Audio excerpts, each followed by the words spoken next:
Simon & Schuster Books for Young Readers Volume 3. The Indigo King was the book that I most looked forward to writing, the book I dreaded writing, the book that was the hardest to write, and my favorite book so far. And it would not be the book that it is without the hard work and dedication of my editors.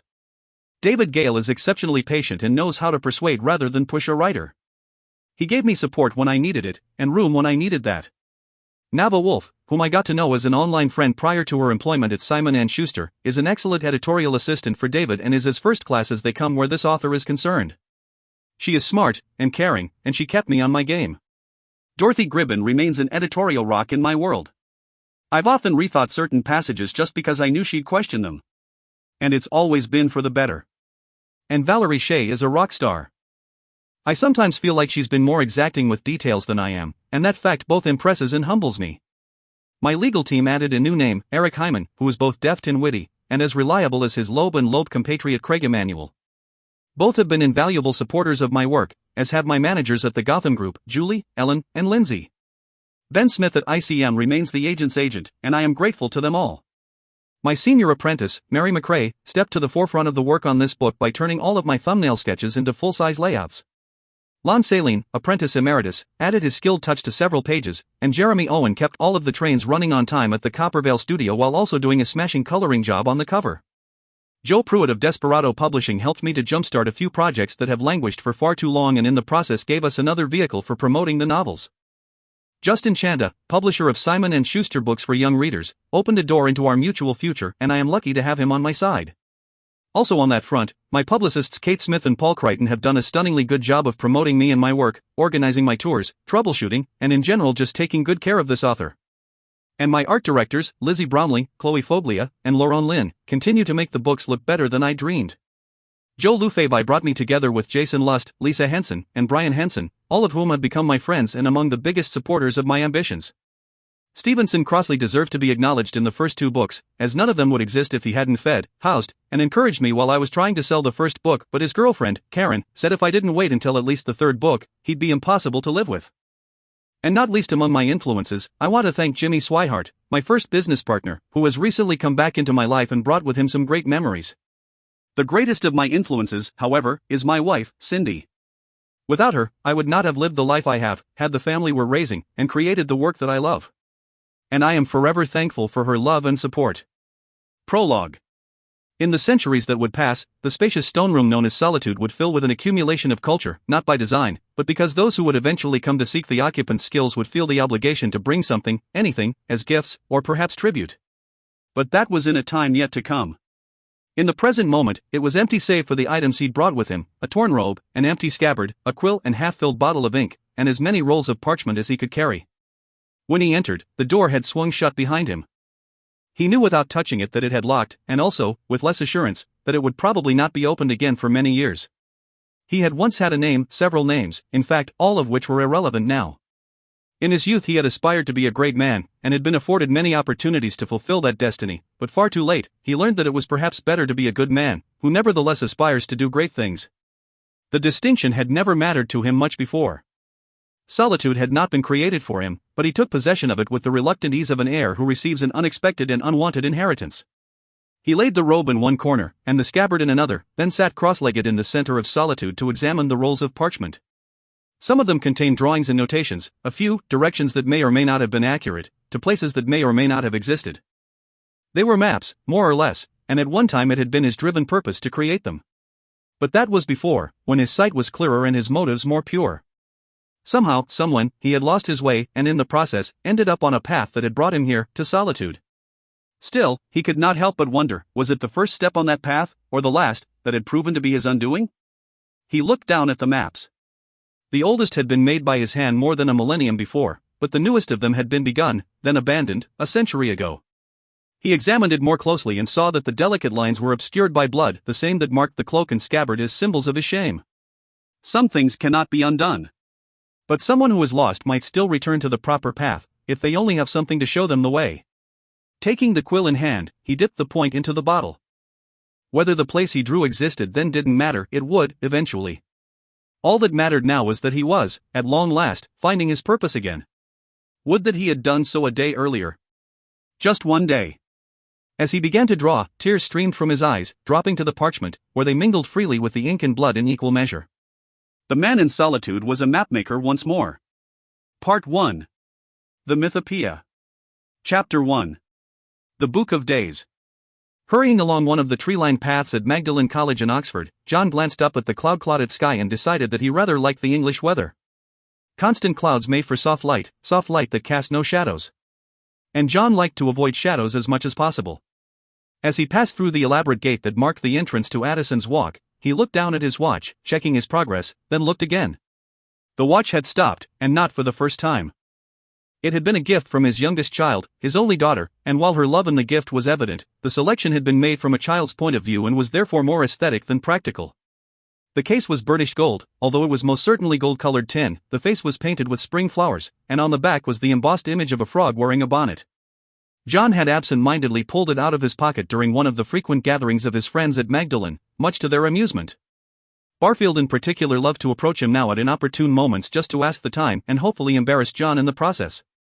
John sighed and tucked the watch back in his pocket, then pulled his collar tighter and hurried on. He was probably already late for the dinner he'd been invited to at the college, and although he had always been punctual, mostly, events of recent years had made him much more aware of the consequences tardiness can bring. 5 years earlier, after a sudden and unexpected journey to the Archipelago of Dreams, he'd found himself a half-hour late for an evening with visiting friends that had been planned by his wife. Even had he not taken an oath of secrecy regarding the archipelago, he would scarcely have been able to explain that he was late because he'd been saving Peter Pan's granddaughter and thousands of other children from the Pied Piper, and had only just returned via a magic wardrobe in Sir James Barry's house, and so had still needed to drive home from London. His wife, however, still made the occasional remark about his having been late for the party. So John had since resolved to be as punctual as possible in every circumstance. And tonight he was certain that Jack would not want to be on his own for long, even if the third member of their dinner meeting was their good and trusted friend, Hugo Dyson. Hugo had become part of a loose association of like-minded fellows, centered around Jack and John, who gathered together to read, discuss, and debate literature, romanticism, and the nature of the universe, among other things. The group had evolved from an informal club at Oxford that John had called the Coalbiters, which was mostly concerned with the history and mythology of the northern lands. One of the members of the current gathering referred to them jokingly as the not-so-secret society, but where John and Jack were concerned, the name was more ironic than funny. They frequently held other meetings attended only by themselves and their friend Charles, as often as he could justify the trip from London to Oxford, in which they discussed matters that their colleagues would find impossible to believe. For rather than discussing the meaning of metaphor in ancient texts of fable and fairy tale, what was discussed in this actually secret society were the fables and fairy tales themselves, which were real and existed in another world just beyond reach of our own. A world called the Archipelago of Dreams. John, Jack, and Charles had been recruited to be caretakers of the Imaginarium Geographica, the great atlas of the archipelago. Accepting the job brought with it many other responsibilities, including the welfare of the archipelago itself and the peoples within it. The history of the atlas and its caretakers amounted to a secret history of the world, and sometimes each of them felt the full weight of that burden, for events in the archipelago are often mirrored in the natural world, and what happens in one can affect the other. In the 14 years since they first became caretakers, all three men had become distinguished as both scholars and writers in and around Oxford, as had been the tradition with other caretakers across the ages. There were probably many other creative men and women in other parts of the world who might have had the aptitude for it, but the pattern had been set centuries earlier by Roger Bacon, who was himself an Oxford scholar and one of the great compilers of the histories of the archipelago. The very nature of the Geographica and the accompanying histories meant that discussing them or the archipelago with anyone in the natural world was verboten. At various points in history, certain caretakers in training had disagreed with this doctrine and had been removed from their positions. Some, like Harry Houdini and Arthur Conan Doyle, were nearly eaten by the dragons that guarded the frontier, the barrier between the world and the archipelago, before giving up the job. Others, like the adventurer Sir Richard Burton, were cast aside in a less dramatic fashion but had become more dangerous in the years that followed. In fact, Burton had nearly cost them their victory in their second conflict with the Winter King, with his shadow, to be more precise, and had ended up escaping with one of the great dragon ships. He had not been seen since. But John suspected he was out there somewhere, watching and waiting. Burton himself may have been the best argument for caretaker secrecy. The knowledge of the archipelago bore with it the potential for great destruction, but Burton was blind to the danger, believing that knowledge was neither good nor evil, only the uses to which it was put could be. It was the trait that made him a great explorer, and an unsuitable caretaker. Because of the oath of secrecy, there was no one on earth with whom the three caretakers could discuss the archipelago, save for their mentor Bert, who was in actuality H.G. Wells, and on occasion, James Barrie. But Barrie, called Jamie by the others, was the rare exception to Burton's example. He was a caretaker who gave up the job willingly. And as such, John had realized early on that the occasional visit to reminisce was fine, but Jamie wanted no part of anything of substance that dealt with the archipelago. What made keeping the secret difficult was that John, Jack, and Charles had found a level of comfortable intellectualism within their academic and writing careers. A pleasant camaraderie had developed among their peers at the colleges, and it became more and more tempting to share the secret knowledge that was theirs as caretakers. John had even suspected that Jack may have already said something to his closest friend, his brother Warnie, but he could hardly fault him for that. Warnie could be trusted, and he had actually seen the girl Laura Glue, when she'd crashed into his and Jack's garden, Wings Askew, 5 years earlier, asking about the caretakers. But privately, each of them had wondered if one of their friends at Oxford might not be inducted into their circle as an apprentice, or caretaker in training of sorts. After all, that was how Bert and his predecessor, Jules Verne, had recruited their successors. In fact, Bert still maintained files of study on potential caretakers, young and old, for his 3 protégés to observe from afar. Within the circle at Oxford, there were at least 2 among their friends who would qualify in matters of knowledge and creative thinking, Owen Barfield and Hugo Dyson. John expected that sometime in the future, he, Jack, and Charles would likely summon one, or both, colleagues for a long discussion of myth, and history, and languages, and then, after a hearty dinner and good drink, they would unveil the Imaginarium Geographica with a flourish, and thus induct their fellow or fellows into the ranks of the caretakers.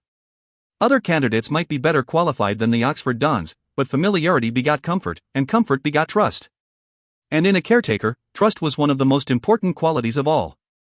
But none of them had anticipated having such a meeting as a matter of necessity, under circumstances that might have mortal consequences for one of their friends. Among them, Jack especially was wary of this. He had lost friends in 2 worlds and was reluctant to put another at risk if he could help it. He had requested that all 3 of them meet for dinner with Hugo Dyson on the upcoming Saturday rather than their usual Thursday gathering time, but as it turned out, Charles was doing research for a novel in the catacombs beneath Paris and could not be reached. He'd been expected back that very day, but as they had heard nothing from him, and he had not yet appeared back in London, John and Jack decided that the meeting was too important to delay, and they confirmed the appointment with Hugo for that evening. It was agreed that the best place for it was in Jack's rooms at Magdalen. They met there often, and so no one observing them would find anything amiss, but the rooms also afforded a degree of privacy they could not get in the open dining halls or local taverns, should the discussion turn to matters best kept secret. This was almost inevitable, John realized with a shudder of trepidation, given the nature of the matter he and Jack needed to broach with Hugo. Oddly enough, it was actually Charles who was responsible for setting the events in motion, or rather, a small package that had been addressed to him and that he'd subsequently forwarded to Jack at Magdalen.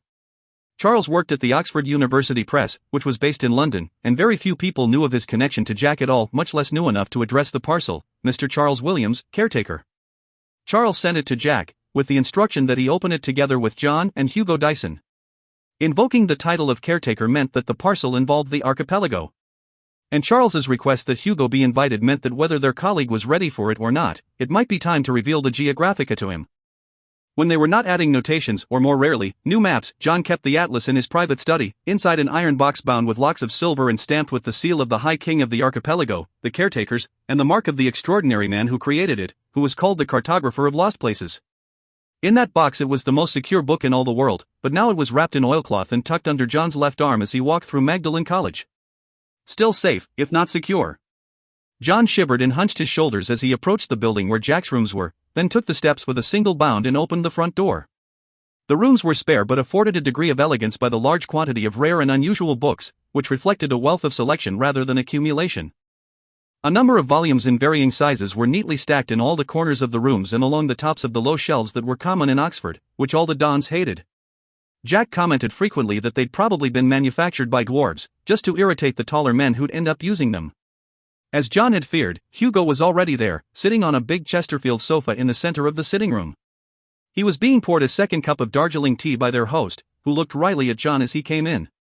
"The frog in a bonnet set you back again, dear fellow?" said Jack. "I'm afraid so," John replied. "The drat thing just won't stay wound." "Ha!" chortled Hugo. "Time for a new watch, I'd say." "Time for a watch. Ha! Get it?" Jack rolled his eyes, but John gave a polite chuckle and took a seat in a shabby but comfortable armchair opposite Hugo. The man was a scholar, but he wore the perpetual expression of someone who anticipates winning a carnival prize, anxious but cheerily hopeful. That, combined with his deep academic knowledge of English and his love of truth in all forms, made him a friend both John and Jack valued. Whether he was suited for the calling of caretaker, however, was yet to be determined. The three men finished their tea and then ate a sumptuous meal of roast beef, new potatoes, and a dark Irish bread, topped off with sweet biscuits and coffee. John noted that Jack then brought out the rum much sooner than usual, and with a lesser hesitation than when Warnie was with them, and with the rum, the parcel that had been sent to Charles. "Ah, yes," said Hugo. "The great mystery that has brought us all together." He leaned forward and examined the writing on the package. This wouldn't be Charles Williams the writer, would it? Jack and John looked at each other in surprise. Few of their associates in Oxford knew of Charles, but then again, Charles did have his own reputation in London as an editor, essayist, and poet. His first novel, War in Heaven, had come out only the year before, and it was not particularly well known. "Yes, it is," said John. "Have you read his work?" "Not much of it, I'm afraid," Hugo replied. "But I've had my own work declined by the press, so I might find I like his writing more if my good character prevails when I do read it. I'm familiar with his book," continued Hugo, "because the central object in the story is the Holy Grail." "The cup of Christ, from the Last Supper," said John. "Either that, or the vessel used to catch his blood as he hung on the cross," answered Hugo, "depending on which version of the story you believe is more credible as a historian." "Or as a Christian," said John, "although the Grail lore certainly blurs the line between history and myth, but—" "It's very interesting that you feel that way," Jack said, unwrapping the parcel and casting a sideways glance at John, "because the line between history and myth is about to be wiped away entirely." Inside the brown wrapper was a book, about 3 inches thick and nearly 10 inches square. It was bound in ancient leather, and the pages were brown with age. The upper left-hand side of the first few pages had been torn, and the rest bore several deep gashes. Otherwise, the book was intact. The cover itself was filled with ancient writing, and in the center was a detailed impression of the sacred cup itself, the Holy Grail. Hugo stood to better take in the sight. "Impressive. Is it authentic?" Jack examined the book in silence for a few minutes, then nodded. "It is. 6th century, as closely as I can estimate." Hugo gave him an admiring look. "I didn't realize you were an expert in this sort of historical matter." "I have some knowledgeable associates," said Jack. He turned to John. "Can you read it?" John dusted off the cover with a napkin. "Absolutely. The forms are Anglo-Saxon, but the writing itself is Gothic." "Gothic!" Hugo exclaimed. "No one's used Gothic since." "Since the 6th century," said John. "But it was one of my favorite languages to play with when I was younger." "That's what makes him a genius," Hugo said to Jack. "It's all play to him." The two men refilled their glasses, this time adding a bit of hot water to the rum, and stood back to let John work through the translation. After a few minutes had passed, John turned to Jack and grinned. "It bears closer study," he said. "If I can refine the actual letter forms, I might even be able to compare it to some of the histories and narrow down who the author might be. If I didn't know better, I'd say it is one of the histories." "The author?" Hugo exclaimed. "Surely you're having a joke at my expense, my dear fellow. Narrowing down the century would be impressive enough, but I doubt the author signed his work." "Not in those days." "You'd be surprised," said Jack. "In a way, that's why I asked you to come, Hugo." "It's quite exceptional, really," John exclaimed. "It purports to be a historical accounting of the lineage of the kings of England. And that history is intertwined with the mythology of the Holy Grail." "Except—" "What?" blurted Hugo. "Except," John finished, "it starts at least 5 centuries before the birth of Christ." "So, pure mythology rather than history," said Jack. "That's debatable," said Hugo, "but you yourself said this would wipe away the line between history and myth." "Indeed," Jack said, turning to John. "Was Charles's note correct? About the writing?" John nodded. "The cover text is relevant, but it's the first page that really has me baffled, the same as it did Charles." He lifted the cover. "And for that page, there's no need for me to translate, but—" Instead of the Gothic writing on the cover, the words on the first page were written in a reddish-brown ink in modern English.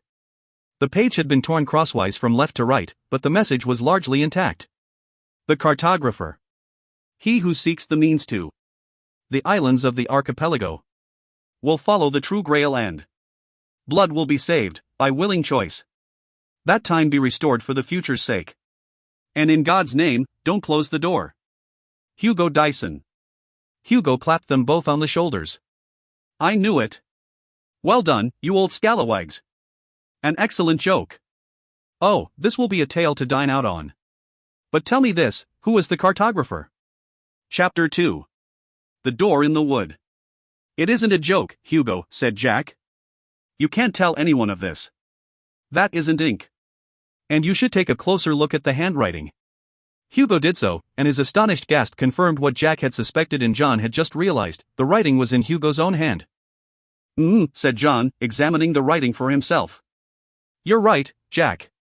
This is quite the mystery. I wonder if that's actually Hugo's blood. Hard to say for certain, said Jack. It's nearly 14 centuries old, so there's probably no way to tell. My blood? Exclaimed Hugo.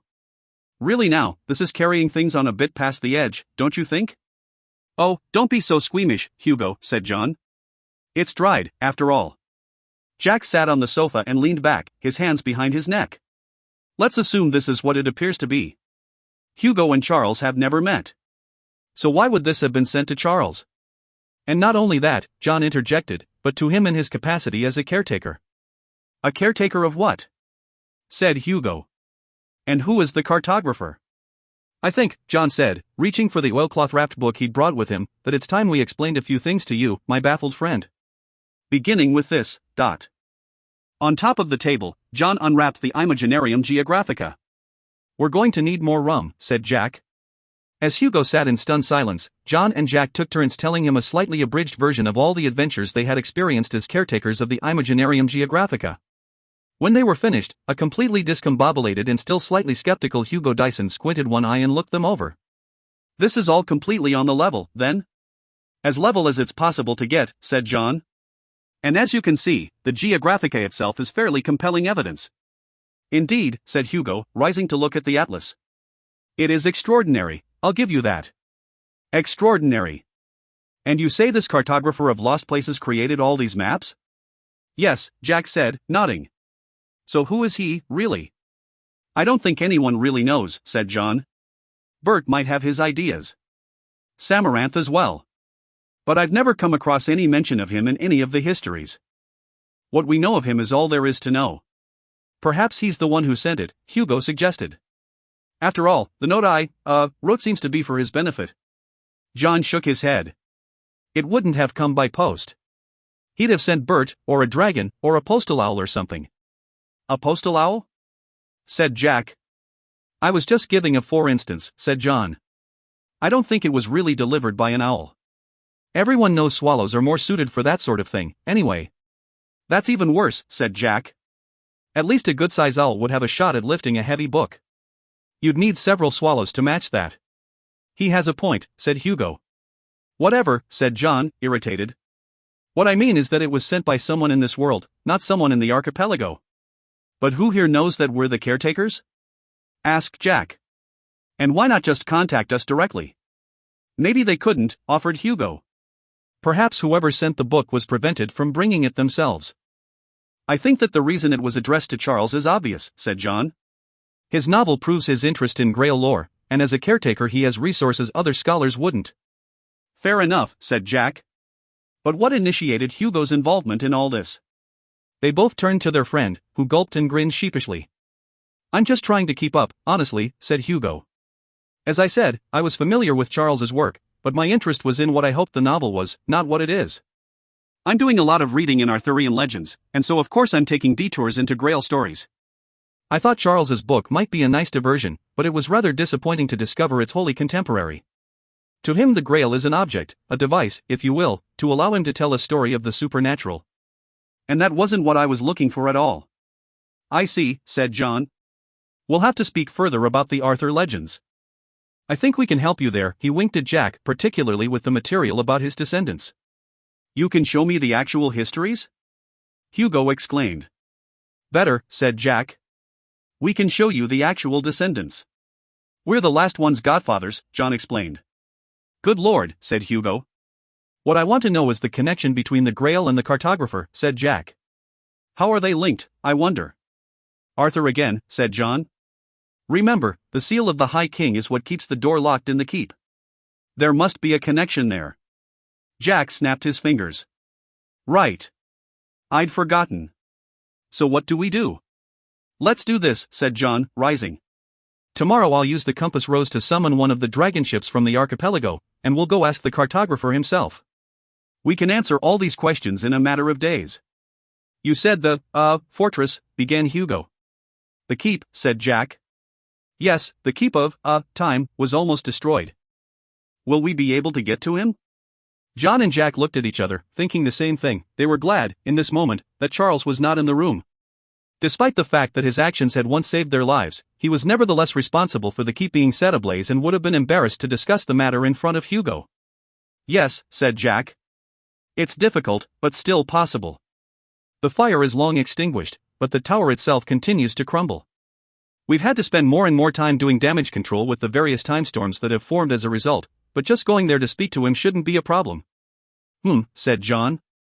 I wonder if a time storm might not be the genesis of this book. After all, there has to be some explanation for how Hugo's writing got on it 14 centuries ago. I've never seen a time storm here, in our world, said Jack. Just in the archipelago. There have been crossovers, John pointed out. The Bermuda Triangle, 4-1. And of course, the whole business with the Red Dragon. Red Dragon? Asked Hugo. You'd know it better as the Argo, said Jack. Ah, said Hugo. He got to his feet with a visible wobble. I think I need some air. Anyone fancy a walk? Excellent idea, agreed John. After rewrapping the Grail book and the Geographica, in the unlikely event that one of Jack's students or the college scout responsible for tidying up the rooms should wander in and find them, John, Jack, and Hugo left the new building and headed down the direction from which John had come earlier.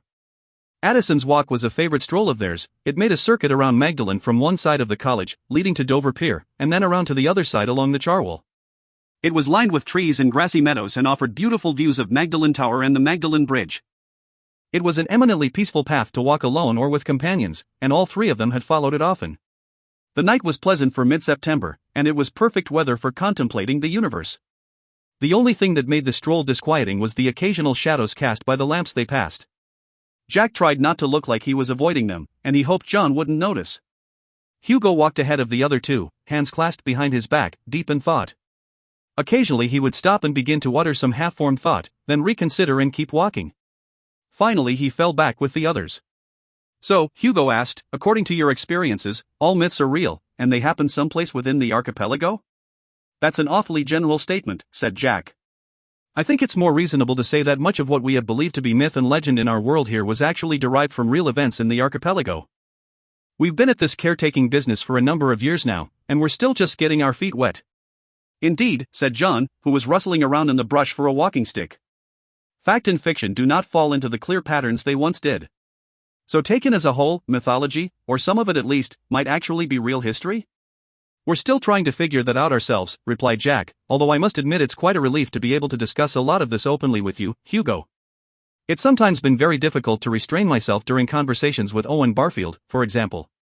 I'd imagine, said John.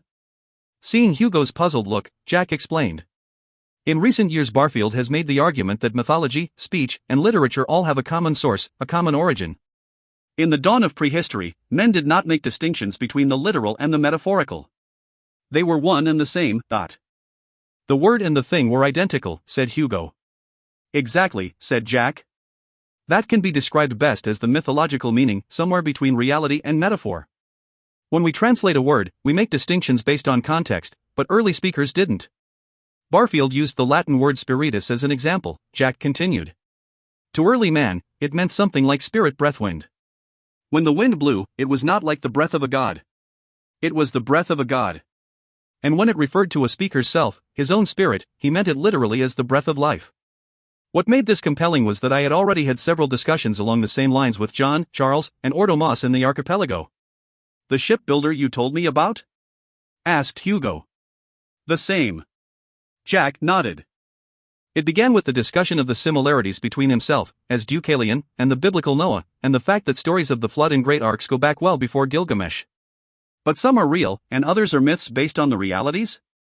There are different kinds of reality, said Jack. Barfield said mythological stories are metaphors in narrative form, but that makes them no less real. Hugo shook his head. Language gives us the ability to make metaphors, but really, that's all myths are, whether or not they were created around real happenings.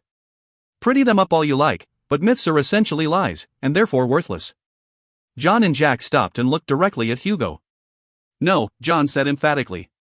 They are not lies. At that moment there was a rush of wind through the trees that pushed past the three friends and swirled down the shallow hill beyond. It burst upon them so suddenly and forcefully from the still, warm night that it sent a cacophony of leaves raining down from the branches, and it was nearly a full minute before the patter subsided and the walk was quiet once more. They held their breath, standing still on the path. What was that all about? Exclaimed Hugo. Quiet, said Jack. Something's changed. And he was right. Something had changed. There was another presence there with them, somewhere among the trees. Unmoving, the three men looked about, but nothing seemed amiss. The streams burbled, the trees stood, somber, and the night was as quiet as it had been moments before. And then something fell. Here, John said, pointing off to the right. It came from this small clearing. Cautiously the three scholars stepped away from the path and walked down the gentle slope, threading their way among the beeches and poplars to a small meadow that overlooked one of the streams. In the meadow, standing resolutely in the grass as if it belonged there, was a door. Not a building, just a door. It was plain, made of oak, and set into an arch of crumbling stones. A few feet away lay one of the stones, presumably the one they had heard tumble down from the frame. All three of them noticed something else that was obviously meant for them to see. Painted across the face of the door in the same reddish-brown color as the writing on the book was the image of the Grail. Hugo turned slightly green. If that's more blood, I think I might lose my dinner. Jack let out a low whistle. He recognized the door right away. It was unmistakably one of the doors from the Keep of Time. But how can it possibly be here? John said, answering Jack's unspoken question. And what's the meaning of the Grail? It's not a coincidence, said Jack. It's here because we are. I sense a trap. That's a bit cloak and dagger, said Hugo, who was recovering from his initial surprise. It's just a door, isn't it? A door into some other time, stated Jack, who was examining the door, albeit from a safe distance, and from a place far from here. Remember what the cartographer told us, John said. The doorways were focal points, not actually the pathways themselves. You say that like you know what it means, said Jack, when really, we have no clue how the keep or the doorways worked. I think you're both getting all hot and bothered over a piffle, said Hugo. Besides, look. He pointed with the toe of his shoe. It's already open. Hugo was right. The door was sitting slightly askew within the arch. Not open enough to really see through to the other side, but enough to realize it could be pulled open farther, and so Hugo reached out, and did. Hold on. Jack yelled as he and John both grabbed at Hugo. You don't know what's on the other side. What can it hurt to open the door? Hugo reasoned. You've obviously never been to Loch Ness, said John. What does that mean? Never mind, said Jack. Hugo may be right. Look. The door had swung open to reveal nothing. It was just meadow on the other side. See? Said Hugo with a chuckle. It's just a set dressing, perhaps meant to scare us. Or maybe you're taking a practical joke to unprecedented heights. Either way, I think it's harmless. And then, as if to prove his point, Hugo walked through the doorway, and half a dozen paces on the other side. Then he turned and spread his hands, smiling. Gentlemen? John and Jack both relaxed visibly. I was really quite concerned for a moment, said Jack, as he crouched to sit down in the grass. He suddenly stopped talking, and his brow furrowed. What? Said John. Jack didn't answer but started moving his head side to side, looking at Hugo. Then his eyes widened and he jumped to his feet. Hugo! He exclaimed. Come back through the doorway, quickly. Hurry, man. Hugo chuckled again. Jack, you sound like a mother hen. How much rum did you have, any road? John was looking around, anxious and worried. His caretaker instincts had gone hyperactive of them both. Jack wasn't the one to panic easily, and he realized something was wrong. Jack grabbed him and pulled him 2 feet to the left of the doorway. As John watched, Hugo vanished. Shades! John hissed. Hugo! Are you there? He stepped back. Hugo reappeared. Have you both gone round the bend? Asked Hugo. I'm right here. He was, but only if they were looking straight through the open doorway. If they moved to either side, and looked around the arch, he disappeared. Hugo, said John, we'll explain in a moment, but for now just walk slowly toward me and through the door. But Hugo was having nothing of it. This has gone far enough, I think. It's been a grand joke you two have arranged, but I think it's time to go, He walked forward and then, whether by happenstance or in defiance of his friend's urgent pleading, he stepped over a fallen stone, and then around the frame rather than through it. And just like that, in a trice, Hugo Dyson was gone. Chapter 3. The Royal Animal Rescue Squad. It took several moments for John and Jack to realize what had happened, and when they did, they realized that there was very little they could actually do. Hugo! John shouted. Hugo, can you hear me? But there was no response. The scenes we could view through the doorways in the keep were static, remember? Said Jack. Until someone crossed the threshold, said John. I think Hugo put it into motion. But we can see right through it, protested Jack. How can he have disappeared so completely? It is another time, said John, walking a wide circuit around the door. He's just moved out of earshot. He's still here. He's just else when. I really wish Charles were here, said Jack. This is more his forte than ours. We'll make do, said John, hefting his walking stick with both hands. Listen, I'm going to step inside, but I'm going to keep hold of this stick. I want you to remain here and hold on to the other end. That way, whatever happens, you can pull me back through. What do you plan to do? I'm going to look around the corner and yell at that idiot to come back through, said John. With any luck, he's stayed here in the meadow and is wondering where in Hades we got to. Gingerly Jack took hold of one end of the stick, and with a deep breath, John stepped through the door. So far so good, he said, looking over his shoulder. It really doesn't look any different over here. Now, he continued, I'm going to move around the corner and see if I can spot Hugo. Keeping the stick firmly grasped in his left hand, John cautiously turned and moved to his right, around the arch, where he found himself looking directly at Jack. Jack, said John. John, said Jack. I don't think it worked. Why isn't it working? Maybe it's because you're holding on to the stick, Jack suggested. It's keeping you anchored here, to this side. John made a noise of frustration, and then more on impulse than out of reason, let go of the stick. He leaned sideways and saw Jack leaning on the stick opposite the door. He walked around to Jack, touching his shoulder to make sure it was not some sort of illusion, then went back through the doorway. Still nothing. Whatever it was that had happened to Hugo was not happening to John. They tried reversing the process, this time with Jack playing the part of the canary, but with the same result. Hugo was gone, and they were helpless to do anything about it. Asterisk asterisk asterisk. The two caretakers sat under a poplar about 20 feet from the door and stared at it, trying to decide what had just happened. This is bad, said John. I know, said Jack. This is very, very bad, John said again. I know. Jack shot back. We've just lost a colleague. More like we misplaced him, really, said John. After all, we do know where he is, it's when that's the problem. Jack scrambled to his feet. Regardless, we haven't the time to sit here moaning about it. We need to get to the Compass Rose and summon some help. Who should we call? Asked John, standing and brushing the dry grass from his trousers. Bert? Or perhaps Artis? Whoever can get here the fastest, probably Stephen, with one of his new airships. That's right, said John. The magic feathers. Perhaps there's even a ship not too far from England. It could ferry us to the cartographer, and we can get to the bottom of all this. You make it sound like getting some help is as easy as snapping your fingers, said Jack, snapping his fingers. If only. As if on cue, a ferocious rattling and roaring sound echoed across the fields, and a curious shape appeared on the other side of the Magdalen Bridge. In seconds it had moved swiftly into view. It was a metallic conflagration of wheels, gears, levers, and belching smoke. It moved with the lurching fluidity of a caterpillar fleeing a swallow, and with the same urgency.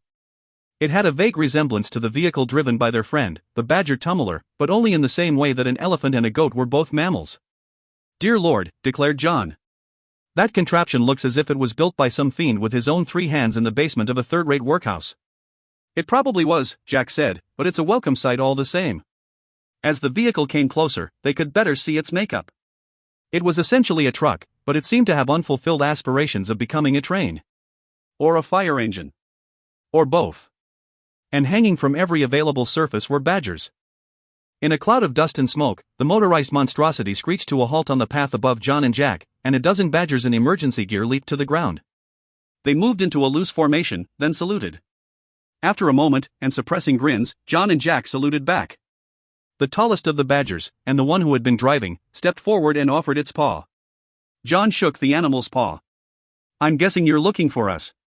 We are, said the badger. The Royal Animal Rescue Squad, at YR service. Have I honor of addressing Scholar Charles? No, I'm John. Ah, the badger said, turning to Jack. Then you must be. I'm Jack. Oh, said the badger, craning his neck to look around the clearing. Then Scholar Charles is. In France, said John. As one, all the animals immediately slumped in disappointment and began fidgeting. Oh, the apparent leader of the squad said again. We're happy to meet you, too, but if Scholar Charles isn't here, then perhaps we wasn't needed after all. How did you know we were here to begin with? Asked John. What brought you looking for us? We was told that on this particular Saturday, Scholar Charles would be in trouble and need our help. We've been waiting for this day for as long as I can remember. That's all well and good, said Jack, but he isn't here. We're awfully glad to see you, though. The badger waved over one of the others, who pulled out a book that they both began examining with great fervor. That binding looks very familiar, said Jack. What is that book, anyway? Little Watsit, answered the smaller badger. It's our guidebook of everything that's anything. Sort of like the Great Watsit back on Paralon? Asked John. No, said the first badger, exactly the Great Watsit. Just portable-like, so we have what we need to know when we needs it. What year is this, anyway, It's 1931, replied John. It's the right date, the badger said. Maybe we're in wrong place. Oh dear, oh dear. All of the badger's eyes widened in shock, and the bigger ones started smacking themselves in the heads with their paws. But, father, said the little one. Not now, the first badger said, shushing him. Here now, said John. What's going on? We've failed, said the first badger. We've failed the great Scholar Charles. I assure you, Jack said soothingly, Charles is fine. He's nowhere near here. But our friend Hugo is in trouble, and you are, exactly what we needed. Really? The badger said hopefully. He saluted again, and the others followed suit. The Royal Animal Rescue Squad, at YR service. Thanks, said John. Say, none of you would happen to be related to our friend Tummler, would you? The first badger nodded enthusiastically. I is indeed. I am the son of Tummler, and this, he added, pulling the smaller badger with the book alongside him, is the son of Tummler. Well met, said Jack.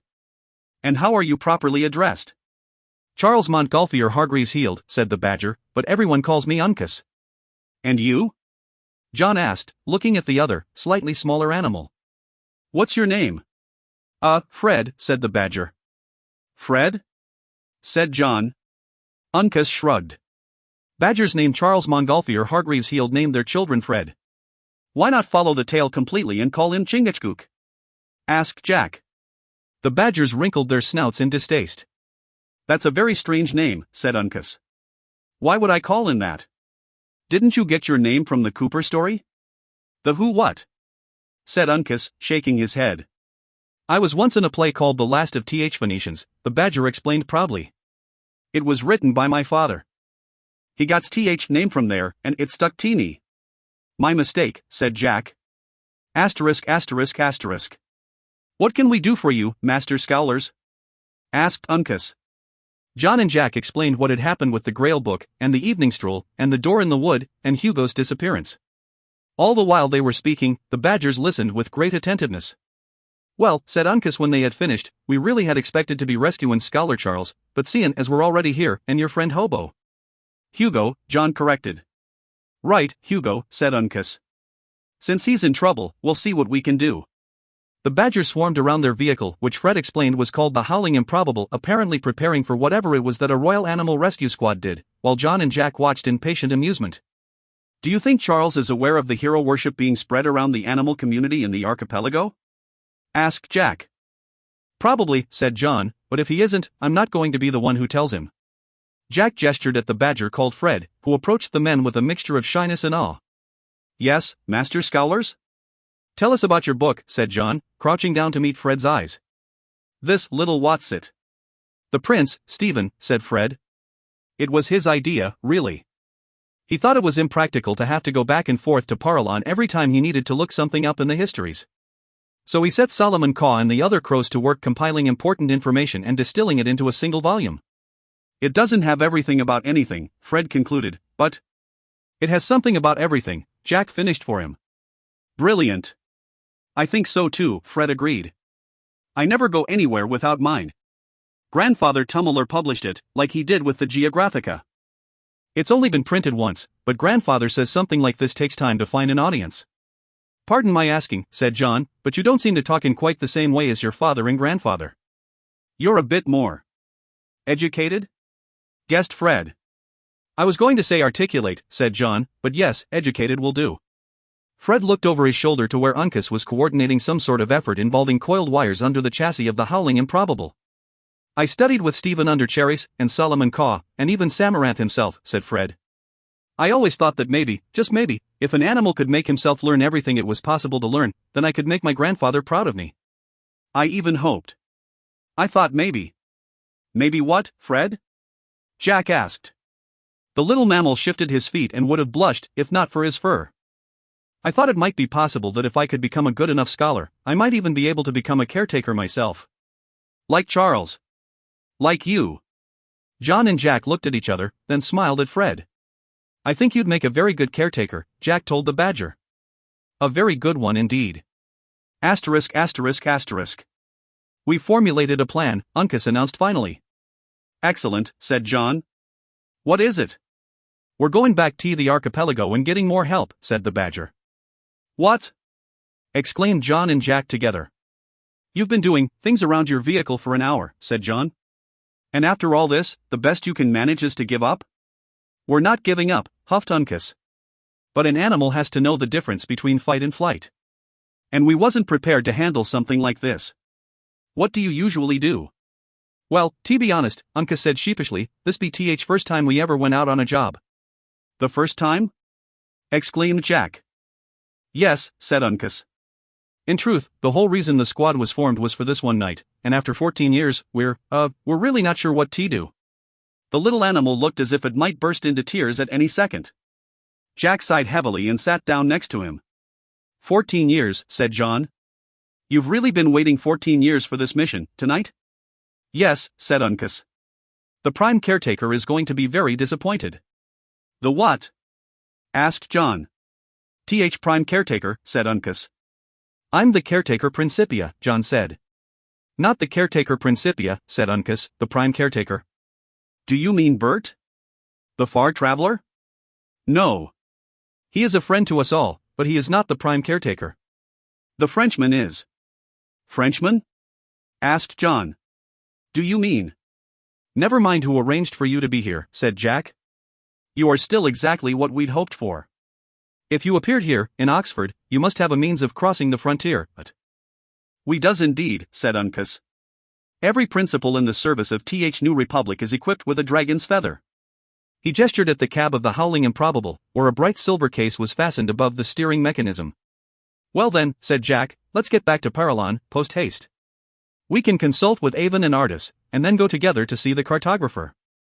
Between us all, we should be able to sort this all out and rescue Hugo from wherever, whenever he is. The badgers all let out a whoop and a cheer. Rescue squad! Uncas shouted joyfully. Clear the site. We're going home. As the animals rejoiced, John and Jack gave a last look at the doorway. We should go back to my rooms, said Jack. We need to pick up the Geographica, and I'm sure Artis would like to have a look at the Grail book. Agreed. Fred, Uncas said, give me a paw with this, will you, Dut? It took a moment for the caretakers to realize what the two badgers were doing, and that was one moment too long. No! Yelled Jack. Don't close the... But it was too late. John and Jack both jumped for the door just as Uncas and Fred were closing it, and as the four of them touched it, they heard the gentle but unmistakable click of stone meeting wood. In that instant, the door vanished as if it had never been there. And that wasn't all. The Howling Improbable and all the other badgers in the Royal Animal Rescue Squad were also gone. So was Magdalen Tower. And from what they could see, most of the buildings of the college. The sky had turned dark, the air chill, and a pall settled over the entire landscape. It was deathly quiet. The trees, what remained of them, were scrawny and barren of leaves. Where there had been soft grass and flowers underfoot, there was now only hard, packed earth. The stench of decay and rot hung thickly in the air, and for a moment, it seemed to John and Jack as if they'd forgotten to breathe. Oh, said Fred. Mistakes were made, said Uncas. And the badger was right, thought John, but the mistakes had all been his. He was the caretaker Principia. He was the one who was trained, and experienced, and always prepared. And all the signs had been there, all the clues he needed. But he'd grown careless and cocksure. His success in the academic world had given him confidence, and the years of relative peace in both the natural world and the archipelago had made him sloppy. It was bad enough that Hugo was paying a price for that imprecision, but now. With a mounting pressure inside his head, the gravity of their situation was becoming more and more evident. The doorway had been a trap. Jack had even said as much. And up until a moment ago, all John had to do to escape it was to listen to the warning he'd already been given by Hugo himself. And in God's name, don't close the door. Chapter 4. The Unhistory. The moon rose, and the wan glow it cast over the desolation gave an eerie bas-relief quality to everything the companions saw.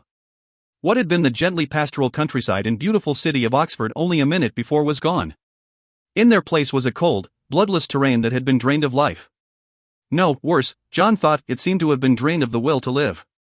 The trees were scrawny and leafless, and the Charwell and its many streams were reduced to foul-smelling trickles that were little more than open sewers. John, Jack, and the badgers cautiously moved onto the walking path above the river and scanned the horizon for any recognizable landmarks. There were none. This was no longer England, or at least, the England they knew. It's painful just to look at anything, Fred complained, rubbing at his eyes. My head bone hurts. Uncas sniffed the air and wrinkled his snout in disgust. Death. It smells like death all round, Master Scholars. The little animal shivered and pulled his son close. I don't like it at all. John took Jack by the elbow and pointed downriver. What do you make of that? It was a tower, obscured partially by cloud and fog. They'd only just noticed it in the increasing moonlight. It seemed to suck in light, to blend with the night sky. It was, Jack estimated, almost 400 feet tall. At the top, a reddish glow emanated from a strange crown of stones that looked more like a lidded eye than parapets. I couldn't say, Jack replied. It's not Magdalen Tower, but it's the only thing I can see that seems to have been the work of a civilized mind. That's what I was thinking, agreed John. Until we discern just what's happened to us, we ought to get out of the open, and except for that, he jabbed his thumb at the tower, it's all open. Fine, said Jack. But what do we do with Uncas and Fred? We certainly couldn't take them with us into Magdalen. This isn't Magdalen, said John. I don't know what it is. But I think that somehow, Hugo changed the past when he went through that door, and we're seeing the result. Hugo vanished an hour before this happened, said Jack. Why do you think it was he who caused this? Because of how the doors worked in the Keep of Time, said John. The times we viewed through them only became kinetic when the threshold was crossed. I think Hugo set into motion whatever path that door led to when he stepped through. The doorway, while open, kept it in flux and connected to our now.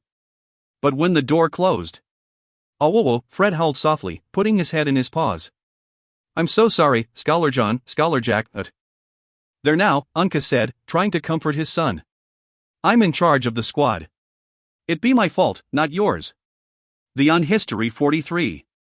It is no one's fault, said John, as forcefully as he thought he could sound without rattling the badgers even further.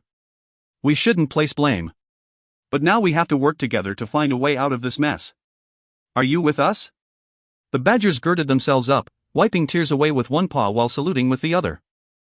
Royal Animal Rescue, team, is ready to serve, Master Scholars. Fine, John said, turning to Jack. The badgers stay with us. They made a quick accounting of what they had with them, and the list was scanty.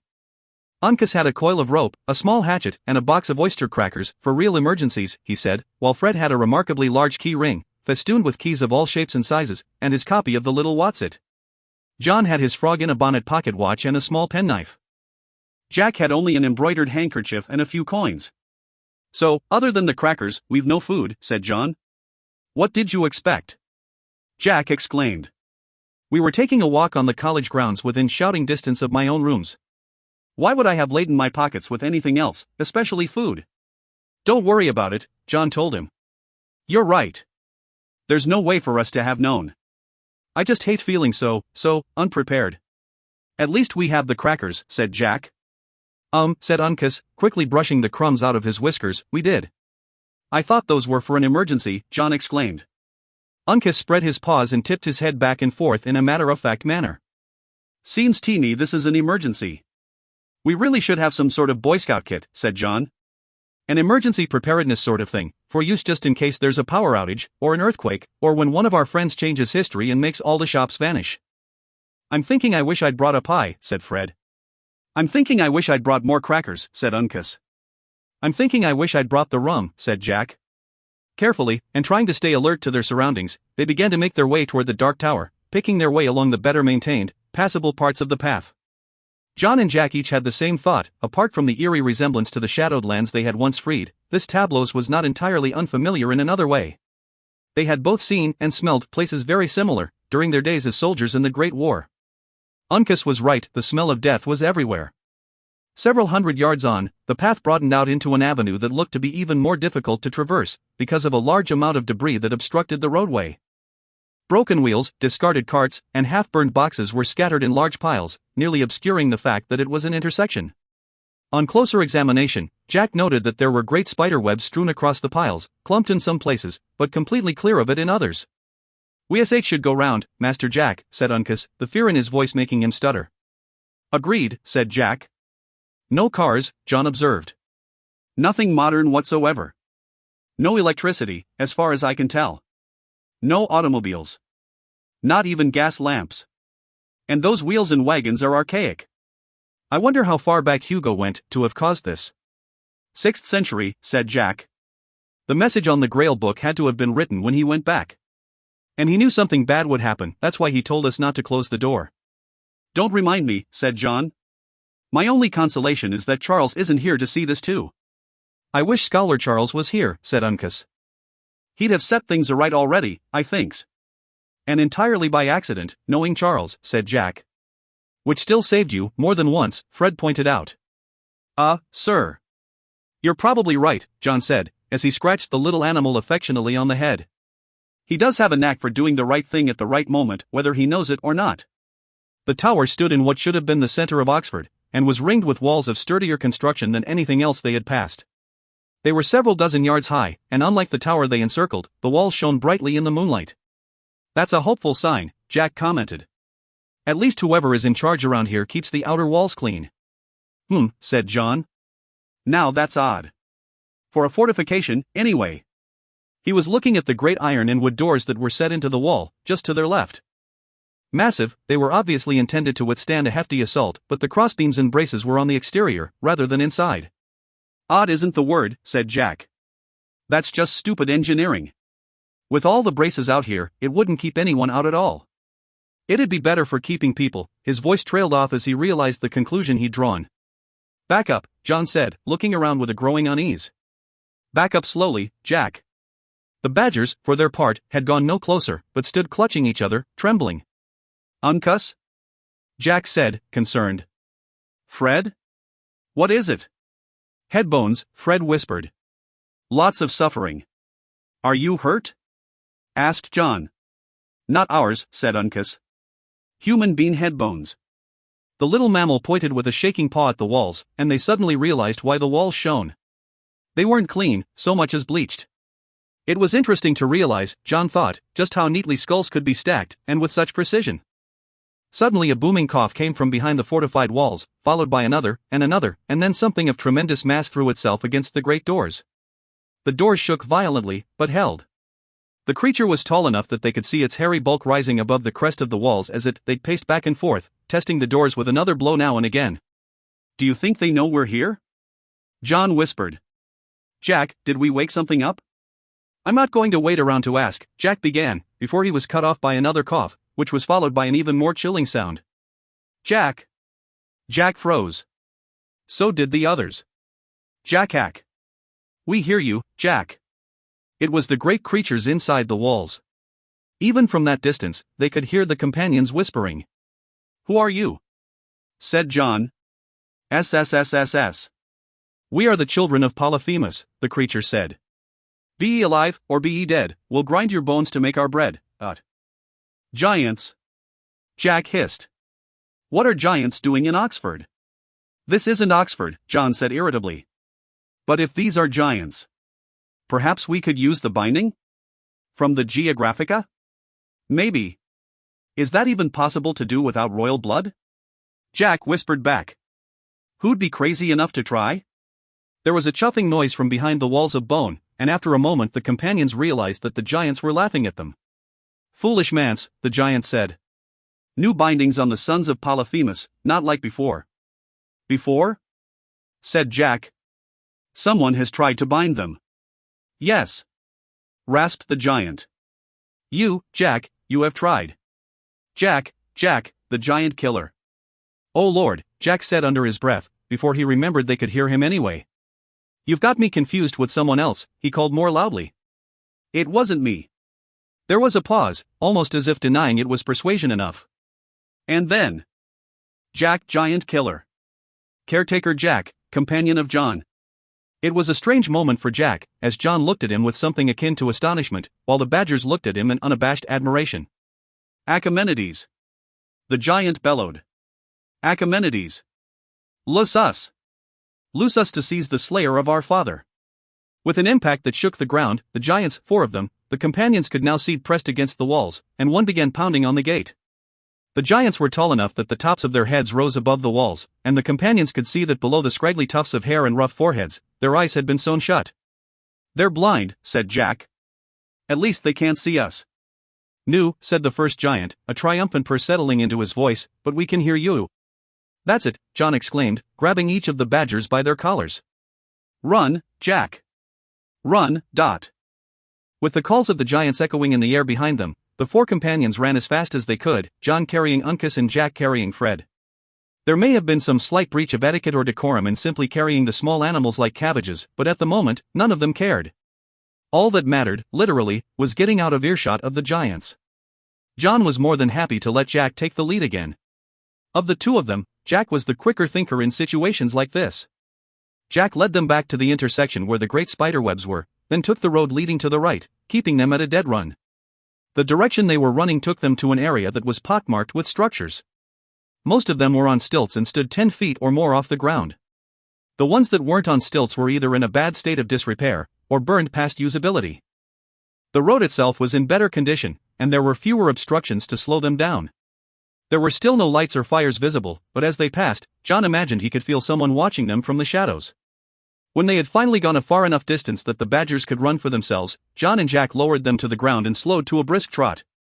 As they jogged along, Jack realized that he was still the object of intense admiration. "Did you really kill a giant, Scholar Jack?" Uncas asked. "They sure seem to know you." Jack sighed. "I'm sure if I had, I'd remember it, and if I was the giant killing type, I probably wouldn't be as afraid of that lot as I actually am." "Oh," the badger said, deflating slightly. "But," he added, brightening, "why did speak to them very boldly?" "That he did," Fred agreed. "Very boldly indeed."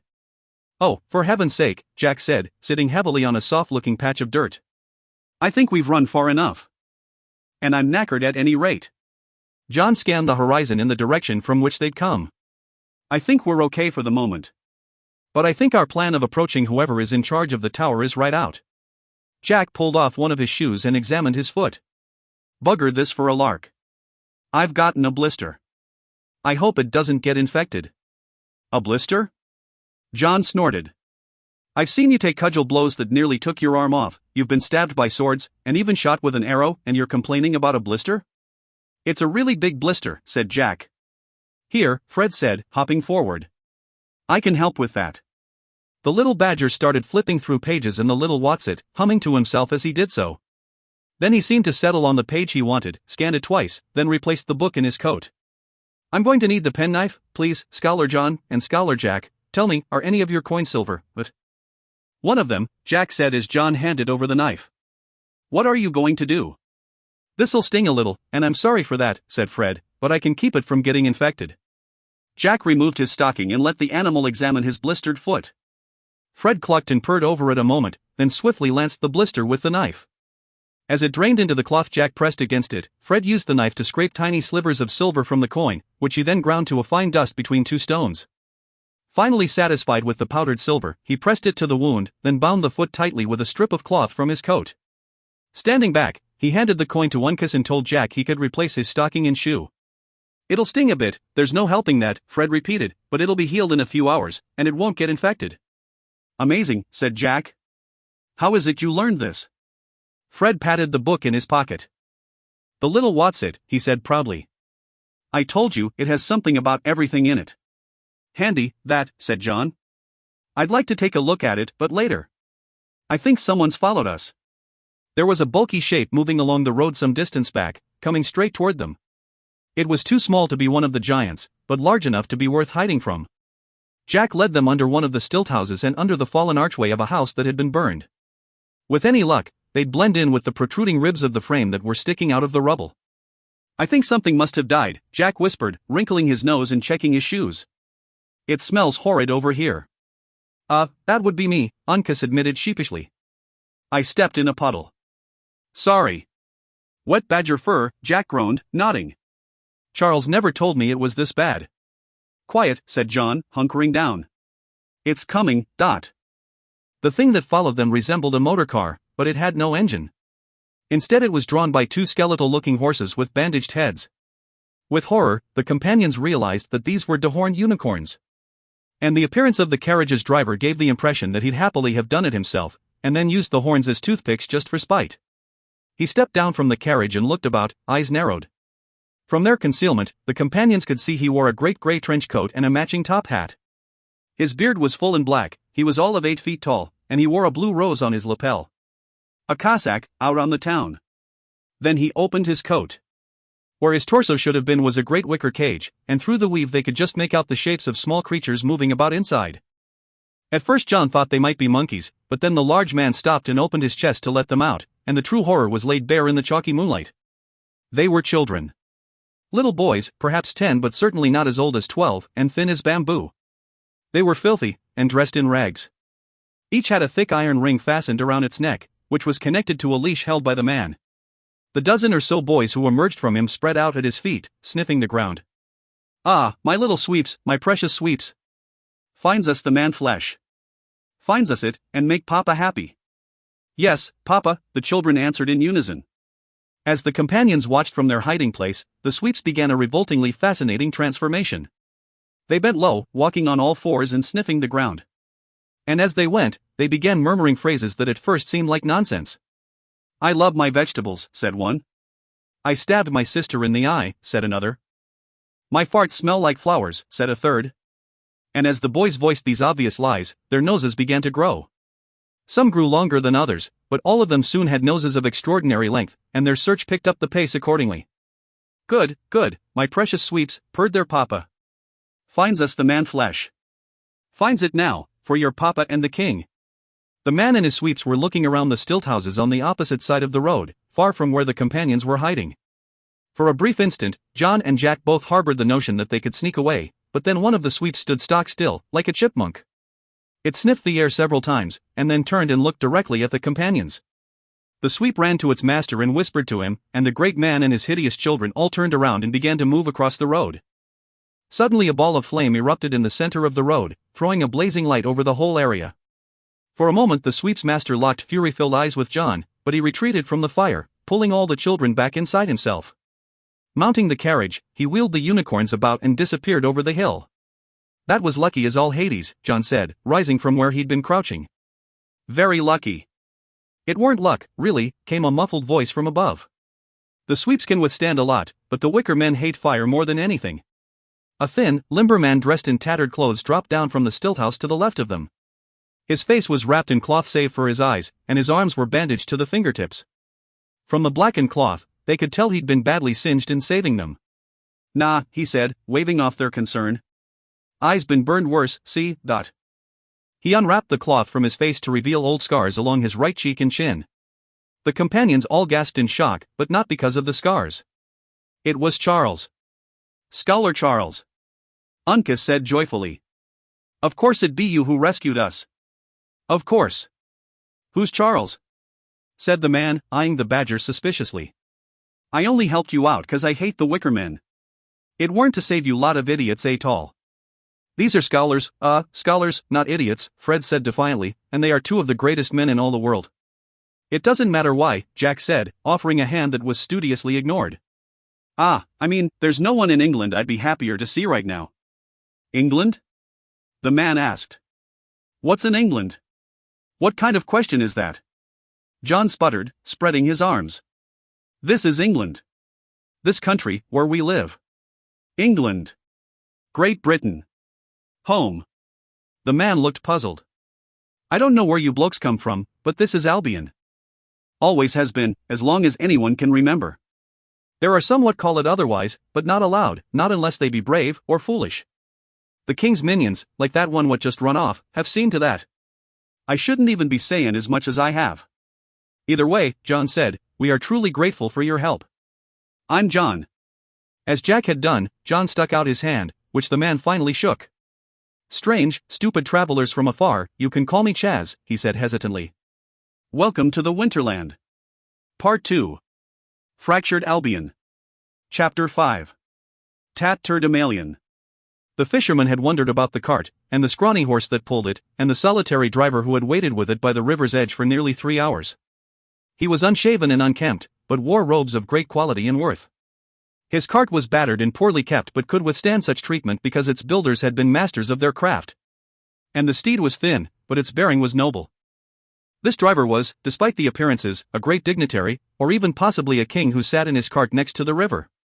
The wild-eyed look he wore, coupled with the fact that he seemed to converse only with himself, encouraged them to leave him be. The fishermen moved their nets farther down the river and left him to his own devices. The king, for that was, in fact, what he was, had been lured to the riverside by a promise. All he need do was wait for the man depicted in an illumination he'd been given, then deliver him to the distant tournament that had already commenced. And for this, the king would be given his heart's desire, or at least, the fulfillment of the family obsession. It never occurred to him to wonder how his benefactor had discovered the location of the questing beast, but the promise itself was enough, and made it worth his effort to try.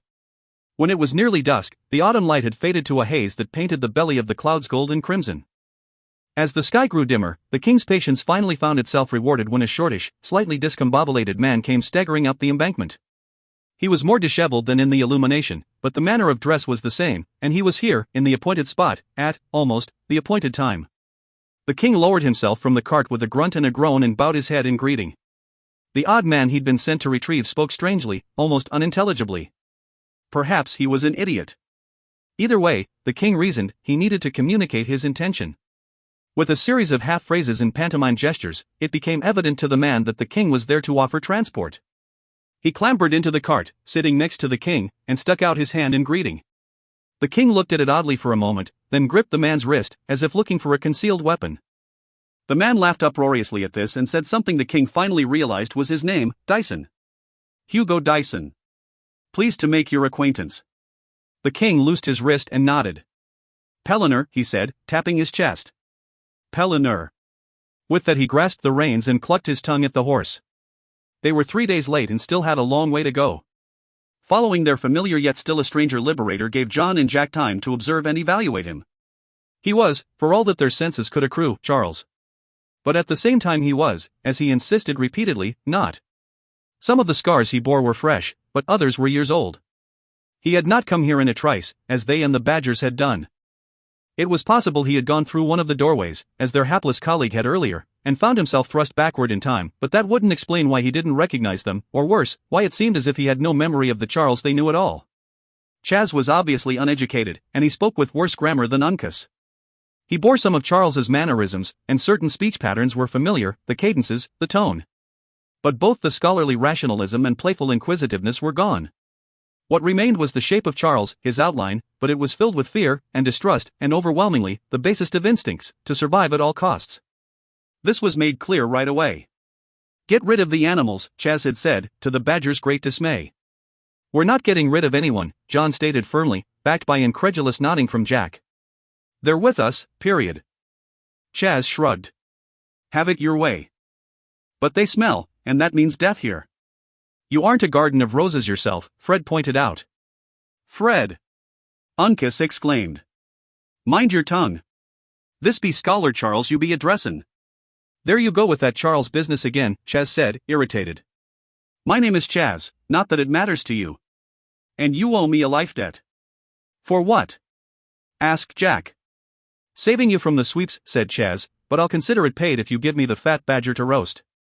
Uncas couldn't decide whether to be offended at being called fat, or horrified at the idea of being eaten. Fred just bared his teeth and stepped in front of his father. You must be joking, said Jack. These aren't merely animals, they're our friends. Thank you, said Uncas. I think. Where we're from, Chaz, we don't eat our friends, John explained. I think you're here now, not where you're from, Chaz replied. But I'm not really that hungry anyway. With a last look at the badgers, he turned and trotted off. About 20 yards away, he turned around, a silhouette against the hillside. Well, are you idiots coming or not? There had been little choice. And as obscured as it was by strangeness, the voice that beckoned to them was their friend's voice. So they all four of them followed. Chaz set a pace that was swift, but not impossible to keep, even for the badgers. They were slowed only by bewilderment, remorse, and no small amount of fear. It wasn't a scholar who had looked at them, but a predator. And it ran contrary to animal sense to follow a predator into its own lair. A short distance farther on, John unconsciously checked the time on his watch, noted the fixed hands, then smiled ruefully and put it back in his pocket. Why don't you carry one that works, suggested Jack, and keep that one in another pocket to show Priscilla when she asks about it. I can't quite manage the deception, John admitted.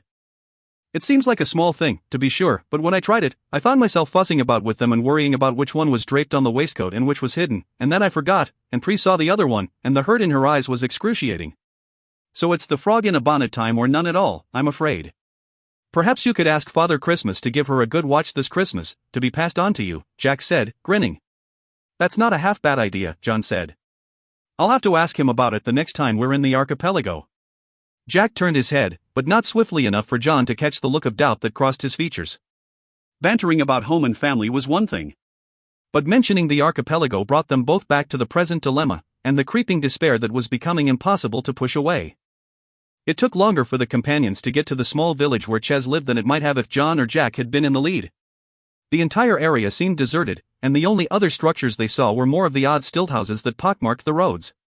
But Chaz had insisted on taking a circuitous route that roamed back and forth across the entire countryside. It's because of the Wicker Man, he finally explained when the others pressed for his reasons. He was out looking for you lot in particular, and there's no telling how many more are doing the same. Their sweeps follow your scent, and so it's best to leave a trail that'll confuse 'em before they finds you. How many more what might be out looking? Asked Jack. Wicker Men, Chaz replied without turning around, and their sweeps. That wasn't the only one, you know. And there are other creatures too. Some better. Most worse. We saw the giants, John said. Should we be talking aloud, with them lurking somewhere back there? Oh, the giants is no worry, Chaz said breezily. They can't be loosed until they've been summoned, and... He stopped as if he'd said too much, then scowled at John. Be that as it may, mayhap we should not be talking aloud, any road. After another hour of Mobius loops, Chaz finally brought them to a strange abode. Unlike the dozen or so stilt houses that clustered nearby, it was set into the side of a hill. It had a round door that was lightly camouflaged and heavily fortified. Through the doorway, they could see that the ceilings were low, but it seemed a good enough place, if not really one suited to guests. The area itself was more intriguing to Jack. It was disconcertingly familiar. The trees, what remained of them, were bare, but the soil itself, the reddish hues, the texture. It was all the same, along with the spot nearby where the quarry should be. And then he knew. It was the kills, Jack suddenly realized. Home. His home, at any rate. His and Warnie's, and Jamie's. Chaz had brought them to the one place Jack most wanted to be, except it wasn't that place at all. It was a place that looked like home but was really in some hellish otherworld in which they were trapped, perhaps permanently. So how have you managed to survive on your own? Jack asked. I makes do, Chaz said after a moment. I scavenge, mostly, and trade a little of this, a little of that. But I gets what I needs. I think I need some sustenance, said John, if you have anything you can spare, Chaz. My store's is scanty, save for roots and a bone or two, said Chaz, eyeing the badgers while trying to look as if he wasn't, but it may be enough for a thin soup, since we have nothing else to put in the pot. Soup, thin or not, sounds fine to me, Jack said, folding his arms and standing protectively in front of the badgers. I just wish we had Bert's magic stone to help it alone. Ah yes, said John. His stone soup. Meal fit for, well, a king. Or a group of lost scholars. Who's Bert? Chaz said without looking up from his dinner preparations. Not that I really care, but talking passes the time. Are you sure he's not Charles? Jack whispered to John. Heh, said John. Bert's our mentor, Chaz. A great man. And I really wish he were here. Maybe he is, offered Fred. If if Mr. Chaz is here, and he's almost like Scholar Charles, then perhaps others we know are here too. Everything here is upside down and sideways anyway, Jack said, indicating their reluctant host. Perhaps Bert goes by Herb or Herbert or George or some such. Uncas nodded sagely. Far Traveler can be known by many names. For the first time it seemed as if the conversation had engaged Chaz's full attention. He stood abruptly, ladle in hand. Far Traveler? This Bert fellow is also called the Far Traveler? Does that make a difference? Asked John. It does if I knows a Far Traveler and not a Bert, Chaz replied, suddenly animated. Is he really a friend of yours? Friend and teacher, said John. I think what we need is to get some food and rest, then get our bearings in the morning and see if Bert really is somewhere hereabouts. Chaz dropped the bowl of roots he'd been pulling out of a cupboard and turned to them, incredulous. Are you mad? He exclaimed. Why would you possibly go about during the day? Why would that be a worse plan than traipsing about at night? Asked Jack. What with giants and sweeps and wicker men roaming around? There are worse things than them what serves the king, Chaz said slowly, and they go about when the sun is high. The fear in his voice was enough to convince them. The companions ate the meal he prepared, then stretched out on the dirt floor as the sun began to rise, to sleep until dusk. And so none of them saw the raven Chaz kept in the cage in the rear of the house, or the name he wrote on the note he tied to its leg before he turned it loose into the harsh Albion daylight, closing the door behind it. When the sun had finally dropped to just a sliver of blood-tinted light on the horizon, Chaz finally opened the door again, and they began the journey to find the Far Traveler. Chaz led them south and west, to the channel that was the nearest access to open waters in that part of Albion. As they journeyed they could see more towers in the distance. None were close enough for the companions to worry about being sighted, but they kept watchful eyes all around, just to be safe. It was still fully night when they reached their destination, a small hamlet Chaz called Trevina. It consisted of fewer structures than the village that had been the Kills, but all here were on the strange stilts. The largest of them, made of stone, was at the edge of the beach, surrounded by a courtyard. A wooden bridge ran up at a slope to the front door, which was open. The courtyard was bare rather than clean, and the shack simple rather than orderly. Spareness might resemble cleanliness, but it cannot disguise the bleak dreariness underneath. Chaz passed over the bridge and through the shack with a proprietor's ease and opened the door at the rear of the building. He'll be out this way, on the pier, he said, gesturing. Follow me close-like. The pier, which was itself a generous description, was high off the ground, but short. The beach dropped away sharply, since there was no longer any water flowing underneath, and the sand stretched out into the darkness. Must be low tide, John observed, but the beach seems awfully parched. Chaz chuckled. Tis, he said in agreement. Been low tide for almost 200 years, as I heard it said.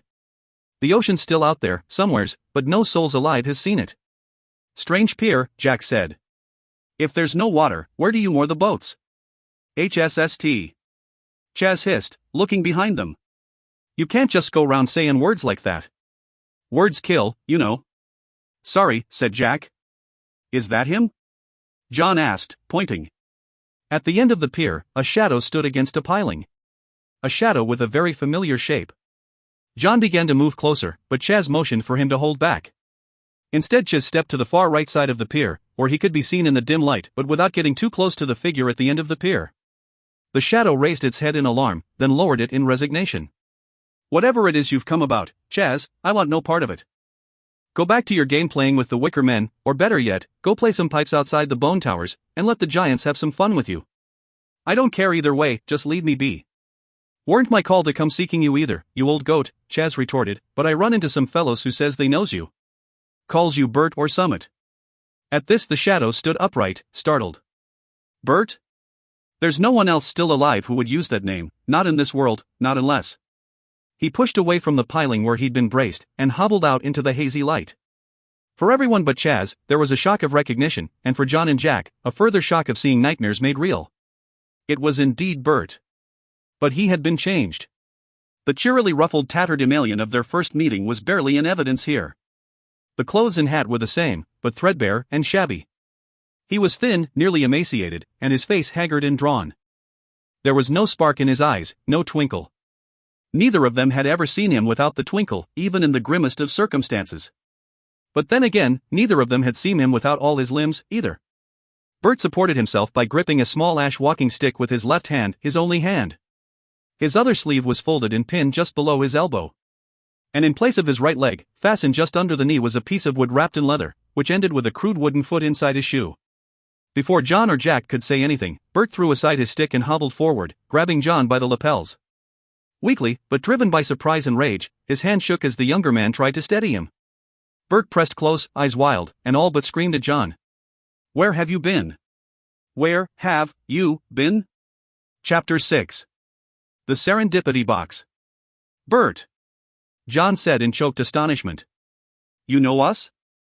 You really know us, Dot?" "Of course I know you, John," the ragged old man said, finally letting go of John's coat and brushing him away. "I gave you the Geographica. I helped the three of you learn your roles in the great clockwork mechanism of things that are. I stood by you against a great evil, and we saved the world, once. And then you let it degrade to this," he spat, gesturing with his good arm. "Here, you badger. Give me my stick." Fred jumped forward and retrieved the short ash staff, handing it to the old man. Neither he nor Uncas understood what was taking place, and so they remained quiet while the humans played out the drama. Bert stood a few feet from John and Jack, forming a rough triangle, but he refused to look at either of them, not directly. Chaz stood farther back, observing. 14 years, Bert wheezed. "We came here 14 years ago, to save you, to help you." "You said we, Bert," Jack said, interrupting. "Who else came with you? Surely not Avon, that." "No, not Avon," Bert replied. "Your pretty ladylove stayed in the Archipelago, where she needed to be. She doesn't love you, you know," he added, almost conspiratorially. "Never did. Didn't love the potboy, either. No, Nemo was her companion, but you fixed that, didn't you, Jack?" In earlier years Jack would have reddened at this and become flustered. But he'd matured a great deal in the intervening time, and could face his own shortcomings and mistakes foursquare, as a man is supposed to do. "I stopped feeling responsible for that a long time ago, Bert," he said calmly. "James Barry told me things about Nemo, and you, and," he stopped. "Verne.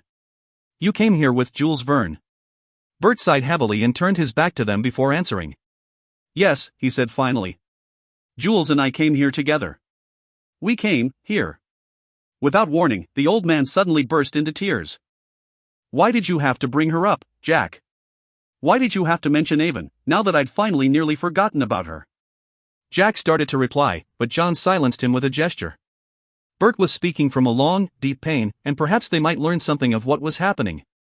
"If she'd been killed in battle, I might have been able to live with it," Bert sobbed. "But here, after what's happened, it's as if she never existed.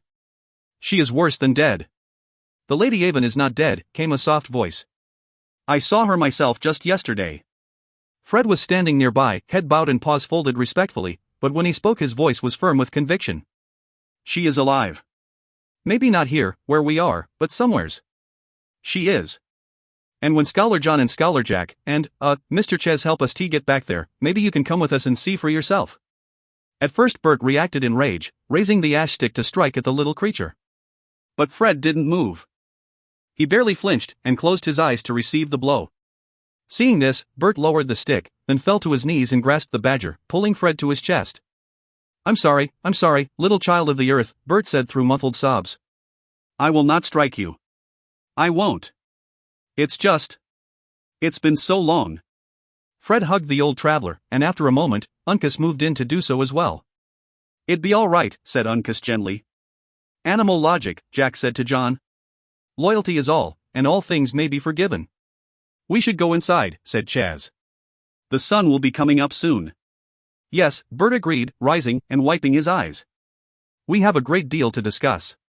With the badgers supporting him on either side, Bert moved down the pier to the bridge that connected it to the house. John followed behind, but Jack pulled Chaz aside. "If this is indeed our Bert," Jack whispered, "how has he survived?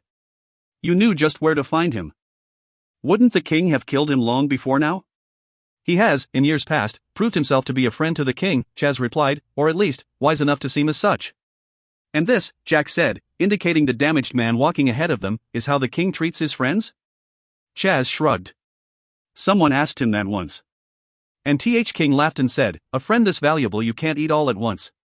Bert took them all inside the little shack, where he lit 2 candles, which he placed at opposite ends of the cramped quarters. For a single person, the accommodations were tight. For 4 men and 2 badgers, it was practically claustrophobic. There was a table and only 1 chair, which Bert took. The others sat on the floor, except for Chaz, who remained standing nervously in the doorway. "You'll have to forgive my lack of hospitality," Bert told the others. "I'd offer you tea, but I haven't any tea. I'd offer you brandy, but I haven't any brandy. In fact, I don't even have any crackers to give you." "We did," said Uncas, "but there was an emergency." "There still is," said Jack. "That's a shame," said Bert, "to run out of crackers before you've run out of emergency. And in Albion, it's always an emergency." "The king, whoever he is, sounds like an utter despot," John observed. "Well said, John," said Bert, "for he is just that. A despot. A petty, cruel dictator who hates himself and takes it out on everyone else. He suffers, and so makes the world suffer too." "That sounds awfully familiar," said Jack. "More than you know," said Bert. "You've met him." "Killed him, actually, more or less." "That's impossible," said John. "Improbable, but clearly not impossible," Bert corrected. "In the world you came from, the Winter King fell to his death in the year 1917.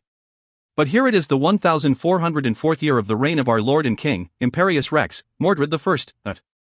It took some time for the reunited friends to explain what had been happening to them, and Bert listened to their accounting of the situation with Hugo Dyson without comment. When they at last had finished explaining, he nodded sadly. "I begin to understand, at long last," he said, still unwilling to look at any of them directly. "If Hugo went back to the 6th century, then he changed history. And everything proceeded apace from there to what we see now, today. Something that happened in the past gave Mordred the means to conquer and rule and emerge victorious against all opposition, if there ever was any." "Why do you still know us, Bert?" asked Jack. "Chaz is obviously what Charles became in this timeline where he never knew us, but you're still our Bert." "Jules and I left Paralon right after the War of the Winter King," said Bert.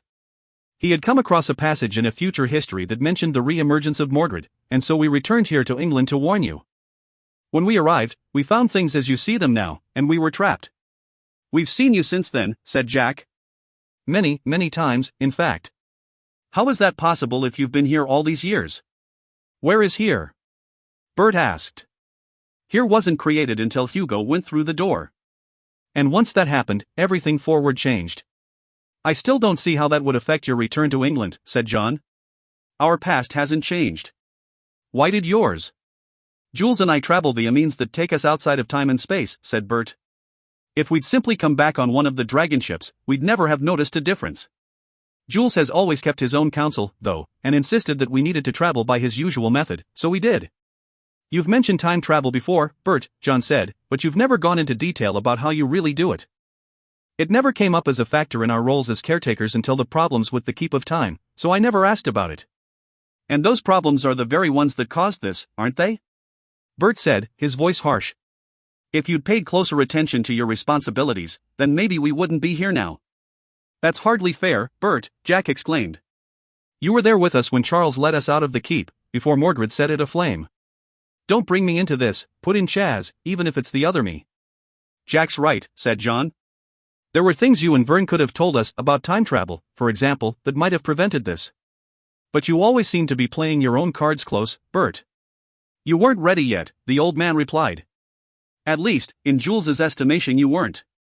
We had focused on you, John, as the one with the most potential to learn about the intricacies of time as well as space. But then we realized it might be Jack who possessed the greater capacity. We were wrong on both counts, it seems." "No offense." "I can't be offended," Jack said, "when I don't even understand what you're talking about." "So you get my point," said Bert. "Excellent." "No, we realized it was Charles who had a bent for not only time travel, but also for interdimensionality. So we came back to England specifically to warn him." "Same with TH Royal Animal Rescue Squad," Uncas put in. "We were given our instructions by TH Prime Caretaker 14 years ago." "That's what I find intriguing," said John. "Vern obviously knew more than he was telling you, Bert, to set a plan into motion that involved a rescue effort on the very day that these events would be set into motion in your own future." Bert stood and hobbled his way over to the mantel of the small tumble-down fireplace at the far side of the shack. On it sat a skull, a scroll, and a small box of a unique design. Bert removed the box and set it in the center of his small table. The box wasn't polished, but it was shiny with age, great age. The wood it was constructed of was pale, and there were cuneiform-like markings carved into the top and sides. Across the bottom were signs of scorching, as if it had been held to a flame. Jack reached out to lift the lid, but Bert slapped down his hand with the ash staff. Not so quickly, lad, the old man said. No telling what'll come out of the serendipity box. Don't want to let anything out that's best kept in, for now. What is a serendipity box? Jack asked as he rubbed his knuckles. Some sort of Pandora's kettle? Not so dire as that, said Bert. It was your mentor, Stellan, who actually named it, John. What it was called before that, I can't say. As the legend goes, it was given to Seth, the third son of Adam and Eve, who passed it to his own son, Enos. Where it went after that is mostly lost to the mists of antiquity. But sometime in the past, it came into the possession of Jules Verne, and it was he who explained its workings to myself and Stellan. Adam explained to his son that the box could be used but once, and it was his choice alone when to do so.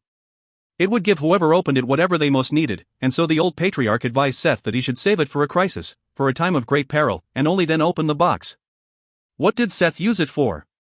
Asked John, who still had not decided whether he even wanted to touch the serendipity box, much less open it. I've never heard of it. It was too long ago, and there are too many versions of the stories to know for sure, Bert replied. Some say that he was given a knife with which to avenge his brother, Abel.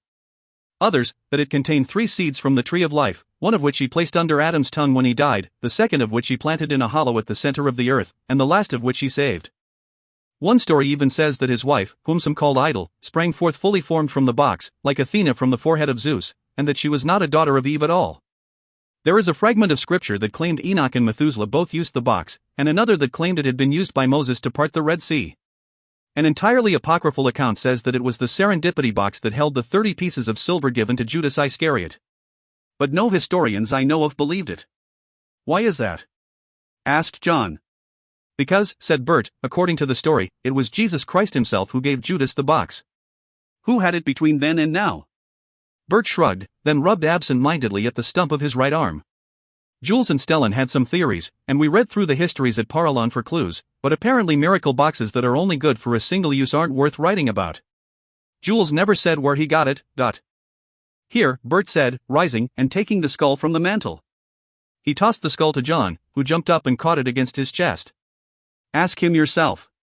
And let me know if he answers. I've been talking to him for years now, and he hasn't said a word. The companions were speechless, except for Chaz, who watched with mild interest. Kept it, did you, old-timer? He said blithely as he walked to the window to pull back the curtain and peer outside. I supposed the king wouldn't notice one more or less in his tower walls. This is Jules Verne? John asked, flabbergasted. He's dead? The world we knew thought he died in 1905 anyway, said Bert, and he may well have. But he had a lot of traveling around to do, in time as well as in space, and he had the bad fortune to end up here, with me, in this dismal place. What happened? Mordred was waiting for us, said Bert. He knew we were coming, somehow, some way. And before we could gird ourselves up to work out what had happened to us, hell's bells, to the whole bloody world, Jules was killed. There was no way to contact the archipelago for help? Jack asked, taking the skull from John and hefting it in one hand. Samaranth, or Ordomas? Anyone? Bert shook his head and looked at Jack intensely. You still don't get it, do you, boy? In this place, there is no archipelago. Mordred destroyed it all centuries ago, and then set about destroying this world as well. The only creatures or lands who survived were those who joined him, like the giants and the trolls. Everything and everyone else, dragons, elves, dwarves, humans, all gone.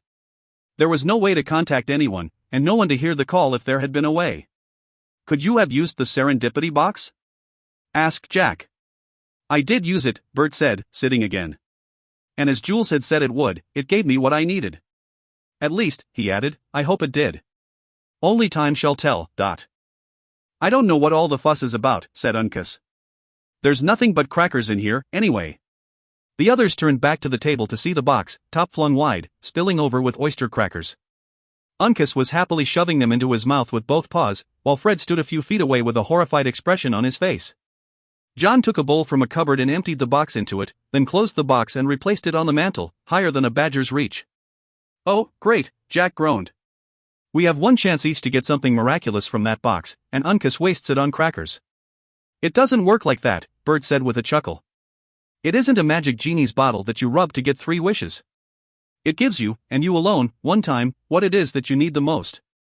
So, he finished, rubbing Uncas on the head, it's likely that it doesn't matter when or where or how Uncas opened the box. It would probably have been full of oyster crackers just the same. "Forry," said Uncas through a mouthful of crackers. "I Juff Willie Wyke M. "I think you might be correct," Bert mused, turning to John. "I think perhaps Jules had planned ahead for something only he was privy to. Something that's happening right now." "Hold on, you old goat," Chaz said, still glancing out the window and fidgeting nervously. "Don't go getting any ideas." "But don't you see?" Bert exclaimed. "If all of this was foretold, was anticipated, by Jules, then that changes everything." "What are you talking about?" asked John. "The serendipity box was left for you, John. Jules left it for you, and Jack, and Charles. He said you'd come for it. I just never imagined it would take 14 years.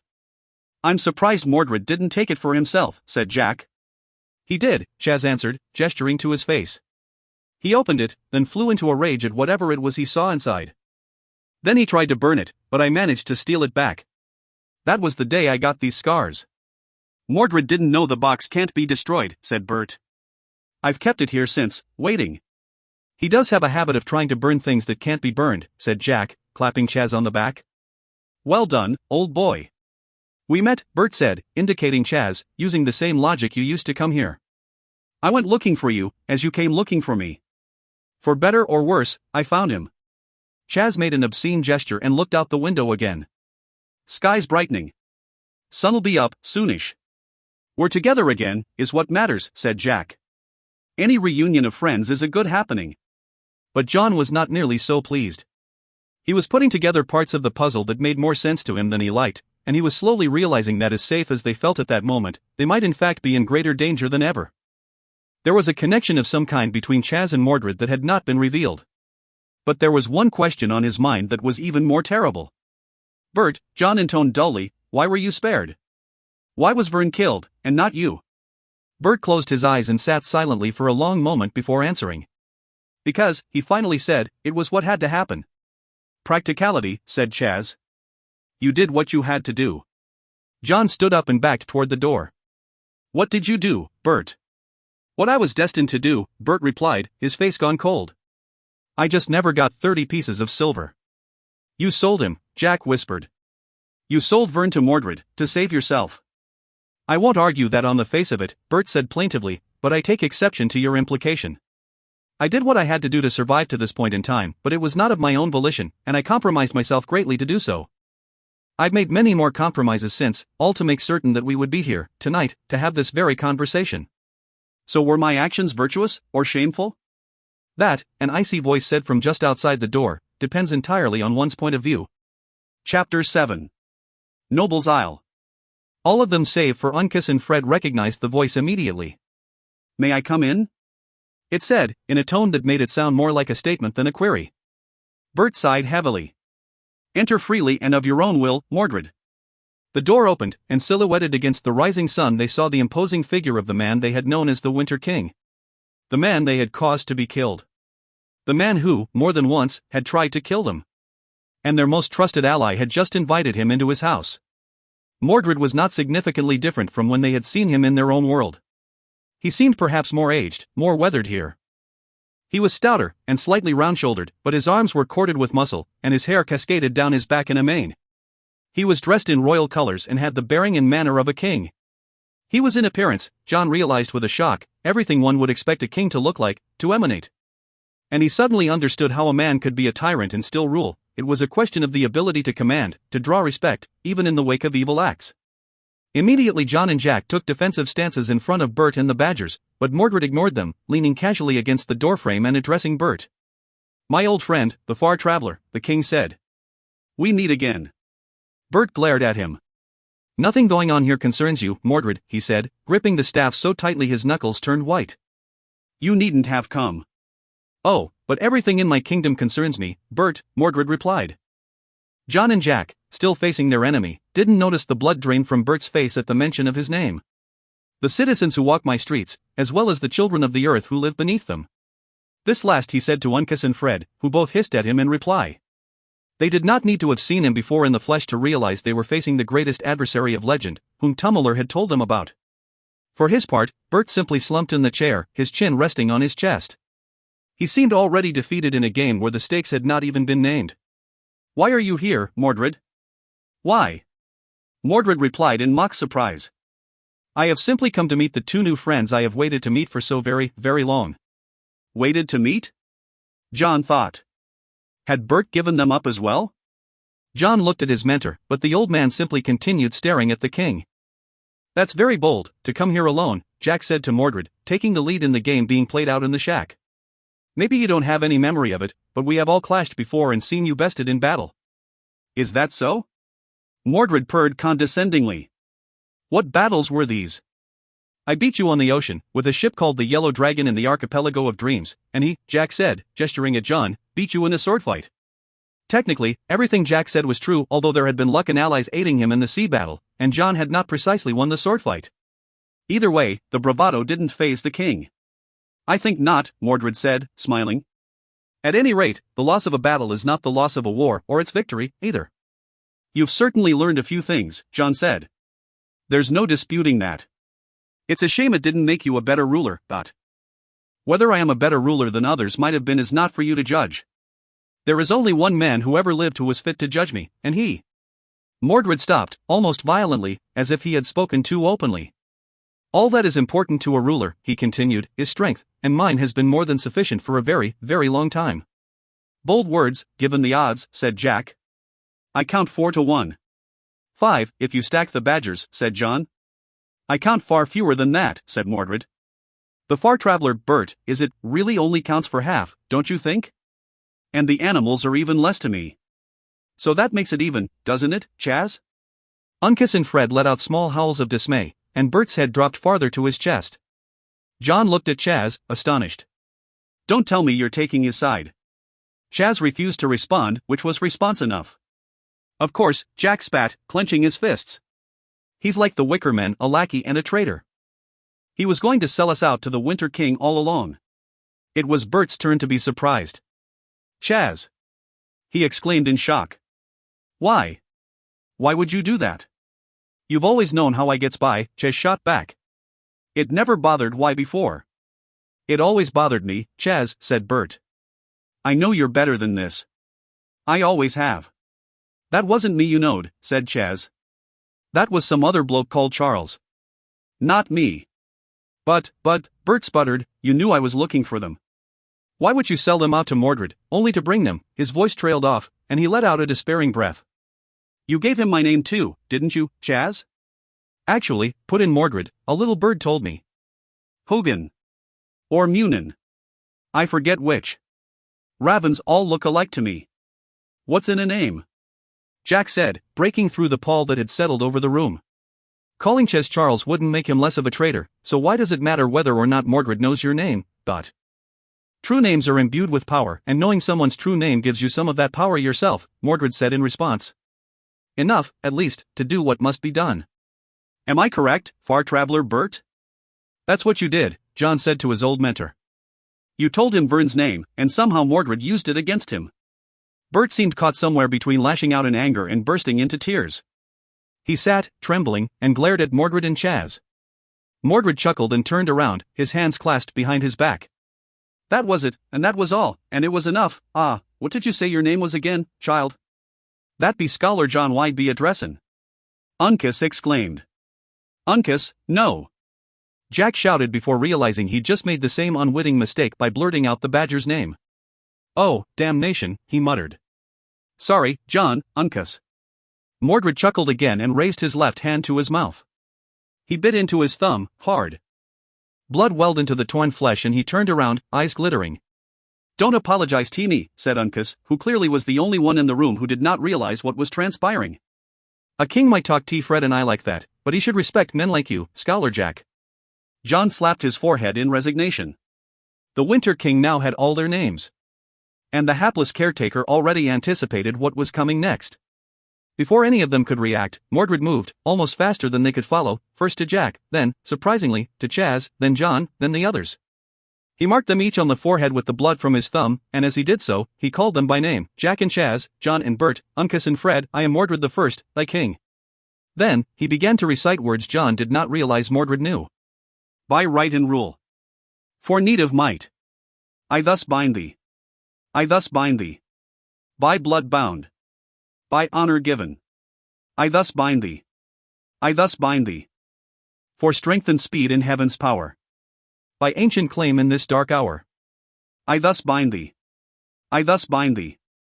The instant Mordred began speaking, all the companions found themselves unable to move, their arms felt bolted to their sides, their jaws fixed and unmoving. All, that is, save for one. Mordred finished the binding and once more looked at each of them in turn. He was triumphant, but there was a trace, the merest trace, John thought, of melancholy in his expression. Of regret. Long ago there was a prophecy, Mordred began, that mentioned someone called the Winter King. It was said that he would bring darkness to two worlds, and that, he paused, considering, then continued. It said that 3 scholars, 3 men of imagination and learning from this world, would bring about his downfall. It was more than 1,000 years before some among my people began to call me by that name, and only then did I remember the old prophecy. The prophet never mentioned the far traveler, but when he and his companion first came here 14 years ago, it rekindled the possibility that the prophecy was true. And so since then I have waited patiently for the 3 scholars it spoke of to arrive, John, Jack, and Charles. This last he said with a wink at Chaz. Not precisely what had been prophesied, but when the far traveler sought you out, I saw a possible connection and decided not to take chances. And when you sent word that you'd found these 2, your own fate was sealed. My Shadowborn will attend to you all shortly. We shall not meet again.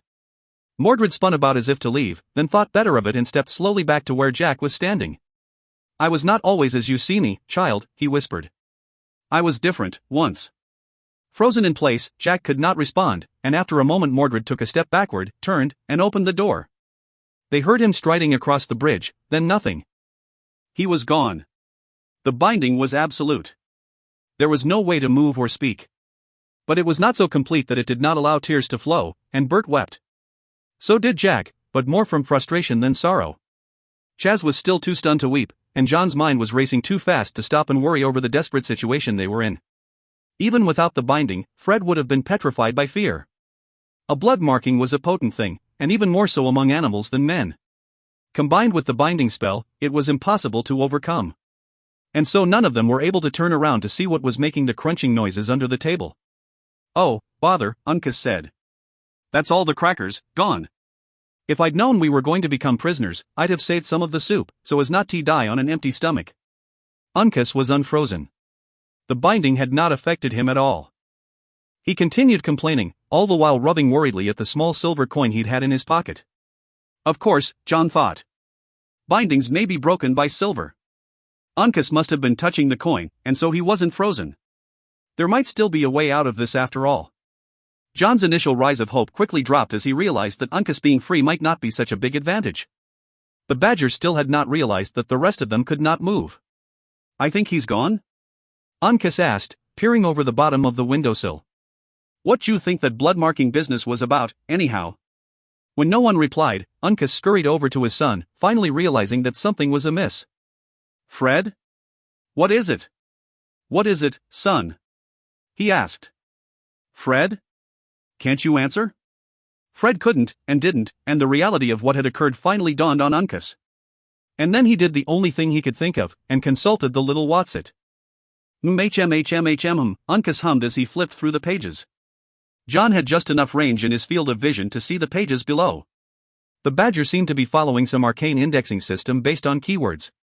Spells, curses, Uncas murmured, chewing absently on the coin, also see, bindings, counterspells, blood oaths, and, yes, here we go. It's under the section on blood. You know, it'd be a fascinating thing. I never would have made connection to lycanthropy, but... Uncas blinked, then looked at the coin. Well, pluck my feathers, he said. Silver's good for lots o' stuff. He repeated the process Fred had performed earlier, grinding the coin to a fine powder. Then, apologizing for the presumption, he sliced 5 shards of wood from the ash staff, moistened them with his tongue, then rolled them in the silver dust. Let's try this with you first, Fred, he said to his son. If it works, why can help with others. Uncas closed his eyes and murmured a badger's prayer under his breath, then plunged the ash and silver dart into Fred's forearm. It worked. Ow! Fred yelped, rubbing at his arm. Good show. The Royal Animal Rescue Squad, trained and true. The remedy worked equally well on the men. Sort of a reverse Balder, Jack? John asked, examining the dart. But Jack wasn't listening. The second he was freed, he had Chaz pinned to the wall. Why did you do it, Chaz? Jack shouted, livid. Was it really worth selling out your friends for a few lights? You and my friends. Chaz howled in reply. Besides, he froze me the same as you. No time. There's no time for this. Bert exclaimed. Mordred's minions are everywhere, and the news we've escaped may reach him any moment, and then we'll all be lost. Where can we go that he won't find us? John said. We have nothing to fight him with, not even his true name. Yes, you do have something, said Bert. You have the prophecy. And you have this. He took the rolled parchment from the mantel. This is what Jules was given when he opened the serendipity box. It was then that he said I must give him to Mordred, and then wait for you. He died so that you could have this chance. Well, let's have a look at it, Jack began. No time, Bert said. Just know this, it's a map to the last island in the archipelago. The only map left, which has been hidden from Mordred all these years. The only one that was made by the cartographer, but by covenant, never bound into the Geographica. Hearing this, Uncas and Fred exchanged questioning glances, but said nothing. Here, Bert said, stuffing the parchment, the box, and Jules Verne's skull into a bag. Take these, and let's get you on your way. How does Y-Plan-T do that? Said Chaz. For the first time, John and Jack saw the old familiar glitter in Bert's eyes. Easy, he said as he opened the back door. I'm going to use what the serendipity box gave to me. The old man hobbled his way out to the far end of the dock. Looking westward, the companions could see nothing but dust. It was, in all ways, a desert. Are we going to walk to this island? Jack asked. I've already got a blister going. Shush, said John. I think Bert's got better than that in mind. Oh yes. Bert nodded. I do have something good up my, sleeve, as it were. He reached into his pocket and pulled out a brooch. It was an Egyptian scarab beetle set in a bronze fitting, and the shell of the beetle was translucent blue. It also seemed to be in motion. Bert turned it over. Recognize the writings, John? Egyptian, obviously, and he peered closer. Is that Hebrew? And John's eyes grew wide. Is this what I think it is? Bert nodded. From Aaron's hand to mine. His brother didn't part anything. The Red Sea was taken up, whole, and put away for safekeeping.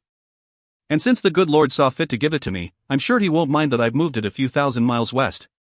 Bert drew back his arm, and with surprising strength hurled the brooch high into the sky. It arced higher, then plunged downward, hitting the ground some 100 yards away. Now what? Asked Chaz. Suddenly the earth underneath the brooch fissured and split, and it fell into the ground, out of view. A low rumbling sound shook the air, and the pier began to tremble. Then, where the brooch had fallen, a fountain burst into the sky from the center of the fissure, then another, and another. In seconds it was as if a reverse thunderstorm had exploded out of the dry earth, filling the sky with water, which fell back to ground and began pooling in greater and greater volume. As the flood gushed up, rain clouds began to form, and almost immediately a downpour started. The water met in the middle with such force that the winds nearly swept the small group off the dock. And then, as quickly as it had started, the storm subsided, and the clouds began to settle, and the companions found themselves looking out upon an ocean restored. That was not the end of the surprises. In the distance, perhaps a few miles out, they saw a ship. A dragon ship. I thought Mordred would have destroyed them all, said John, all the dragon ships, along with all the lands in the archipelago. Not this ship, and not this island, said Bert. There were no other dragon ships when this timeline changed. And there were reasons this island was never included in the original Geographica. This is one of them. And so it was with mingled wonder and awe, and no small surprise, that the companions watched as the red dragon glided smoothly through the water and alongside the dock. But why, Bert? John asked as the companions climbed aboard the ship. If you had the brooch and could do this at any time, why did you wait so long? For you, Bert said simply. We had faith in you. Jules trusted in your destiny, and so did I. It was hard, terribly so at times. And I regret to say I am not the same, in many ways. I'm worn thin, John. But I'm heartened by your arrival. And overall, considering what Jules sacrificed, I really shouldn't complain. Well, you waited long enough, said Jack, offering a hand. Step aboard, and let's get the hell away from here. But Bert didn't move. Instead he simply looked at them all with sorrowful eyes, then patted the red dragon's hull. I'm sorry, lads. I won't be going. Why not? Because, Chaz called from the far side of the deck, someone's got T, stay behind, T, make sure we ain't followed. I nominate you, traitor, said Jack.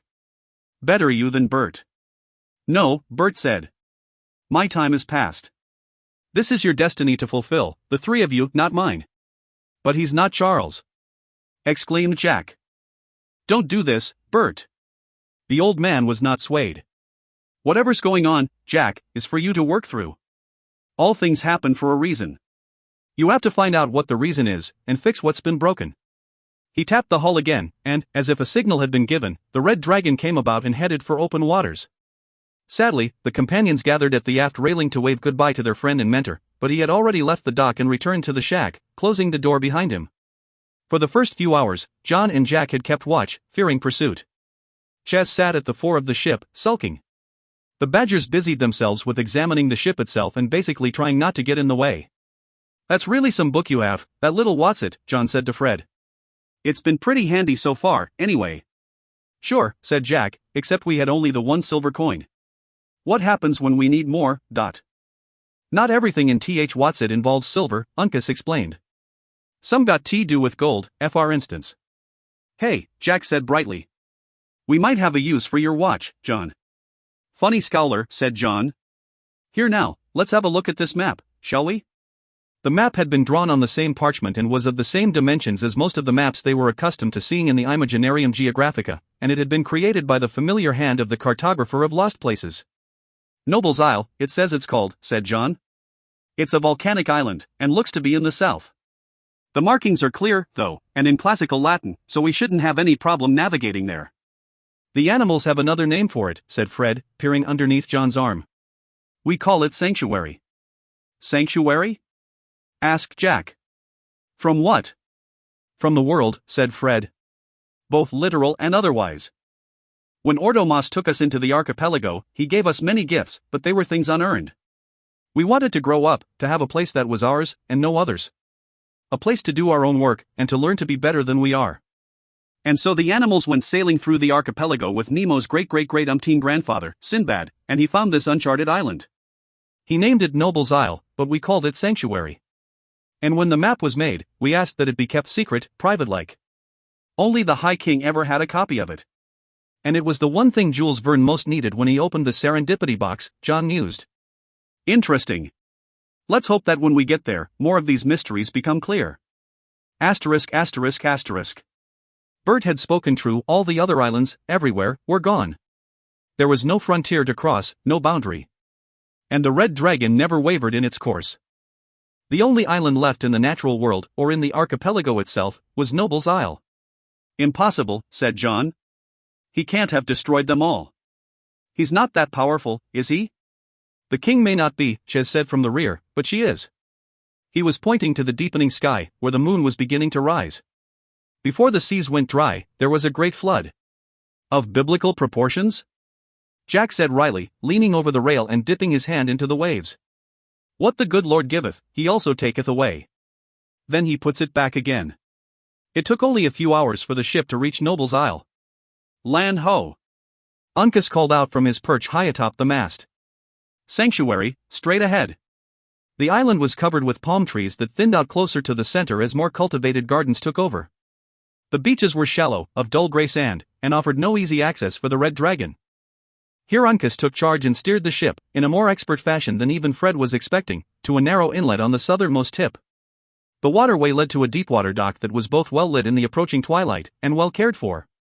The companions tied down the ship and stepped onto the sturdy dock, where they were greeted very smartly by a large fox, who bowed deeply at their approach. He was walking on his hind legs, as the Badgers did, and was dressed similarly in a waistcoat, blazer with tails, and trousers. I am Reynard, he said in greeting. Welcome to Noble's Isle, children of the earth and sons of Adam. The companions returned the bow and, at Reynard's prompting, followed him off the dock to an awaiting principal. It was large and elegant and hummed like a cat. They clambered aboard, and Reynard pulled onto a paved lane that led directly to the center of the island. The inlet had lain between two ridges, which flattened out as they passed upward along the road. To one side was a foul-smelling swamp, and to the other, they saw various cultivated gardens, which were punctuated here and there with greenhouses and outbuildings. As they drove, Reynard kept up an amiable chatter with Uncas, who talked with the fox as if they were long-lost war veterans who'd been separated for a lifetime and had only an hour to catch up. In less than 10 minutes, however, the road widened into a circular drive, which was surrounded by a cluster of buildings. These, Reynard explained, were the main dwellings of Sanctuary, and he'd been instructed to bring the visitors there. Instructed by whom? John asked as they climbed out of the principal. By the prime caretaker, of course, said Reynard, gesturing toward the main house, and at the request of Ordomas himself. Otherwise you would not have been allowed to set foot on this island, but... Reynard bowed again as he spoke, but the companions realized that as respectful as he was not altogether pleased that they were there. Please, come inside, said Reynard. The show is about to begin. Chapter 8. The Infernal Device. The main houses of Sanctuary were familiar in an unfamiliar way. It was as if Oxford had been built for use by scholars 3 to 4 feet tall, who may or may not have had prehensile tails. The construction, decor, and layout were practically Edwardian, but allowances were made for those who were actually in residence. The hallways were lined with doorways far too small for the companions to use. Possums, groundhogs, hedgehogs, and squirrels, all dressed nattily, were scurrying back and forth, seemingly absorbed in the business of the evening. Few if any gave more than a single startled glance to the strange visitors before going on about their business. There were other doorways, much larger, that would have easily admitted John, Jack, or Chaz, but Reynard discreetly closed these as they passed. Uncas and Fred were right at home, quite literally, and strode along behind Reynard with an assurance Jack and John had seldom seen in the Badgers. It occurred to them that this might be how they had appeared to their students at the colleges. They were all permitted to be there, but some were more permitted than others. Jack was abuzz with 1,000 questions, all of which Reynard answered patiently. Despite the flashes of reluctance he showed at having them on Sanctuary, he was an exceptional and gracious host. John asked fewer questions, if only because he was still trying to process everything that was happening. Only Chaz had remained completely silent since their arrival on the island, which everyone else attributed to sulking. Only after they'd passed a number of animals in the corridors did John realize the truth: the man was terrified. Another creature, a ferret wearing a pince-nez, paused and squinted at the companions before snorting huffily and scampering off in the other direction. It's odd that we aren't attracting more attention, noted Jack, seeing as there are seldom any humans admitted on the island. It's not a matter of inattention, Reynard said blithely. More in excess of it. We've been preparing for you a long while. That's our understanding, said John, who was carrying the bag Bert had given them and could feel the slight pressure of Vern's skull against his hip. What can you tell us about Jules Verne, Reynard? The prime caretaker? Said Reynard. What would you like to know? For one thing, Jack answered, why he's called the prime caretaker. The fox stopped and looked at Jack as if he'd asked why water was wet. Because that is what he is, Reynard said. He is the caretaker of us all. Is he not, even now, guiding your path to do what must be done? Guiding or manipulating, said John. I can't decide which. Reynard nodded. We had similar concerns when he first came to us. Had it not been for the blessing of Ordomas, his coming here would not have been allowed. 14 years ago? Asked Jack. Reynard gave him another look. 14 centuries ago, give or take. As I said, we've been preparing for you a long time. It is a remarkable place you have here, John said. Very civilized. More so than the rest of Albion, that's for sure. Reynard shuddered. The Winterland, yes. When he who calls himself the king began to sweep across the world, we closed ourselves off, even from the archipelago. And when we again ventured outside, we realized we were all that was left. The animals? John asked. The children of the earth, yes, but we here on Sanctuary were also all who were left to oppose him, said Reynard. The king had either slaughtered or enslaved the sons of Adam and the daughters of Eve, and when they ran in short supply, he turned his attention to us. There was a great rebellion, and there were many terrible battles. All the larger creatures were slain. Many more of us smaller animals were lost as well. Some, to our great sorrow, chose to side with him and in doing so, became truly beasts. These he shaped through his dark arts into terrible, terrible creatures. Reynard shuddered with the thought, then went on. Those who could escape him, even temporarily, fled to the edges of the earth. But even there, in those havens, they will eventually be found, and used, although it took him centuries to realize our fiercest warriors were those closest to the earth. The houses, Jack said, snapping his fingers. That's why most of the houses were on stilts, to raise them up off the ground, but... Human arrogance, Reynard said, nodding, to think that we are limited to crawling on our bellies in the dirt. To do otherwise was among the first things taught to us by Ordomas. In unison, the fox and 2 badgers stood at attention and began to recite. Not to go on all fours, not to suck up drink, not to eat flesh or fish, not to claw the bark of trees, not to chase other creatures, to willingly cause them harm. For all those of the earth are bright and beautiful, all creatures, great and small, all beasts are wise and wonderful, for the Lord God made them all. Coleridge? Jack asked. Cecil Alexander, said John. Mostly, anyway. Coleridge may have been a caretaker, but he was never that sentimental or poetic. Pardon, said Reynard. A caretaker of what? The Imaginarium Geographica, of course, said Uncas. The great book, with all the maps of. He stopped, and his eyes widened in realization as the fox looked at them all with a blank expression. The rest of them realized it too. In this place, in this timeline, there was no Geographica. There had been no caretakers, no Coleridge. All that existed was a single map, one that had never been a part of the atlas to begin with, and the sole caretaker who had been known by that name was only a skull in John's bag. Never mind, said John, patting Uncas comfortingly. We'll fix that soon enough. Reynard led them to an ornate hallway, which ended in a great carved door. It was elaborately decorated with sculpted cherubs and angels and, reassuringly, dragons. Inset at the center of the door, on a shield held within a dragon's claws, was the symbol pi, the mark of the caretaker Principia. John's mark. Jack caressed the surface of the door and exhaled heavily. As happy as I was to see the dragon ship, he said with a broad grin, I'm almost happier to see this. It tells me we're on the right path. I don't recognize the dragon, though. This was the first remark any of them had made that seemed to rattle Reynard. You actually know a dragon? The fox said, mouth agape. Really and truly? We know many dragons, said Jack. I'm surprised you don't know them yourself. The fox shook his head. Not in many, many centuries. They were the guardians of the archipelago, but something happened to them when the Winter King ascended. After that, there was no one left who could appoint them. Appoint them? John said in surprise. Isn't a dragon simply a dragon? Reynard looked puzzled for a moment, then brightened. Oh, I see. You misunderstand. No, a dragon isn't the name of the creature, although most of them were the great sky serpents you're thinking of. Dragon is the name of the office they hold, and it is a title given only by appointment. Now, he said, turning back to the door before the companions could ask more questions, which among you has the golden ticket? The what? Said John. Golden ticket, Reynard replied. This room has been locked for almost 1,500 years. Only my distant ancestors, who helped to build it, and the prime caretaker himself have ever been inside. And the door can only be opened here, he said, indicating a slit beneath the mark on the shield, by inserting a golden ticket. John sighed. I'm sorry, Reynard, we don't. But we might, Jack interrupted. You've forgotten the box. They opened the bag John had been carrying and removed the serendipity box, careful to keep it out of Uncas's reach. Could it be that simple? John said, turning the box over and over in his hands. It can't hurt to find out, said Jack. At worst, we'll end up with more crackers. I only get to open it once, said John. Do we really want to risk it to gain a ticket? What if we need something more pressing in the future? What if someone's life may depend on when we choose to use it? I think someone's does, Ches blurted out. He glanced meaningfully down at Vern's skull and gulped hard. Good enough, John said. He closed his eyes and lifted the lid.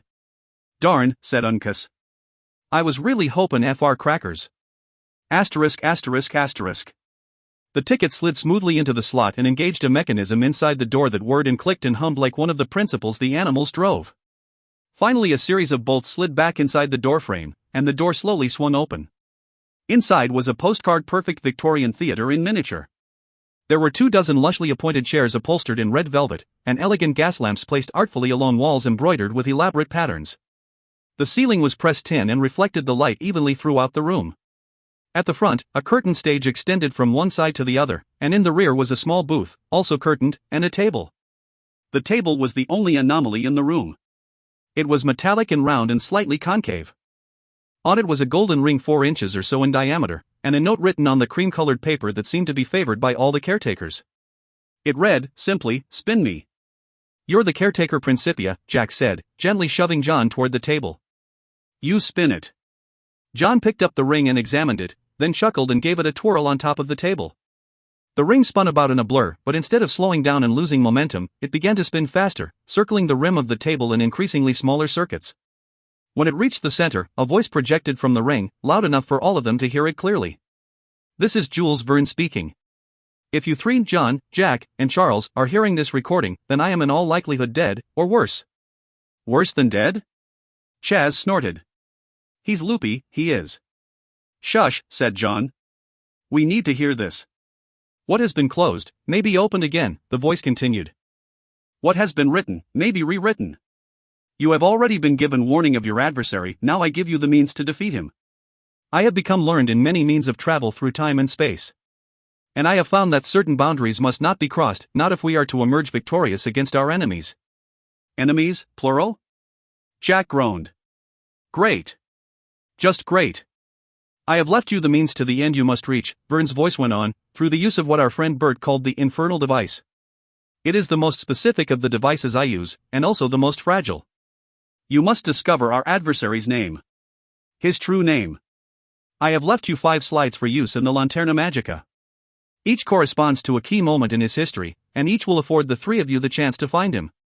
Each slide may be used only once, and the portals they create will remain open for only 24 hours, and no more. If you do not return to Noblesall within that time, you will be trapped there, and all our efforts will be for naught. Only thus, by seeking him out, naming him, and binding him, may he be defeated. But remember, our adversary may not be whom you expect. Be wary. Be watchful. And remember your training. All things come about, in time. Answer the question unanswered for more than 2 millennia, and perhaps you may yet restore the world. The golden ring began to slow, and with a soft clattering, it fell still and silent on the table. Asterisk, asterisk, asterisk. The companions tried to spin the ring again, to see if there was any further information to be gleaned, but it simply repeated what they had heard the first time. Let's have a look at this lantern, then, Jack said. In for a penny, in for 50 pounds. It's here, said Reynard, gesturing to the small booth near the table. There on a small platform sat an unusual if not extraordinary device. To leave a message, he can use a magic ring, said Jack, but for time travel, we need an antique projector. Splendid. John ignored his friend's sarcasm and set about examining the machine. The slides were already set into a rotating frame in the center, and where the original gas lamp had been in the back there was an incandescent bulb. Below it an electric cord snaked down and across the floor to an outlet. Not entirely antique, John said appraisingly. Shall we give it a go? Not yet, Jack replied, turning to face Chaz. You're going to stay here, where you won't cause any trouble. Fine by me, Chaz said, plopping himself heavily into one of the chairs. Nothing to do with me, any road. Wrong, said John. Vern said all 3 of us were meant to do this. And even Mordred himself said in the prophecy that we 3. Not we 3, Chaz shot back. You, him, and some bloke called Charles, who I ain't. I won't be going anywheres with you lot. I'm fine right where I be. Oh, for heaven's sake, John said. Uncas. Stop that. While the humans were arguing, the Badgers had switched on the Lanterna Magica and were using the light projected through one of the empty frames to make shadow puppets on the wall. Look, said Uncas. It's a rooster. Quit playing with the time machine, John said sternly. Remember what happened with the door. Sorry, said Uncas. Since it's already on, John said as Jack continued glaring at Chaz, we might as well see what we're in for. At his signal, Fred scurried over to the Lanterna Magica and rotated the disc that held the 5 slides. The first frame had been empty and simply projected a pool of light against the curtains. But the next contained a slide, a landscape of some kind. And as they looked, it seemed that the images projected through the stationary slide were moving. Here, Reynard said, pulling on the draw for the curtains. Perhaps this will help. Instead of a screen or sheet, behind the curtains were layers of a gossamer substance, very much like theatrical backdrops. The image from the projector passed through some layers, but not others. It was like watching a film painted on smoke. The landscape in the projection was unmistakably Greek. There were temples and great statues of ancient gods visible, all entwined with grapevines and at the bases, olive trees. Farther back, they could see a large group of people gathered in a small amphitheater, listening to a man who stood in the center. The details were sharp and clear, and to the companions it seemed as if they could reach in and touch one of the stately columns. Then there was a gust of wind in the projection, and one of the grape leaves twisted off its vine and twirled through the air to land in the room at Reynard's feet. Dear God, John breathed. It does work. It will work. Just like the doors. But with a time limit, remember, said Jack. Just then a rumble of thunder shook the room, and the projection wobbled. Reynard looked visibly alarmed, and with no comment, hurried from the room. A storm must have come up, said Jack. Funny. It was clear out before. That's not thunder, said John. That's an impact tremor. Something massive just stepped onto the island. They looked at one another in alarm. It could only be the giants. Mordred had discovered their escape from Bert's shack and had sent his largest servants to reclaim them. Oh, that's capital, groaned Jack. He turned to Chaz, teeth clenched and his temper rising. You had something to do with this, didn't you? Chaz stood up defensively. I've been with you the whole time. And I got no loyalty to him. Not now. You mean after he betrayed you the way you betrayed us? Snapped Jack. I'm sorry. Chaz said. I didn't know. Reynard ran back into the room as another footfall rattled the island. The giants have come, friends of the caretaker. And it is time for you to leave. What about you? Jack said. We can't abandon you. The fox shook his head. We have an understanding with the giants. They only want you. If you are not here, they will leave us be. It doesn't matter where else you go, or, he said, gesturing suggestively at the projection, when. Uncas and Fred both agreed with Reynard they would be safe.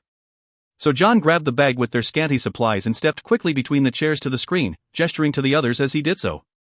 Jack. Charles. No time to debate. Let's go. I am not Charles. Chaz exclaimed over the din. I shouldn't be allowed.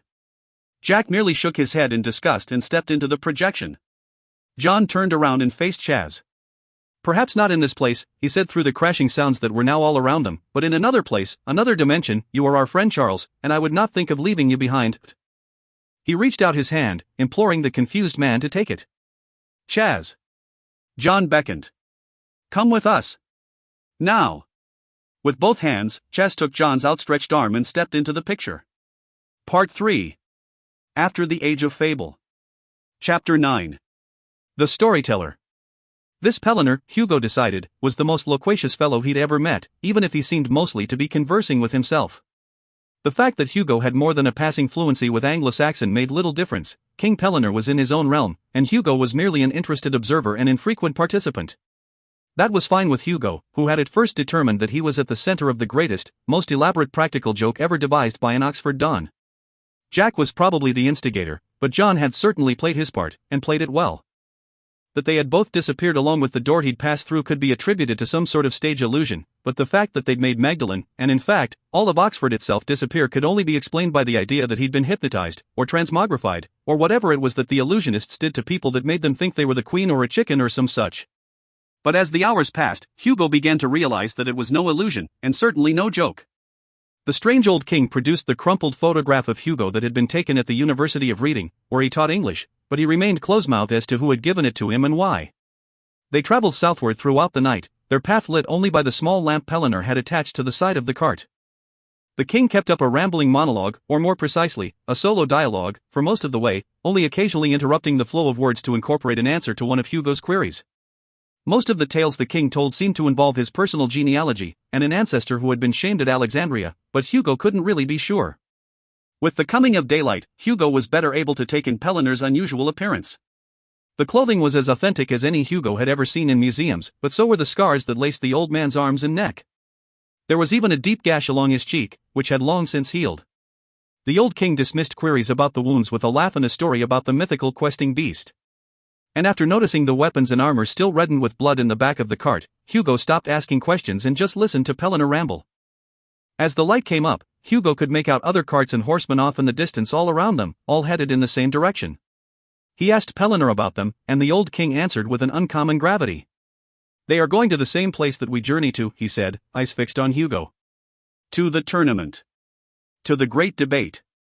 "Debate?" asked Hugo. "What kind of debate requires horsemen and swordplay?" "The kind that determines the future of the land," said Pellinor. "The kind that may only be held in a sacred place. A place of death and rebirth." "And where is that?" asked Hugo. Pellinor answered, but the accent made it difficult to understand. "Camisards?" Hugo said. Pellinor laughed. "Close enough, my odd friend." "Camelot," the king said. "We are going to Camelot." Once John, Jack, and Chaz were through the portal, all the din and clamor of the giant's assault upon Sanctuary ceased. It had opened along the wall of a tall building and was framed by pillars and grapevines. Looking back, they could see the faint impressions of the room they had left behind, lit by the glare of the projector. Reynard was near the door of the room, barking instructions to someone in the hallway, and both badgers were giving a relieved thumbs up to the companions, who would be visible now inside the projection. There was no doubt Vern's infernal device had worked.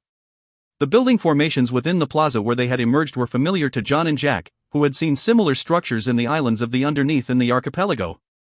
The main difference was that these were clean and undamaged. This architecture was that of a vital, living city.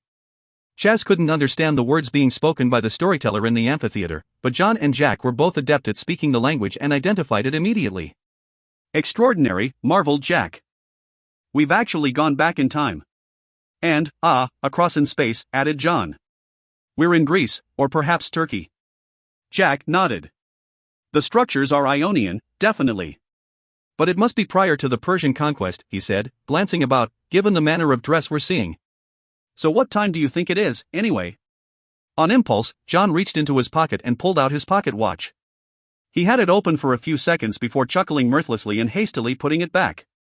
Force of habit, he said, shrugging and hoping no one had noticed the strange device he just held. Jack voiced a similar concern. We're not going to accomplish much dressed like this. He gestured at their modern English outfits. We're going to need to, borrow something more suitable. A robed figure appeared at their side and proffered 2 robes to them. Here, take these. It was Chaz. How did you get these? Exclaimed Jack. We've only just walked through the portal, I'm a thief, remember? Chaz said drolly. Just doin' what comes natural.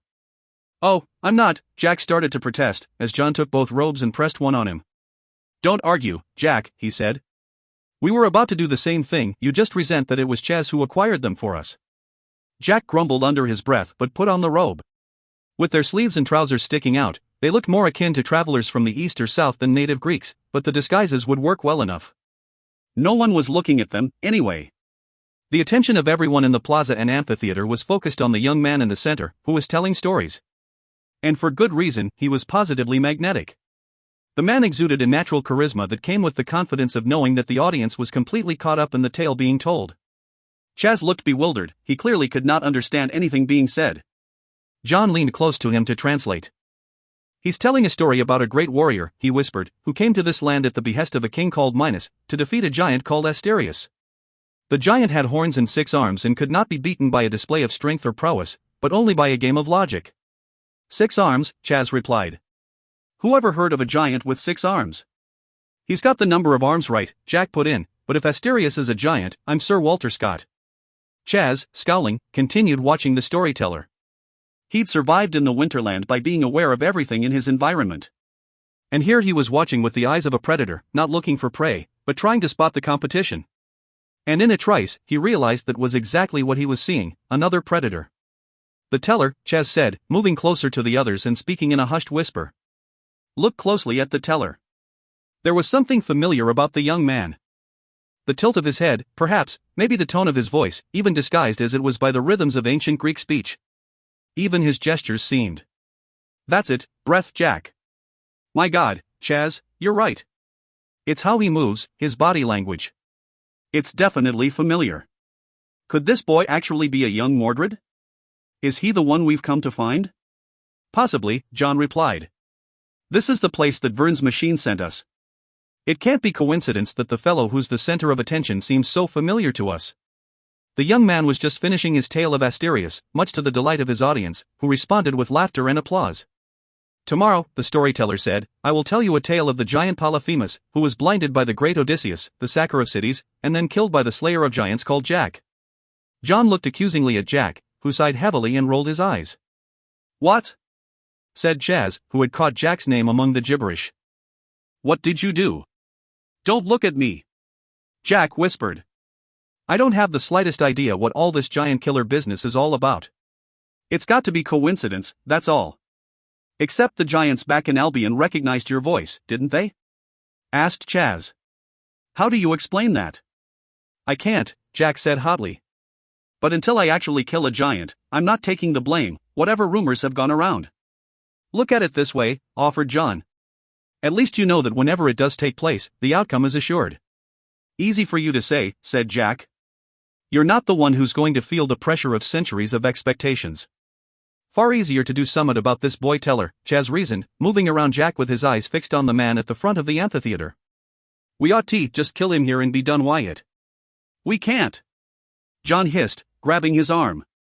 We are only supposed to learn his true name and bind him, remember, And who's th binding? Asked Chaz. You? He was right. John and Jack might know the words, but they didn't have the authority to speak the binding. Only one of the royal bloodline could, and there wasn't anyone left who qualified back in Albion. Drat, said Jack. Maybe we should just kill him. And risk really wrecking history? Said John. I don't think so. Look at how much trouble Hugo caused, and he only went back 6 centuries. We've gone considerably further than that. If we change something now, the repercussions could be disastrous. On the other hand, said Chaz, there'd be no King Mordred tea trample and piss all over everything. Might be worth the trade. John looked down at the possible Mordred, who was conversing with the crowd as they left the amphitheater. No, he said, shaking his head. We were given instructions by Vern to discover Mordred's true name, then return to Noble's Isle. And that's what I intend to do. Jack and Chaz looked at each other, debating. You're the caretaker Principia, Jack said. I'll defer to you. Fine, said John. Chaz? Chaz shrugged. Whatever you say. I'm not even supposed to be here, remember? As they spoke, a short, solidly built man who had been watching them from across the plaza approached, and before any of them could move, he had pointed a small dagger at John's stomach. My name is Anaximander, the man said, smiling politely, and you do not belong here. Please state your business, or I will slay you where you stand. Chaz and Jack both tensed for a fight, but John answered first, holding out his hands placatingly. We are travelers, strangers to your land, he said in fluent Greek. We've come here seeking knowledge of that man, there. Anaximander's eyes darted along the line John's arm made to the young storyteller, who was still accepting farewells from his listeners. Is that so? He said. That's very interesting, as I happen to be his teacher.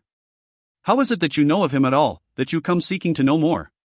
We've got a history with him, Jack said, so to speak.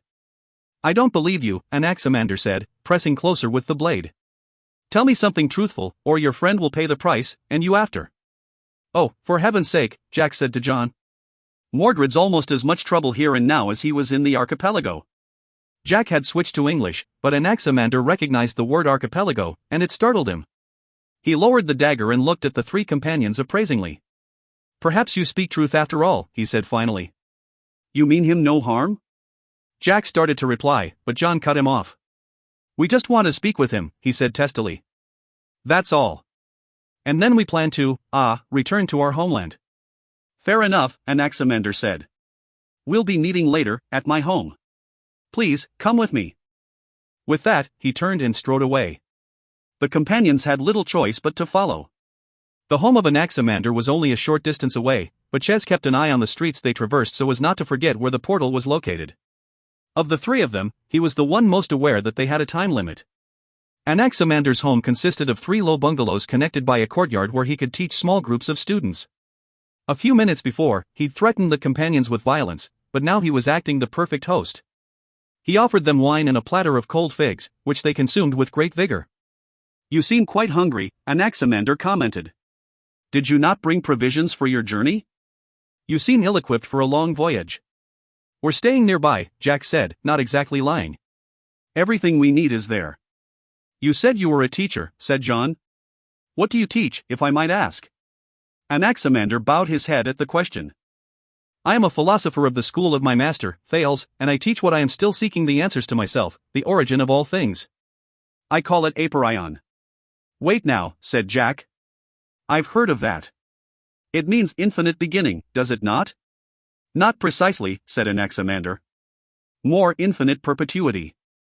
There is no beginning or ending, but merely an endlessly repeating process of beginnings and endings. Thus, an infinity of all things in space and time. Jack nearly spit out his wine. Amazing, said John, and translated for Chaz. That's a rather all-encompassing subject. Indeed, the teacher said. Presently I am working on a new theory, which I called multiple worlds. Essentially, I believe that our own world is but one of an infinite number that may appear and disappear at any given moment. Some find solidity and remain, while others flounder and disappear. Jack raised an intrigued eyebrow and looked at John. What Anaximander was describing was the very time paradox that Hugo Dyson had caused. The world they knew had vanished and been replaced by the Albion of the Winter King. They both had the same thought: was this Greek scholar in some way involved in what had taken place, or was his theory merely another coincidence? A few more hours of discussion with Anaximander confirmed the answers to many of the questions that John and Jack had wondered about. The city was Miletus, on the Ionian coast of what they knew as Turkey. And as close as they could estimate from their fellow scholars' calculations, the date was sometime around 580 BC.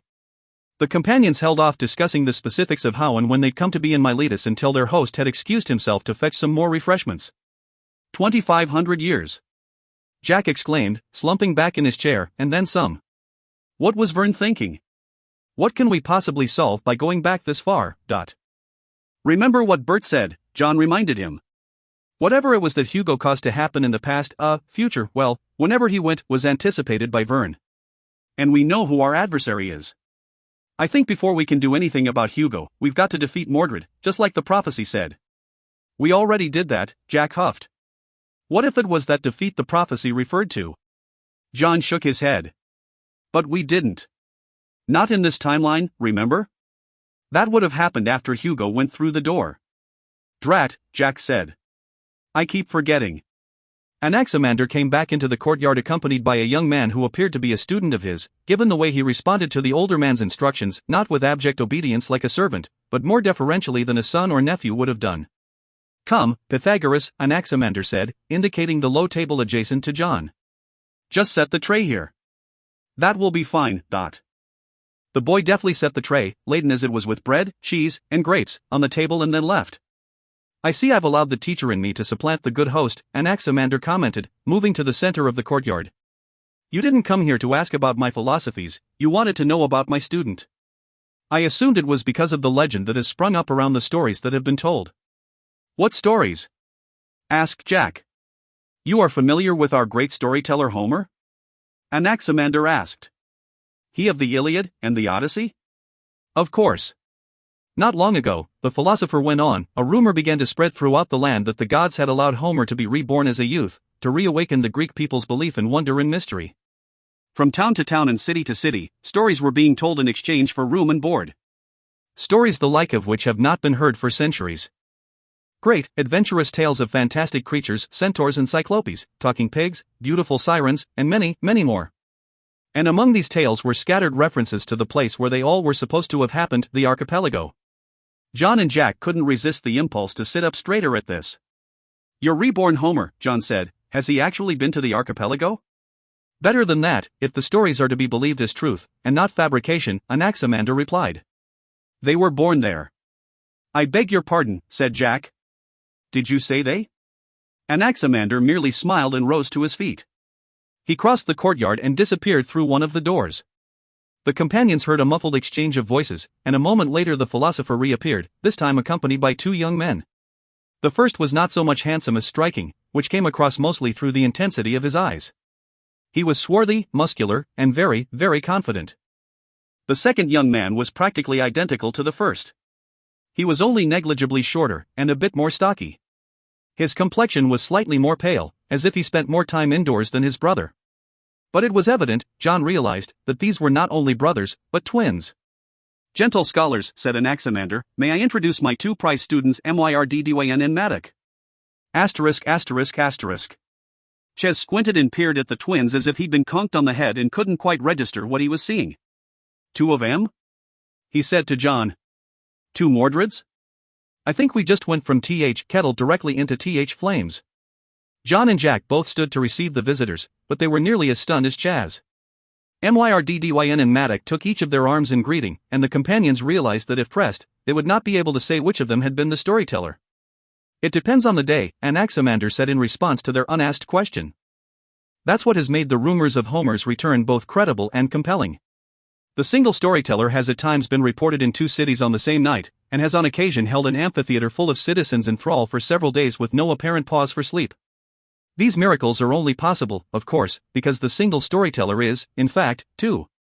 The twins took some fruit and goblets of wine from the table and settled into the chairs opposite the companions. As Myrdydyn and Maddock recounted the events of the day with their teacher, John took the opportunity to examine them more closely. Myrdydyn was the more outgoing of the two, and John was nearly certain that it was he whom they had seen in the amphitheater earlier. But then again, Maddock, while less forthcoming than his brother, nevertheless was compellingly familiar. Every gesture, every expression, bore some trace of the man they'd come seeking. "This is impossible," Jack whispered, leaning in close to John. "I can't tell them apart. If they traded chairs, I might not even lose the thread of the conversation." "I know what you mean," John whispered back. Vern never mentioned this particular problem. "You do realize," Myrdydyn said, addressing the companions, "that our teacher is very protective of us and rarely speaks of our secret with anyone." "You mean your names?" asked Jack. A flash of something indescribable crossed the young man's eyes. "I meant the secret that we were born not here, in this world, but in the archipelago. Almost no one in the Greek Empire knows of its existence," said Maddock. "There are legends and stories, of course, but few who know the reality of it, as you seem to." "We've been there often," Jack said before John could stop him, "and have many friends among its peoples." "Really?"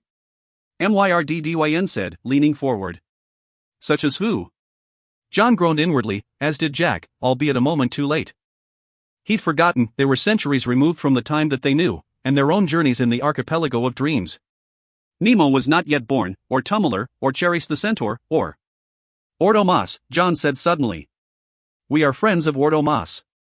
The only reaction from the young men was a polite stare. The name meant nothing to them. "Deucalion," put in Jack. "He is also known as Deucalion." This brought about an entirely different reaction, surprise and delight, and was that an expression of triumph John saw, registered on Myrdydyn and Maddox's faces, and even Anaximander's eyes widened in astonishment. "The master of ships?" he said, his voice cracking. "Surely you jest with us." "Not at all," John replied. "Do you know him?" "Indirectly," said Myrdydyn. "He is mine and Maddox's, direct ancestor." John and Jack looked at each other, bewildered. This was an unexpected complication. If one of these young men was indeed destined to become Mordred, that meant their greatest enemy was actually a blood relative of one of their strongest allies. But surely Deucalion would have known of this connection, wouldn't he? "How direct?" Jack asked slowly. "What is your exact lineage, if I may ask?" Myrdydyn nodded genially. "Of course. That is, in fact, what we have come here to discuss. Our ancestry is tied to both this world and the archipelago. Deucalion, the son of Prometheus, was our ancestor 6 generations removed from our father, who went on a great voyage through the archipelago in a ship given to him by his father.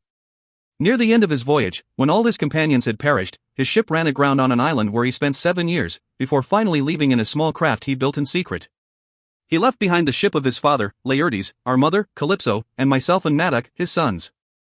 John was speechless, as was Jack. Only Chaz, who was barely following the conversation, remained unaffected. "What is it?" he asked John. "What did he just say?" "Calypso, Laertes," John said to Jack. "Is it possible?" Myrdydyn smiled. "We were born in the archipelago, but we have always known our destiny would lie here, in the land of our father, Odysseus." Chapter 10. The Shipwreck. Nearly a year ago I was sailing with a small crew on a diplomatic mission to establish a colony at Apollonia, and Anaximander began, when we lost our way and fell far off course. We were caught up in a terrible wind and found ourselves run aground on an island that seemed divided in half by a great line of storms. "Like Avalon," Jack murmured. "Interesting." While we repaired our own vessel, the philosopher continued, we saw another ship being tossed about by the waves, nearly to its destruction. The ship ran aground on the coast, crashing violently against the rocks, and I was the first to come to the wreckage. It was still being battered by the surf, but the 2 passengers aboard had been thrown clear. Before they could drown, I pulled the 2 of them from the water and brought them here. "Is it still there?" John asked. "The ship? Can you take us to the wreck?" Anaximander shook his head. "The island is too far to travel to safely and quickly, and even were we to go, the ship isn't there any longer anyway." As they recovered from their injuries, they both cried out for the ship in their fever dreams, he explained, concerned for the safety of their father's vessel. "But when I went back with several men to help me pull it aground, it was gone. An old fisherman who appeared near the rocks at the shore claimed to have seen it pulled back out to sea by 7 scarlet and silver cranes." John looked at Jack. He recognized the description of the scarlet and silver cranes, the sons of Ordomas. After my duties at Apollonia were discharged, Anaximander went on, I offered to bring them here to become my students.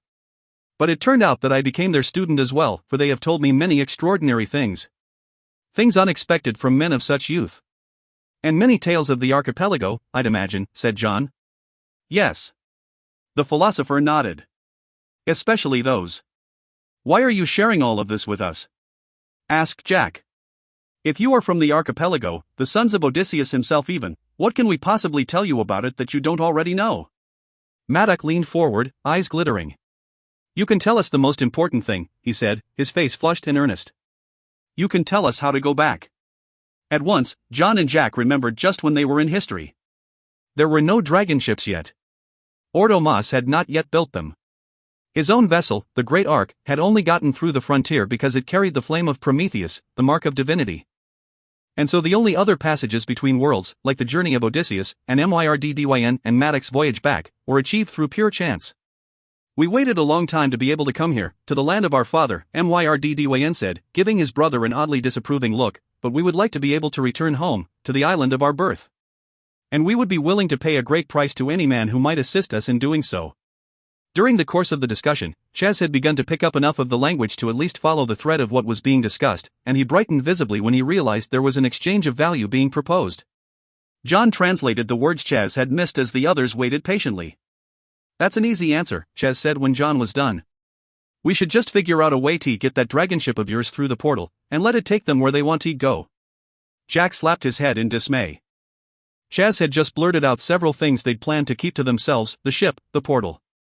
They were lucky that he'd spoken in English, so the philosopher and his students wouldn't know what had been said. John and Jack were so focused on Ches at that moment that they did not see the shadow of fear that passed over the twins' faces at the mention of the word dragon. But the philosopher did see. Before John and Jack had time to respond further to Ches, Anaximander pointedly cleared his throat, and Myrdydyn and Maddock rose to their feet. You must forgive us, Myrdydyn said, bowing. We have enjoyed this meeting a great deal, but we have some responsibilities to attend to. May we continue this discourse in a short while? Perhaps in the morning? Of course, John said, also rising. We have much more to discuss, I think. But please be aware, he added with a glance at Jack and Ches, that we are merely passing through and cannot stay past tomorrow afternoon. While Anaximander saw the two young men out, John and Jack had an opportunity to quickly relate to Ches everything else that had been said. It's all beyond me, he said, shrugging. I don't know what any of that whose father sailed what ship stuff has to do with our job. It helps us understand what's at stake, John told him, and gives us clues to figure out what to do. Ches took on a disdainful expression. Easy peasy, he said. We go back to Sanctuary and try both names Myrdydyn and Maddock on Winter King. Whichever one works, well, that'll bind him, right? I don't think it'll be as easy as all that, John replied. Not when there may be a blood right, and the speaking of the binding itself if we can find someone who's able. It's too much time to risk on 50-50 odds. So we have to find out for certain which of them will become a tyrannical despot in the future, Jack was saying as Anaximander returned to the courtyard. Great, Dot. Hey, said Ches, how do I ask where the, facilities are? Facilities for what? Asked John. I have TP. Oh, John said. He repeated the query in Greek to Anaximander, who seemed not to understand. He wants to go to the room where we make water? The philosopher asked. We don't have a room for that, but we do have pots in some of the larger buildings. I have one myself, if your friend would like to make use of it. John translated, and Ches screwed up his face in disgust. I'd just as soon not be sharing a chamber pot, Tianx, he said. Isn't there a nice, clean hollow log somewheres? Again John translated, and Anaximander answered. He says most everyone just uses the street, John said apologetically. Welcome to ancient Greece. Grumbling, Ches exited the same way the twins had left, and Anaximander moved over to take his chair. What do you think of my students? The philosopher said, sitting between John and Jack. Impressive, are they not, Dot? Do you believe them? Jack asked. Do you really think they are the sons of Odysseus? It's impossible to know for certain, Anaximander admitted, but their tale rings true. We know from our own histories that Odysseus had children with both the witch Circe and the nymph Calypso, but little was known of what became of them, until last year, when I found Myrdydyn and Maddock and learned of their parentage. They know more about the details of Odysseus's journeys than any scholar, more than has been recorded in any history. And so I must give credence to their claims, however outrageous they might seem. I don't know what we can do to help, John said plaintively. We've told you all we can. Ah, but I think this is not the case, Anaximander replied. No, don't be alarmed. I'm not irritated that you have chosen to keep things to yourselves, especially in front of an unknown audience. Am I correct? Their uncomfortable silence told him he was. Well then, the philosopher said, it seems I must make the first gesture of trust. He stood and walked to the far side of the courtyard, motioning for them to follow. I have been developing a new science, based on the idea that there are places in the world that cannot be traveled to except by following a very specific and detailed route, he said as he opened a large, stout door. The place where Myrddyn and Madoc were born, the archipelago, is of our world, and not, all at once. And so I reasoned that the only way to discover the location of an unknown place would be to create a means to represent all the places that are known. Anaximander lit one of the lamps in the darkened room, and it suddenly blazed with light. I call it a map. The two caretakers stepped into the room and looked around in mute astonishment. Maps. The entire chamber was filled with maps. There were also globes, whole and in pieces, and crude sextants, and even a construction that resembled the solar system, hanging from a thin wire in a corner of the room. Cartography, John said, his voice trembling with the realization, as he gripped Jack by the shoulder. Anaximander is teaching them to make maps. Better than that, Jack replied. He was also shaking. He's making maps to unknown lands. To lost places. Are you the cartographer? John asked. Anaximander bowed deeply. I am what I am, he said simply. Now, let us speak of the archipelago, shall we? The problem with trying to relieve oneself in ancient Greece, Chaz decided, was that everywhere he went, there was some kind of statue or carving or bas-relief with a face on it, which meant that every time he stopped to pee, something was watching him. And it was flat out impossible to loosen one's bladder when one was being watched. Finally he managed to find a decent spot in between a tall, stout olive tree and a great cistern. The shadow underneath afforded just enough privacy to do what needed doing, as long as not too many people passed by. Chaz had unbuckled his trousers and was just preparing to relax and let loose the torrent, when he heard familiar voices. He pulled up his pants and leaned back to peer around the cistern. It was Myrddyn and Madoc. They were at the other end of the alley, having a heated if hushed exchange. Chaz moved closer to listen. He still could not understand most of what they were saying, but he could remember. And he was catching just enough words like ship and dragon that he knew it might be important to remember it all.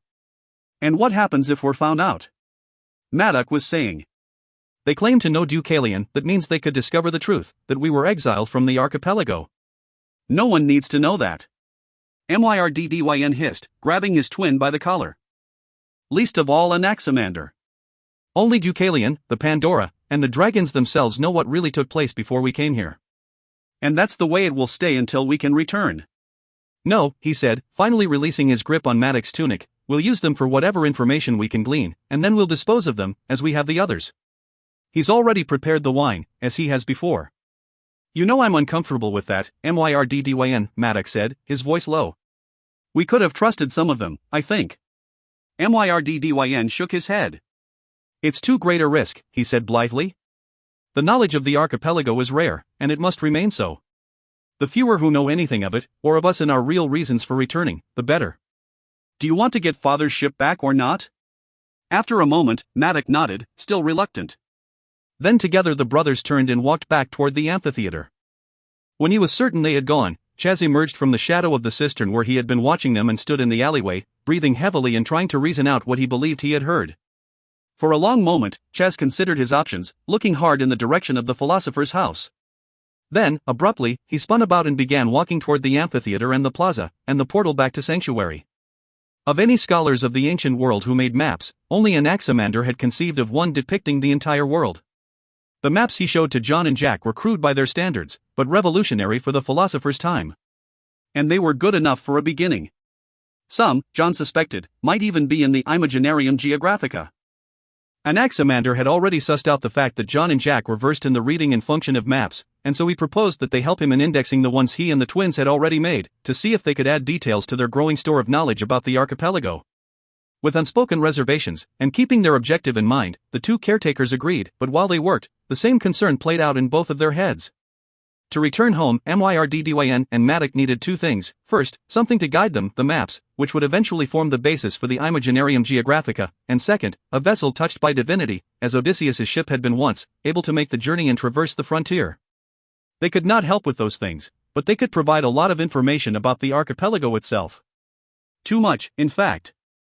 In their own time, when they'd first met each other, it had been Mordred's objective to seize the Geographica in order to conquer the archipelago. And that was after he'd only been back in the archipelago for 20 years. Giving him, whichever of the twins he was, the means to return 25 centuries earlier could devastate the world more than Hugo's mishap had. So they would organize, but not contribute to, the philosopher's work.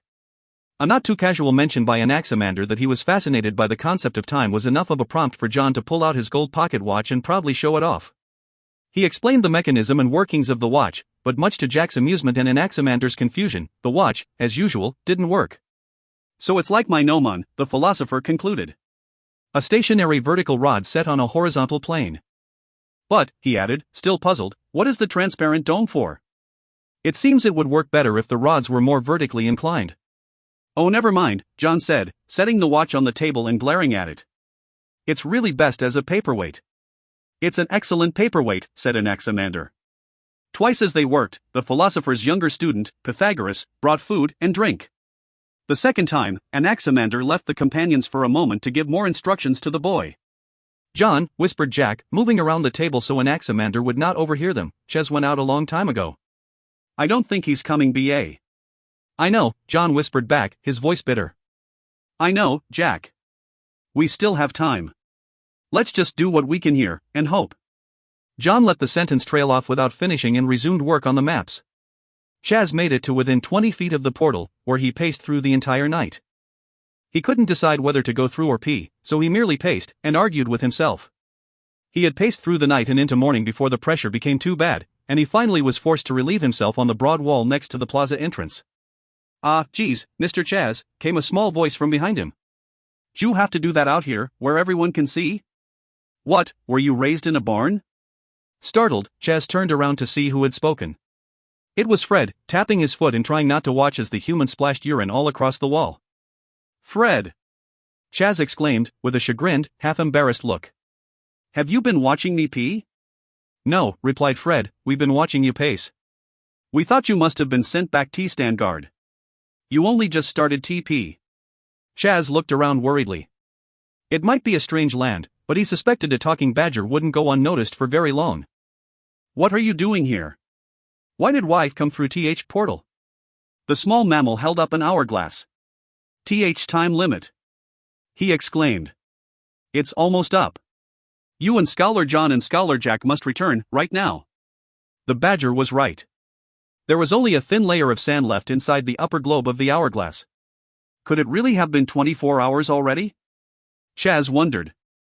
Regardless, he wasn't about to be trapped in a place where he couldn't speak or understand the language without getting a headache. Okay, he said, heading for the portal. Wait! Fred cried, pulling on the man's shirt. What about Scholar Jack and Scholar John? Chaz sighed and rolled his eyes, then looked from the portal to Fred, and back again. This way, he said finally, fastening up the buckle on his trousers. We'll have to hurry, Dot. By midday Anaximander's entire map room was sorted and indexed. John and Jack were completely exhausted, and they were not 1 inch closer to discovering which of the twins was destined to become Mordred. This would have been easier if he already had the hook, Jack grumbled, yawning.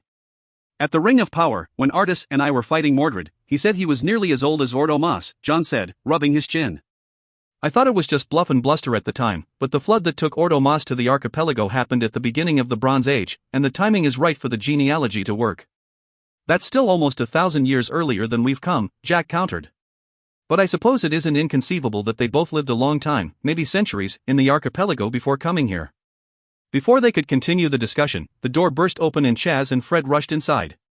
Where the hell have you been? Jack exclaimed. We thought you wasn't coming back? Chaz shot back. Ha! Fat chance of that, Ed, Fred? The little badger looked up, surprised, then gave Chaz a thumbs up and a grin. Where have you? John started to say. No time, Chaz cut in. You have to hear what I overheard last night, and then, he pointed to Fred's hourglass, we got to go. Chaz quickly recounted the whole argument he'd witnessed between Myrddyn and Maddock, repeating the strange Greek words as best he could. When he was finished, Jack snorted. "You don't speak ancient Greek, Chaz," he said mockingly. "I think you're making things up out of your head." "I'm picking up more than you know," Chaz retorted. "And I didn't need to understand it all to remember it." "I don't know, Chaz," John said doubtfully. "It all fits, but Jack does have a point. We don't know you heard what you think you heard." "If it wasn't me," Chaz asked, glancing down at Fred, "if it was him, other me, would you trust me, Dot?" "You mean Charles?" said Jack. "Of course." "Then trust him," Chaz said to John. "Somewhere I'm him, you say?" "Well, last night he was me." "Trust him." "I mean, me." "Trust me, John." John looked questioningly at each of the others in turn. Fred nodded immediately, and finally, more reluctantly, so did Jack. "They want to get Odysseus's ship back, do they?" John began. "He got it from his father, Laertes, who was one of the original Argonauts," he said, rubbing his chin. "Do you suppose the ship Anaximander saw was the Red Dragon?" Jack said excitedly. "They came here from the Archipelago in the Red Dragon." No," said Chaz. "They called it something else, the Aragorn or some such." "The Argo," said John. "Jason's ship." "That means that Ordomas, or at least his sons, had gone to the island to take the wreck of the Argo back into the archipelago, in order to transform it into the first of the dragon ships, the Red Dragon." "Exiled, eh?" said Jack. "I bet that's the reason they were shipwrecked, and why the ship was taken back once they were here." "One or other has be Mordred," said Chaz, "but if the other is anything like first, then wouldn't he still be somewhere in the future, too?" Jack's jaw dropped. "That's brilliant, Chaz. We already have met both of them," John said. "One of them is the Winter King, and his twin is the cartographer of lost places." "It's the only answer that makes any sense." "But which is which?" said Jack. Fred tugged on Chaz's shirt and tapped the nearly empty hourglass. "The 24 hours," Chaz said. "It's almost up. We have to go, else we'll be trapped here." "You've labored long and hard," a voice said from the doorway. "I've brought you more refreshments." Anaximander entered carrying a tray with a flagon of wine and 2 goblets. He started when he saw Chaz, and he studiously ignored Fred. "I'm sorry," the philosopher said, awkwardly balancing the tray. "I'll fetch another goblet." "Where's Pythagoras?" Jack asked. "Doesn't he usually fetch the wine?" "I sent him home," Anaximander said. "I thought as a show of gratitude I would serve you the morning wine myself." "No!" yelled Fred, leaping up to the table and knocking the tray from the philosopher's hands. "Fred!" Jack began, but he stopped short as they all looked down at the spilled wine, which sizzled and bubbled on the stone floor. "Animal instincts," said Fred, "and a good nose." "Right," Chaz said. His left fist snapped up, and he struck Anaximander brutally in the jaw. The philosopher went down hard, falling in a sprawl at the man's feet. "Why understand that?" The truth of what was happening slowly sank into John and Jack as Chaz and Fred headed out the door. "You didn't make any of these maps, did you, Anaximander?" "One of your students did." "The desire is there, but I have not the skill," the philosopher admitted, teeth clenched. It was that boy, that child. He had such a hand, and such a clear mind for detail. I had saved his life, after all. Wasn't I entitled to benefit from that? Wasn't I? Jack cursed in English, then switched back to Greek. "We don't care about that," he said harshly. "We just want to know which of them it was." "Jack." "John." Chaz shouted from the courtyard. "Now." "Anaximander." "Please." John called as he backed out of the map room. "We have to know. We need to know. Tell us, please. Who is the cartographer?" But no answer was forthcoming. John and Jack raced out of the philosopher's home as he collapsed in a wreck of tears and regret. Chaz, with Fred trailing behind, already had a good lead, and the streets of Miletus were broad and uncrowded. There would be no real gathering in this part of the town for another hour or two, John thought wryly. Not until the storyteller, whichever twin it was today, made his appearance in the amphitheater. To his credit, Chaz had slackened his pace just slightly enough to allow the badger to keep up, so John and Jack had nearly caught up to them by the time the thief and the badger had entered the portal. Jack raced through next, hardly pausing in the apparent act of running into a marble wall. John was close on his heels and cut the timing tightly enough to see the edges of the projection beginning to close in and lose their shape. He passed through the gossamer layers and turned around for one final look at Miletus and saw Myrdydyn and Madoc dash from an alleyway and into the plaza.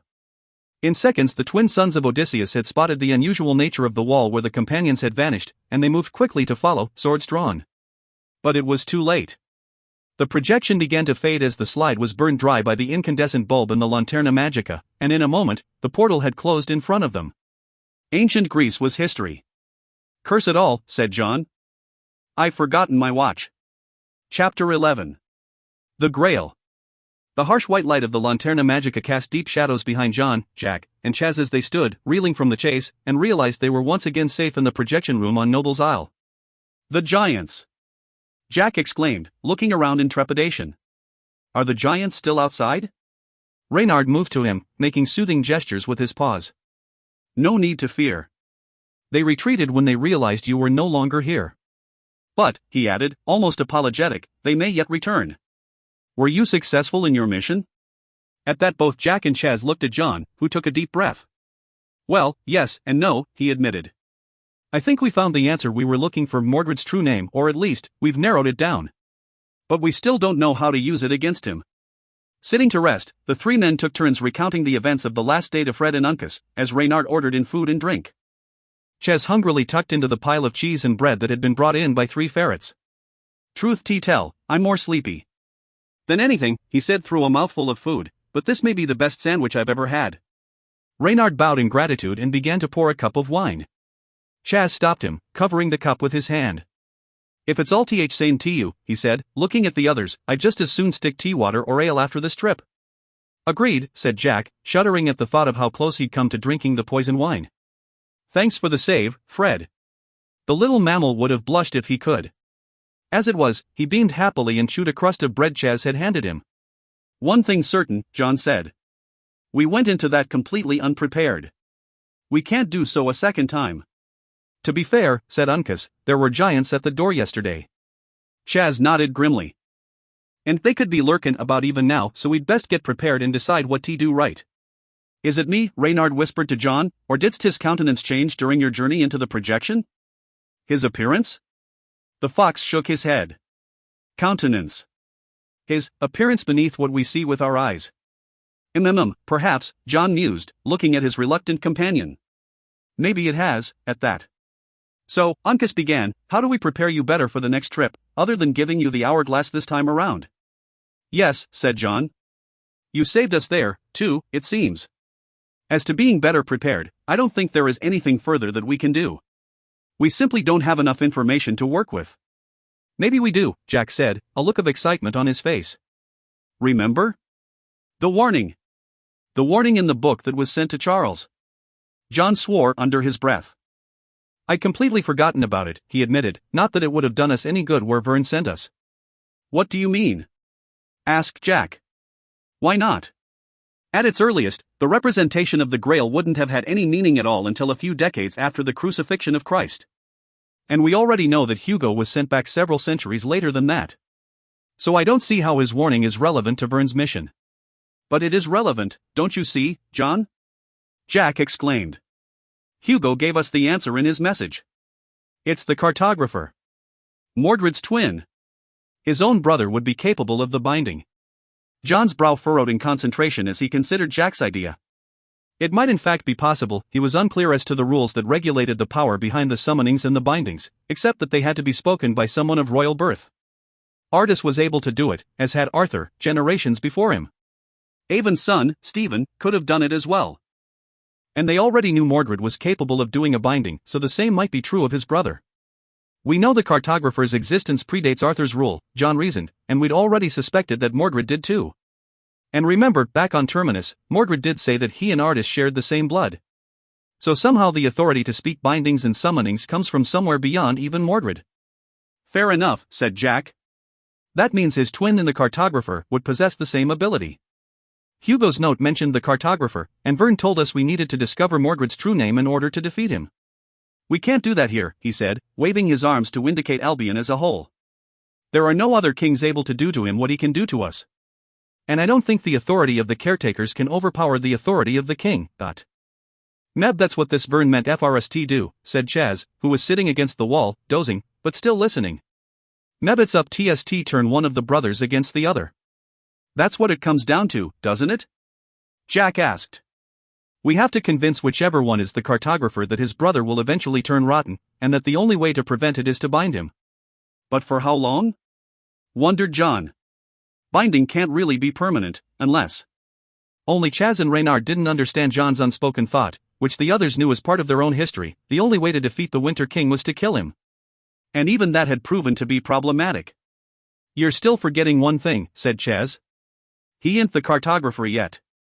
And both of them were thrown out of the archipelago, remember? I heard him say it. And they were both in on plan to kill us, if you recall. When they was chasing us out of Miletus, they both had drawn swords.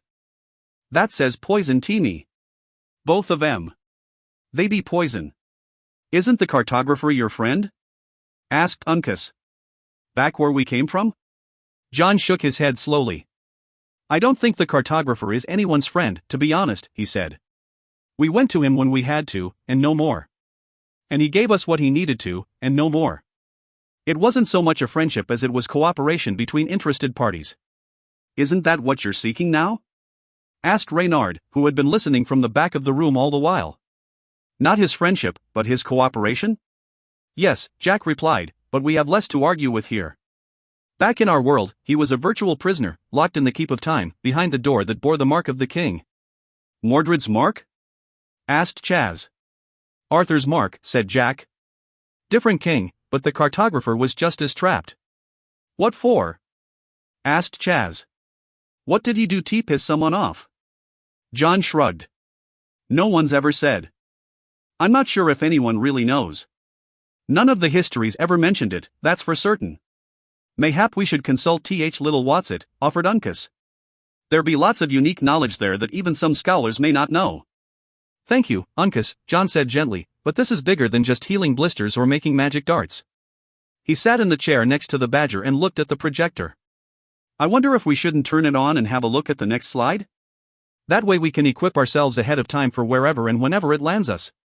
Do we really want to do that? Asked Jack. We can't afford to use up the hours. Once we turn it on, we have 24 hours maximum before the slide burns out.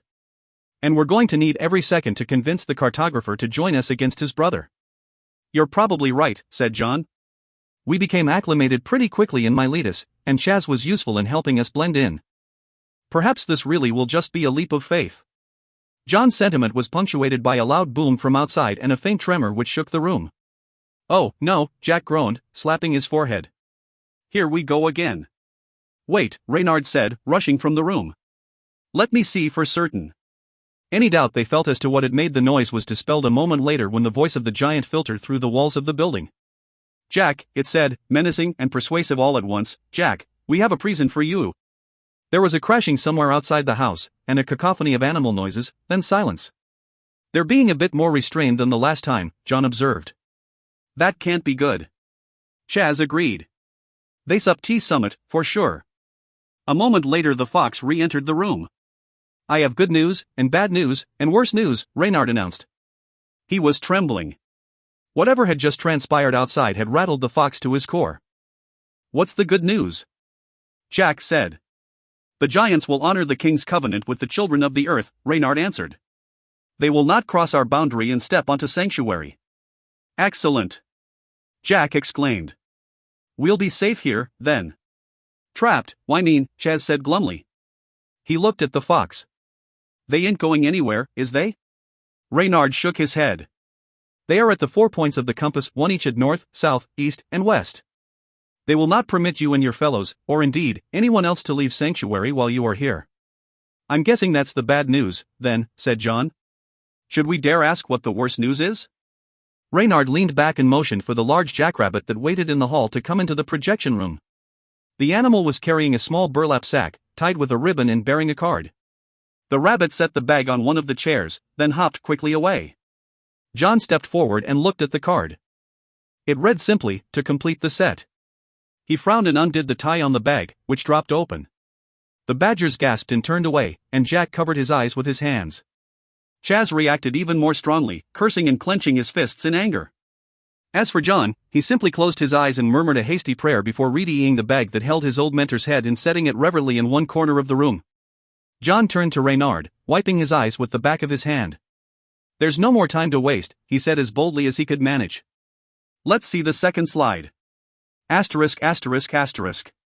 The companions prepared for the second jaunt through the Lanterna Magicus projections while trying to ignore the frequent taunts of the giants, and even more so the grizzly present in the burlap bag. John decided against including the hourglass in their supplies, making the argument that it could too easily be lost, broken, or upended. "No," he said, "I think what happened before is really our ideal. Uncas and Fred will be our timekeepers. You're both safe here on Sanctuary anyway, and you can come fetch us as the time grows short." "They were able to do that last time because we're passing by the portal," said Chaz. "How will they find us this time around?" "We'll have to be aware of the time ourselves as best we can," said John, "and try to keep a bearing on the position of the portal so we'll be nearby." "Don't worry, Scholar John," Uncas stated with a salute. Royal Animal Rescue Squad will not fail you." "I know you won't, Uncas," John said, resisting the urge to pat the badger on the head while he was being stately. "The son of Tumblr would never let us down." Uncas looked so proud at the compliment that John thought he might burst into tears. "Ready?" he said to Jack and Chaz. Chaz yawned and nodded. "Enough, I guess." "Ready," agreed Jack. "All right," John said, signaling Reynard. "Light it up." The fox pressed the switch that rotated the disc of slides, and the next image slid smoothly into view. John, Jack, and Chaz stepped aside to better get a view of the slide, and Uncas and Fred dutifully turned over the hourglass. As before, the multiple layers that were projected on the wall gave everyone a slightly disoriented feeling. It took a few moments for their vision to adjust to the shifting perspectives, and then they could see what was on the slide. In front of them, perhaps 30 feet distant, was the elaborately decorated entrance to a mosque, or perhaps a temple. The architecture was more advanced than what they had seen in the previous projection, but harder to place. "Persian?" Jack murmured. "No," said John. "More Egyptian, I'd say." The wall they faced was dominated by a great arched doorway, in front of which was a broad pedestal. On it was an immense horned owl, which was clutching a piece of chalk in one clawed foot and seemed to be using it to scribble on a piece of slate. "What do you make of that?" John asked. "The bird?" said Jack. "I think it's an owl." John groaned. "I know it's an owl." He whispered back. "I mean that." He pointed behind the bird. Jack gasped, as did Chaz. Behind the pedestal, engraved into the door and embellished with golden ornaments and designs crusted with jewels, was the image of the Holy Grail, the same one that was on the cover of the book back at Magdalen College.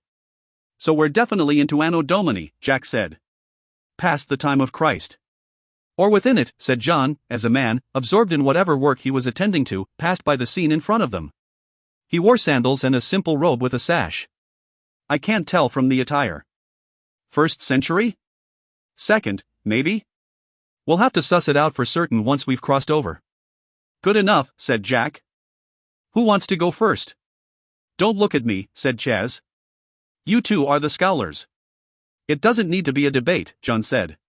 "We've done it before." "You couldn't tell from all the bickering," said a trilling voice that was airy and condescending at the same time. "If you asked me, I'd say you're all scared to death." John and Jack stared at each other in surprise. The voice had spoken in Greek, but it had come from the owl. "What?" the owl asked. "Cat got your tongues?" The three companions all stepped through the portal and into the hallway they'd been watching.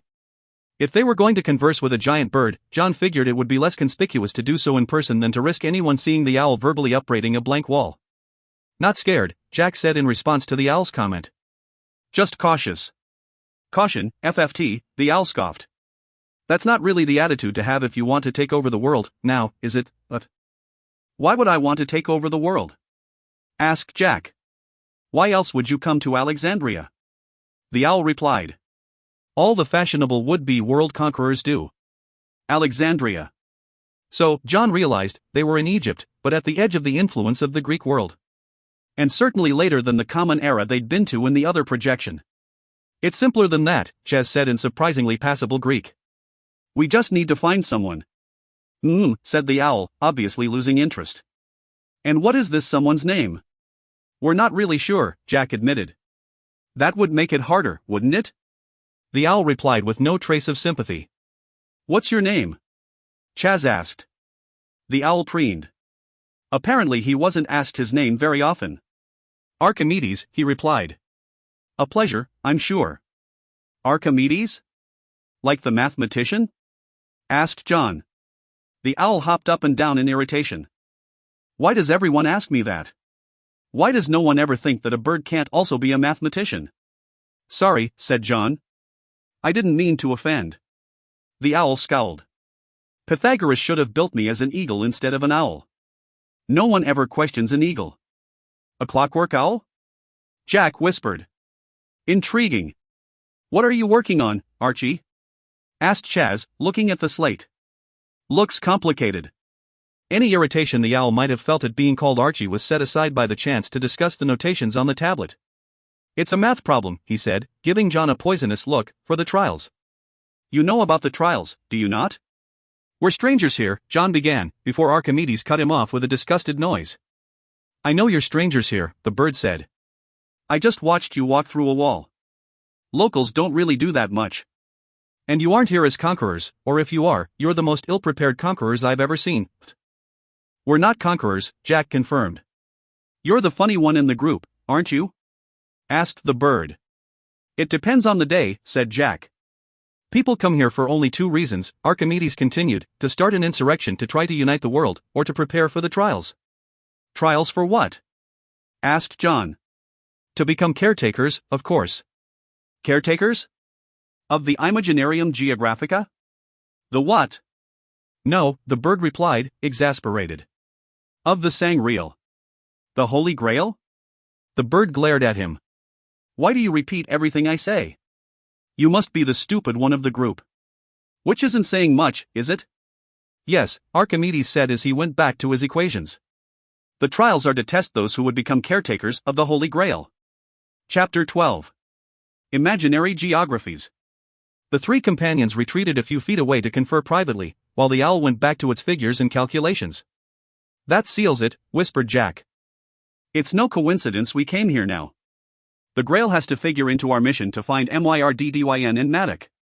I can't see how, said John, unless they've become somehow entwined with the Grail lore this far back. Remember, we're still centuries from where Hugo ended up. Perhaps he discovered that somehow, suggested Jack, and that's why he included it in the message to us. John rubbed his forehead and chewed on his lip. No, he said finally, I can think of another reason they'd be here now. They've come for the trials. Remember what they claimed they wanted to do, back in Miletus? Chaz nodded. They wanted to find a way to get back to Archipelago. Right, said John, and to do that, they needed a route, and directions, and something else, an object touched by divinity that would allow them passage through the frontier. And at this point in history, can you think of any other object that fits the description better than the cup of Christ? The companions turned and went back to the owl, who sighed dramatically. Now what? I have work to do, you know. The trials won't write themselves, and I only have until tomorrow. The Grail trials are math problems? Asked John. Yes, O master of the obvious, retorted the owl. Or a part of them, anyway. The trials judge one's worth, through tests spiritual, physical, and intellectual. I'm in charge of the intellectual part. We'll leave you alone to work, we promise, John said. We'd just like to ask some directions. Oh? Said Archimedes. To find your nameless friend? We're looking for someone who likes to make maps, said Chaz. Why know anyone like that? I do, actually, Archimedes replied, still distracted by his equations. Go north 300 paces, then open the second door. That should be the man you seek. Thanks, Archie, said Chaz, turning to the others. Time's a wastin'. Shall we go? Wait, John said, still flabbergasted at having somehow become the third wheel of the trio. He's here? In this very building? Well, where else would someone who's anyone be? Archimedes asked without looking up. If you aren't working at the library, you aren't worth paying attention to, anyway. John and Jack exchanged knowing glances. Of course. The seat of learning, the crossroads of culture for the entire civilized world, wouldn't just be the city. It would be the Library of Alexandria itself. Heartened by the progress they seemed to be making, the three companions followed the owl's directions down the passageway and opened the door. They were looking into a broad, high-ceilinged room that was essentially one great, global map. The walls and ceilings were festooned with drawings, and all across them were lines that even connected across the floor, which was also covered with illustrations. The effect was not unlike stepping inside an immense transparent globe. Impressive, I know, a voice said from somewhere across the expanse of parchment that lined the tables and shelves scattered about the room. I call the lines drawn across the map's latitude and longitude. Forgive me if I've forgotten a meeting. I'm not expected to present my discoveries in the rotunda until next week, but they're taking all my attention at present. A short, pleasantly anxious man stepped around a tall papier-mâché globe he was constructing and offered them a hand in greeting. He was olive-skinned, and he spoke with an accent that demonstrated both travel abroad and great education, but his mannerisms were those of a tailor who can't decide between creating a more finely cut suit or a more satisfied customer. He wore a round cap and breeches that seemed to be Persian, or perhaps Egyptian. And shoes, rather than the sandals they'd seen the others wearing through the projection. They'd expected to go straight from Archimedes to one or both of the twins, and so they had not procured any appropriate clothing. However, their unusual dress seemed not to matter at all to the man, who was dressed even more oddly than they were. John took the man's hand, which was sticky with paste, and shook it firmly. "Oh. I'm very sorry," the man said, just realizing what he'd done. "Can you forgive?" "Don't worry about it," said John, wiping his hand on the back of his trousers and smiling. "I'm John. Claudius Ptolemaeus." "Call me Ptolemy," the man replied. "Did we have a meeting today?" "We're just here for the trials," Jack answered. "To become caretakers of the, Grail." Ptolemy squinted, as if he was having trouble with Jack's accent. "Oh," he said finally. "Of course. "The trials." "Yes, a sorry business it is." "The trials?" "No," said Ptolemy. "The need for a new caretaker. One of them, one of the best we've had, in fact, tried to, He paused and cupped his hands around his mouth, as if he didn't want to be heard speaking the words. "He tried to take the Grail. For himself. And he was caught and shall be executed soon." "That's the reason I'm behind schedule," Ptolemy explained, gesturing at the room full of maps. "The betrayer was my own understudy, and perhaps the most talented mapmaker I've ever known." John, Jack, and Chaz all stiffened at this, but it was a testament to the swift self-control of all three men that Ptolemy never noticed their reactions. "I was mocked in other places, other libraries," Ptolemy continued, using a small stepladder and a pointer to tap out some locations high on the southern wall. "Here, and he turned, pointing east and over there. I always believed that imagination plays as crucial a part in the making of maps as education. After all, how else is one to test the spatial boundaries of the world if one cannot first imagine them?" John pursed his lips. "That's a great argument, Ptolemy." "Is it a viewpoint your understudy shares?" The mapmaker nodded and climbed down the ladder. "Yes," he said morosely, folding his hands behind his back. "It is. That man has such a mind, it's a wonder. And such talent. Just look at these works." "These are his?" Jack asked, leafing through some sheets of parchment. "Not yours?" "Some are mine, some his," Ptolemy admitted. "Our studies we work on together. But our principal works we have done separately, the better to test their merits against each other's work." Ptolemy pushed his way through two shelves laden with tools and buckets and retrieved a large folio. It was bound in leather and contained sheets of parchment. "Normally," he said, placing the book in front of them, "I'd just be drawing the maps on scrolls, as scholars always have done. But keeping the latitude straight in particular necessitated that they be cut into squares and bound thusly. "These are maps of the entire world?" John asked as Ptolemy began to display his work to them. "Much of it, yes," he answered. "From the Blessed Isles, here, to Thule, here, and Meroe and Serica, here." He tapped the map proudly. "Pretty good, yes?" "It's remarkable," John agreed. "Breathtaking," said Jack. "The parchments are very clean," observed Chaz.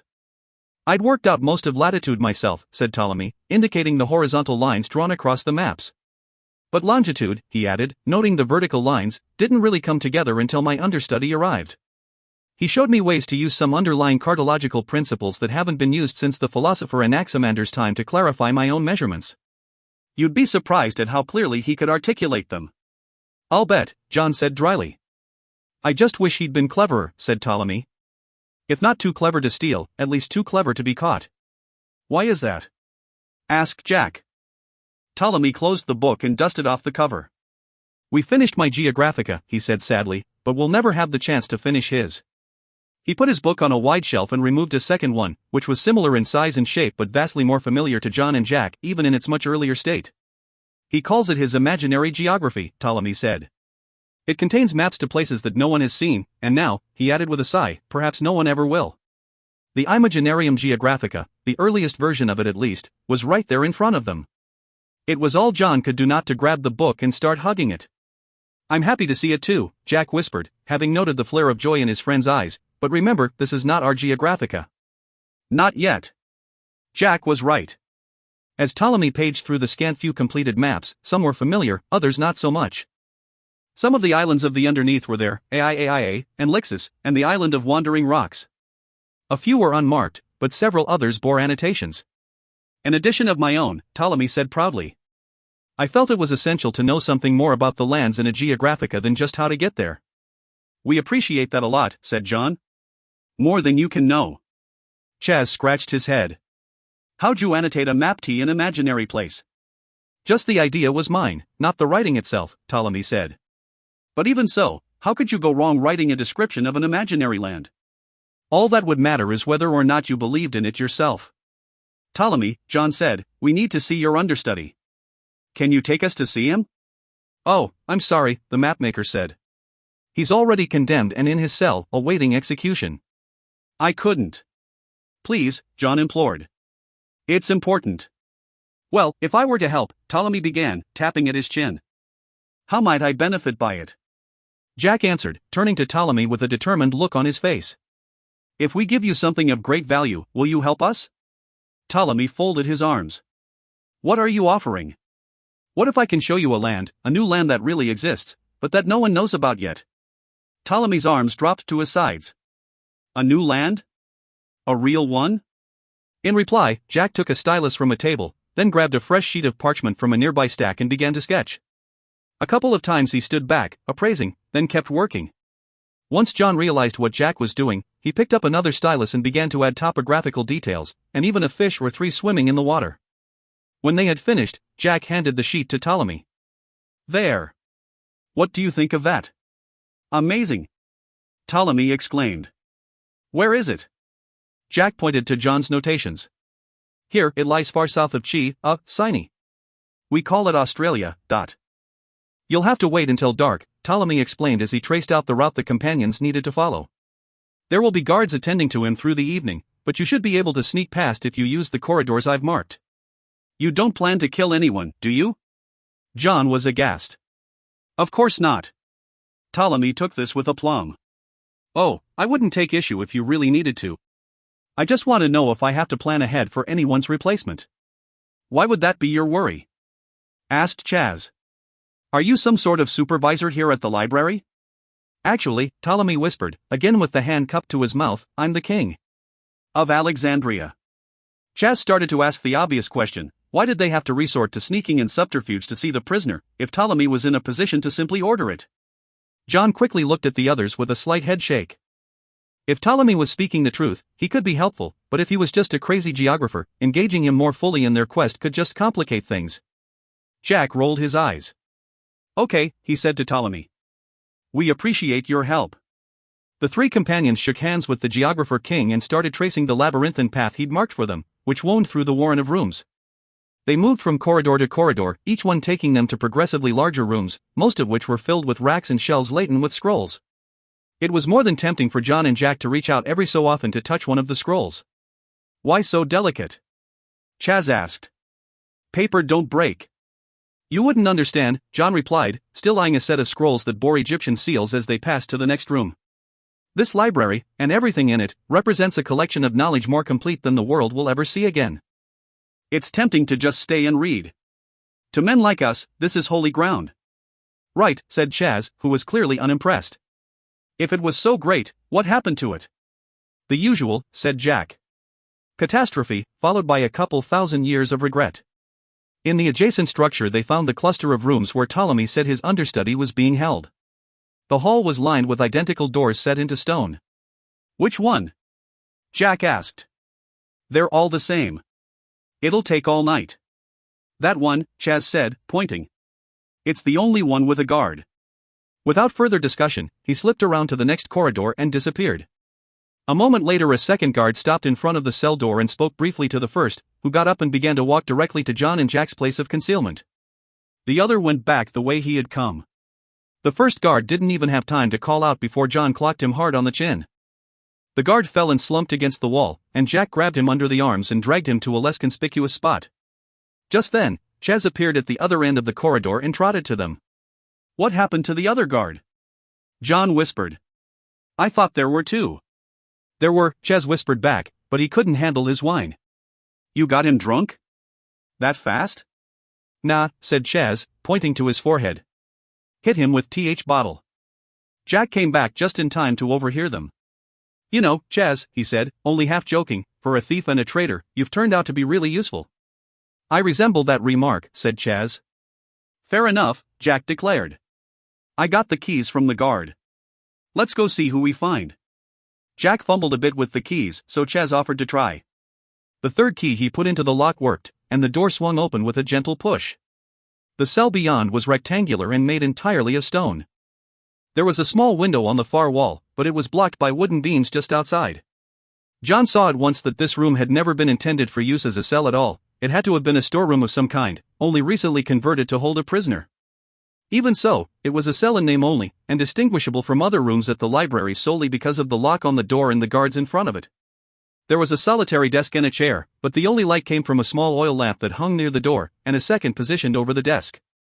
In many ways, the room bore a strong resemblance to Ptolemy's workshop. Every surface was covered with maps, and there were globes and statuary scattered throughout. As they stepped over the threshold, the lamp at the door seemed to brighten, and it cast their shadows deep into the room. "Hello?" John said cautiously. "Is someone there?" At the desk, a man raised his tousled head up from the work he was concentrating on, and eyes that were more distracted than curious peered at them. "Is it time already?" "I still have work to do, and I was hoping for a little more sleep before morning so my eyes wouldn't be puffy when you lop off my head." "We're not here to execute you," said Jack. "We're here to, he looked at John, who shrugged.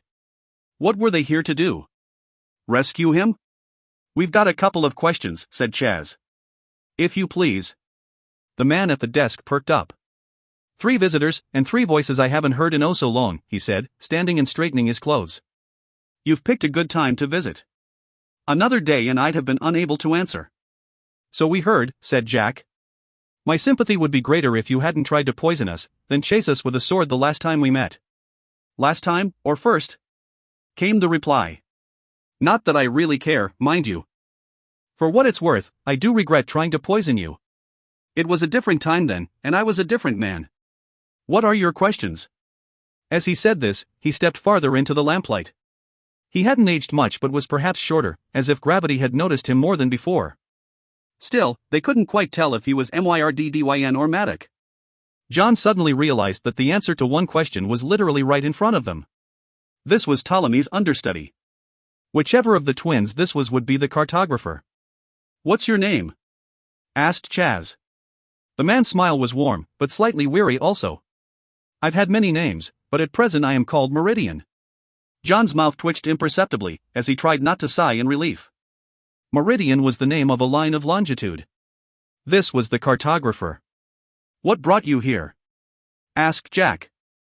"I first traveled here when it was still called Rakotis, before Alexander transfigured everything in his own image," Meridian said, pacing back and forth in front of them, so that he constantly passed between light and shadow. "That Alexander should later come here to establish a great center of learning in the same place can be called an accident of family, I suppose." "You're related to Alexander?" John said in surprise. "A cousin," replied Meridian. "We descendants of the Argonauts are an ambitious lot, it seems. World conquest is in our blood. At least," he added quickly, "for some of us." "You're not interested in conquering the world, Myrdyn?" John asked, remembering more about the twin they were facing as they conversed. The mapmaker raised a hand. "Please. I have not gone by that name in almost 200 years. Meridian suits me better, I think." "And your brother?" John asked, noting that Meridian hadn't actually answered his question. "Has he changed as well?" "Maddock is still Maddock, in name and temperament," said Meridian. "He has chosen his path, and it differs from mine." "Why do you ask?" John looked first at Jack, who nodded his assent, then at Chaz, who chewed his lip for a few seconds, looking hard at Meridian, before he also agreed. We have some things we need to tell you, he began slowly, things that may seem impossible to believe. But believe them you must. And when we have finished, we're hoping that you can help us find a way to solve our problem. Without killing your brother. Part 4. The Iron Crown. Chapter 13. Betrayal. By early afternoon, Hugo Dyson and King Pellinor had arrived at the place Pellinor called Camelot. Whatever Hugo had initially envisioned on hearing the name vanished as the cart crested the hill overlooking the shallow valley that was their destination. Camelot was not a city, or even the castle Hugo had been half hoping to see. Instead they looked out over a broad valley ringed about with low hills and a scattering of scrubby trees. In the center stood a number of upraised stones and a granite stairway that wound its way up a grassy mound, ending at a great stone table. Throughout the valley were camped the various travelers Hugo had observed from a distance as they rode south. There were mud and wattle huts and silken tents, along with a more common scattering of simpler tents and enclosures. But in front of each encampment was a banner representing the champion who had come to compete in the tournament. To the right, Hugo saw a flag emblazoned with a scarlet rock, and beside that, one bearing a golden griffin. To their left, he saw an immense banner crested with ships and an embroidered fish. In the distance, he could even make out one that seemed simpler, as if it had been sewn for a blanket rather than a war banner. It bore the image of a white pig. So, Hugo said jovially, have we got a banner to fly?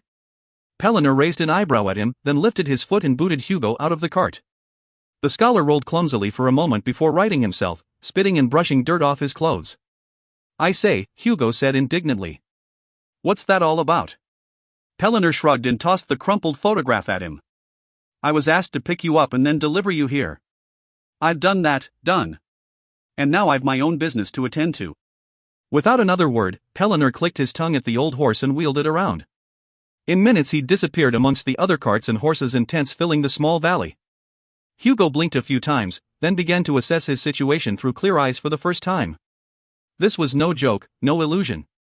And he was far out of his depth in whatever it was that was happening around him.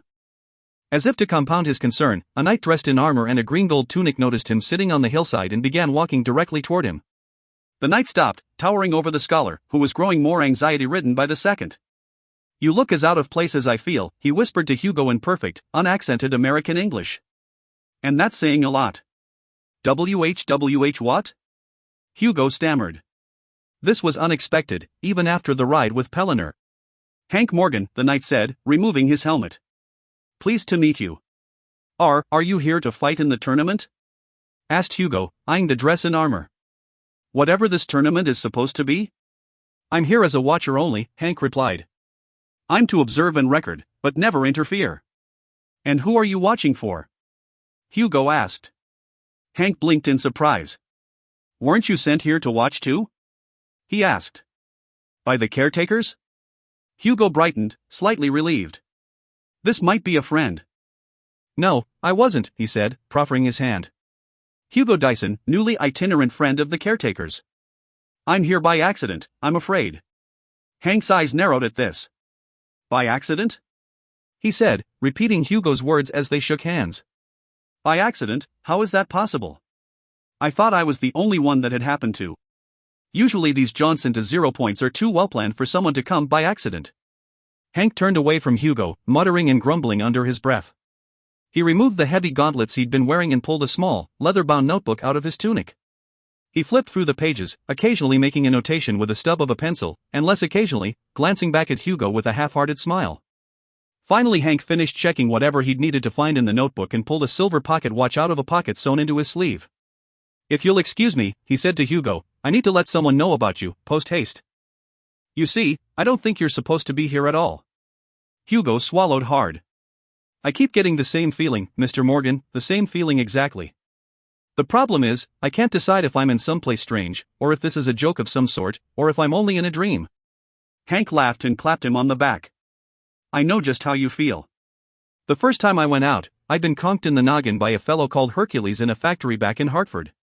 When I woke up, I was here. Well, he added, scratching his head and examining the watch, not here, exactly. More like 30 years from now, give or take. But one thing I came to realize was that it wasn't a dream. And you'd best realize that too, if you want to keep your head on your shoulders.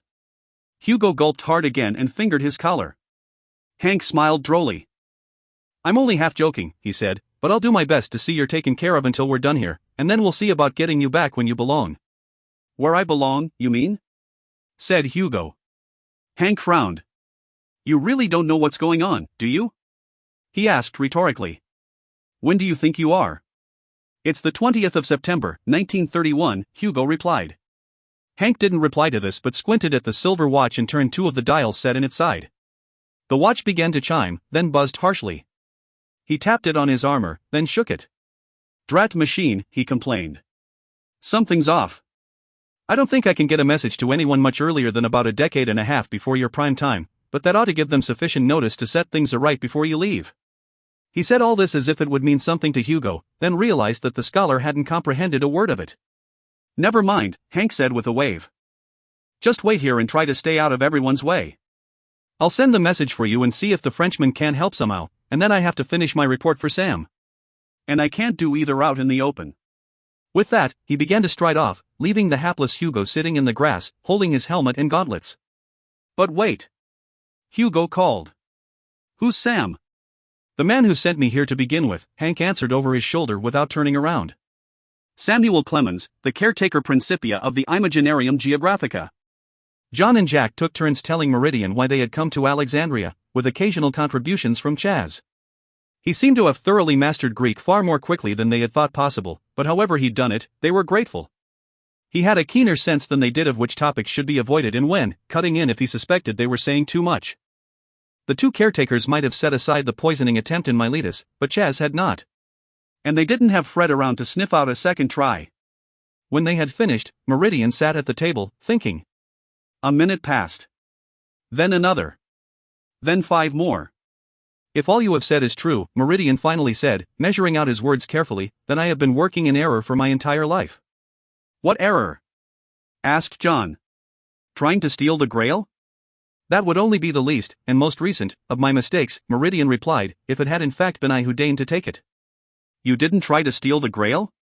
Jack asked. "Of course it wasn't me," Meridian exclaimed angrily, stopping so his face was half in shadow. "I have my work laid out to do. I'm not interested in some relic that may or may not have belonged to a false god over a century ago.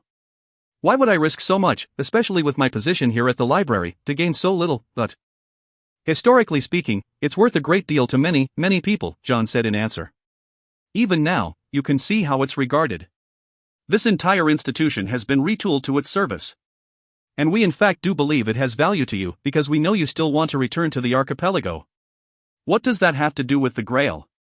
Jack gave John a look of caution. This was a crucial piece of information to be sharing with a still uncertain ally. John shared the concern, but he was running out of options and arguments. "To cross the frontier," he said, "you need to carry with you an object that has been touched by divinity.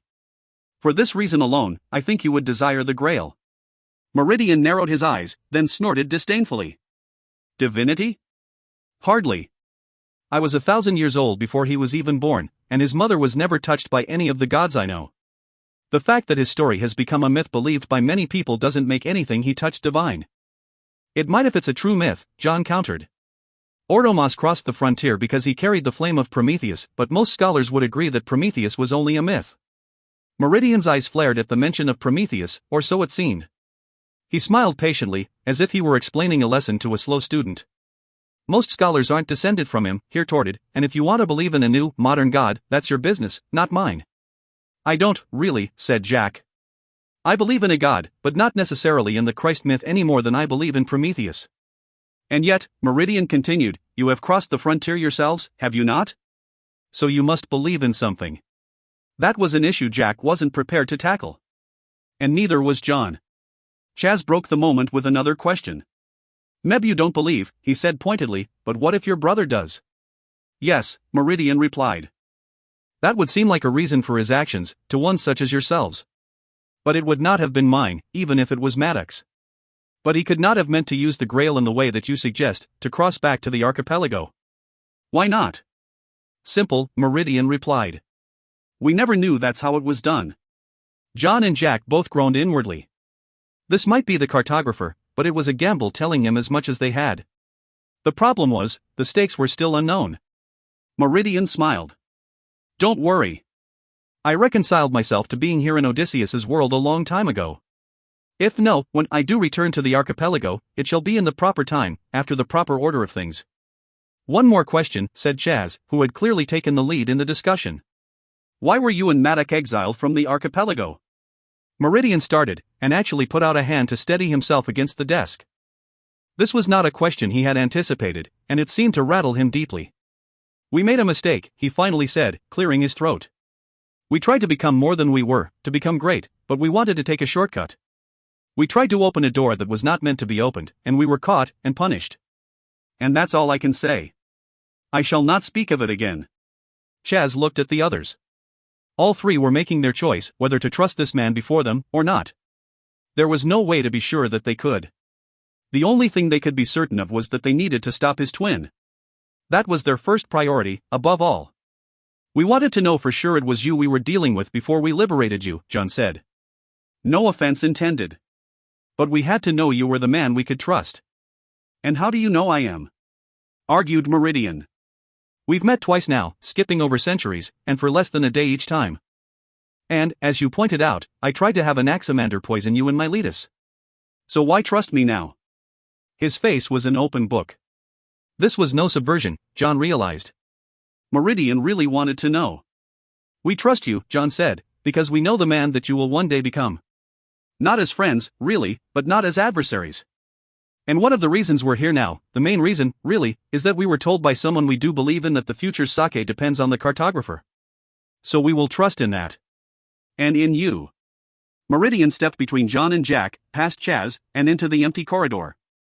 The cartographer, you say? I've been called worse, but few have called me better. So you'll help us? Chaz said plaintively.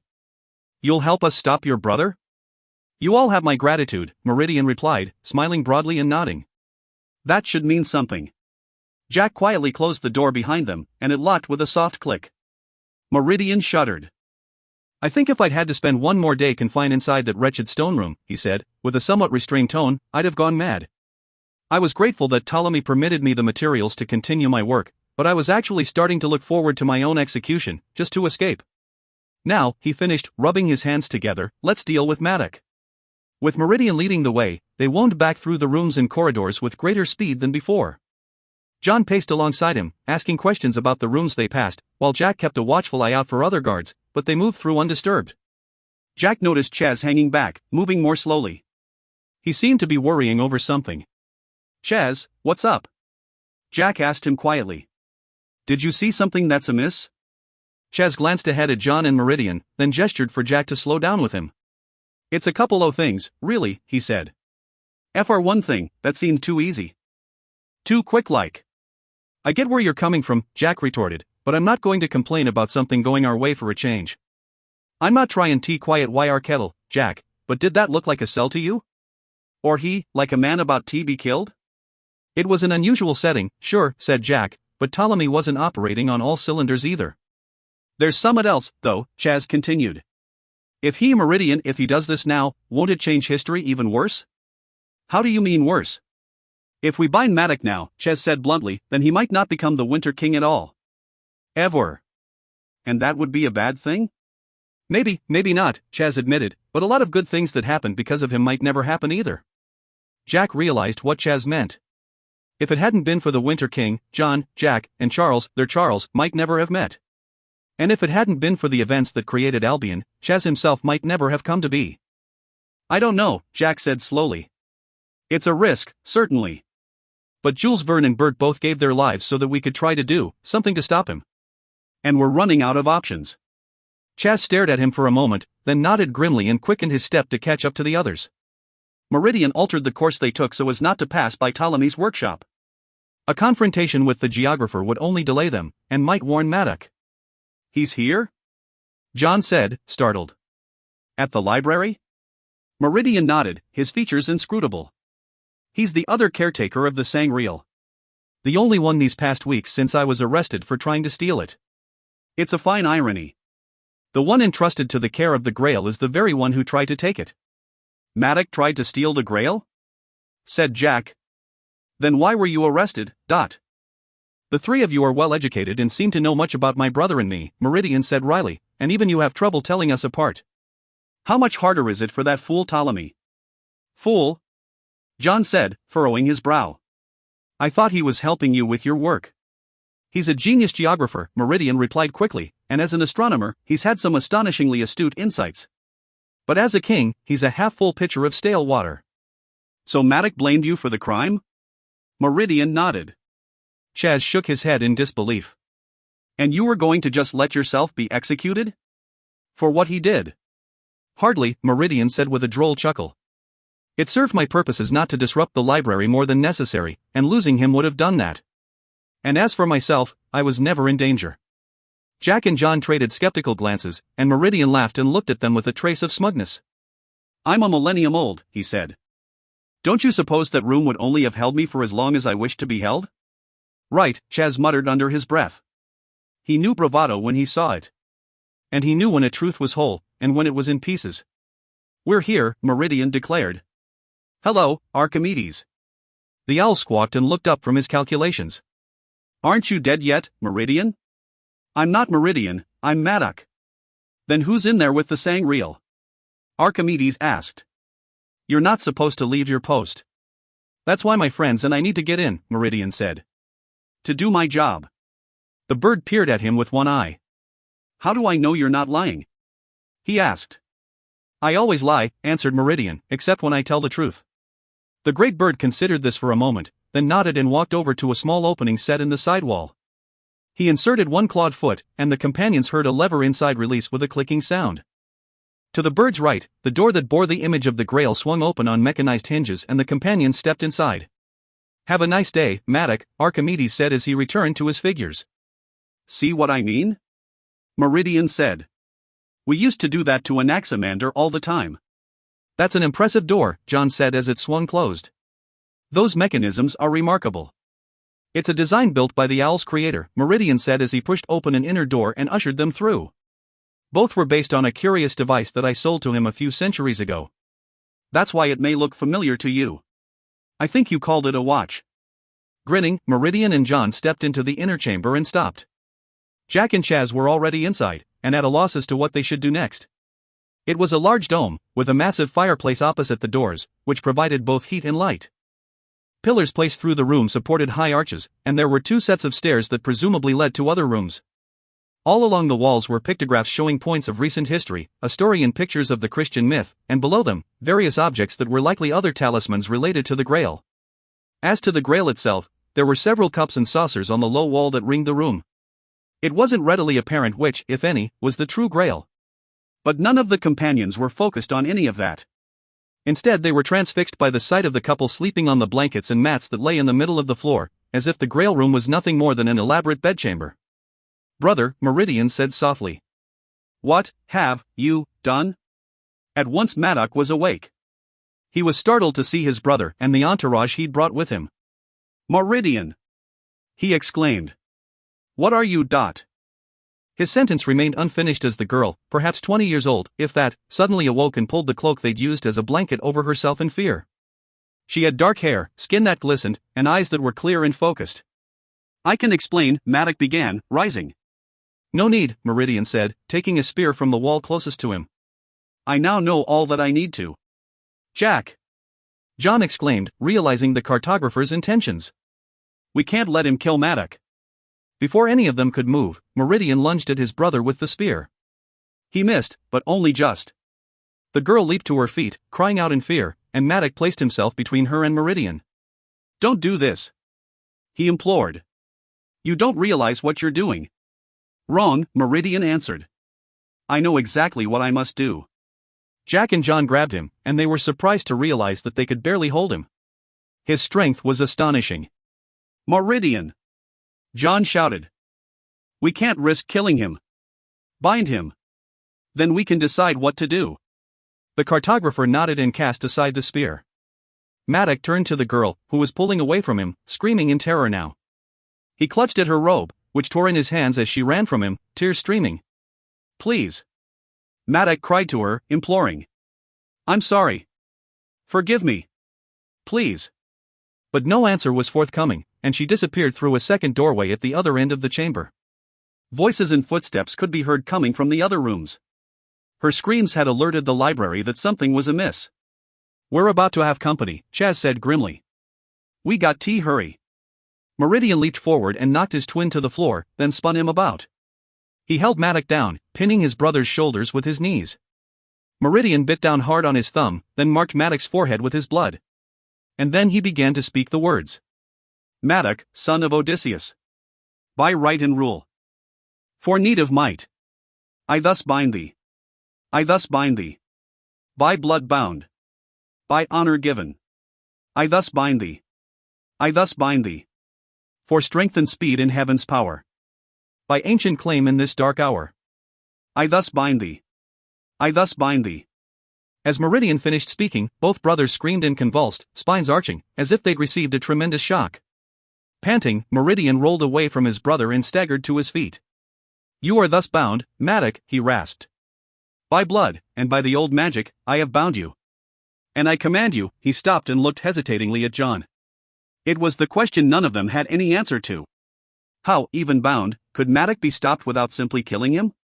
Suddenly Meridian's eyes glittered, and he turned back to his brother, who was still struggling to rise to his feet.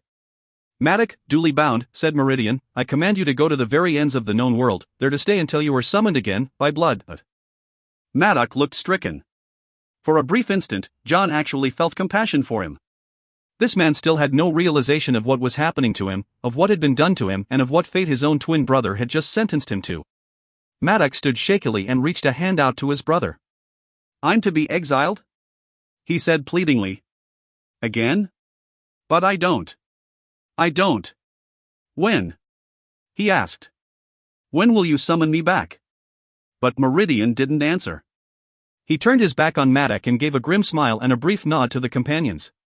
Then, without another word, he ran from the room and disappeared. Chapter 14. The Sword of Aeneas. Maddox simply stood there, looking at John, Jack, and Chaz with a stricken expression. I know you, he said in wonderment. We have met before. Yes, John said, feeling a strong twinge of compassion that he had to fight to keep down.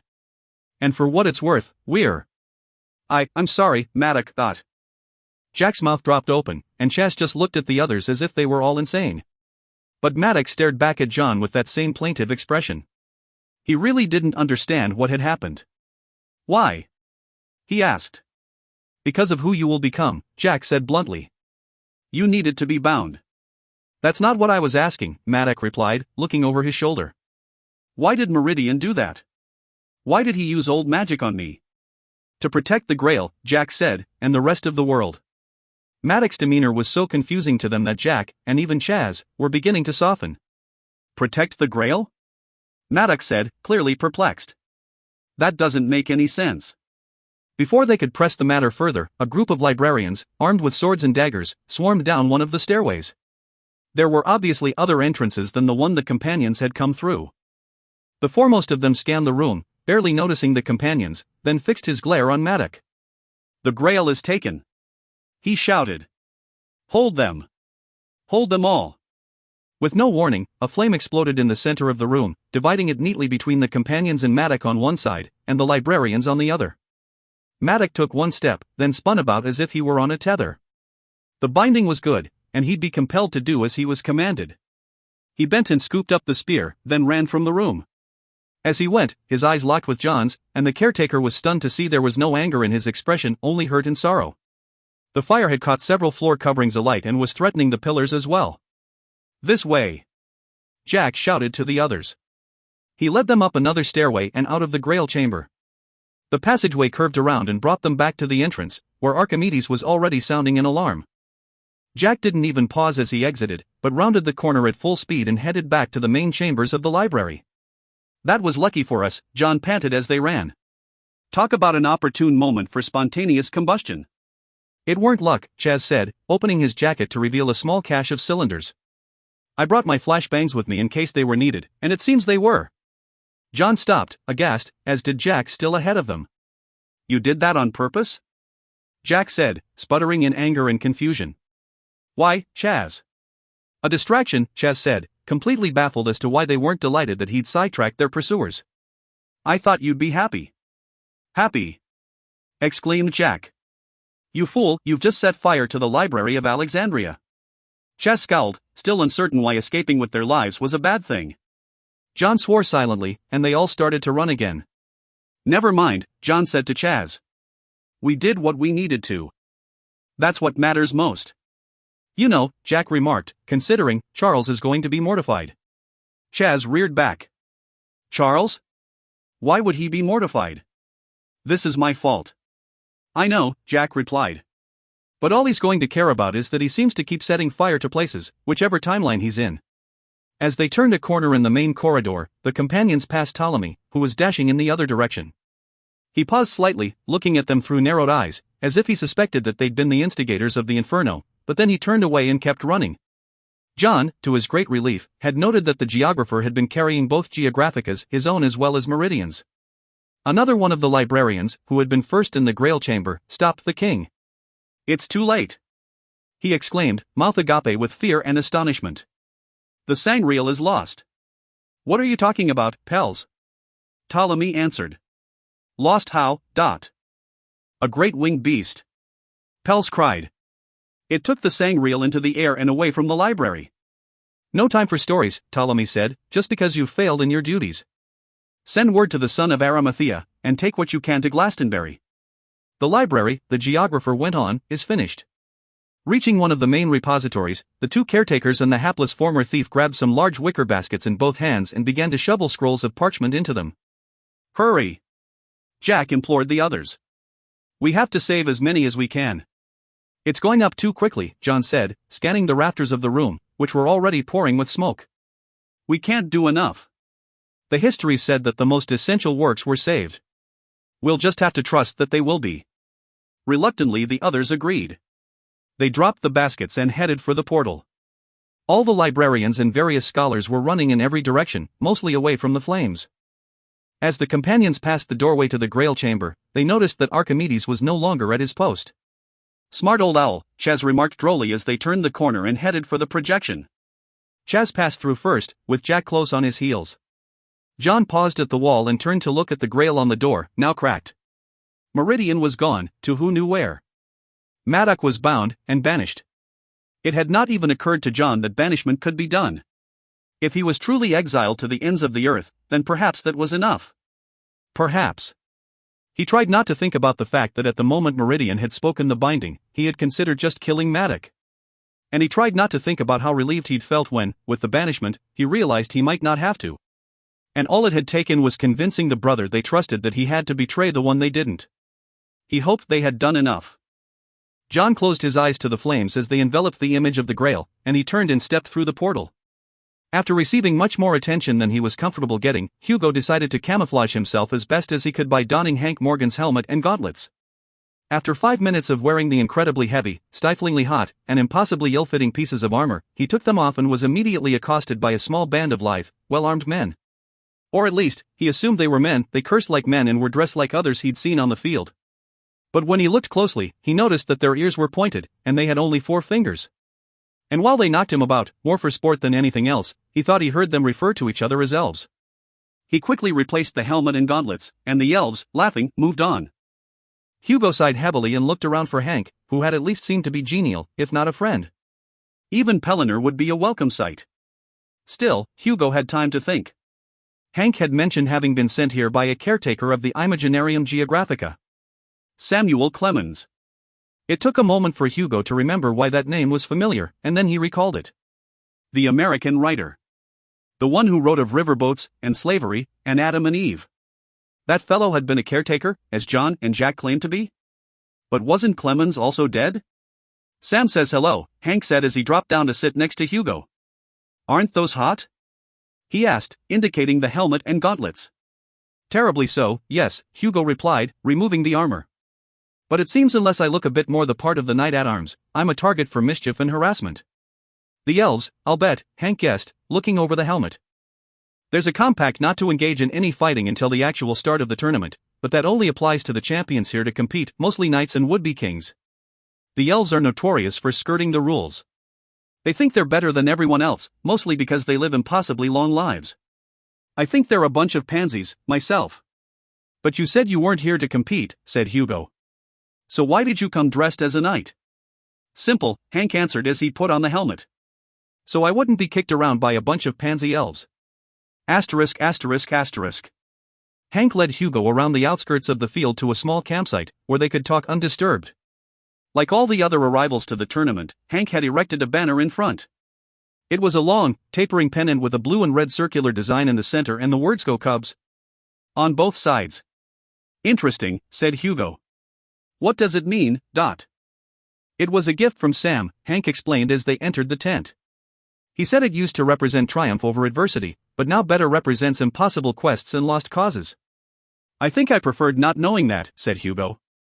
Hank grinned. You're a Sox fan too, hey? In the relative privacy of Hank's camp, they were able to talk more freely, so Hugo related everything that had happened since the walk at Magdalen, and also about the dinner, and the mysterious Grail book. And he asked a torrent of questions along the way. I don't know that much about it myself, Hank said in response to Hugo's inquiry about the Imaginarium Geographica. I know a little, thanks to Sam. But there's a fellow here who might be helpful. All the maps in here are his, as a matter of fact. He swept his arm across the interior of the tent. Hugo had at first assumed that the stacks were fabric of some kind, or bundles of supplies for the tournament. But looking at them more closely, he could see that they were dozens of carefully drawn maps. I dare say he might be able to help, at that, said Hugo. Did he make these all himself? I haven't asked, Hank replied. Didn't feel it was my business.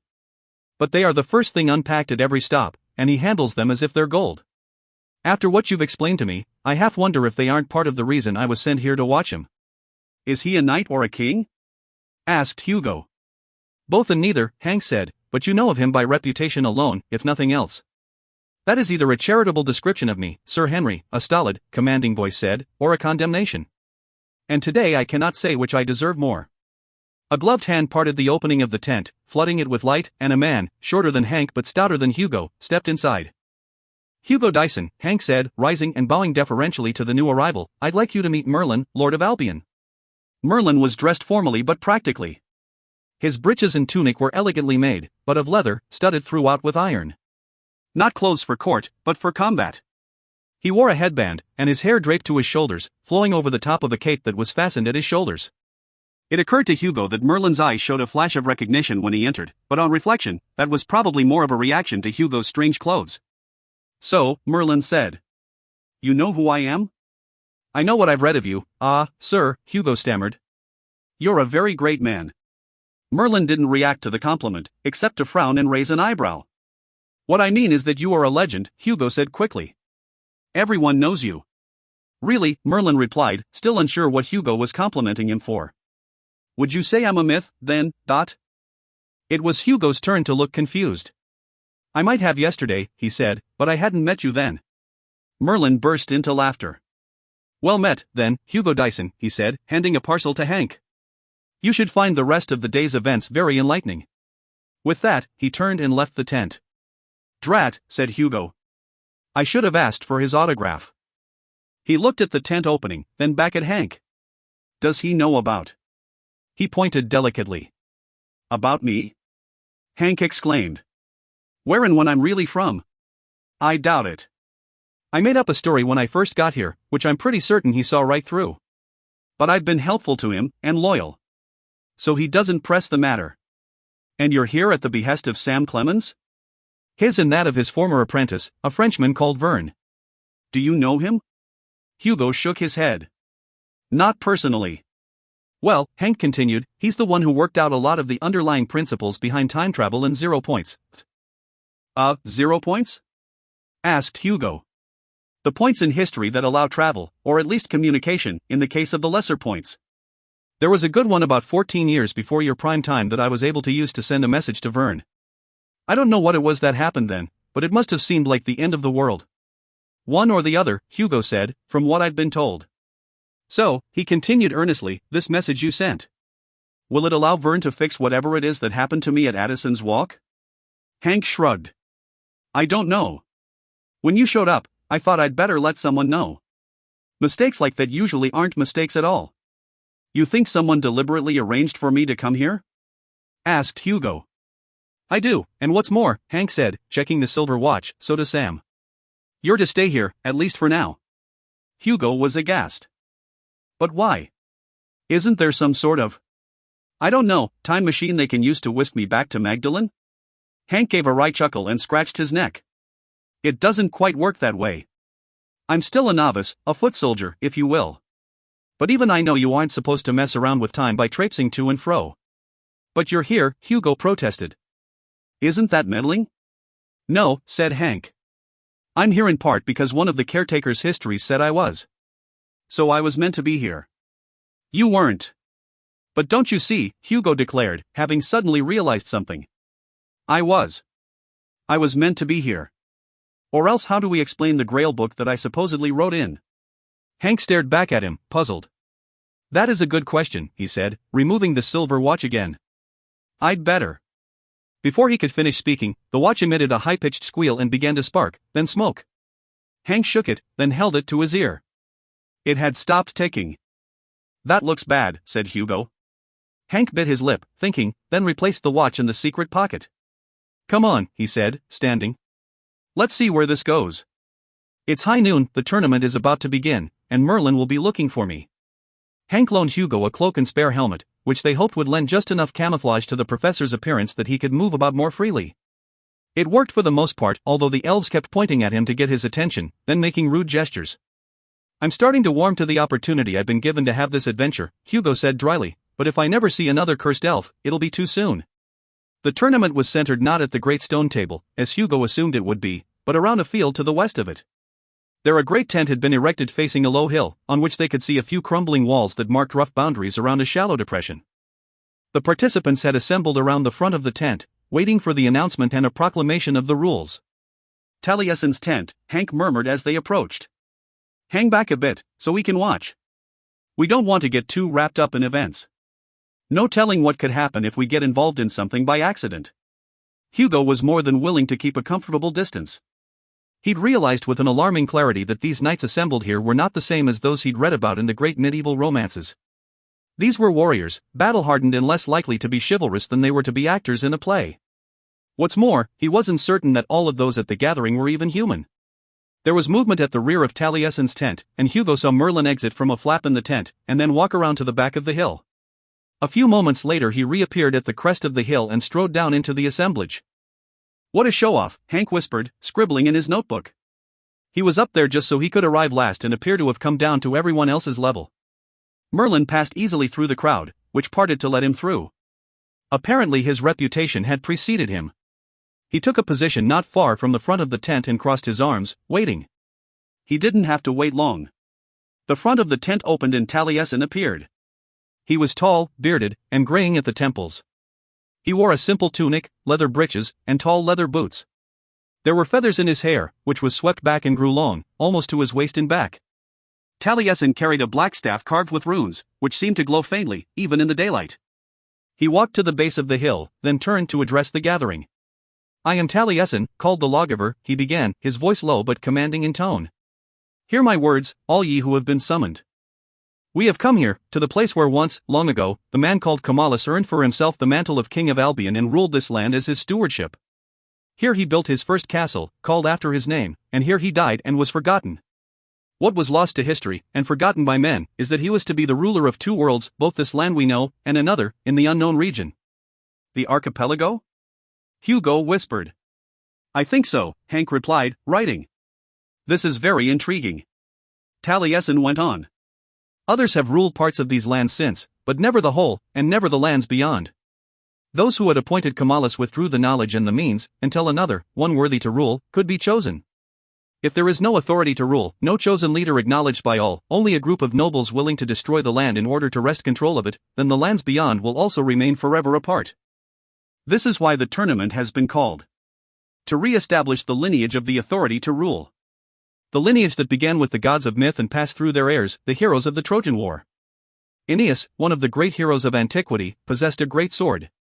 When the walls of Troy finally fell, his grandson, Brutus, smuggled it away from those who would use it to further their own ends.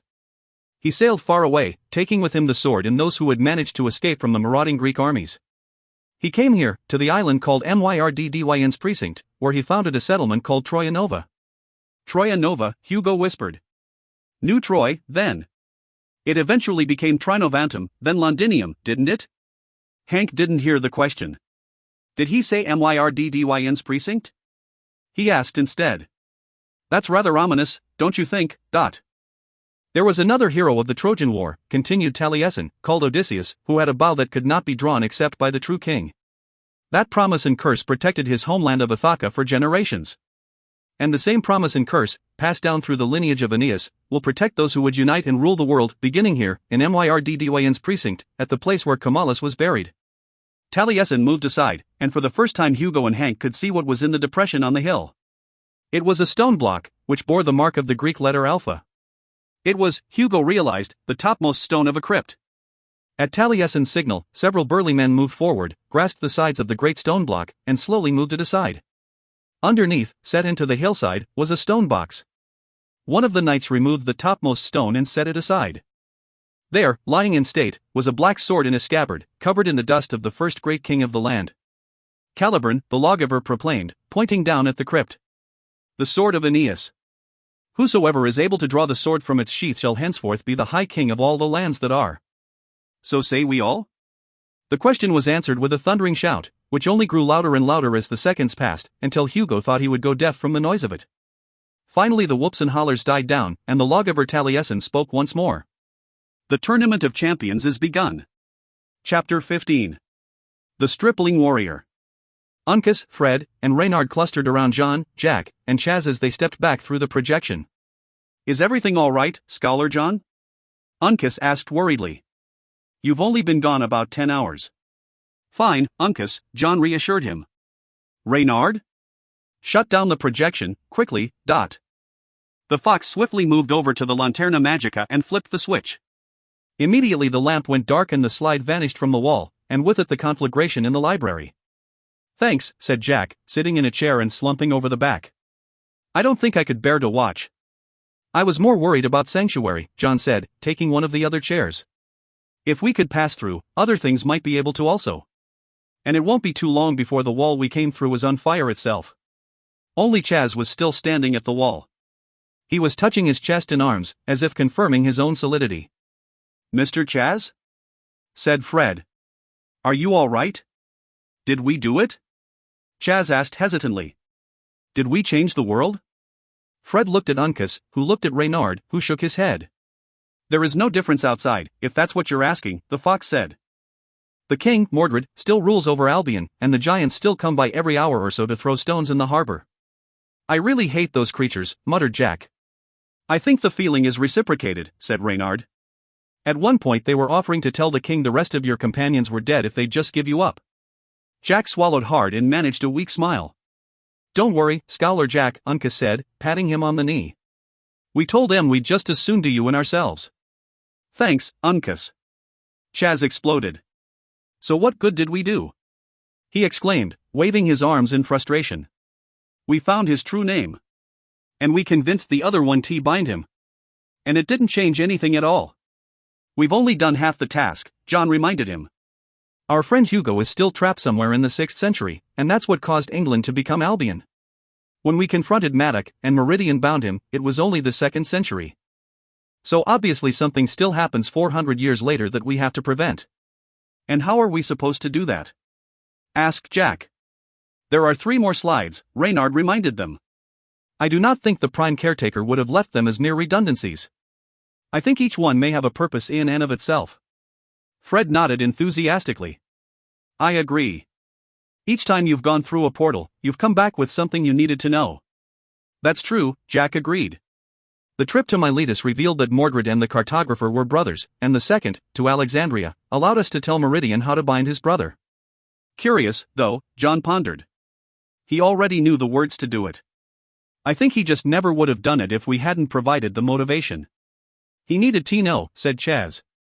He needed to know what his brother would one day become. And there was no one else to tell him but us. So what now, John? Asked Jack. I don't think we can handle another jaunt right away. I'm exhausted. Chaz, already dozing, snored in agreement. John looked to Reynard. If we take a short nap and regain a bit of vigor, do you think the giants will cause trouble? The fox shook his head. They can disturb and harass, and they may be able to damage your ship in the harbor by throwing stones. But I think it will be safe enough for you to remain, for a short while. Good, John replied, already stretching out on the floor. I feel like I haven't slept in centuries. After a few hours, Uncas and Fred regretfully roused the companions. Sorry to wake you, scholars, said Uncas, but the giants have rallied. John groaned and stretched, and Jack rose, looking around the room. His face fell when he saw the burlap bag in the corner, untouched as they had left it. Damn and double damn, he breathed. I'd really hoped that I dreamed that part. Chaz jumped to his feet. The brief sleep seemed to have recharged him fully. So what is the plan? John was examining the packs that the Badgers had prepared for them. There were rations of food, and containers of fresh water, along with 2 other items, the Serendipity box and the little Watsit. The latter is for any emergencies what may arise, explained Uncas, and the former, for when you're well and truly up to your necks in it. Just in case. I already used the box, John said. I know, said Uncas, but they haven't. The Badger was right. According to Bert, they could each use it once, and Jack and Chaz hadn't touched it yet. Before John could ask anything else, they were interrupted by a tremendous crash from outside. There was a cacophony of howls, and what sounded like pounding surf, and worse, the laughter of giants. Fred indicated to the others that they should remain in the projection room, and he rushed out the door. A few seconds later he reappeared, helping Reynard, who was limping and bleeding badly from a gash in his skull that had nearly cost him an ear. The companions hurried over to the wounded fox. What's happened, Reynard?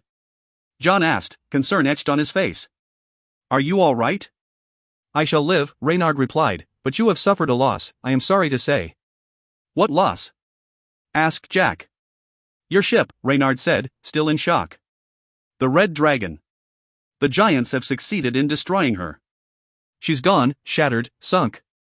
So that was it, John realized. The Red Dragon had been their only means of escape from Noble's Isle. Whatever success they were to have in defeating Mordred would now only be found inside the slides left for them by Jules Verne. Uncas, John instructed, fire up the Lanterna Magica.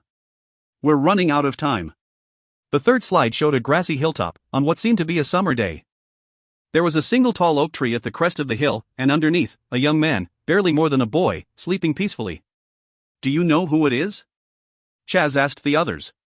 He's too young to be Meridian or Maddock. John shook his head, as did Jack. Not a clue, I'm afraid, Jack said, but I mean to find out. The 3 companions said their goodbyes to the Badgers, and thanked the injured fox for his attempts to protect their ship. Then, Chaz leading this time, they stepped into the projection. Unlike the previous slides, which had opened into cities on the sides of walls, this one opened a portal into open air. The 3 men moved quickly through the gossamer layers and turned around to look at the odd phenomenon. Strange, isn't it? Said Jack. It's a bit like the door in the wood, John. There's no back side to it when you come around the other side. At least this one isn't going to close on us, John replied. We'll have to remember it's to the east of the tree when we return. There was nothing else in sight, save for miles of rolling hills and clusters of trees. No buildings, no structures of any kind, as far as they could see. Just the tall oak and the sleeping boy. He was dressed heavily, with a cloak over his tunic and shirt, and his boots were fur. He'd come from some land that was colder than this, wherever they were.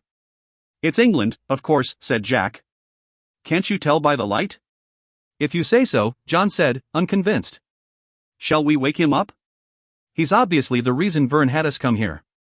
The others agreed, and John reached down and shook the boy's shoulder once, then again. Finally the boy opened his eyes and gave them a half-awake smile. It's about time, he said, sitting up. I'd begun to think you would never get here. His speech was a mix of Gaelic and Old English, but it was not difficult for John and Jack to understand. Chaz couldn't quite make it out, but he seemed to get the gist of it. The boy had been waiting for them. You were expecting us? John said in surprise, offering the boy a hand up. The boy rose to his feet and dusted himself off. I was expecting someone, he replied. I blew the horn almost an hour ago. He showed them a curved, golden horn that had Greek letters etched into the sides. My mother gave it to me, he explained, and said to use it only in a time of great peril. Jack looked around at the countryside, which seemed empty of life, save for a few mice on the hill and a distant bird, circling in the sky. Peril? He asked. Did we miss it? The boy reddened. I know. I must seem a fool for using it so lightly. But I lost my way, and I'm out of food and have little water, and I didn't think I could hold out much longer just wandering around. How long have you been traveling? A month, the boy answered. I came from high in the mountains, where it is still winter, riding hard. I had to abandon my horse when I crossed the water, and I've been walking for several days now. Then today I decided to use the horn. I'm already late, and if I arrive too weak from hunger and thirst, then I'll have no chance at all in the tournament." "What tournament?" asked Jack. "Where are you going?" "The tournament at Camelot," the boy said, "to choose the High King of this world and of the unknown region." The companions looked at each other in astonishment. "What's your name, lad?" asked John. "I'm called Thorn," the boy said. "Have you got anything to eat?" They opened up the packs prepared for them by the badgers and held off asking anything further while Thorn tucked into the food and drink. John stood a few feet away, watching, while Ches busied himself reading the little Watsit to see if there were any language translation aids to be found there. Jack walked around the other side of the tree, watching Chaz with an odd expression. "Do you get the impression," he said to John, "that the Chaz we've ended up with isn't the one we started with?" "I know what you mean," John replied, looking over his shoulder at the former thief and self-confessed traitor, who had become completely absorbed in reading the Badger's handbook. "At first I thought it was just that he had a knack for languages. He is a chosen caretaker, after all. He had the aptitude, even if he's from a timeline where he never became the educated man we know. But it's more than just remembering Greek, or being able to translate it, then speak it, after only days among the native speakers. He isn't struggling, he's fluent. He's changing, isn't he? Almost like he's becoming a lot like another scholar we know and respect?" said Jack. "Something like that." "How can that be?" asked Jack. "Isn't it a different world altogether? He can't be our Charles." "It wasn't a different world for Bert," John replied. "He was, in many ways, our Bert, at least he claimed to be.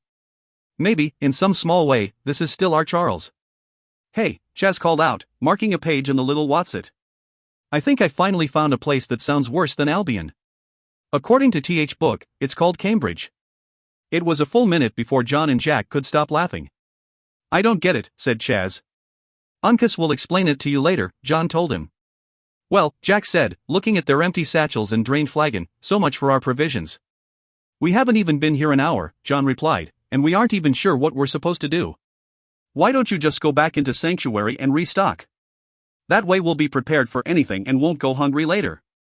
"Good idea," Jack answered, gathering up the bags and heading around the hill. "I'll be right back, Dot." "Is Sanctuary where I summoned you from?" asked Thorn. "When I blew Brangale's horn?" "We weren't summoned," John said. "It was just a coincidence that we came when we did." "Really?"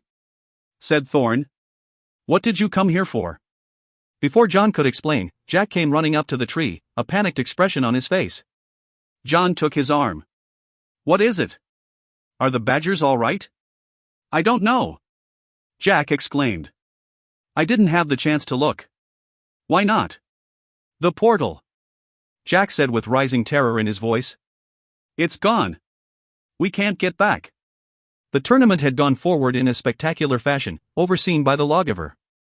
There had been contests of not only physical prowess, but of intellect. Merlin nicknamed it Heart, Hand, and Head, Hank told Hugo. Apparently, the contests are based on a series of trials once used in competitions at Alexandria. "Like the Gordian knot?" asked Hugo.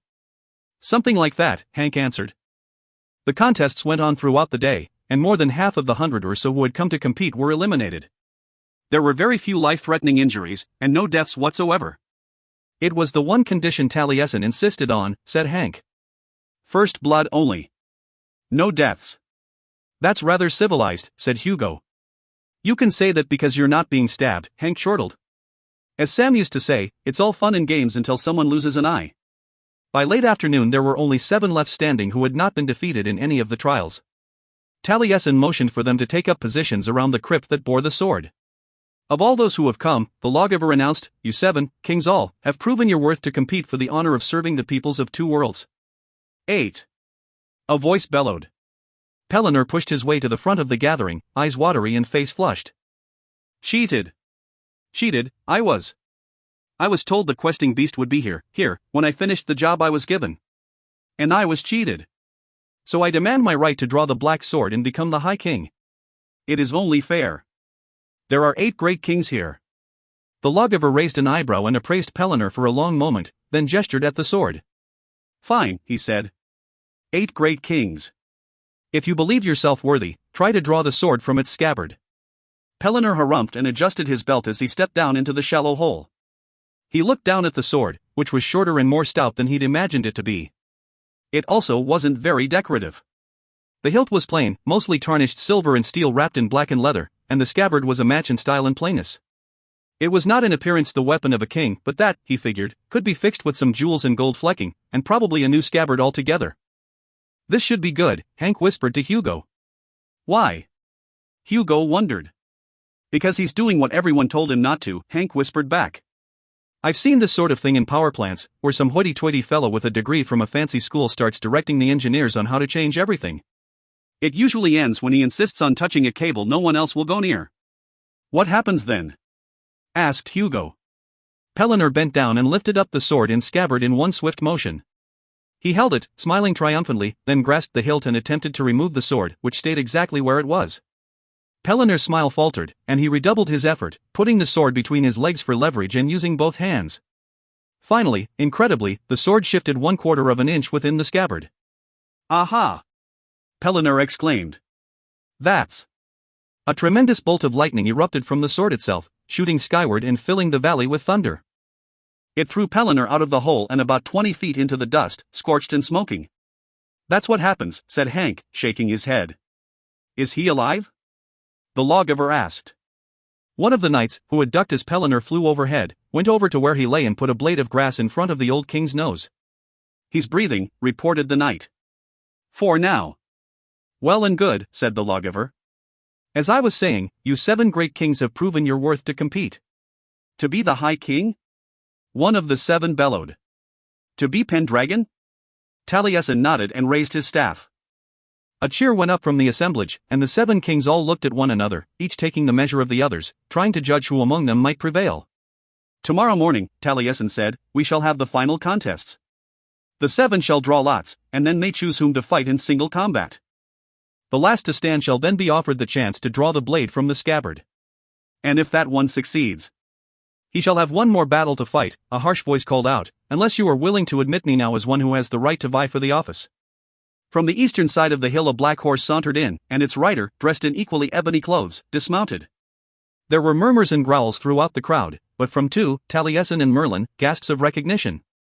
He removed a tall, bull-horned helmet and placed it on the ground, possessively near the crypt. His skin was dark, more from weathering than pigmentation, and his features were lean. He moved with grace and the coiled energy of a serpent, which, Hugo realized, was exactly what he was. A serpent had come into Taliesin's well-ordered garden. His clothes were unusual but seemed tailored for combat, wrapped tightly around his limbs and loosely around his torso. And as for weapons, he carried only a spear, which in contrast to his dress and manner appeared to be of Roman make. I declare my intention to compete. Are there any who would oppose me? The man asked, looking directly at Merlin. Taliesin's eyes narrowed, and he looked from the new arrival to Merlin and back again. There seemed to be an unseen struggle taking place in the very air. Finally Merlin nodded to the lawgiver, almost imperceptibly, and Taliesin turned to the stranger. What is your name, and by what right have you come here to disrupt this tournament? The man smiled coldly, as if he had been waiting for, and hating, that very question. I come by right of blood, he said quietly but firmly, in a tone that said he would brook no opposition, honor-bound, after long exile. And I come because it is I, and I alone, who is worthy to draw Celeborn and become the Arthur, the High King. What is your name? The lawgiver asked again. I've been called many names during a long life, the man replied, and none have served me well enough to keep. But the people who took me in, whom I have called my own for so many years, called me Mordrout. And that should suffice for this gathering. What? Hank said to Hugo, straining to hear. What did he say? Mordred, Hugo said, shuddering. He said his name is Mordred. For almost an hour, John, Jack, Chaz, and a slightly confused Thorn circled the hill around the oak tree looking for a window in the air that was no longer anywhere to be found. Jack was distraught, and John was concerned. Of the 3 of them, only Chaz seemed unworried. Don't take this the wrong way, he said, tucking the little Watset under one arm, but I'm not exactly all broken up at the thought of being stuck here. It ain't perfect, but it's better than where I was at. Nothing's perfect, said Thorn. I don't think anything is expected to be. Then what is expected? Asked Chaz. To become better than you are, one day at a time, replied Thorn. Progression, not perfection, should be the goal. That's a very enlightened attitude, John said, clearly impressed. How did you come by it? From my teacher, said Thorn. He ought to be coming back any time now. I thought you were here alone, asked John. I didn't think to mention him, Thorn explained, using his hand to shade his eyes from the sun. He went off exploring after I used the horn. Why am you looking up? Asked Chaz, his Gaelic still rough. Why are you looking up? As if in answer to the question, a bird, the one Jack had seen at a distance, he now realized, began to spiral downward towards the oak. Moments later the great bird, an owl, had lit on Thorn's shoulder. You three, the owl said scornfully in flawless Old English. You can listen to the smart one, there, he told Thorn, pointing a claw at Chaz, but these other two are a bit slow. Archimedes, John greeted the owl he'd last seen in Alexandria. Of course, the bird replied. How many other talking owls have you met? Just you, actually, John admitted. See what I mean? The owl said. Slow. The bird reacquainted itself with the companions as they told it of recent events, then agreed to assist them in looking for the lost window. But the addition of an extra pair of eyes, even those as sharp as Archimedes, did not help them locate the portal to Sanctuary. Jack was right, it was gone. Could it have been the giants? John asked. Do you suppose they actually went onto the island? I doubt it, Jack replied. If they were going to do that, they'd have done it much earlier. You came through a door with only one side? Asked Archimedes. That's very interesting. I'd love to show it to you, Archimedes, said John, but I think we've run our luck dry. Not luck, said Thorn. The will of God. What do you mean? Jack asked. Which God, Thorn looked at him, surprised. There's only one God, Sir Jack, he said plainly. I don't know much about him, but I know that he sees all, knows all, and has a reason for everything he does. Stranding us in, what year is it, anyway? Said Jack. It's been approximately 4 centuries since we first met, at the library, said Archimedes. If I had a chalk and slate, I could work it out more precisely. Great, said Jack. We're in the 6th century. Do you want me to believe that it's God's will that we're trapped here? You came when I summoned you with the horn, Thorn replied. How can I think otherwise? We didn't come because of the horn, Jack retorted. We came to, he stopped and turned to his fellow scholar. I don't even know, John. What are we here to do? I think, John said, carefully considering his words, that we were meant to be here, now, to help Thorn get to where he's going. It seems we have little choice, said Jack in resignation, casting a look around the hill. We can't go back. We might as well go forward. That's very astute, said Archimedes. One might think you were an educated man. I've got an entire section here on Camelot, Chaz said, pointing to the little Watset. There are a few passages on tournaments and the like, but along with those are some general directions. We should be able to get Thorn where he needs to be without much trouble. It doesn't help us to know where we're going, if we don't know where we're starting from, John said in a slightly officious voice. It's one of the first things I learned watching over the Geographica. Chaz blinked. And Thorn was already lost, and we have no way of telling where we are. Sure we do, Chaz insisted, pointing at the book. We're at Grandfather Oak. See? There's a picture. Sure enough, there was an engraving of the tree that stood next to them. That's insane, Jack stated. Why would that book have a picture of this tree, of all things? It seems to be an important place, said Chaz. According to the Watset, it's where someone called Arthur first met the Knights of the Crusade, on the day before he became the High King. It took a few moments for the full meaning of the words Chaz read to sink in. When they finally did, John and Jack turned to look at Thorn. Is that true? John asked slowly. Are you Arthur? Not yet, Thorn answered, but I hope to be, soon. Chapter 16. The Crucible. Chaz led the way, with a conversational Archimedes circling low above his head. John, Jack, and Thorn followed closely behind, talking. Thorn explained that Arthur was not a name in and of itself but a title of rule, and that it essentially meant High King. High King of Britain? Asked Jack. You mean this land here? Thorn replied. I've not heard it called that before. It is called Albion by some, but most call it Myrdydyn's precinct. But, he added in a conspiratorial whisper, I'm not allowed to know that. Why? Asked John. My mother would behead Archimedes if she knew he'd told me, Thorn replied, seemingly unwilling to elaborate. John already knew the land had once been called Myrdydyn's precinct. But that was before he'd discovered who Myrdydyn was. Apparently, in the 4 centuries since Alexandria, the cartographer had been busy. Archimedes found out about the tournament, Thorn was saying, and he convinced me that I needed to come and participate. I was against it at first. Against the chance to be king? Asked Jack. Against the need to fight for it, said Thorn. As I understand it, the office of Arthur is to go to someone who is worthy to serve the people of the lands. I didn't understand why there needed to be a competition to find such a person. You don't worry that someone less worthy might take the title? John wondered. Why would they? Thorn replied. What's the point of being in charge of the world if you don't want to help people? Hey! He exclaimed, running ahead. Chaz! Race you to the stone. He's a good man, John said as they watched him race with their companion to a large stone up ahead. Isn't he? Yes, Jack agreed. He's going to get slaughtered tomorrow. As night began to fall, the companions built a small fire in the lee of the stone and set up a makeshift campsite around it. Archimedes turned out to be an excellent night watchman and an even better cook. Using recipes Chaz found in the little Watsit, they gathered roots and herbs from the shrubbery and used the last flagon of water and one of Reynard's bottles to make a soup. It was thin, but tasty and warming. With Archimedes standing guard, Thorn and Chaz soon fell asleep, but John and Jack stayed awake, talking. When the owl told us we were in the 6th century, John began, I thought maybe, but Hugo would be somewhere nearby? Jack finished. So did I. But even if he is here, how are we going to get him back? The portal is gone. I know, said John, but I'm hoping there will be another way back. We never did find out what happened to the door from the keep. True, that, Jack agreed.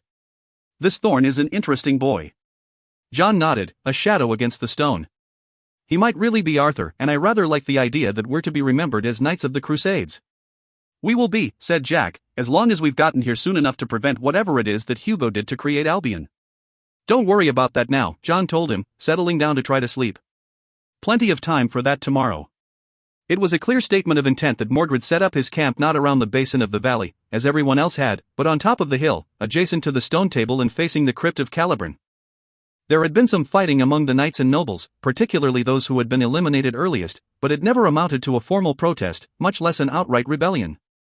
The assent of the lawgiver was enough to persuade most of them that there was in fact something substantial to the claims of the mysterious new arrival. The look on Mordred's face was enough to convince the rest.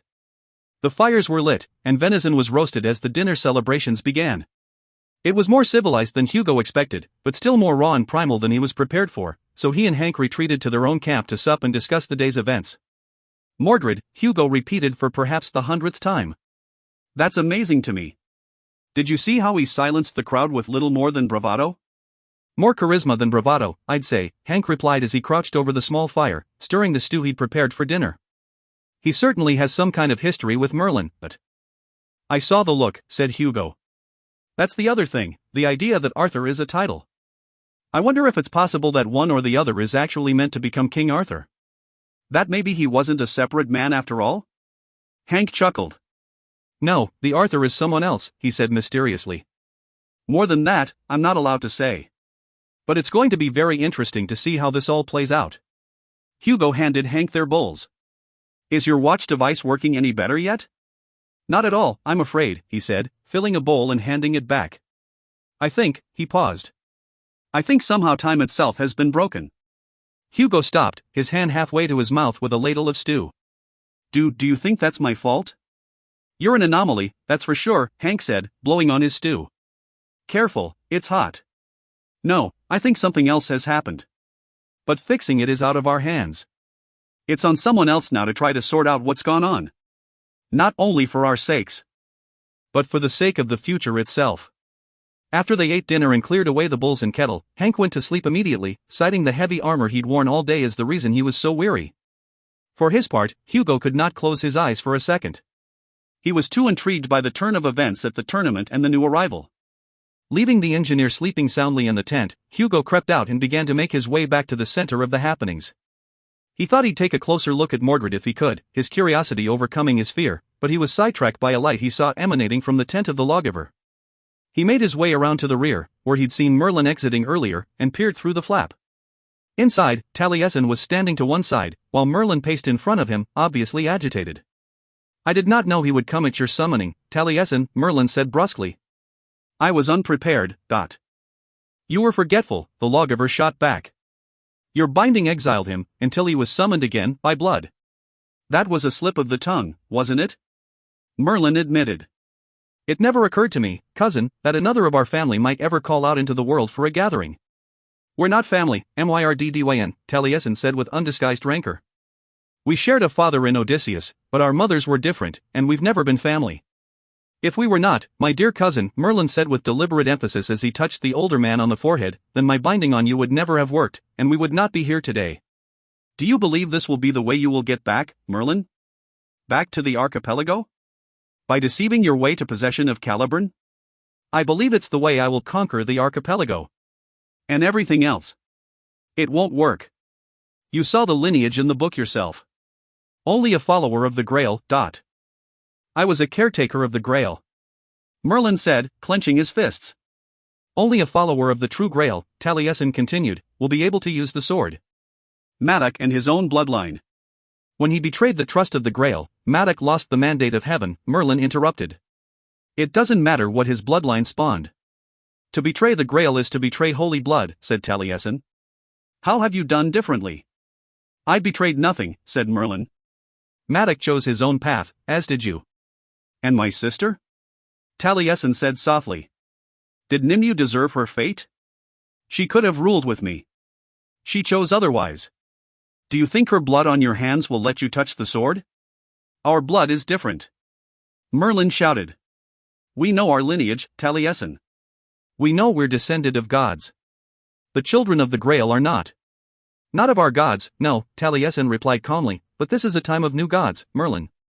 I've accepted that, and so should you. You know how his divinity was proven, and you know how this tournament will be won. Merlin whirled away from Taliesin and was quiet for a long while. By willing choice and sacrifice, he said at length. That's old magic. It has nothing to do with new gods, Taliesin. We will see, Merlin. Yes, we shall. Hugo would have listened longer, but a group of knights were sauntering by, and he worried about being caught and accused of spying.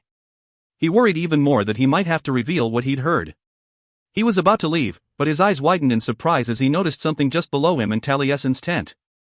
He snaked a hand inside the flap and snatched it. Then, running as quickly as he could, Hugo hurried back to the campsite to wake Hank Morgan. That old snake, Hank said, pounding a fist into his other hand. That explains an awful lot. Can you use your device? Asked Hugo. The Silver Dragon Watch?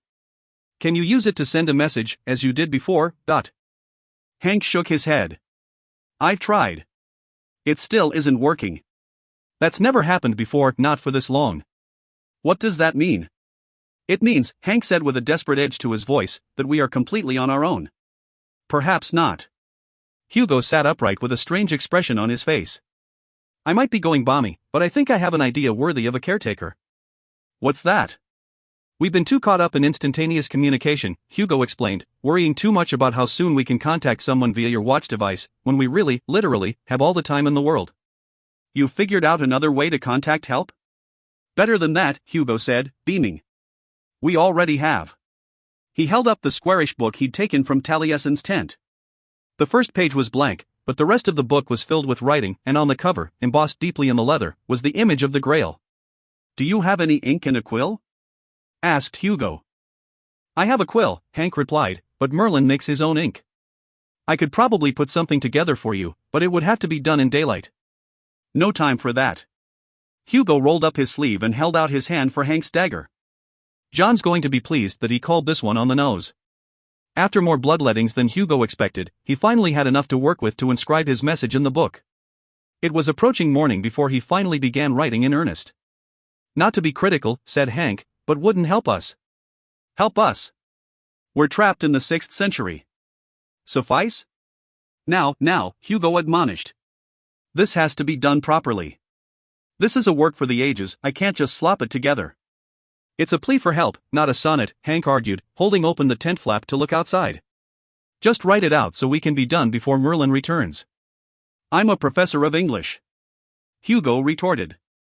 I don't want to be embarrassed in front of my peers when they come to rescue us, just because I slacked off in my composition efforts.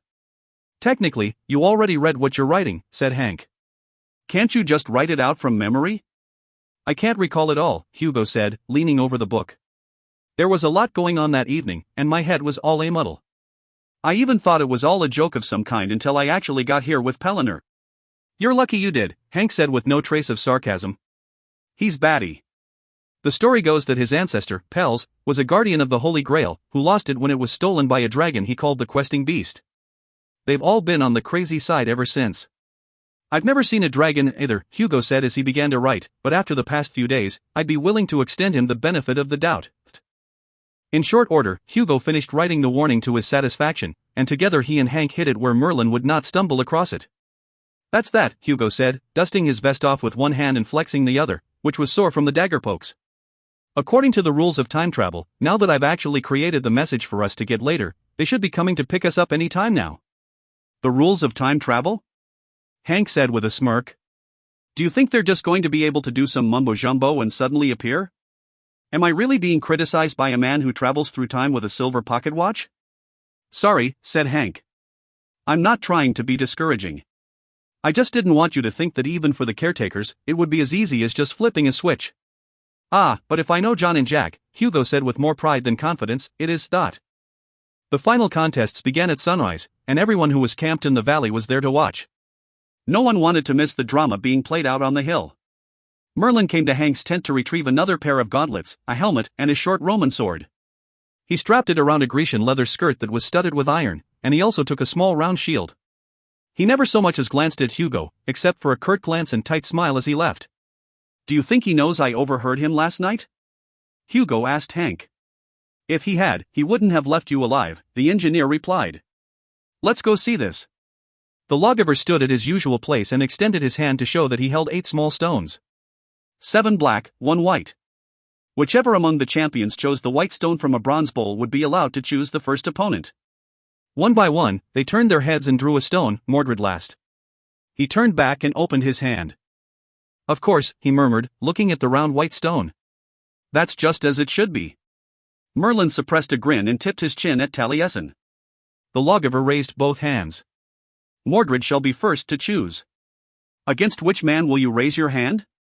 Mordred looked over his opponents, considering, then extended his arm and pointed at the burly warrior to Merlin's left.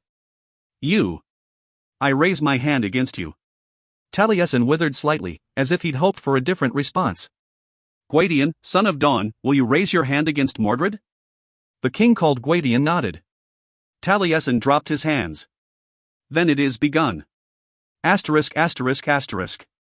The first contest was epic, nearly ending in a draw, so evenly matched were its contestants. But then Mordred got a swing under Gwydion's defenses and slashed his right shoulder to the bone.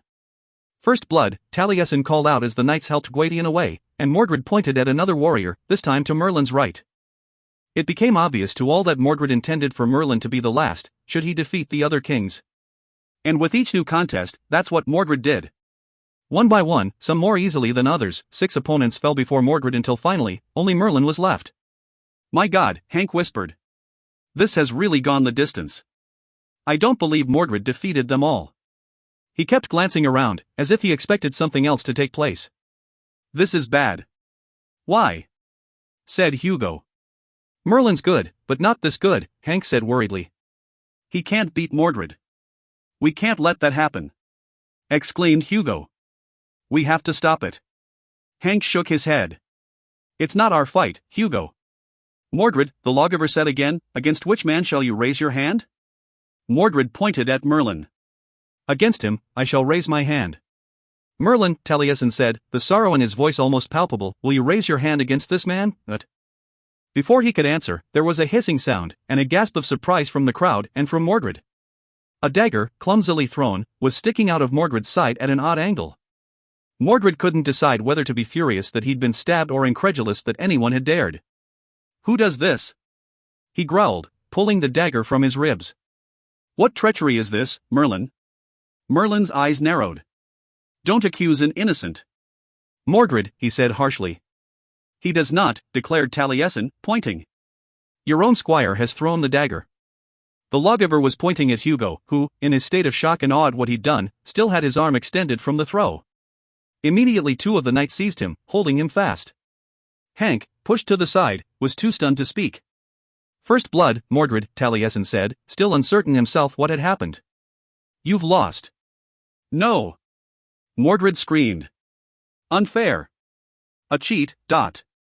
Taliesin shook his head, and a confused smile began to spread over Merlin's face. Those are the rules, Mordred. He wears Merlin's colors. He drew first blood. You have lost. Withdraw, gracefully. Mordred stood, glaring mutely at Taliesin, the anger rising off him like waves of heat. Then he turned slowly toward the knights holding Hugo and extended his arm, pointing a finger directly at the terrified professor. The meaning was clear. If it ever was in his power to make it happen, Mordred would kill Hugo Dyson. Hugo! Hank cried, his head still whirling from the speed of events. Why did you do that? I had no choice, Hugo gasped. I had to, don't you understand? I had to stop him. He would have won. Mordred would have become the Arthur. And then who would have been left to stand against him? Before anyone could respond, a great bird swooped over the field, screeching shrilly. Merlin's eyes darkened, and the smile dropped away. To the south of the hill, the crowd parted and 4 men strode forward to the crypt. Lawgiver, the youngest of them, said, I am Thorn, son of Ninnu, and by right of blood and right of honor, I have come to compete. There was an immediate reaction to Thorn's announcement, and it was harsh. The gathered throng of warriors had allowed one apparent breach of the rules when Mordred came in so near the end of the tournament, but it would not be so easy for this bold boy to breach them again by taking part so late. He didn't have the fearsome countenance of Mordred, or the reputation of Merlin or Gwydion or any of the others. And no one cared who his mother was. No one save for the lawgiver, whose eyes blazed. Silence! Taliesin commanded, raising his arms high. I am the lawgiver, and I will decide what is to be allowed. The angry cry settled down to a disgruntled muttering as Taliesin motioned for Thorn to come forward. The other 3 men stayed at the fringes of the crowd, but Hugo nearly shouted with joy when he recognized 2 of them as his friends John and Jack. Hank motioned for him to be quiet. You're in enough trouble as it is, he said under his breath. Let's see if the lawgiver can sort out your mess. I wish to speak, Mordred declared, stepping in front of Thorn. I have not been given my chance to fight. I have already said that you lost, Mordred, Taliesin said. First blood. Mordred clenched his teeth and looked down at the boy, Thorn, with undisguised loathing. Then his expression changed, and he seemed to be puzzled. The boy returned his gaze bravely and unafraid. Mordred looked at Merlin, then turned back to the boy again. I think I see it clearly now, lawgiver, he said, smiling coldly. It is an old story, and one I know all too well. Without another word, Mordred went to his tent and mounted his horse, taking only his spear with him.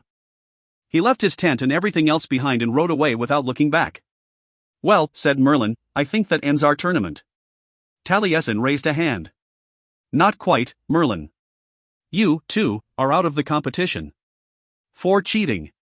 What? Merlin exclaimed, suddenly enraged. I never cheated anyone. Taliesin pointed his black staff at Hugo. He wears your colors. He is your squire. It is you who bears the loss. Merlin shot a poisonous look at Hugo, then another at Hank. We'll talk later, he hissed. This isn't over. Did the tall one with the staff call the other one Merlin? John whispered. Yes, said Jack, who was just as surprised. Meridian is Merlin. I don't know who that is, whispered Chaz, but Meridian looks like he wants to kill that scrawny fellow the knights are holding. Merlin turned back to the lawgiver. The tournament itself cannot continue. None among the champions is fit to fight even if their challenger is just a boy, but I am a man, my lord, Thorn said, and I will fight my own battles, thank you. He turned to the lawgiver himself. May I compete? To Merlin's increased rage, Taliesin nodded. I know your lineage, and you have the right. The only opponent left has been disqualified, unless you choose otherwise. Thorn looked at Merlin. I'm not afraid, he said. What must I do? Will you raise your hand against this man?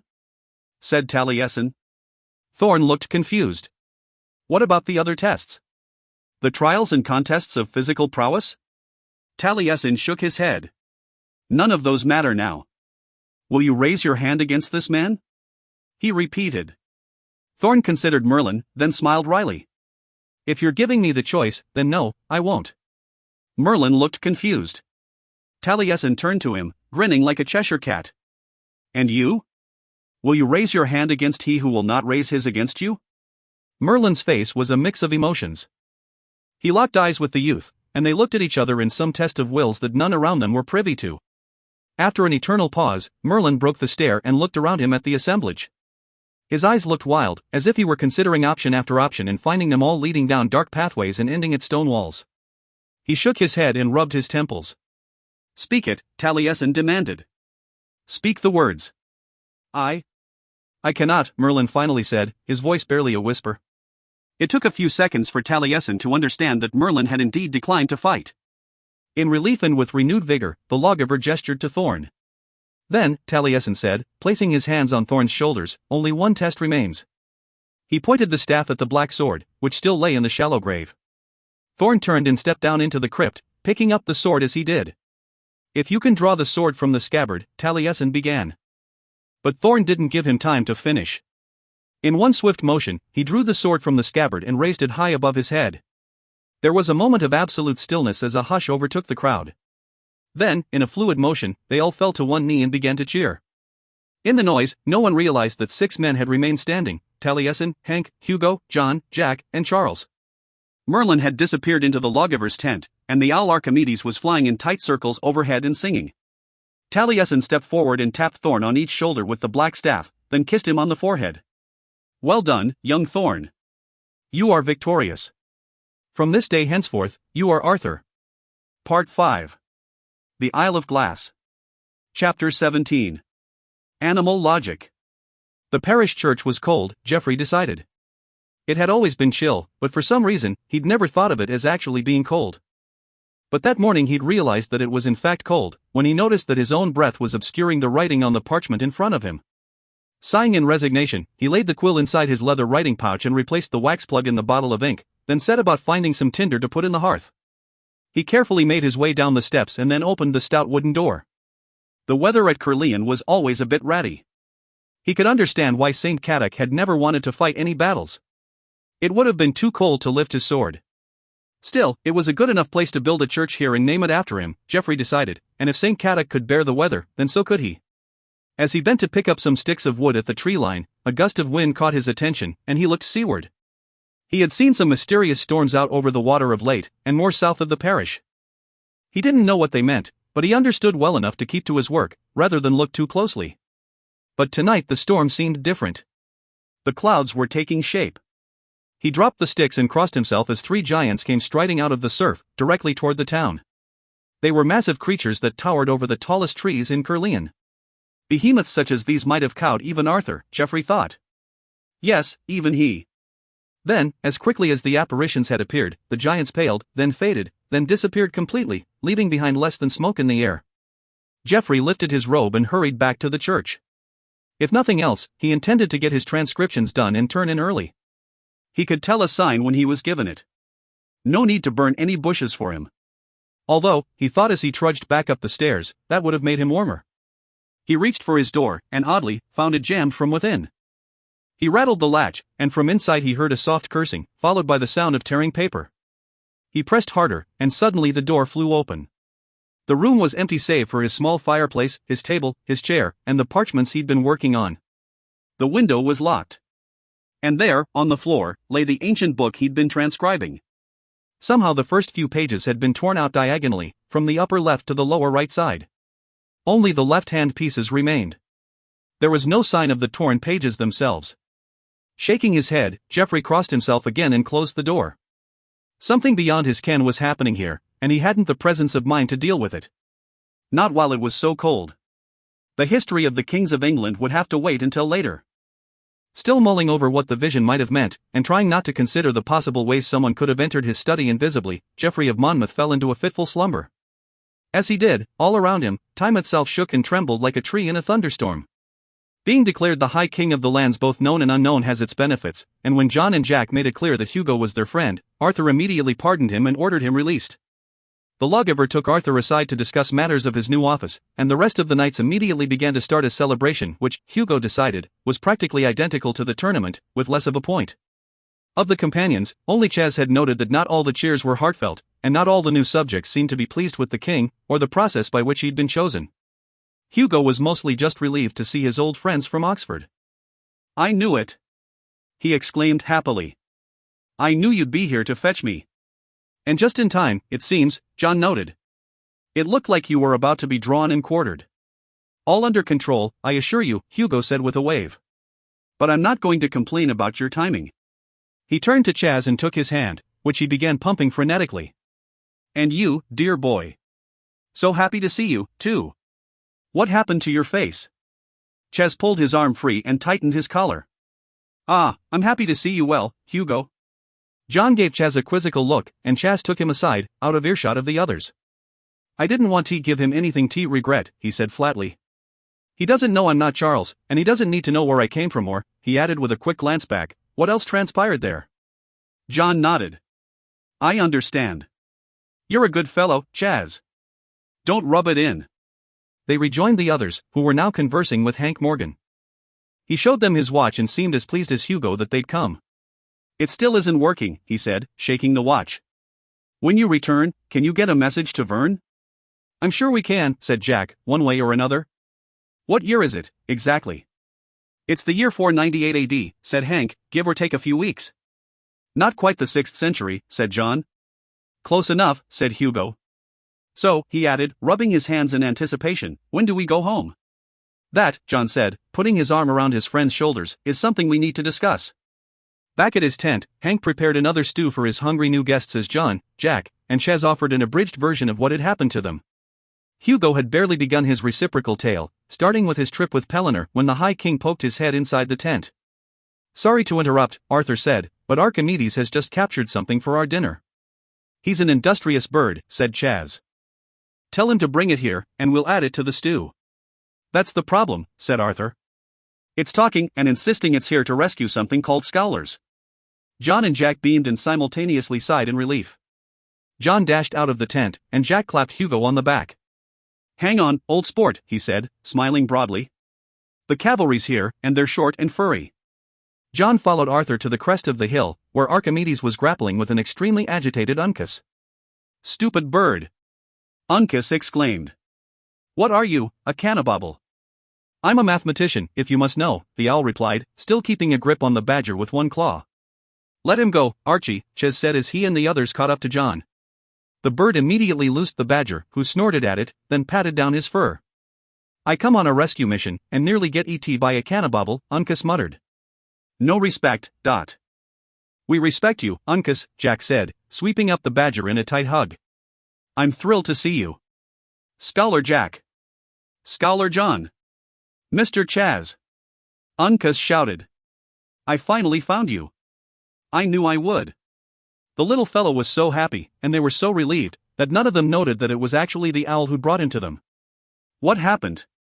Asked John. We went back to the proper spot, but the portal was gone. It had only been a few minutes. That'd be my fault, Scholar John, Uncas said, looking as embarrassed and forlorn as they'd ever seen him. Mine, and mine only. Jack knelt down and took the little fellow by the shoulder. It's all right, Uncas. Mistakes happen. What did you do? I tripped over the cord, and accidentally unplugged the projector. Okay, said Jack, suppressing a grin. Then why didn't you just plug it back in? I tried. Uncas wailed. But I got all tangled up in it, and then I pulled over the whole thing, and it braked. Broked. I cracked it, is what I mean to say. So how did you get here? Asked John. We fixed it up. Reynard is a work in a wonder with lenses, and plugged it back in. But by then you were gone. How long did it take you to repair it, Uncas? Asked Jack. Uncas closed one eye and estimated. About an hour. Jack's shoulders slumped. Then we're still in trouble, he said, shading his eyes and looking at the afternoon sun. It's been 24 hours already, plus the hour it was down. The slide will have burned out by now. We thought of that. Uncas said, preening. Fred and I looked all over for you around that old oak, until just an hour ago. Then we stopped it before we ran out of time. Is Reynard simply going to turn it back on so we can return? Asked Jack. Uncas looked crestfallen. That would have been a good idea, he admitted. But he would have no way of knowing Uncas found us, Chaz said, and the slide would still burn out. He's right, Uncas, John said, still confused. How do we get back? Easy, Uncas said, bursting with the ingenuity of his plan. We brung it with us, the entire Lanterna Magica. They had Arthur ask Archimedes to return to Grandfather Oak, to look for a second badger and a small machine, and to return, as carefully as possible, with them both. The bird flew off, and inside of an hour returned with the projector in his claws and Fred riding on his back. "Please don't drop the time machine," said Jack. "Or the badger," added John. "I meant to say that," said Jack. Archimedes spiraled slowly down and lowered the Lanterna Magica to the grass, and Fred leaped off his back and hugged Uncas. "Did you see, Father?" Fred exclaimed. "I flew. In the air." Uncas hugged his son back and glared at the bird. "I had the same trip, under less pleasant circumstances." John and Jack stared at the projector. The badgers had indeed managed to bring it through. "It was Reynard who figured it out," Fred explained. "He used an extra lens to keep the projection large as we pulled the machine closer to the screens. Then, when it was almost inside, we pulled it through, and the portal closed behind it." "It almost didn't work at all," said Uncas. "The cord in the back was barely long enough to let us pull the projector through before it came out of the socket." "That's actually my next question," Jack said, already knowing and dreading the answer. "We're at the end of the 5th century. Where are we going to plug it in?" The mournful howling of the two badgers was so pitiful that the companions had to move them down the backside of the hill, away from the celebration and into the woods. It took several minutes and the combined efforts of John, Jack, and Chess to settle them down.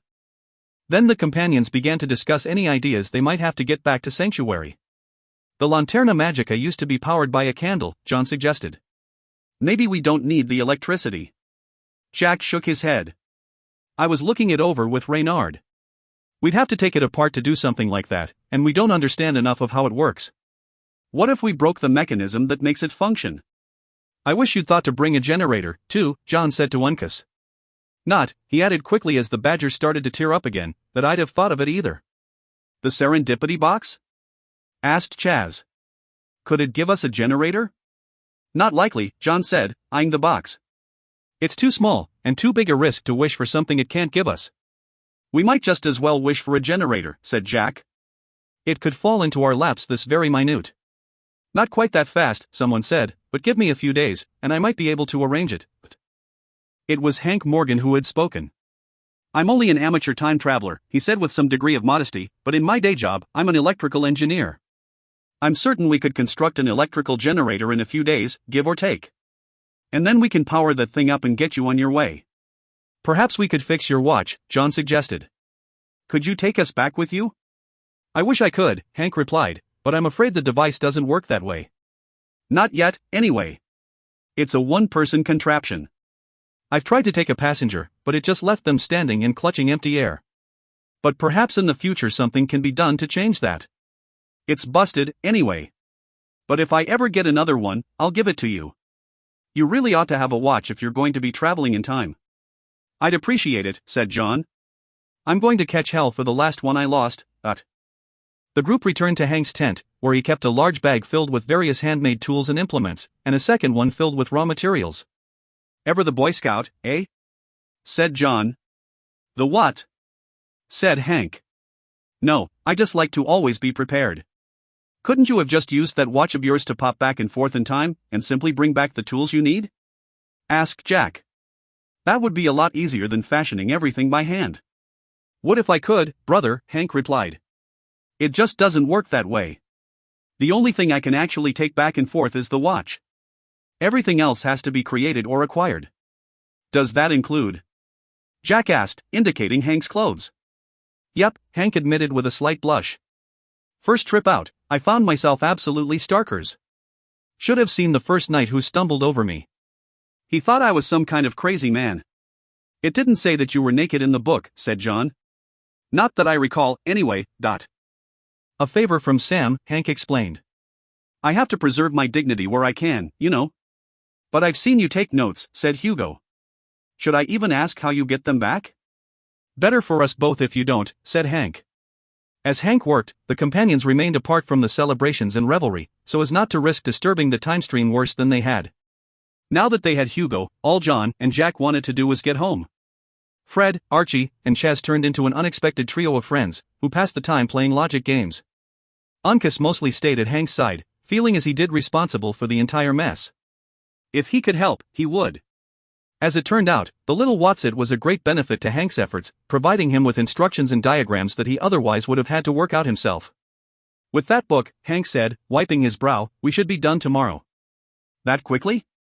Asked John. Excellent. Good show, Hank. Jack seemed a bit put out that Arthur was not spending more time with them. We are the ones who brought him here, after all, he complained. If not for us, he'd still be asleep under the tree. Now, Jack, Hugo said consolingly, he is the High King, after all. He's got a lot to do, I'm sure. Of Merlin there was no sign. And Mordred never rode back to the camp. In his stead, Arthur had moved in to occupy the tent he left behind. There's a metaphor in there somewhere, John remarked, but I'll be damned if I know what it is. By late the next morning, the generator was assembled and running. Should we say goodbye to Arthur? Asked Jack. Best not, John replied. We'd have to explain too much about where we're going and why. And I'd prefer to let history take its course without any further help from us. And you, Hank? He said to the engineer. Will you be all right? My device is still not working, Hank said, holding the silver watch to his ear, but no matter. If I have to stay a while, so be it. Sam and Vern will straighten it out. Besides, it's good weather. I'm thinking about organizing a few baseball teams and having a tournament of my own. Ah. Go Sox, said Hugo. Attaboy, said Hank. Good luck to you, gentlemen, and Badgers. They plugged in the Lanterna Magica and crossed their fingers. Ready? Hank asked. Everyone nodded, and he gave a signal to Uncas, who threw the switch. Against the wall of Hank's tent, the brilliant projection sprang to life. But instead of the room at Sanctuary they were expecting to see, they saw a tree on a hillside, with a young man sleeping underneath. Jack realized it first and slapped his forehead. Of course, he moaned. This isn't like the doors, where it's two-way. The Lanterna Magica only projects a portal into whatever's on the slide. In this case, a couple of days ago, when we got here, said John. Can we go through there, asked Chaz, before we got shut out? John shook his head. We'd still have no way to get to Sanctuary, and, he noted bitterly as the edges of the slide began to thicken and fade, this slide is nearly finished, anyway. Can we go through one of the other slides instead? Asked Fred. Too risky, said John. They would just take us to another spot in our past, and presumably, another encounter with Mordred. And now that Arthur's taken control, I don't want to chance another change. I'm sorry, Hank said as the slide burned away and the projection turned clear. I got her going for you, but after that, I'm fresh out of miracles. You might be, but we aren't. Jack said, snapping his fingers. The serendipity box. John pulled it out of his bag and handed it to Jack as Chaz explained the workings of it to Hugo and Hank. All I want, said Jack, closing his eyes, is a ticket home. He opened his eyes and the box at the same time, and everyone leaned in close to see what it had given him. Inside the box was a miniature ship inside a bottle. Jack took it out and looked closely at it. A ship? Said John. I have no idea what that's supposed to do for us. Neither do I, admitted Jack, deflated. He'd hoped for something more clearly useful, but this ship in a bottle was, according to the box, the thing he needed most. There's no time limit, remember, John pointed out. It doesn't seem to be constrained by the urgency of the moment. Bert's scarab brooch wasn't needed for years. Grand, Jack said, pocketing the bottle and closing the box. Now what do we do? Let me try, Chaz suggested. It is more my world we left from, after all. Maybe it'll be my need the box responds to. Jack shrugged and handed it over. I don't see that we'll lose anything if you try. Chaz rubbed Uncas's head for luck. If it's not a magic carpet tea home, he said cheerfully, let's hope for some oyster crackers, eh? Chaz opened the box. Oh, drat again, said Uncas. And after you got my hopes up and all. Chaz reached inside and removed a small photographic slide. In it they could see the projection room back at Sanctuary, and even a miniature depiction of Reynard, still watching for them. Jack removed the disc from the projector. It has a sixth slot, he said with a trace of surprise, almost as if it had been left open for a reason. Hank and Uncas fitted the slide into the slot, then replaced the disc. Here goes nothing, Hank said, firing up the generator again. In a moment, the image of the projection room sprang up on the tent wall. The image was coarser than the others they'd gone through, but this one seemed no less viable. Only one way to find out, said Jack, and he stepped from the tent into the house on Sanctuary. Come on, he implored, waving them over. It's a bit more like moving through soup than air, but I'm here just fine, but... I think I can duplicate that trick with the lenses, Hank said to John, so you can take it back through with you. Are you sure you don't want to come with us? The engineer shook his head. Not my place or time, he said. Thanks for the offer, though. Just get a message to Vern. I will, John said, and he stepped through the portal, with Uncas and Fred close behind. Hugo gave Hank a warm, two-handed handshake and, swallowing hard, threw himself through the portal, landing in a sprawl in the room, much to the delight of everyone there. Only Chaz remained in the tent. He made no move to go through. Chaz? Called John. Are you all right? I don't want Ego back, he said. But why not? Exclaimed Jack. We've got Hugo back and assured that Arthur has the throne he's supposed to have. When we get back to Noble's Isle, everything will have changed back to the way it's supposed to be, but... You mean, Chaz replied softly, everything will have changed back TTH way it's supposed to be, for you. If everything else changes, he continued, will I just become your Charles? Will I even remember who I was before? I honestly don't know, offered John. I hadn't thought much about it, no offense, he added quickly. It's just that you've become so much like him that you hadn't noticed I wasn't him? Chaz said with a trace of bitterness.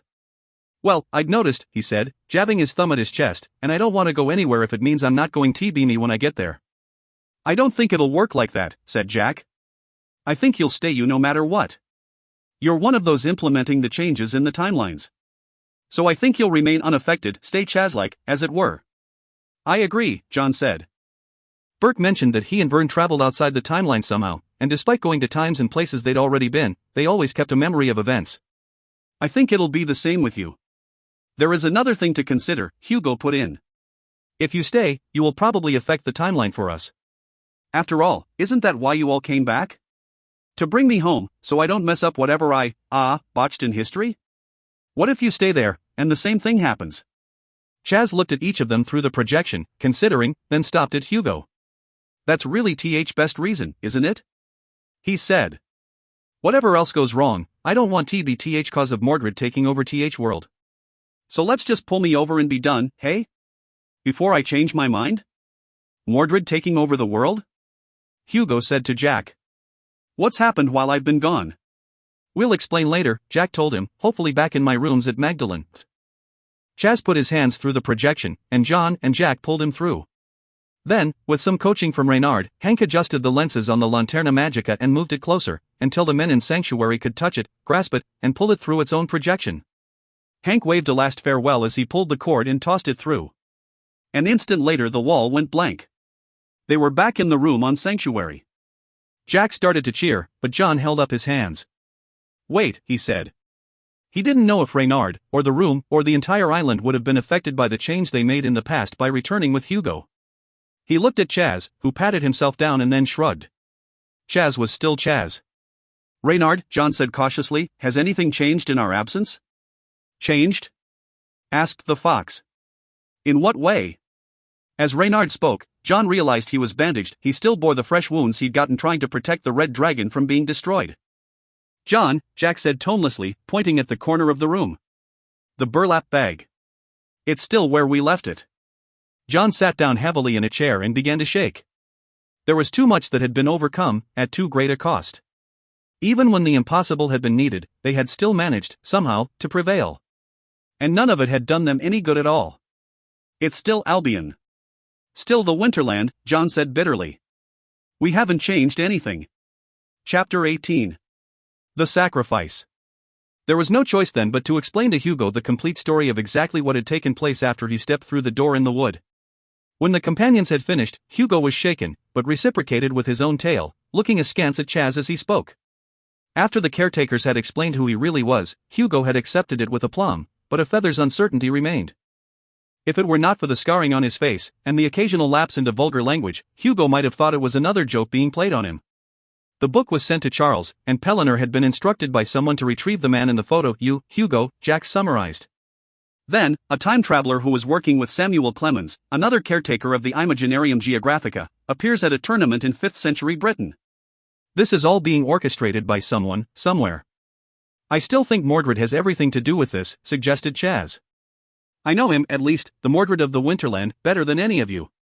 And this is exactly his kind of scheme. It wasn't Mordred I heard scheming, said Hugo.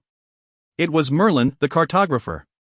He's the one I wrote the message to warn you about. I understand what you think you overheard, Hugo, John offered, but remember, we know what the cartographer became. We've had several encounters with him through the slides in the Lanterna Magica, and we know his predilections. But we know where he ended up, too. And he's an ally, not a threat.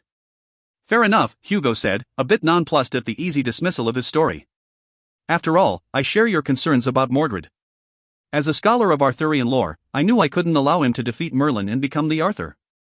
That's why I did what I did. I'm just lucky you came along with the Real Arthur. Yes, lucky, Jack said, rubbing his chin in thought. But I'm not certain it was luck. Consider this, he continued. Vern and Bert did what they did in response to Hugo going through the door and altering time. They had no way of knowing what specifically had happened, just that something had. And so they responded, and then left us the means to resolve what had gone awry. What are you getting at, Jack? Asked John. Everything changed after Hugo went through the door and the Badgers closed it. Of course the thing to do was to find him and bring him back. That wasn't what Vern directed us to do, Jack insisted. He gave us the mission of defeating our adversary. He never mentioned bringing Hugo back as a means for doing that. So all this death, and destruction, and whatnot that happened, Hugo said carefully, it might not, in fact, be my fault? Not all of it, anyway, said Jack, no. Oh, I'm so relieved, Hugo said. I know exactly how you feel, said Uncas, patting Hugo's knee. Exactly. Reynard and the jackrabbit entered the room carrying trays of potato sandwiches and a hot drink that resembled tea and smelled of chili and cinnamon. To revitalize you, Reynard said as he passed out the cups. It's an old recipe, given to us long ago by the wife of the shipbuilder. The companions drank the tea, and ate the sandwiches hungrily. Despite the camaraderie of Hank Morgan and the interest they had in young Arthur, they were relieved to be able to rest, even temporarily, in a place where they felt civilized. The other slides, John said suddenly. We still have 2 slides. Like the one Charles got out of the box? Asked Hugo, rising and walking over to John's pack. I didn't realize there were others in here. Hugo, wait. Jack shouted, leaping to his feet and scattering cups and saucers as he did so. But he was a fraction of an instant too late. Hugo flipped open the lid of the serendipity box and peered inside. Huh, Hugo exclaimed, holding aloft a flower. It's a purple rose. Was this in here before? It's not purple. It's indigo, said Jack, sitting back down in one of the chairs. And no, it wasn't. It was there just for you, because it's apparently what you needed the most, but... Strange little whatchamacallit, Hugo remarked as he handed the box to John, then inserted the rose in one of his jacket pockets. It's pretty, but I'm not really in need of a flower. You may be, said John. It doesn't give you instructions. And each person can open it only once. We'd expected to save your turn until we were in trouble.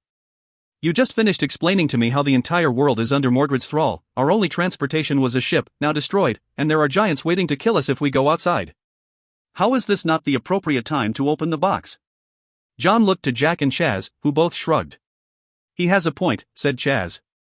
It seems to me, Hugo said, sniffing the rose, that we should follow the mandate of Jules Verne. He gave you 5 slides. 2 remain. We should use those to see if what's been broken can, in fact, be mended, but... All the others considered this, then nodded in agreement and got to their feet to start preparing for another trip through time. Fred and Uncas assured the companions that there would be no mishaps with the cord, and they promised that it would stay put where it belonged on Sanctuary. As before, the companions took supplies to sustain them throughout the day, but they briefly debated whether or not to leave the serendipity box behind. The imp may not appear for any of us again, Jack said as he and Reynard placed the box in a bag, but I'd rather keep a hand on the bottle, if you follow my meaning. Fair enough, John declared. He turned to the Badgers. Okay, Uncas. Let's see when we're going next. The Badger turned on the projector, and for a moment it seemed as if the image was unable to focus. It shifted and blurred, and finally clarified to a clear but dark scene in a very familiar setting. The projection on the wall was almost identical to the one they had gone through last, an image of Grandfather Oak, in the center of the hill not far from Camelot. Did we use the same slide again? Jack asked Uncas. Is this the burned one? Uncas shook his head. The other one's all used up, Scowler Jack, he said. This is slide 4, as Y requested. It isn't the same, Chaz said suddenly. Look, the tree. It's taller, older. And the trunk is split.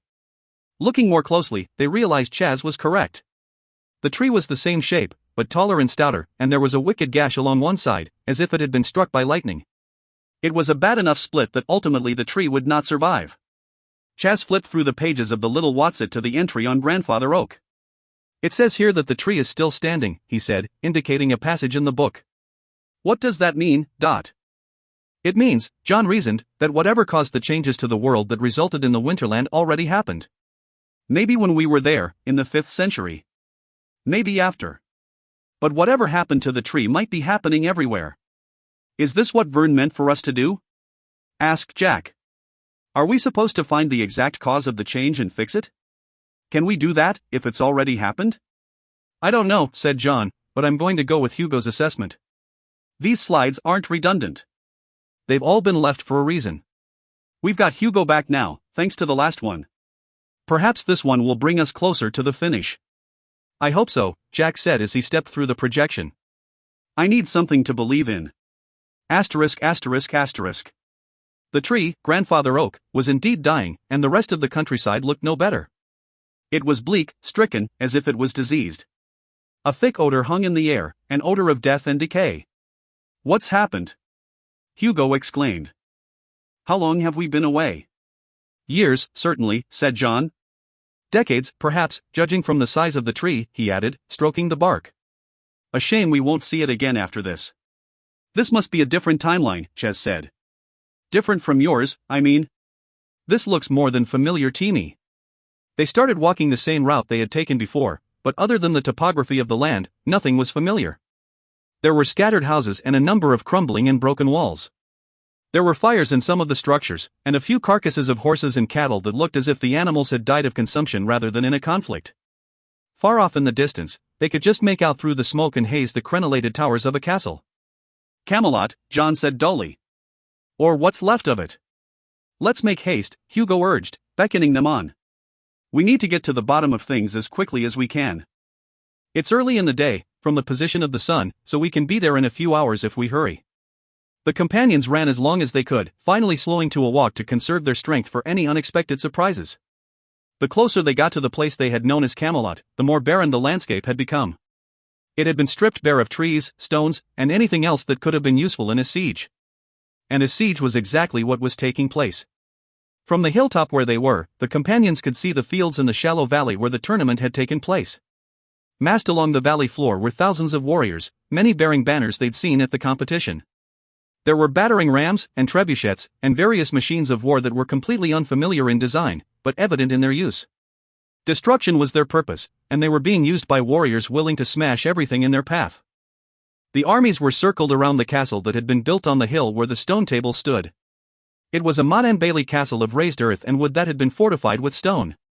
The traditional courtyard that enclosed the town below had been obliterated by the invaders, who were now pressing their attack with fire and steel up against the walls of the castle itself. The castle and its defenders would not last the night. This is it, isn't it? Jack whispered, awestruck by the spectacle in front of them. This is the beginning of the Winterland. No, John replied. This is just the result. Whatever set things on this path has already happened. But how can we fix this? Hugo asked, sitting on the ground and clutching his knees. This is war. Hugo had lived through the Great War, but unlike John and Jack, he had never witnessed the kind of savagery that permeated every aspect of a battle that turned on blood and steel. Hand-to-hand combat with spears and swords was a different kind of warfare, and it was frightening Hugo into a stupor. Hey, Hugo, said Chaz, pointing at the little Whatsit, give me a hand here, will you? I can't make sense of some of this. John started to remark that Chaz hadn't had a problem with reading it before, when he glanced at Chaz and Hugo and realized that Chaz still needed no help. He'd asked Hugo to assist him to break the professor's coma of fear. And it worked. With his attention drawn away from the battlefield before them and focused instead on the unusual academia of the Whatsit, Hugo was getting his color back. Chaz looked up at John and gave him a half smile and a nod, then went back to examining the book. It occurred to John that it had only been through necessity that they'd brought Chaz with them. But just that degree of contact had changed him, perhaps permanently. He would never be the same Chaz they had first met. Perhaps never Charles, not their Charles, at any rate. But not the same as he'd been. Jack interrupted John's reverie with a squeeze of his arm. Someone's coming, he said. But I think he's a friend. Why do you say that? Asked John, already stiffened in expectation of a row. Because, Jack replied, he's carrying a sword, a shield, and a baseball bat. The figure of the knight trudging toward them finally realized that the men in front of him were not fleeing, but merely watching. He took a defensive stance, and then looked more closely at their clothing. Who goes there? The knight called out. Identify yourselves, and state your allegiances. Hank? Hugo exclaimed. Is that you? The knight straightened up and lowered the sword, then after a long moment, removed his helmet, which was streaked with blood. His gauntlets and breastplate were similarly stained, but his face was welcomingly familiar. It was Hank Morgan. Hugo strode down the slope, arms outstretched. Hank! Well met, old sock. Well met. Hank held out a cautious hand. I'm sorry, but I don't know you. How is it you're here now? Hugo stopped and lowered his arms, confused. You may not know us, but we know you, Hank. You know me? Hank exclaimed through gritted teeth. That's impossible. No, it isn't, said Hugo. We're time travelers as well. We actually met you here, some years ago. The bloodied engineer shook his head. I don't know what you're talking about, he said brusquely. I've never traveled in time before. I don't know how it happened. I was having an argument at my factory in Hartford, and a crusher named Hercules cracked me in the skull with a crowbar.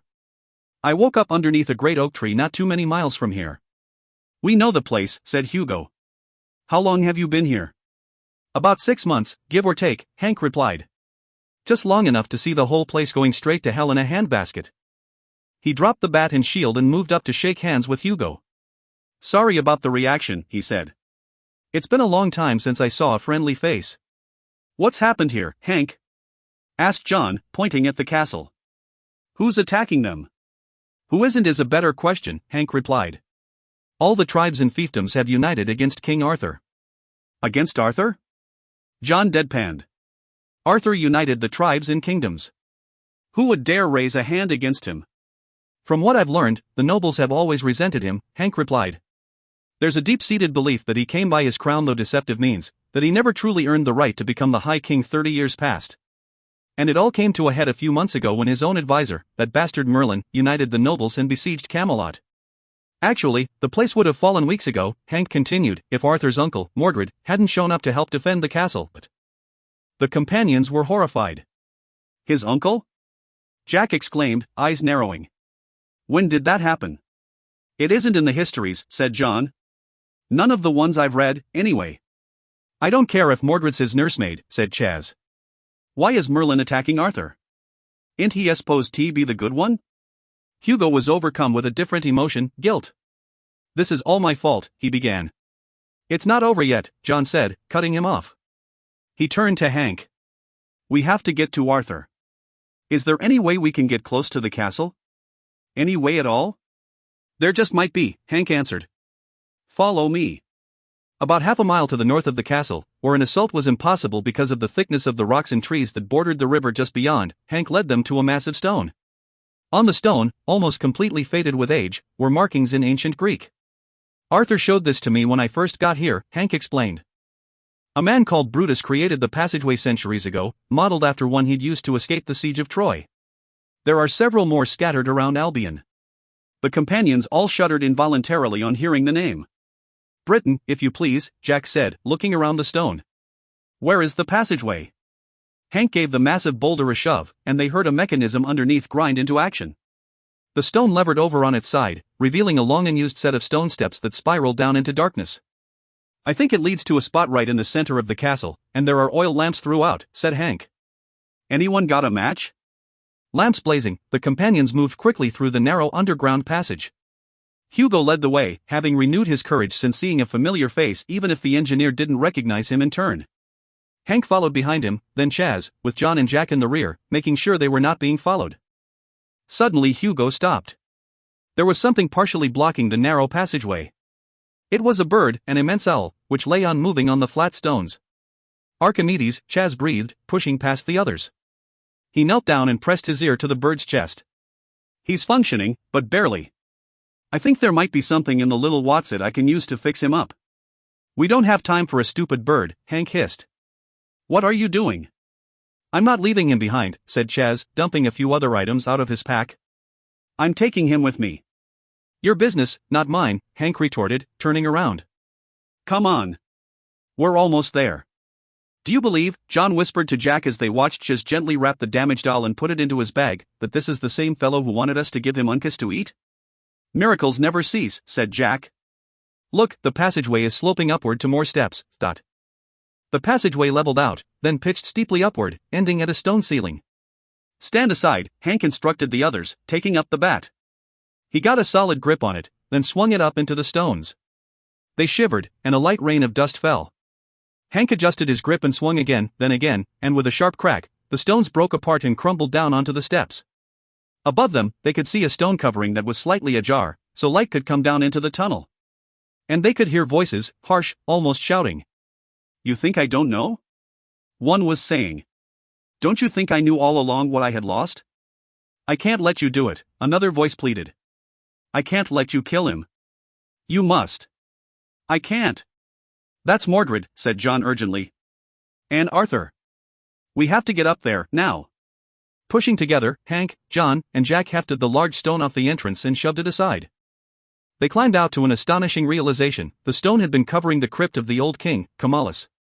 The tunnel led to the very spot where Caliban had lain for centuries until Arthur claimed it. A short distance away, in the center of the castle walls, Arthur and Mordred were facing each other across the ancient stone table. They had ignored the clamor of the falling stones in the passageway, but ceased arguing when they realized that they had an audience. Arthur was bewildered at first; he hadn't seen the companions long enough to immediately recall them after 3 decades. But Mordred recognized them instantly. I don't know why you're here, he said, his voice low and dangerous, but you have followed my brother and me across the centuries, always appearing at these pivotal points in our histories. It's only right that you are here to witness this now. Arthur, older and bearded but still bearing the youth and noble countenance of the boy they remembered, spun back to his uncle. I can't allow it, Mordred. Mordred raised his spear, the one he had taken from the chamber of the Grail in Alexandria. You cannot stop me, boy. Not in this. In answer, Arthur began to raise the black sword, Caliban, as he stepped forward. Arthur, please. Mordred cried out as he stepped up onto the table to meet the younger man's approach.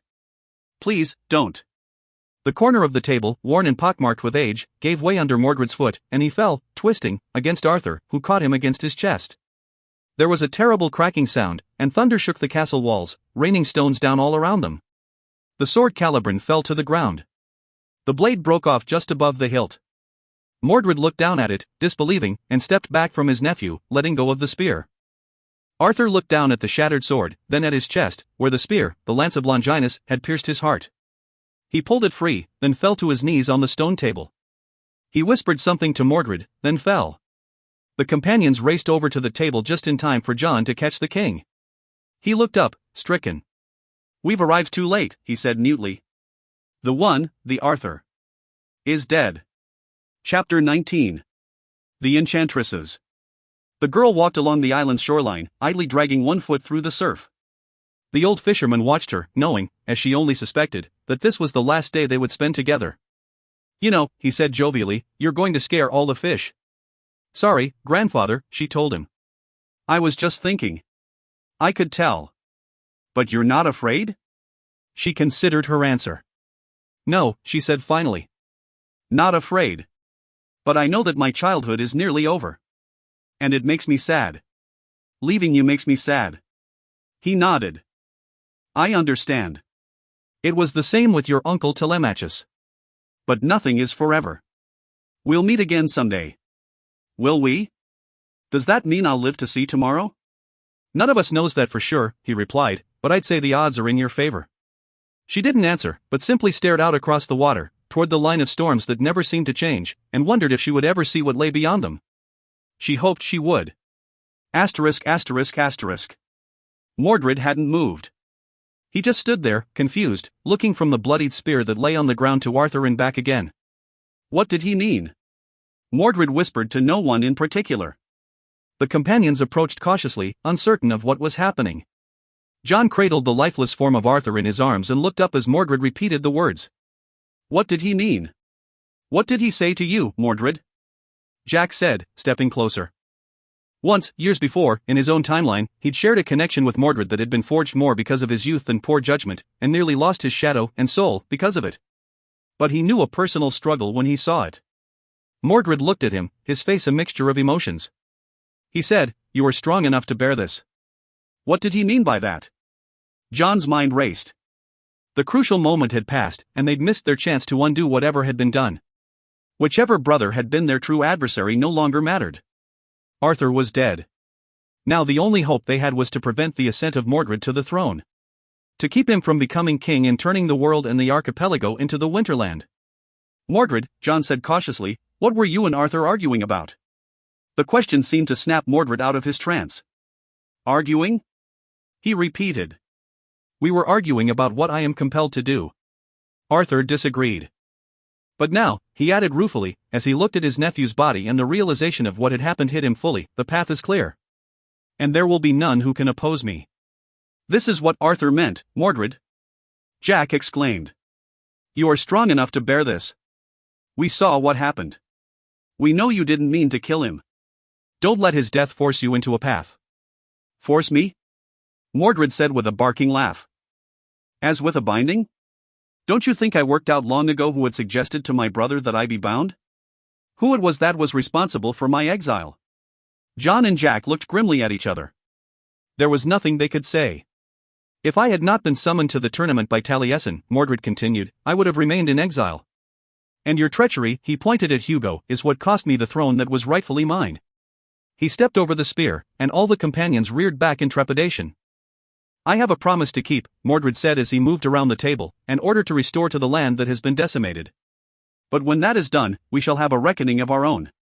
With that, Mordred glanced upward at the sky, then turned and ran toward one of the great castle doors, where he disappeared. As one, the companions looked up too. High above, the sun had reached its zenith, but instead of shining brightly, it was obscured by shadow and soon would be in full eclipse. Asterisk asterisk asterisk. "Why didn't he kill us?" Hugo asked. "Not that I'm complaining, but I'm certain he really wanted to." "I don't think he can," John answered. "Not here, in this place. And not after killing Arthur." He looked up at the vanishing sun. "I think that's what's happening now. Mordred's broken some law of the old magic." Outside, in the direction Mordred had gone, the din of battle rose. It meant the escalation of the war. Worse, if that was possible to imagine, it meant that the creation of the Winterland was closer than ever. "We have to find a way to stop this," Jack exclaimed. "We will," John said. "But first we're going to take care of Arthur's body. I'm not just leaving it here, uncovered." As John and Jack wrapped the body of Arthur and laid it in state on the stone table, Hank moved around to the doors, barricading them. "There," he said, breathing hard from the effort. "No one's going to be coming through."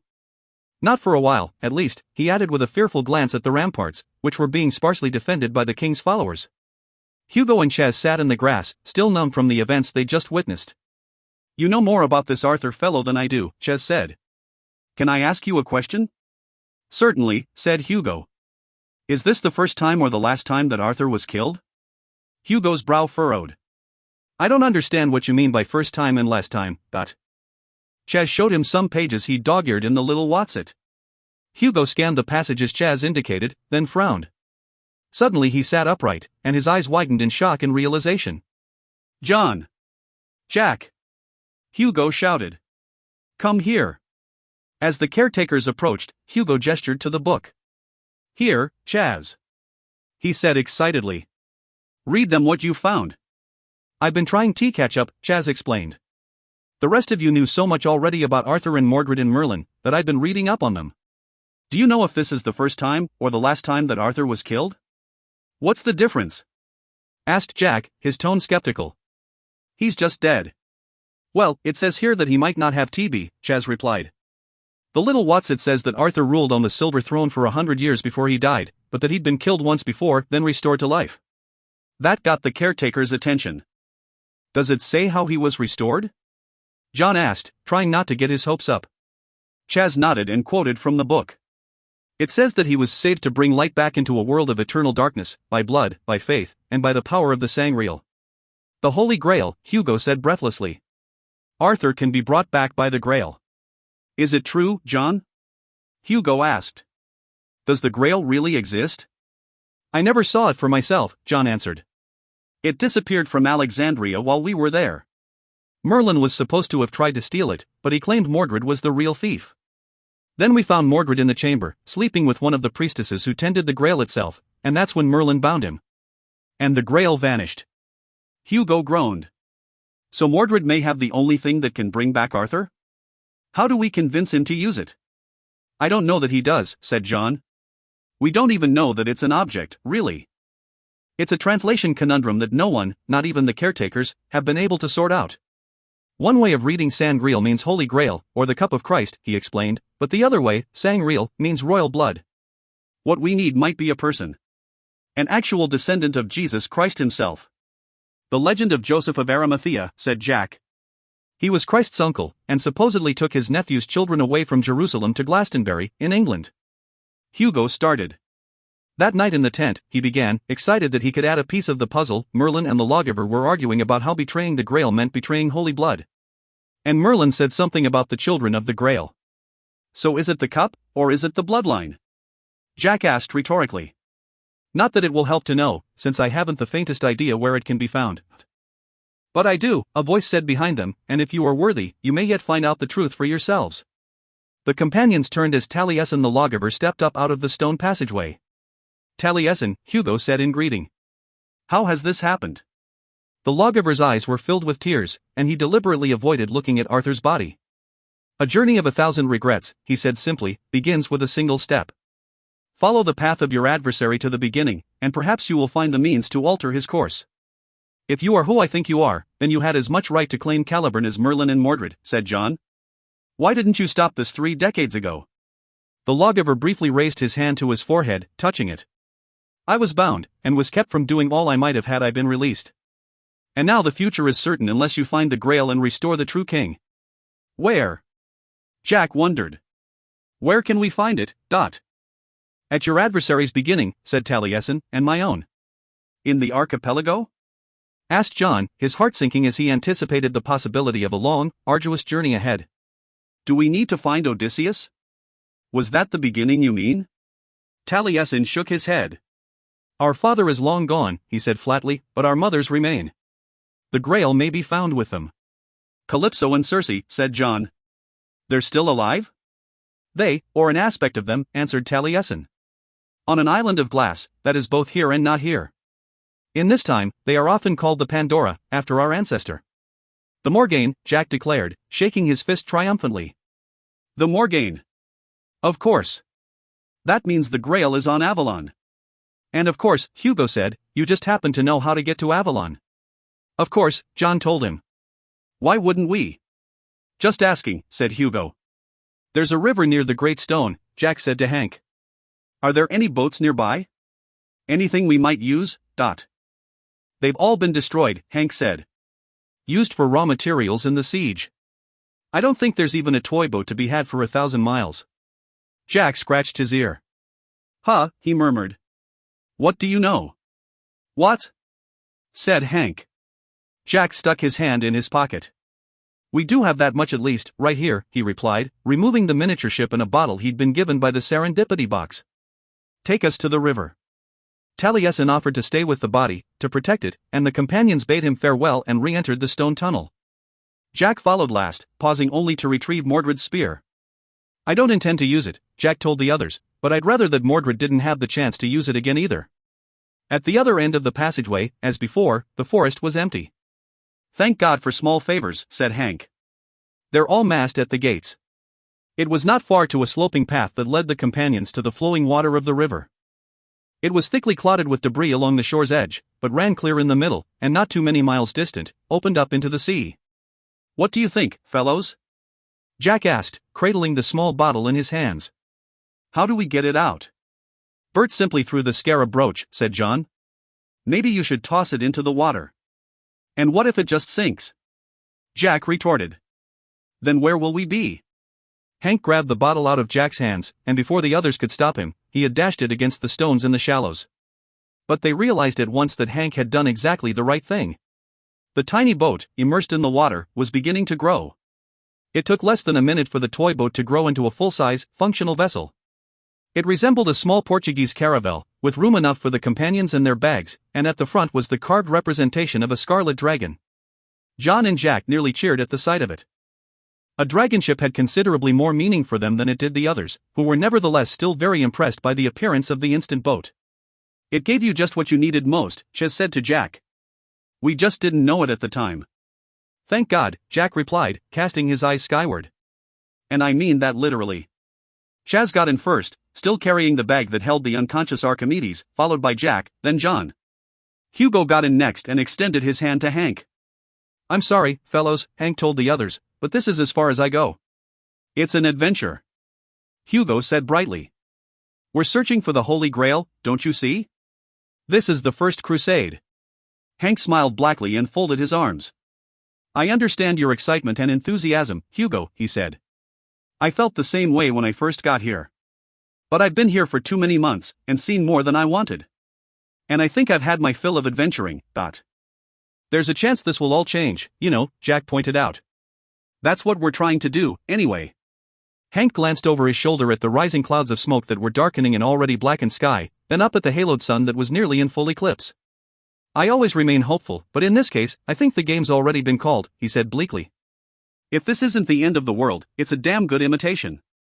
And at this point, I think all I can do is try to stay at the edges of the chaos, and record what I can, before he let the words trail off.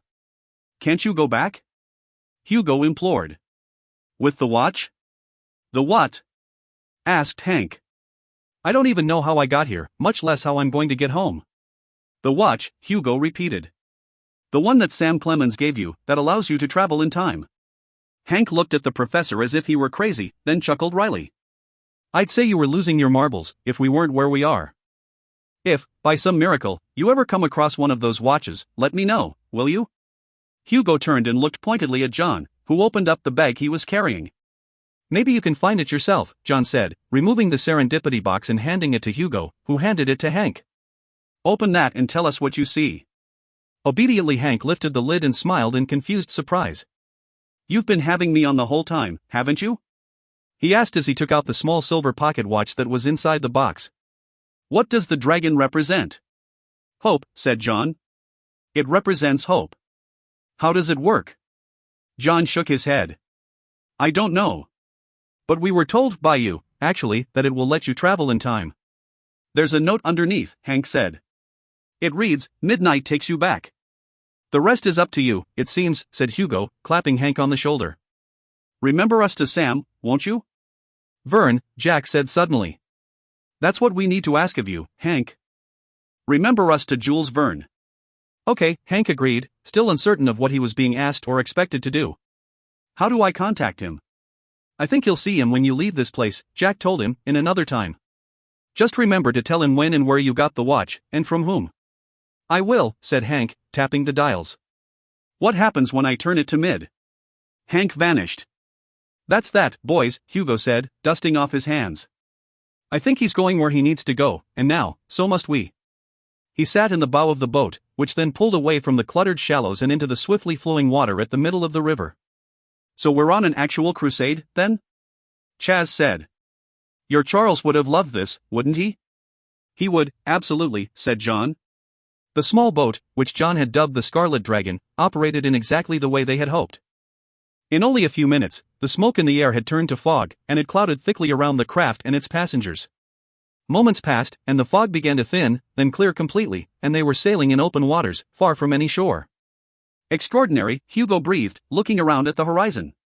It's like we've come into another world entirely. Not entirely, Jack said, pointing at the sky. The sun above was still eclipsed and hadn't changed.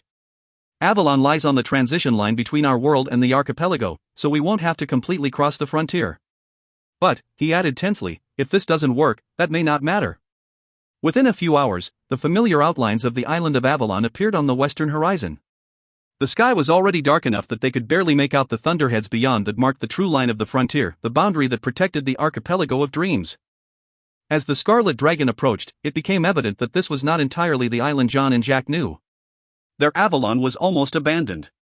Only the three who were one, the witches known as the Morgaine, lived there, with an occasional guest, and were guarded by a succession of old knights. While this Avalon appeared similarly empty, the buildings were not in ruins, as they were in the caretaker's time. The temples, all Greek, were whole and untouched by time or man. The shore was clean and afforded an easy landing on the beach in front of them. They pulled the scarlet dragon up onto the sand, then turned to decide where to go. We should be wary, John cautioned. The Green Knight of this time would not know us, and he won't be as feeble as Darnay, nor as stupid as Magwitch. They approached the centermost temple, but no one greeted them, no knight, no squire. Well, Jack declared, I don't think anyone's home, but... In defiance of Jack's statement, the torches along the walls suddenly blazed into life, and a chill wind swept through the courtyard. The companions instinctively backed toward a group of the white marble columns for cover and scanned the buildings to see if they were still alone. They were not. From the north a regal woman appeared, hair bound up in the classical Greek manner, underneath a silver circlet. She was dressed in a flowing gown of gossamer silk, with a golden belt that matched her sandals, and walked with the assurance of someone who wielded great power. She strode to the center of the courtyard and stepped up to a dais, where she sat on an elegantly sculpted bench. From the south another woman had appeared, just as beautiful as the first, but whose countenance shone with a terrible power. Her long, beautiful hair reached nearly to the floor, and she carried a broad golden bowl. Barefoot, she walked to the dais, where she stood next to the other woman. Both faced the companions. I am Circe, the standing woman said, and we have allowed you here on Avalo because you have come bearing the sign of the Pendragon. The boat, Jack whispered. She means the dragon ship. Where's the other one? John whispered back. There should be 3. Speak, Circe commanded. Tell us why you have come here and what it is that you wish. The companions turned to John, deferring to his authority as the Cavio Principia. He gulped and stepped forward. The Morgaine were unpredictable and usually played games. There was no reason to expect things to be different now, in the past. But what question to ask? We've come seeking the beginning of the men called Myrddyn in Madoc, said John. Circe smiled, but it seemed to John, incredibly, that the other, who must be Calypso, actually winced, then blushed. Their beginning, Circe said, is known to us. They began as all men did, and with the same potential. But they forgot how to choose a dot. Forgot how to choose what? Asked John. How to choose, Circe answered sternly, as if John were a bit stupid. They forgot that choosing is always an option. There is always a choice to be made. Why are you here? John said. On Avalon? I know that your island is called Aiaia. Circe bowed her head. It is. And hers was Ogygia, before she came here, she said, indicating Calypso. We came here to the temple of Diana, which was erected by Brutus, to await our children's return. This is the island, Jack interjected. This is where they wrecked the Argo. Again Circe bowed her head. Brutus built the temple with those who escaped from broken Troy, before he went to the Isle of Giants, called Albion, to build a kingdom of his own. No man, save for one, an old fisherman, ever returned to this island until Myrddyn and Madoc were exiled here. The fisherman was the one who helped Anaximander rescue them, said John. He was, said Circe. Odysseus was a vain and fickle man, but unlike Iason, he always returned to watch over his children. I wanted to ask about the red dragon, Jack began. Too many questions. Circe exclaimed. Enough. I'm getting a good idea which of them turns into coal, Jack whispered. What is it you wish of the Pandora? Circe demanded again. Speak. We come seeking the Grail, Hugo said. The Holy Grail. John swore silently and threw a helpless glance at Jack. Hugo was not accustomed to dealing with the witches, he didn't understand how they responded to direct statements like that. At last, Calypso said. A plain-spoken man. Circe held up the golden bowl. Choose, she said. The cup of Albion, or the bloodline of Arimathea. The cup? John whispered. That's not a bowl. It's the cup of the giant Brutus slew. The bloodline of Arimathea, Jack mused. That's what we thought of as well. Both have ties to Britain, and to the heritage of Arthur. But I don't know what to choose. Don't look at me, Chaz said, paging furiously through the little Whatsit. I can't even take a guess. Let me, Hugo offered, stepping forward. I choose the bloodline, he said with no hesitation. Circe and Calypso nodded at each other, and a third woman, plainer than the others but still lovely, came up the steps behind them to take her place on the dais. Are you? Hugo said hesitantly. Are you the Grail? Gwynfar, the woman replied, bowing her head. I am called Gwynfar. Chapter 20. The Good Night. I have seen you before, haven't I? John said gently. Yes, said Gwynfar, glancing at him. Once, long ago, in a faraway place. Alexandria, Jack said, realizing who she was. You were the girl with Maddock, in the Grail Chamber. Are you really a descendant of, Hugo began? Are you truly of the holy blood? 5 generations ago, my ancestor was put to death, Gwynfor said. He died at the hands of the Romans, who could not bear to see their own beliefs supplanted by those he left in his wake as he traveled, teaching. And so when he returned home, they killed him. And soon after, many who followed him. So my great-great-great-granduncle Joseph gathered the family together and fled the land of our birth for a new world. But, she continued, the beliefs and practices of the old world still held sway there, and it was not safe for us to remain. All who were descended from the great teacher were eventually killed, save for myself and Uncle Joseph. So he arranged for me to be taken to the one place where I would be guarded, where all the great scholars of the world had come together. A place where new beliefs might be forged and fought for. And even there, in the library itself, you were not protected, Jack murmured. Gwynfor nodded. There were those who would use me, and what I represented, to further their own aims. So when Maddock forced himself on you, Jack began. Gwynfor looked at him in confusion. This meant nothing to her. Forced? What I mean to say, Jack tried again, is that when you were, attacked in Alexandria by Maddock, and he violated you. You misunderstand, Gwynfor interrupted. I was not attacked. I was not violated. Not by Maddock. How can you say that I was? Jack looked at the others, now clearly confused himself. But we thought. When Meridian spoke of his brother betraying the Grail. You are mistaken, Gwynfor said coldly. But we were there, Jack said cautiously, with a quick glance at John. We saw you with Maddock and heard you scream as you fled the library. He extended his hands, trying to understand. Meridian defended your honor. Gwynfor snorted derisively. You assume, and conjecture, and misread everything, she said.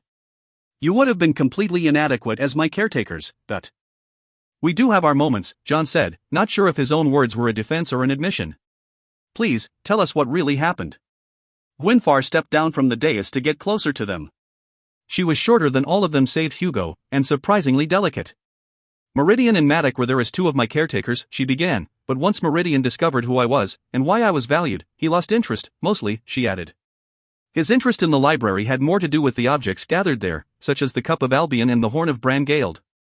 Old magic artifacts, said Jack. But not the New World treasures, like the Lance of Longinus or the Sangreal, Gwynfor finished. Except for uses more common. Her meaning dawned over the companions.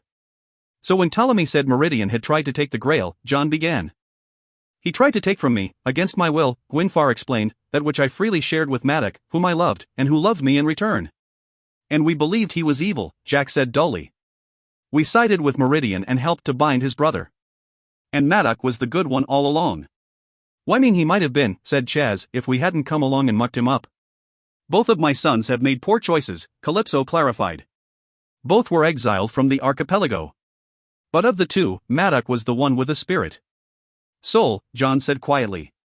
She means soul. What is the difference?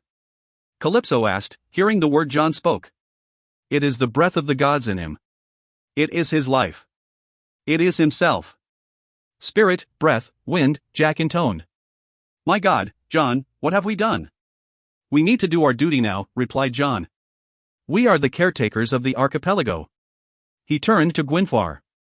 We need you to come with us. Something terrible has happened, and only you can help us, She shook her head. I am of the archipelago now. The island of Avalo is as far as I will go toward the world that was.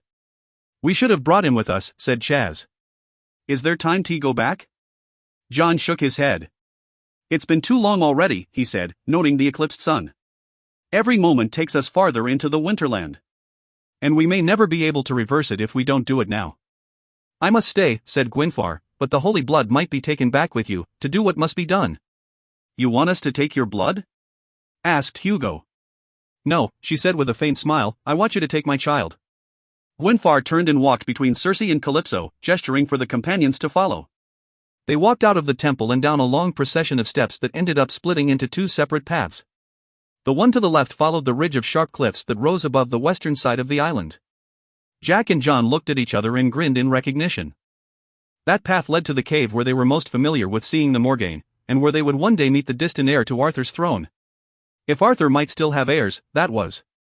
The path to the right dropped sharply down to a pebbled beach, where a number of rusted weapons and tools were scattered in the sand.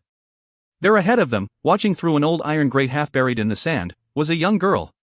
She was auburn-haired, with wide green eyes and a face that bespoke innocence. She was playing with an assemblage of gears that resembled the insides of a watch. Gwynfor walked to the girl, who stood and kissed her mother on the cheek. "I've brought you some visitors," said Gwynfor. She introduced the companions one by one, and the girl nodded and smiled at each of them in turn. "And what is your name, my dear young lady?" asked John. "How are you called?" Gwynfor answered instead, shaking her head. She has never been named. Her father has never seen her or spoken her name. So she has waited to choose her own name. On impulse more than anything else, Hugo reached inside his jacket and removed the indigo rose he'd been given by the serendipity box. He looked to Gwynfor, who gave him a curious look in return, then nodded, and he turned and gave the flower to the girl. "It's called a rose," he said mildly. I think I brought it for you. Will you come with us? Will you come and help us?" The girl nodded. "May I give you a thimble?" she asked, and kissed him on the cheek before he could reply. "Thank you for my name. I've been waiting for you a long time." "It's a flower, not a name," Hugo stammered, still blushing from the kiss. "A thimble might be a kiss, a flower might be a name, and a dragon might be a ship," said Gwynfor. "Sometimes things are simply what we need them to be. And sometimes things are not what we expect." She turned and walked up the steps, expecting the others to follow. Her daughter and Hugo went behind her, then Jack and Chaz. John was about to follow, when he caught sight of a movement farther down the beach. He stopped and looked more closely, then realized it was an old fisherman, bent over his nets. The fisherman saw John and lifted an arm to wave. John waved back, then trotted up the steps to catch up to the others. He always returned to watch over his children, he murmured. "That's the way to do it, old-timer." Back in the Temple of Diana, the companions stood with the enchantresses, Gwynfor, and the girl. "Thank you," John began. "We cannot express what this will mean to the world that you are helping us." "Your gratitude is not necessary," Circe said. "It is a fair exchange, in the manner of the old ways." "Exchange?" John thought wildly. "What exchange?" He'd forgotten that the Morgaine rarely gave anything freely, they usually expected something in return. But they had brought nothing with them except. "You don't mean to take our boat, do you?" John said. "We need it to." "Not the dragon ship," said Circe. "It has not the value." "Then what?" asked Jack. "What is it you want?" "Blood for blood, a life for a life," Circe said simply. "It is the old magic, and it is the law. If the child is to leave Avalon, then one of you must stay." "You're going to sacrifice one of us?" Hugo gulped. "No one will be sacrificed." Calypso sighed. "But he who stays will be expected to serve, as our daughter will serve in the summer country." "The Green Knight," Jack said suddenly. "They mean for one of us to become the Green Knight." John understood. That was why they hadn't seen one of the familiar guardians of the island. There had been no guardian, not until this point in time. And one of them would have to stay behind and take up the mantle, if they were going to have the chance to save Arthur. Chaz stepped forward. "I can do this. I want to do this." Jack shook his head. "No," he said flatly. "You don't realize what you're offering, Chaz." "I know one of us has tea stay," reasoned Chaz. "What else do I need to know? You two are real caretakers. You have tea go back." "And rescuing Hugo was part of the reason you've done all this tea begin with." "I'm the only one who can stay." "We'll find another way," John began. "There must be another way, Chaz." "Blood for blood, a life for a life," Circe repeated. "There is no other way." "I've been wondering all along," Chaz said slowly, eyes downcast, "if maybe things back in Albion might have been different, if I had only been more like Charles instead of Chaz, then." "We're not that different now, he and I think." "Chaz," said Jack, "you can't hold yourself responsible. The Winter King was centuries old before you were even born. He had thousands and thousands of minions at his command. Against all that, what can one man do?" Chaz asked, looking up at Jack with a grin. "Is that what you were going to say, Jack?" "I've been wondering that myself. Especially with things I've been reading in the Little Whatsit. And it seems that one man, in the right place, and at right time, can do an awful lot. And I could have, and didn't. Not when it meant the most." He was talking about Bert, John realized.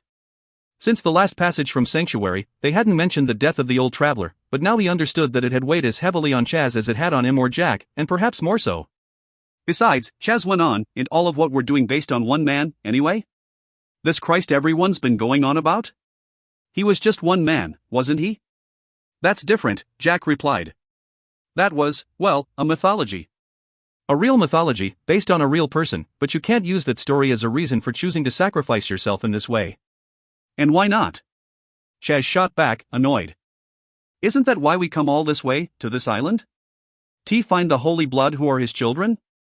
You say it's just a mythology, a story, Chaz continued, but here we are anyway, centuries later, pinning all our hopes for the future of the entire world on whether or not this girl is his kin, and carries his blood. And maybe she is, and maybe she isn't, but what else are stories for, except to learn from, and improve yourself? To learn to do th right thing? Because the story is mythical, Jack retorted.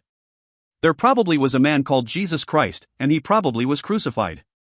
But all the value of that sacrifice came from the mythology that sprang up around it, and maybe the whole reason that there is power in his bloodline is because people have chosen to believe in it, not because of the value of the literal event itself.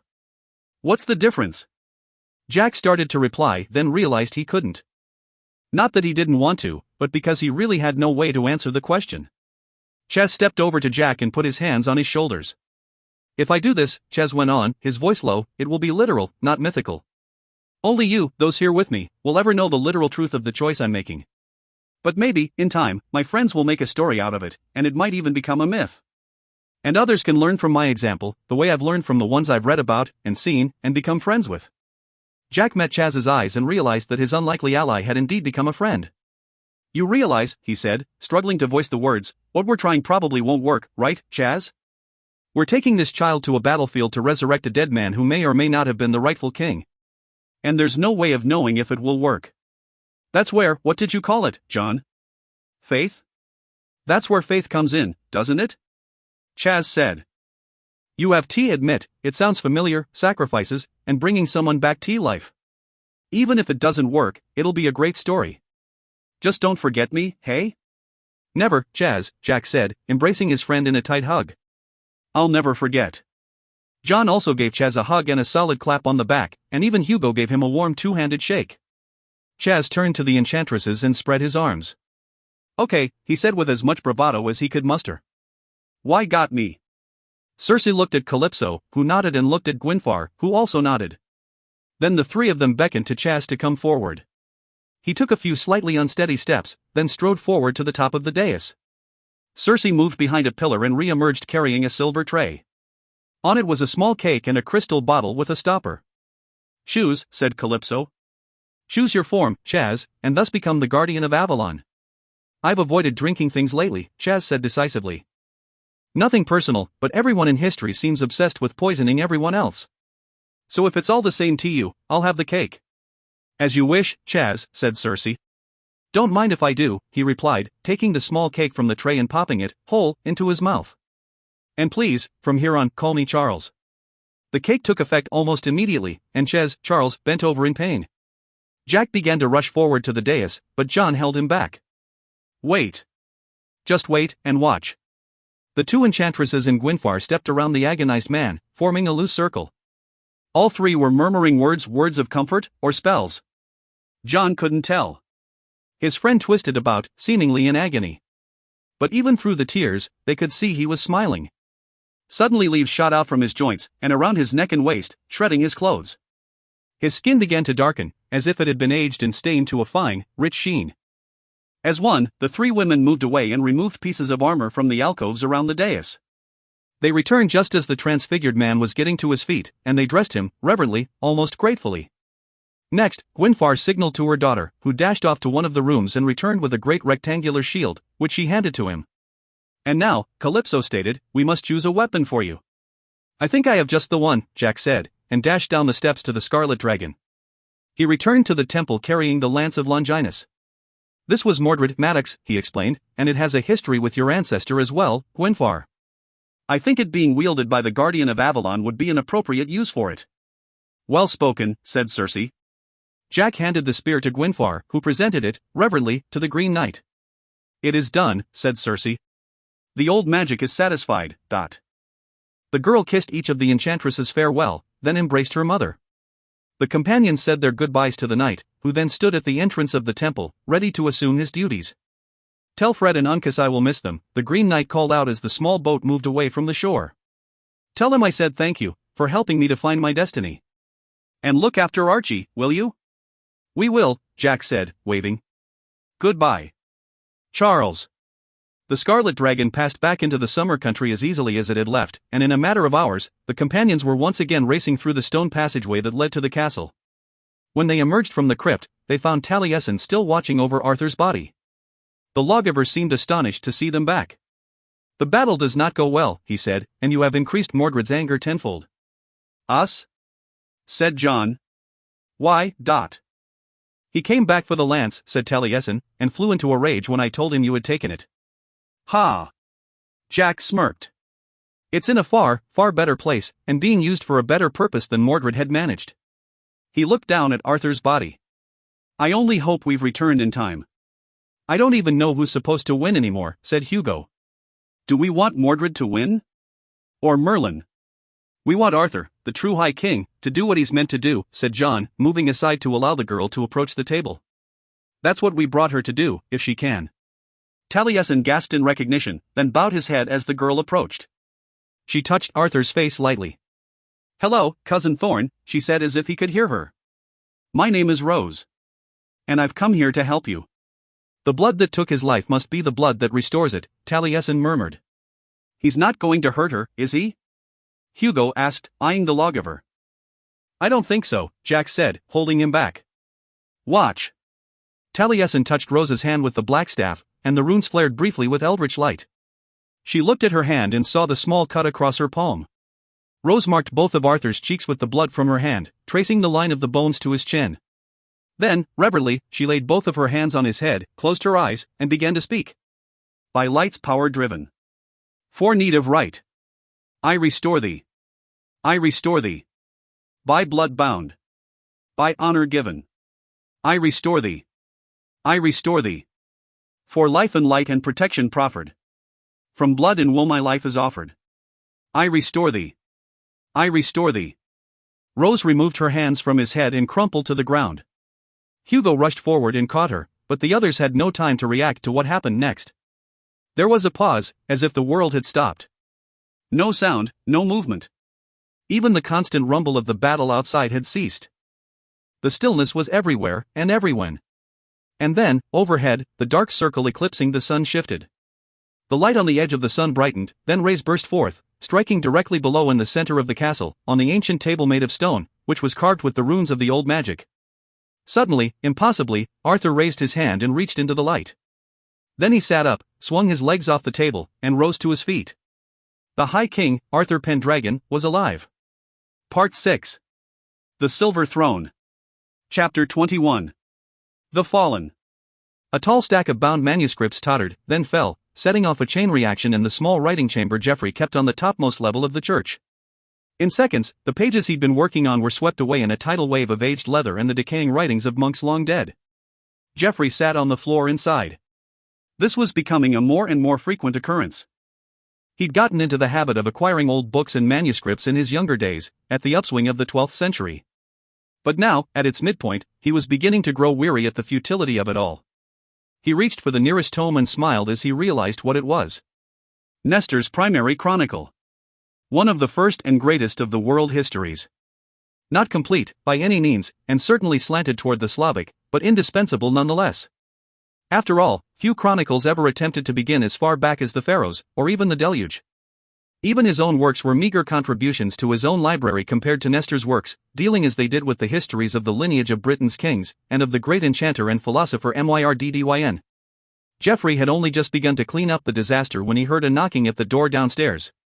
He quickly made his way down the stairs, but when he opened the door, no one was there. Instead he found a parchment rose, which had strange markings on the petals, and a roll of paper, cream-colored and tied with a cord. It was addressed to him. Cautiously he unrolled it and read what was written inside. He blinked at the rose and the strangeness of the message, then read it again, then a third time. Quickly he shut the door and hurried back up to his study, where he tossed the rolled paper into the embers of his fireplace, then stoked the coals until it caught fire. He stood and watched it until it was nothing but ash. "Is this a dream?" Arthur asked. It must be, because Merlin's war leader is here and seems to have been weeping over me. He was bound, John said, by Merlin. Taliesin knelt and took Arthur's hand. You are the true High King, the true Arthur. Bound? Asked Arthur. As in old magic? Yes, said Hugo. He's been bound all along, ever since the tournament. The tournament, Arthur said wonderingly. That's where I met you two before, isn't it? You met Archimedes and me at Grandfather Oak and helped me find my way to Camelot. We did, Jack confirmed. I wish you'd stayed around, Arthur remarked. You three seemed reasonable men. And there has been a shortage of reasonable men these last 30 years. He suddenly noticed his bloodstained tunic and touched his chest, probing. I died, didn't I? You did, said John. It was an accident. Mordred didn't mean to do it. Then how is it I am standing here now? Because of her, Hugo said, cradling the still weak girl. Mordred's daughter, your cousin, Rose. The heir of the Grail. I can't believe you have that kind of power, Jack breathed, as he and Hugo helped her to her feet. You brought him back, Rose. She shook her head. Not I, and not my power. It was someone's power, reasoned Jack. He was dead, and then he was not. That is the blessing of the old magic, said Taliesin, and the power of belief, but... Oh no, Arthur cried, kneeling. What happened to my sword? It shattered when Mordred stabbed you, John said. When his spear clashed against your sword. That should not have happened, said Taliesin, looking over the broken halves of Caliban with Arthur. Caliban should have been stronger. I don't think it was Caliban that was weak, said Arthur. I was. I think I was afraid to use the strength that was needed to end this sooner. Now is your chance, boy, a harsh voice called out as one of the heavy inner doors splintered apart. The companions whirled about to see Merlin force his way into the castle center. It's only right that I should find you here, where it began, he said angrily. Where you took what was rightfully mine. He seemed to notice only then that there were others present and, with no small surprise and a rising anger, realized that he knew them. You, he said accusingly to the companions. You have followed me for much of my life. If you value your own, you won't interfere. You didn't mind when it benefited you, John pointed out. I did mind, when you changed my own history, Merlin spat, and disqualified me when I was one breath away from gaining my throne. You would have lost, Merlin, Taliesin said. Mordred would have beaten you. I lost, traitor, Merlin replied, when I didn't learn my lesson the first time, to make my bindings more specific. He tightened his grip on the short Roman sword he carried and stepped toward Arthur. The companions circled protectively around the king, and then another player joined the deadly game. This has been a long time coming, brother, Mordred said, stepping out of the crypt passageway. He stopped in shock when he saw Arthur, and even took a step backward when he saw Rose. Then he seemed to steel himself. He took a firm grip on the scimitar he was carrying and walked purposefully toward Merlin. Mordred, Arthur began. Stay back, Arthur, Mordred commanded, and this shall be ended in a trice. Merlin acted first, leaping with a snarl at Arthur. His blow was parried not by the king, but by Mordred's scimitar. Mordred pulled back and struck out at Merlin, but found his blow deflected by a short sword, expertly wielded by Arthur. What are you doing? Mordred asked, incredulous. What I must, said Arthur. As am I, said Merlin, swinging the sword again. Arthur dodged it easily, then pressed around the table to block Mordred. Merlin jumped atop the table, only to have his feet knocked out from under him by a vicious blow from the scimitar. Mordred pushed Arthur aside with a shove, then leaped up to deliver a killing blow to the disoriented Merlin. This is the end, brother, Mordred said, holding Merlin at the throat with one hand, while drawing back the scimitar with the other. Merlin screamed. Mordred struck. And suddenly he realized that his scimitar was lying on the ground, still clutched in his hand. He cried out in pain and horror and held the bleeding stump of his forearm to his chest. I couldn't let you do it, Mordred, said Arthur, the bloody sword in his hand dropping loosely to his side. I couldn't let you kill him. Mordred staggered, then fell. Kneeling in the dirt, he curled in on himself. After a moment, his shoulders began to shake. Dear Christ, thought John. Mordred is laughing. Mordred threw back his head, eyes wild, and in a moment his frenzied laughter turned into an agonized, soul-searing scream. He rose to his feet, still bleeding, and pushed past Arthur and Taliesin to the crypt, where he disappeared into the passageway below. The companions moved back to the table, where Merlin was sitting and holding his head in his hands. Are you all right, Merlin? John ventured, staying back out of reach of the short sword. I was going to kill you myself," Merlin cried, looking at Arthur with a bewildered expression. "Why, Thorn? Why did you prevent Mordred from killing me?" "Because," Arthur replied, "I didn't believe then, and don't believe now, that anyone needs to die to become the High King." "That," said Taliesin, "is the reason you were able to draw Caliban at the tournament." "Then how was it that Mordred's spear shattered Caliban?" asked Jack. "Arthur is far more noble than Mordred. In my opinion, anyway." "It wasn't a matter of nobility, but a matter of belief," Taliesin replied. In the moment that they met, Mordred's belief in his motivation was greater. A tremendous crashing arose from within the walls of the castle, and the clashing of steel could be heard. The war was coming to the heart of Camelot. "Is it Arthur's forces, or Merlin's?" asked John. "It doesn't matter," said Arthur. "My main support had been Mordred's, and the soldiers were his as well. Everyone else, all the other tribes, had been united under Merlin before he tried to overthrow me." Taliesin agreed, with sadness and regret radiating from his face. "Under the binding, I had trained them all to respond to the will of Merlin, on Arthur's behalf," he said, "but none of that will matter now. If you have the means to take him away, Arthur must flee, and rule in exile." John and Jack knew what it would mean if Arthur left now. Merlin would try to rule until he was overthrown by Mordred. And then, despite all they had done, the Winterland would still come to pass. "There is a way." It was Merlin who spoke. "When you drew Caliban," he began, "and won the tournament, you were acknowledged as the High King. As the Arthur, Pendragon. The liaison between the Summer Country and the Archipelago of Dreams. But there was one step you didn't take, were not allowed to take. One I never allowed those who knew," he said, looking at Taliesin, "to tell you about. There are those more powerful than the armies of man," Merlin went on in a somber voice, "and as High King, you have the right to command them." "Where?" asked Arthur. "Who are they?" Merlin turned to John. "You know where, and you know how," he said. "Don't you?" "Stonehenge," John said breathlessly. "We can use Stonehenge, the ring of power, to summon the dragons of the archipelago." The small group, including Merlin, left the castle through the crypt passageway, pulling the cover stone over it as they went. It would not take long for it to be discovered, but by then they would be miles away. Taliesin, with some assistance from Jack, secured horses for all the companions and took the lead, heading toward the standing stones John called the Ring of Power. As they left the passageway and waited for the horses, Arthur was anxiously scanning the countryside, looking, hoping, but to no avail.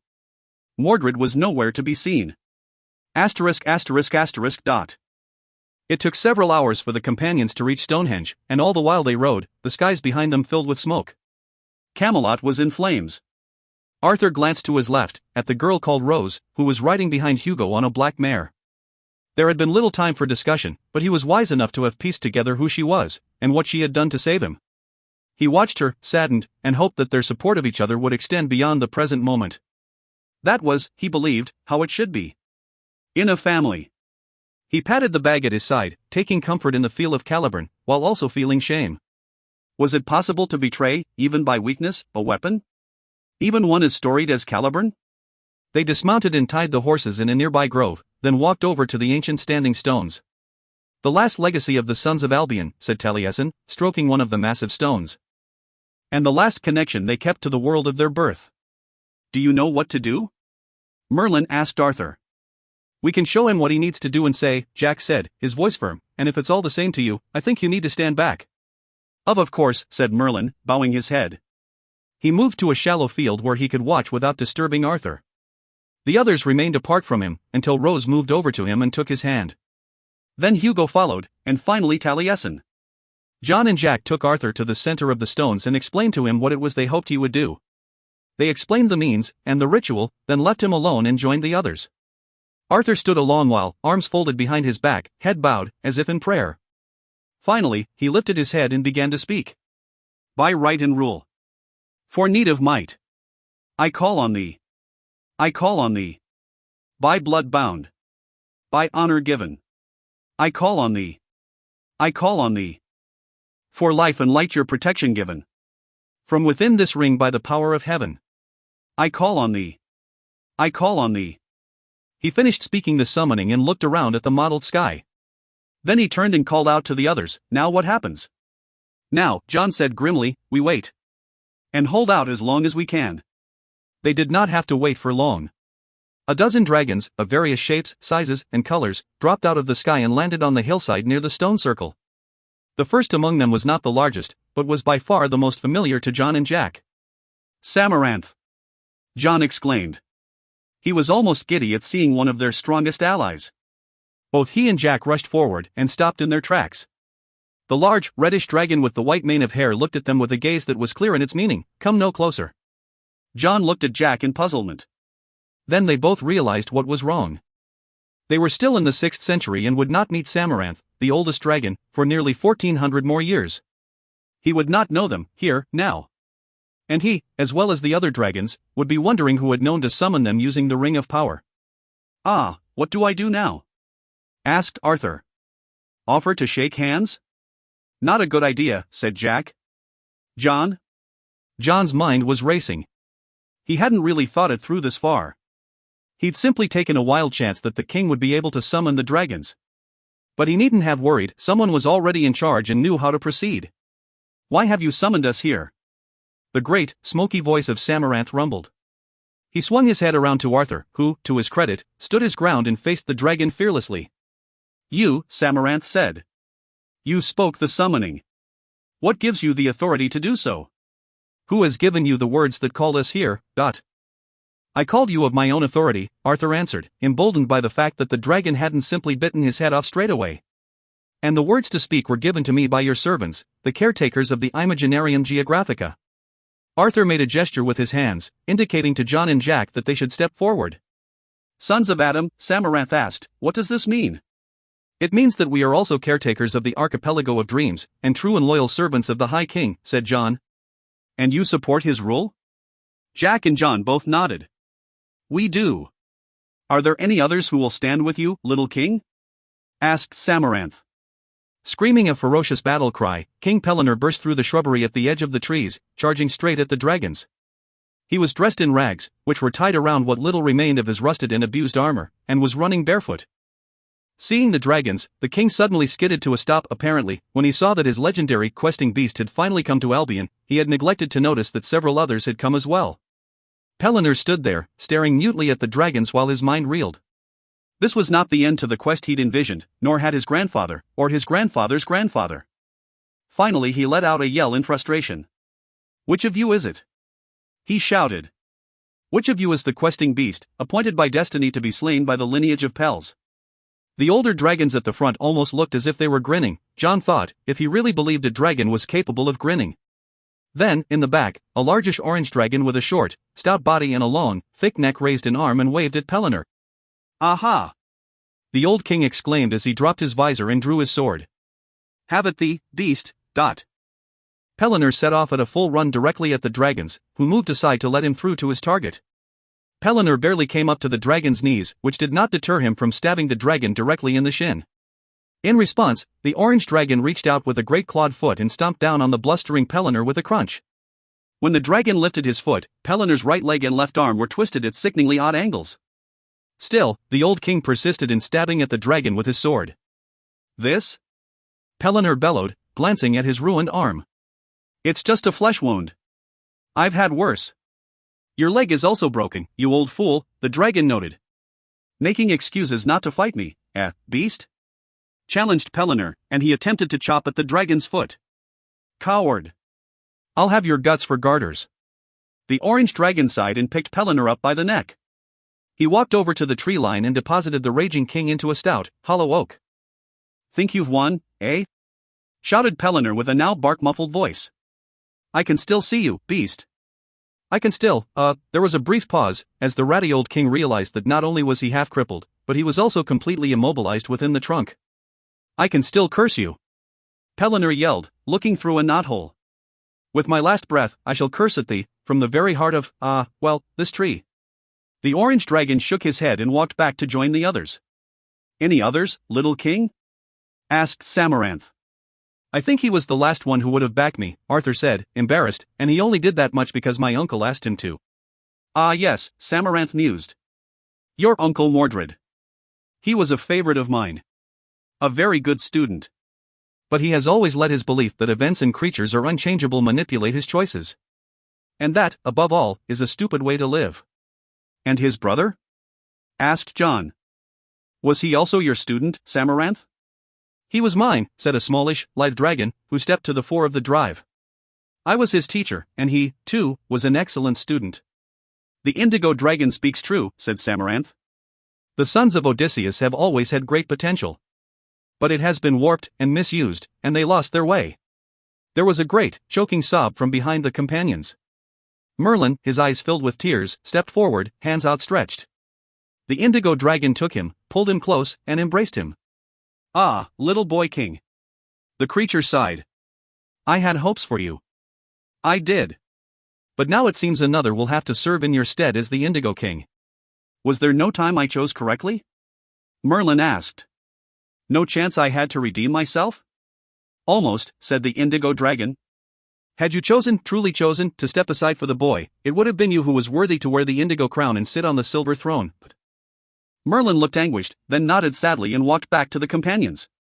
Thousands of years ago, declared the Indigo Dragon, as the world of men ceased believing in magic and wonder, we, the guardians of the archipelago, began to draw a veil over it, to prevent passage except by those who traveled in vessels that bore the mark of divinity. But that mark had less to do with power than it did with belief and intention. This was a lesson we ourselves learned, many thousands of years ago. But we also learned that once fallen, we could also rise again if we so chose. And many of us did. There are many who will aid you, both in this world and in the archipelago. There are objects of both power and influence, born of magics old and new. But above all, you must believe in your cause and have the righteousness of intention to see it through, and you shall always prevail. This is your secret, young king. Yours, and those who are the caretakers of the lands that lie beyond, the Indigo Dragon continued, indicating the companions with his great claw. Guard it well and call on us in time of need. We will aid you, as long as you are worthy. You will come, if called by one of royal worth? Said John. A misunderstanding, the dragon said. The authority does not now and never has lain with those of royal blood. Rather, it lies within those of noble worth. And having one does not necessarily guarantee the other. These are the duties of your office, young king, Samaranth said. Will you accept, knowing all that you face? Knowing that the world is united against you, save for these few, and those such as ourselves? Arthur nodded with no hesitation. I will. The great old dragon looked skyward, as did all the others. Where there was dark smoke obscuring the sky and light of the sun, 1,000 pinpricks of light had appeared, breaking apart the darkness. Then as you have summoned us, Samaranth concluded, the dragons of the archipelago shall serve. In minutes the sky was filled with a multitude of dragons, all flying toward Camelot. The dragons in the great stone circle indicated to the companions that they should climb onto them to travel more quickly, and in moments they too were airborne. Chapter 22. Exiled. With the aid of the dragons, it was not long before order, or at least a more manageable chaos, was established in Camelot. The fires were quenched and the armies routed. And backed by the might of the great winged beasts, Taliesin was able to reassert his authority as war leader over many of the tribes. Not all of them. But enough. And as the sun began to set, it was evident to all the companions that it would be setting on Arthur's Britain, and not on Mordred's Albion. At the stone table, the dozen dragons who had appeared at Stonehenge converged again with the companions. The caretakers, Hugo and Rose, had stayed well away from the battles. This was not their war. And Arthur had gone to the front of the conflict, to show to the soldiers that Taliesin was indeed now taking orders from, and obeying, the true king. Merlin, for the most part, sat at the back of the hill, neither moving nor speaking. Have you any further need of us, Arthur? Asked Samaranth. It was the first time any of them had addressed him by the title, and for the first time in 30 years, it felt earned. I believe we have it well in hand, said Arthur, or at least, well enough for all practical purposes. But there is one question I do have. He cast a glance back at Merlin. His betrayal of those he trusted in the archipelago caused him to be exiled here, said the dragon. It is you who was betrayed here in the summer country, and it is you alone who shall decide his fate. Arthur bowed his head. Very well. Others have been summoned, the Indigo Dragon said. Your education in the ways of the archipelago and its peoples is sorely lacking. This must be remedied as soon as can be managed. You will have 3 teachers. The first of them will be waiting for you at the water's edge at sunset. The others will come in time, said the dragon. All else is now entirely in your hands. Choose wisely. Choose well. I will do my best. The dragons all extended their wings and stroked the air, rising high into the dusk. Rule wisely and fare thee well, the indigo dragon said again, Arthur Pendragon, king of the silver throne. The companions gathered together their few belongings and followed Arthur and Merlin to the water, where the river began opening itself up to the sea. Taliesin remained behind so that a semblance of order might be maintained at the castle. Hugo and Rose took responsibility for the damaged Archimedes. Arthur agreed that the bird would need repairing, and also that he might be a good and eminently appropriate teacher for Rose. Jack carried the little Watsit and the serendipity box, and John, acting as Arthur's squire, carried the scabbard and broken sword Caliburn. Arthur rode to the rear in silence, with Merlin close at his side. There was little that could be said between them, or perhaps little they felt that they were capable of saying. At the water, they left the horses near the tree line and walked down to the sand on foot. There, standing starkly against the rays of the setting sun, was a sight that reassured John and Jack even more so than the dragons themselves had. It was the ship, the Red Dragon. And at the helm stood Ordomas. John started to wave at the old shipbuilder before Jack reminded him that Ordomas would not know them any more than Samaranth had. So it was particularly surprising when the old man, still carrying his long staff with the eternal flame, disembarked from the ship and came straight toward them. "Which of you is John?" he asked pleasantly. "That would be me," said John. "Here," said Ordomas as he handed something to the caretaker. "I was told you misplaced something very like this a long time past, and a friend didn't want you to go too much longer without."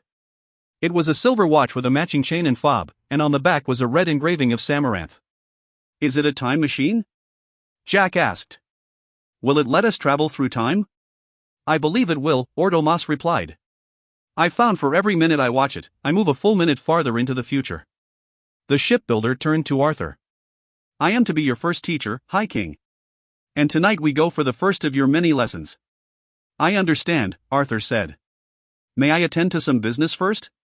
Ordomas bowed. "As you wish, Dot."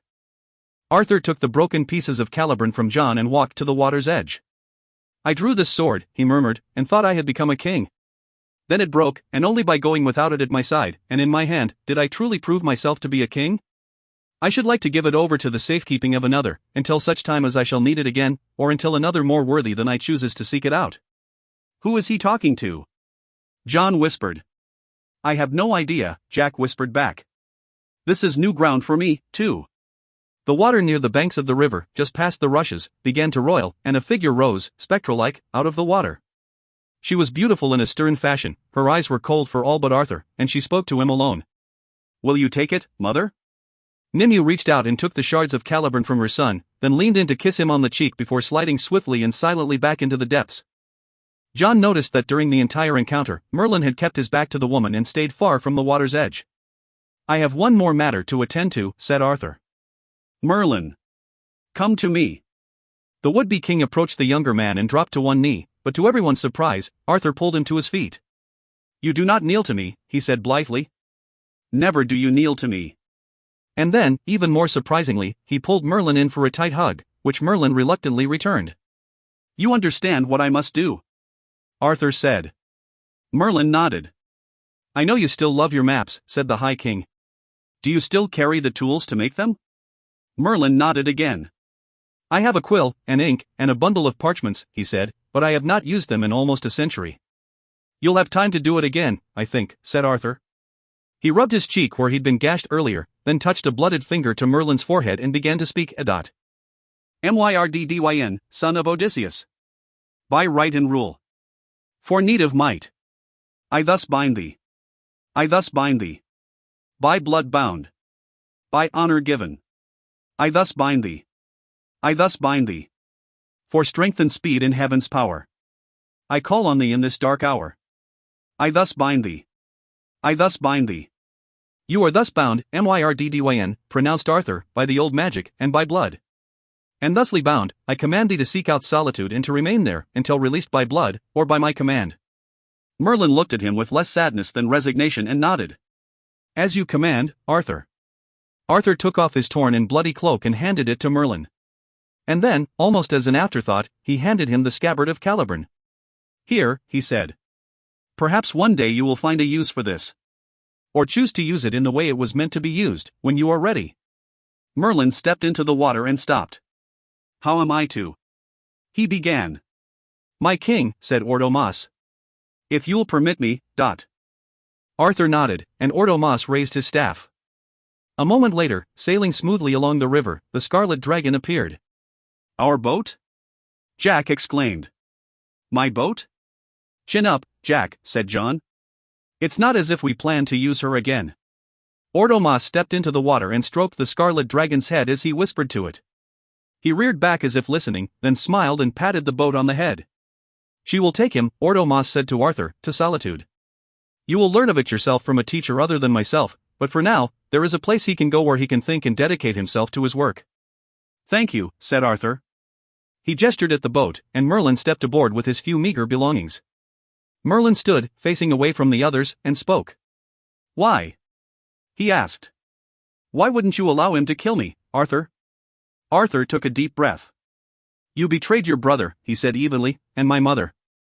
And as a child, you even betrayed me, staying only long enough to give me a name. And when I grew older, all that you had feared in me are those things that came from you. You have been afraid your whole life. And I cannot bring myself to kill or allow to be killed someone who had made the mistakes you've made, just because you are afraid. The Scarlet Dragon took that as a tacit approval to leave, and she pulled away from the shore. Thank you, Thorn, Merlin said without turning around. You're welcome, Arthur answered. Farewell. Father. The companions all watched from the shore until the Scarlet Dragon vanished from sight. It took only a short while to arrive at, and cross, the frontier. So simple a thing, Merlin thought to himself. So simple, when done the right way. It was all I wanted for so long, and now, to have it given to me so easily. But no, the thoughts themselves caused the blood on his forehead to burn. He had been marked. He had been bound. And he had returned to the archipelago. The Scarlet Dragon sailed for days, perhaps longer, before finally approaching their destination. In the distance, shrouded by mist, the passenger of the small boat could make out the island, and on it a tower that had no end. And suddenly, with a mixture of shame and surprise, he realized where he was going. In a short while he would be there, and he would climb the stairs until he found what he had been commanded to seek. Somewhere, there in the keep of time, he would at last find solitude. Arthur said his farewells to the companions, then stepped onto the Red Dragon with Ordomas, and the second dragonship of the evening pulled away from the shores and set course for the archipelago. The companions watched as the ship sailed away, and then made their way back to the stone passageway. One final matter remains, said Hugo. What is to become of young Rose? We're taking Rose with us, John and Jack said together. It seemed that all three of them had come to the same conclusion. Blood for blood, and a life for a life, Rose said, nodding her head in agreement. Your companion stayed on Avalo, so it seems right that I return with you. And if no one has any objections, Hugo added, I'd like to take Archimedes back as well. Chaz asked that we care for the bird, and Arthur has enough advisors, now. Good enough and done, then, said John, looking at the rising moon. We're running close. We'll have to ride hard to make it. With horses and best wishes given to them by Taliesin, the companions arrived at Grandfather Oak just as the projection was starting to waver. The badgers will be frantic, said John. Badgers? Asked Rose. You're going to love them, said Hugo. Ready? Rose nodded, and together the foursome stepped through the projection and into the future. Once more they were back in the projection room on Sanctuary. There was a brief flurry of greetings and explanations to satisfy the badgers' questions, mostly about why they had brought back a sick bird in a bag, and why Chaz seemed to have been turned into a girl. I'm not Chaz, I'm Rose, she said. Pleased to meet you both. First things first, said Jack. We need to know if it worked this time. From inside the room, nothing seemed different at all. Well, John said. I guess we'll just have to go outside and take a look again, and see if this time it did the trick. John! Jack cried out. Look! In the corner! The burlap bag is gone. We have changed things, after all. Did you move the bag? John asked the badgers. Set it aside, perhaps? Or did Reynard move it? Uncas shook his head. No, we never touched it, answered Fred. I never realized it was gone until you mentioned it just now. Where's Reynard? Jack said, looking around the room. We need to have him check outside, to see if the giants are still lurking about, but... He went out a while ago, said Fred, heading for the door. I'll go ask after him. The little badger opened the door and stepped outside, and disappeared with a yelp. The companions ran over to the door, which opened not into the hallway they expected to see but into an endless black void. Fred had fallen when he stepped over the threshold, and he was desperately hanging onto the doorframe by a single paw. Jack reached down and grabbed him up, holding him tightly. Don't worry, little badger, he soothed. I've got you. Thank you, Jack, Uncas said gratefully. I couldn't bear to lose my boy. What in Hades is out there? John said to no one in particular. It's nothing, Hugo said simply. The door opens into nothing. John closed the door and stepped away from it, thinking. We've changed something, he said, gnawing on his fist in thought. I think we did change the world, after all. Because the one we came from, Chaz's world, is no longer there. At all. But this room still is? Asked Jack. How is that possible? Perhaps we've changed things again, John said morosely. We left Chaz, centuries ago, in a world that didn't turn into his. And we took away someone who was already there. He gestured to Rose. Who's to say we didn't do exactly the wrong things? Do you believe that? Hugo asked. Do you believe either one of those choices could have been different? No, I don't, John answered. That's what confuses me. I don't see any other path to have taken other than the one we have. Then we should follow it the rest of the way, said Hugo. We can't go out of this room by the door, so I think we're meant to go through a projection one more time. Why else would it still be here, waiting? I think you're right, Hugo, said John. Should we try to take the projector with us again? Asked Jack. It might be useful. To what end? John replied. We're out of slides.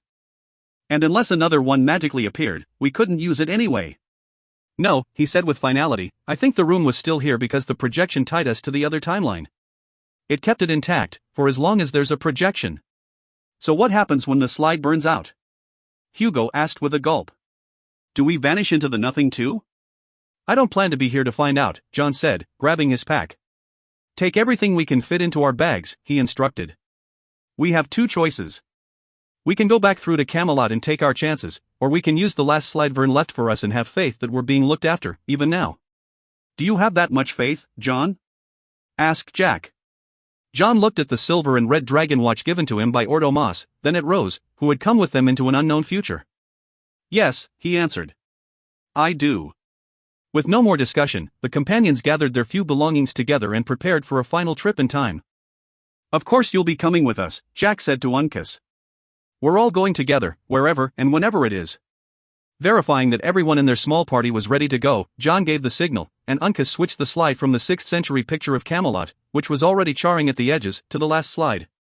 It was not what they'd expected. In front of them, on the wall, a startled monk dropped the bundle of wood he was carrying and crossed himself. That was not what they'd hoped, that the portal was opening in the presence of someone, but not unexpected. But they were unprepared for the effect the last slide had on the projection room itself. It trembled and shook and began to come apart at the seams and fall away into nothing. John and Hugo pushed Rose through the portal, then began to step through themselves. Hurry, Uncas! John shouted over the howling winds that were sucking at the walls of the room. Hurry, Dot! The door shuddered, then ripped away from the wall, spinning off into the dark. The wall itself followed seconds later. Uncas and Fred rushed forward and jumped through, rolling in the brush on the other side. Jack tossed the bags and packs through the portal as the other side wall ripped away, and the chairs began flying around the room, then up through the shattering ceiling. Hugo crossed over, and then Jack. John took one last look into the room and stepped away just as the floor began to disintegrate. Standing safely amidst the shrubbery and trees that had been visible through the slide, the companions watched in chilling fascination as the rest of the room fell away into nothing, finally taking the projector with it, and in another instant the projection blurred, then blinked out. The room, and the Lanterna Magica, were gone. They found themselves standing in the company of a slightly frightened and extremely bewildered monk. Be ye angels, or be ye demons? He asked in clear old English. We be. I mean, we are men, said John. And badgers, added Uncas. And you? The monk asked Rose. I'm Rose, she answered simply and, to the companion's surprise, in the monk's own language. Of course you are, the monk replied. Are you seeking sanctuary? We've actually just come from there, said Hugo, but if you've some handy, we wouldn't decline. The monk looked at him and shook his head. I'm not sure what you mean by that, but I am happy to help. You are not quite what I expected, but if you carry the sign. The companions looked at one another with puzzled expressions. The sign? What was he talking about? Then, on impulse, John reached into his pocket and withdrew the watch that bore the image of the red dragon, Samaranth. The monk's expression changed from one of cautious surprise to one of relief. You do bear the sign. That means you are the, how did he call you? The caretakers, dot. It was the companion's turn to be surprised. We are, John said, nodding. I'm Geoffrey of Monmouth, the monk replied. I've been waiting for you. Chapter 23. Restoration. Geoffrey led the companions up the claustrophobic stairway and into his study. The message said that I was to wait for 3 scholars, called caretakers, who carried the sign of the dragon, and that when you arrived, I was to use the, flower to contact the knight. You have a compass, Rose? Jack said, suddenly excited. Which knight? Geoffrey shrugged. I couldn't tell you, he said, moving aside several piles of parchments. I'm just riding along on the skiff. I haven't any idea where the river is flowing. Jack, John said, looking over the monk's accumulations. I think I've read some of these. I think these are some of the actual histories. I can do you one better, said Hugo. There's one over here that I actually wrote in, but. The others clustered around Hugo's discovery and realized they recognized it themselves. It was the Grail book that had been sent to Charles. Oh, yes, that, Geoffrey said from behind a mound of books. A very odd Frenchman gave it to me only recently. I had just begun transcribing it, but then parts of several pages mysteriously disappeared. I can't imagine what happened to them. That's too bad, said Jack. I'm sorry your work was interrupted. Oh, it didn't slow me down too much, Geoffrey told him. I'm quite good at, extrapolating details from limited information. Making things up out of whole cloth, you mean, said Jack. More or less, yes, Geoffrey admitted. Sorry about the mess, by the way. I've been collecting these writings for years, and I just ran out of places to keep them all. I think we can fill in some of the fabric here, said Hugo, at least where my own contribution is concerned, but.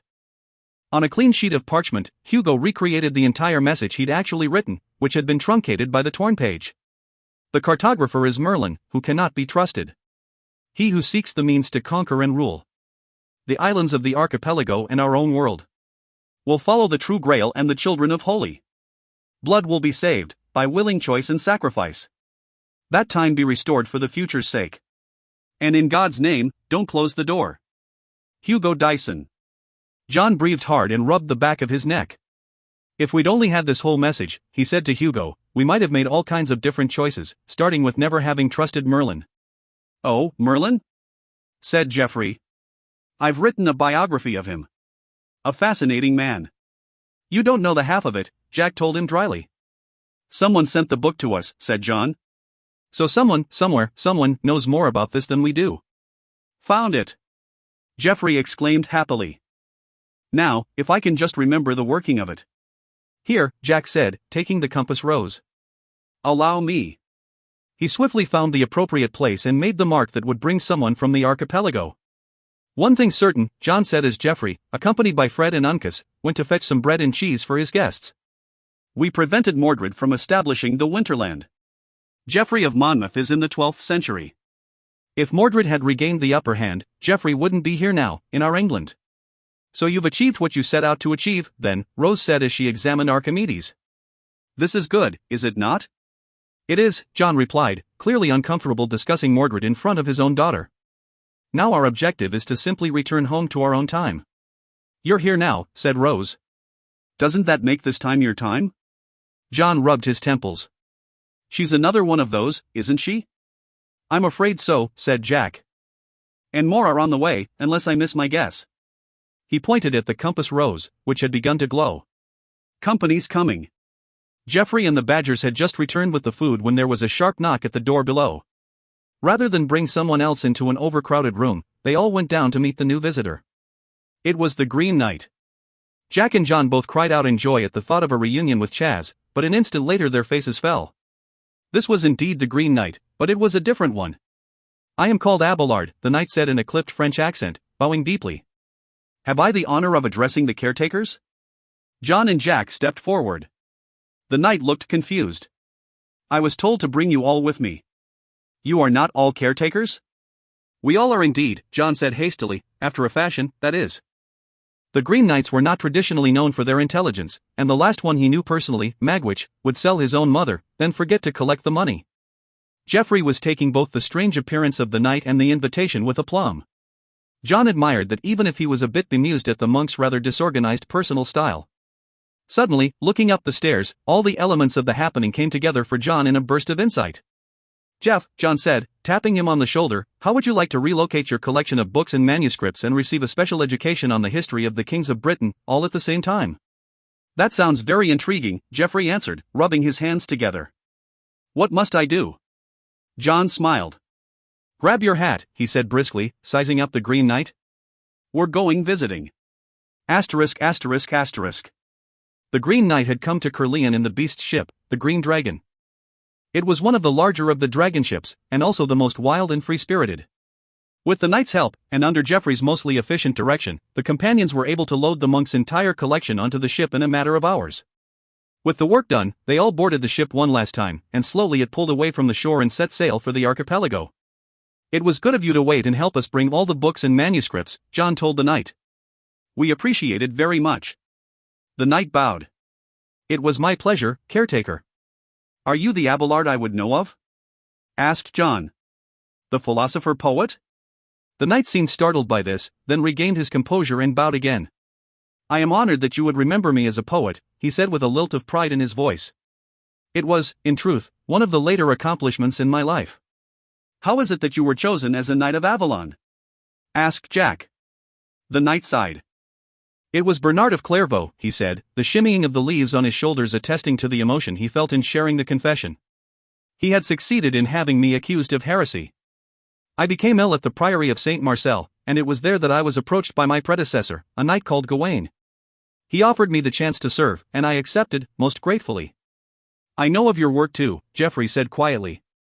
"In fact, I have the only complete copy of your Historia Calamitatum." "I am pleased by this," said the knight, and it showed. He looked near to bursting. "Your predecessor was Gawain," Jack mused. "Who was his predecessor?" "The greatest of us all," the knight replied. "He served for many years as the first guardian of Avalon and set the example by which those who came later follow." "Are we going to Avalon, then?" Jack said, almost tearing up at the description of Chaz. The knight shook his head. "That was not my instruction. Tonight we are going to the Caminos Liber." "We're going to the keep?" asked Jack. The knight nodded. "Someone has asked to see you." John and Jack looked at each other and traded knowing smiles. There was only one man in residence at the islands of Caminos Liber, only one man who could have requested them by the title of caretaker here, in the 12th century. At the Keep of Time, the companions all disembarked and began to climb the stairs of the impossibly tall tower. Finally they reached the top of the steps, and the door that was second to last in the keep.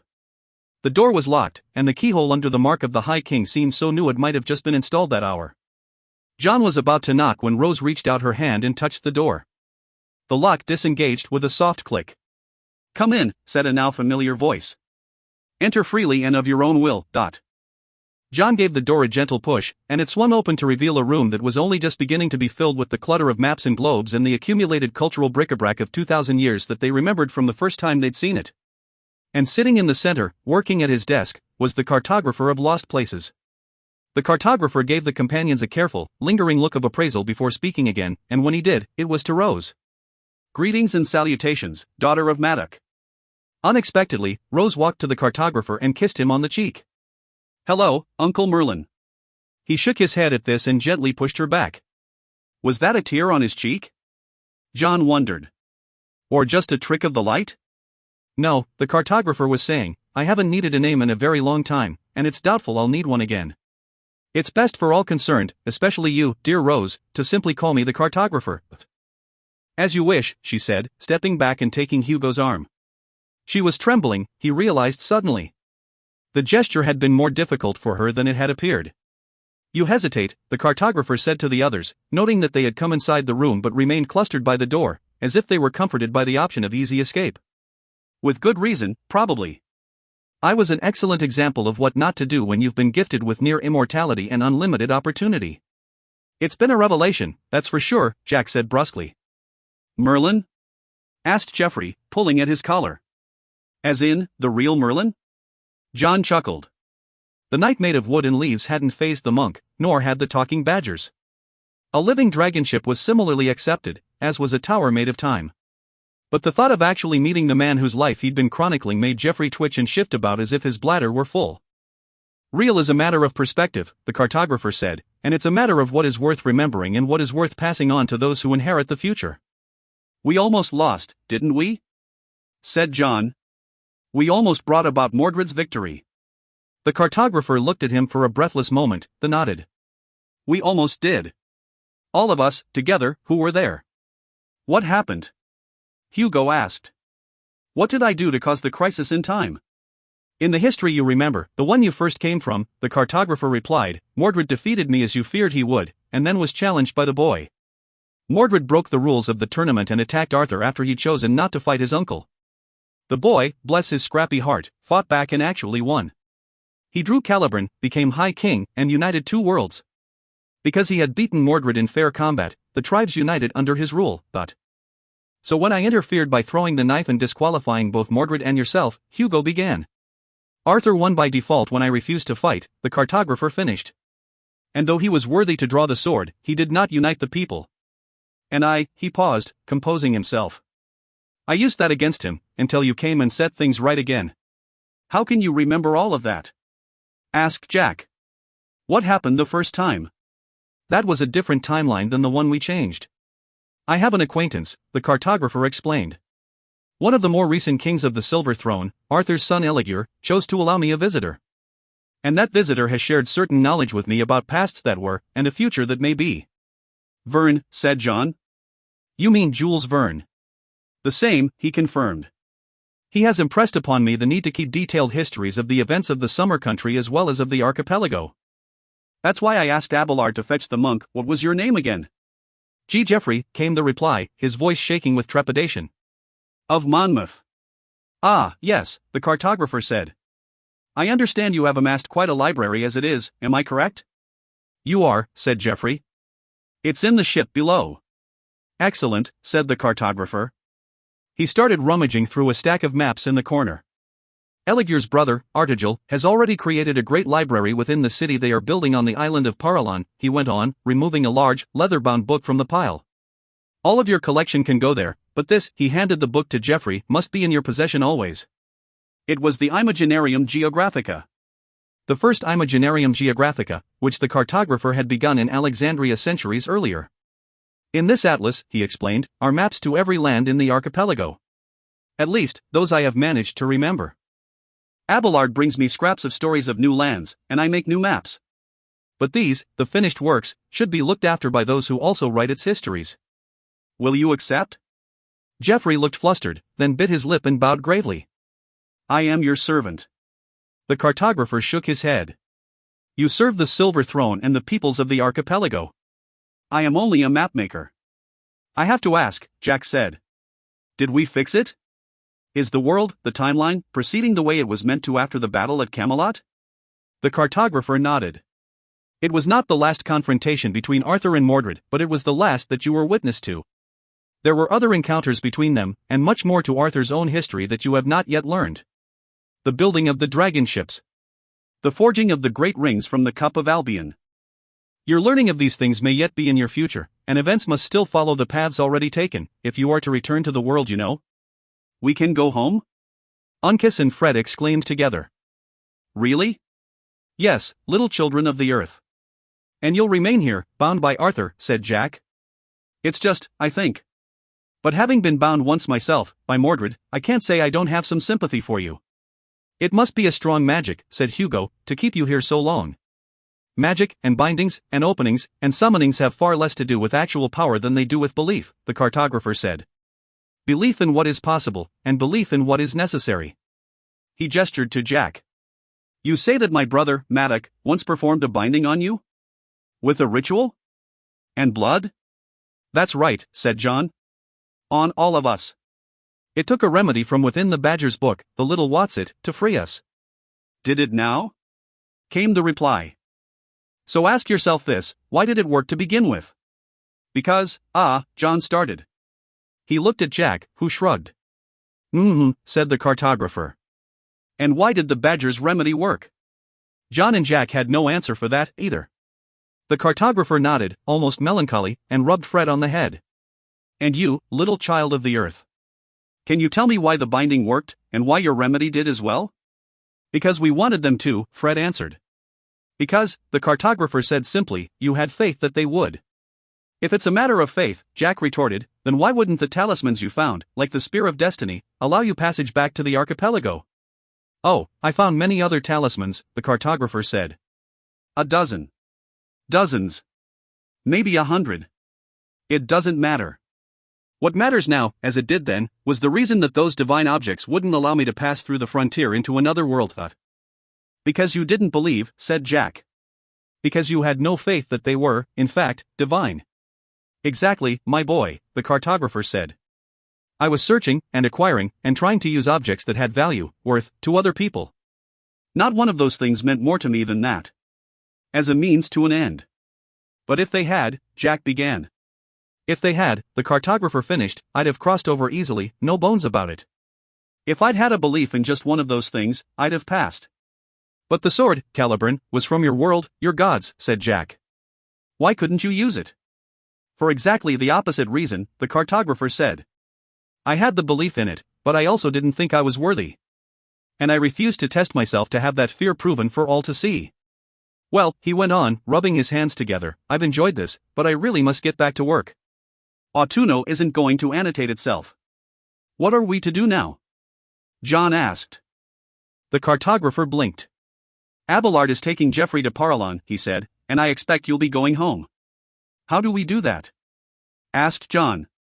We used our last means of time travel to get here, and no offense, but it's far from when we want to be. Don't you have a talisman of your own? The cartographer inquired. One that can magic up what you need most? Yes, John replied, but we've all used our turn with the serendipity box.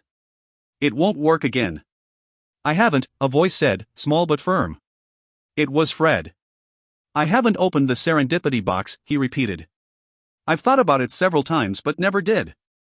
I wanted to wait until it looked as if there really were no other options. Animal logic again, John said gently, kneeling to look the badger in the eyes. You may turn out to be the wisest of us all, Fred. Jack and Uncas removed the box from the satchel they'd been carrying and handed it to Fred. The little animal didn't give a preamble speech or make any dramatic gestures, but simply lifted the lid and looked inside. The box seemed empty at first, until Fred realized that in the corner was a small silver key. He took it out and closed the box. It's the key to your future, I'd imagine, the cartographer said. Is that a metaphor? Asked John. The future. Upstairs, the next door, the cartographer replied, exasperated. That's the problem with scholars. You always think there are layers and layers to everything, when sometimes, the literal meaning is all you need. It is, he repeated pointedly, tapping 2 fingers into his other palm for emphasis, the key to your future. Jack and John both realized it at once. The last door in the keep. The one always out of reach, because the stairs ended at the cartographer's door, while the tower continued to grow. Have you ever gone through it? John asked. Have you ever gone into the future? The cartographer turned away from them and did not answer for a long, long while. Finally, still facing the wall, he began to reply. I have not gone through it myself, he said quietly, but it wasn't for lack of desire or effort. It had opened, just the merest fraction of an inch, just enough for a single look, before it was slammed shut and placed forever out of reach. John realized what the cartographer had left unspoken. You didn't get to look through the door, did you? Not I, the cartographer said, turning to look at Rose, but my brother did, and what he saw broke his heart, and he spent the next dozen centuries trying to change what he saw. And he never succeeded, because I spent just as many years trying not to. And I will never be able to erase that shame, or ease the pain I caused him. That was why you were exiled from the archipelago, wasn't it? Asked John. For trying to go into the future. Almost, came the reply. We were exiled not for attempting to see the future, but because we wanted to use that knowledge to shape the world to suit our own purposes. That was not permitted then, or now. With that, the cartographer resumed his work, head bowed low to the paper. It was, the companions realized, the end of the conversation. Be well, Uncle Merlin, Rose said, as she and Hugo stepped out the door. Jack bowed his head. Farewell, Meridian. Goodbye. Myrdydyn, said John. I am the cartographer now, he replied, not looking up, and that is enough. In truth, it always was. At the edge of the stairs, the companions found a small keyhole, almost covered over with spiderwebs. Fred inserted the key into the opening and turned it. There was a small click, then nothing. Suddenly, as if they were leaves of a plant breaking through soil to sunlight, nubs of stone began to appear along the wall. They pushed outward, groaning and creaking as they grew, until in moments there were several new steps extending from the stairway that ended at a just appearing platform beneath the last door. "Lead on, Fred," said John. "It's your key, after all." Fred and Uncas stepped cautiously up the stairs to the door, which they realized was still standing slightly ajar. "They never closed it," Jack murmured. "We'll make sure we do, then," John stated. He pushed it open, and together they moved into the future. It was dark until John closed the door behind them. Then, just like the door Hugo had gone through, this one disappeared. They were in the wood, along Addison's Walk, at precisely the spot where the first door had been. And if there had been any doubts whatsoever that they had been returned to the right place, they vanished when the companions heard the whoops and hollers from the Royal Animal Rescue Squad. The badgers swarmed off the Howling Improbable, which was exactly where John and Jack had last seen it, at the side of the path, just along the trees. Jubilantly the badgers embraced Uncas and Fred, and even the humans, including an astonished Hugo and a delighted Rose. Rising above the trees was the comforting, familiar sight of Magdalen Tower, and beyond that, the buildings of the college itself. "We're back," John said, hugging Jack's shoulders. "We're home." Jack didn't answer, but just smiled a small smile and watched the badgers dancing around the clearing. "Never doubted it for a minute," said Hugo. The Royal Animal Rescue Squad departed after promising to give a full report to King Artus. As the principal sped away, John also said that he had to get home right away. He looked exhausted.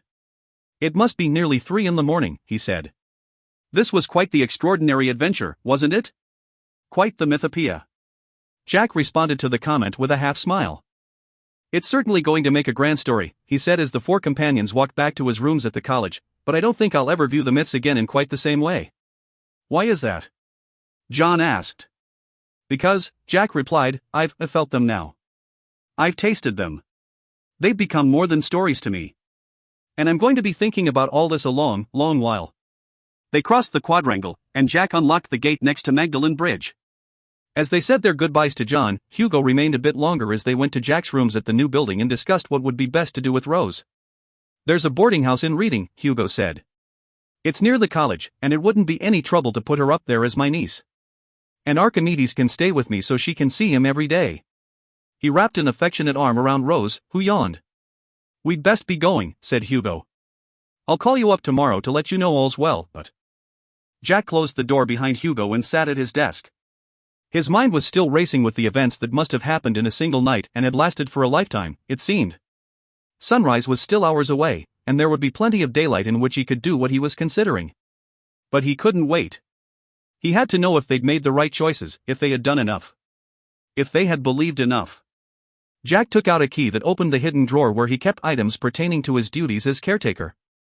It contained some documents, a few items of an unusual nature, and a flower made of parchment.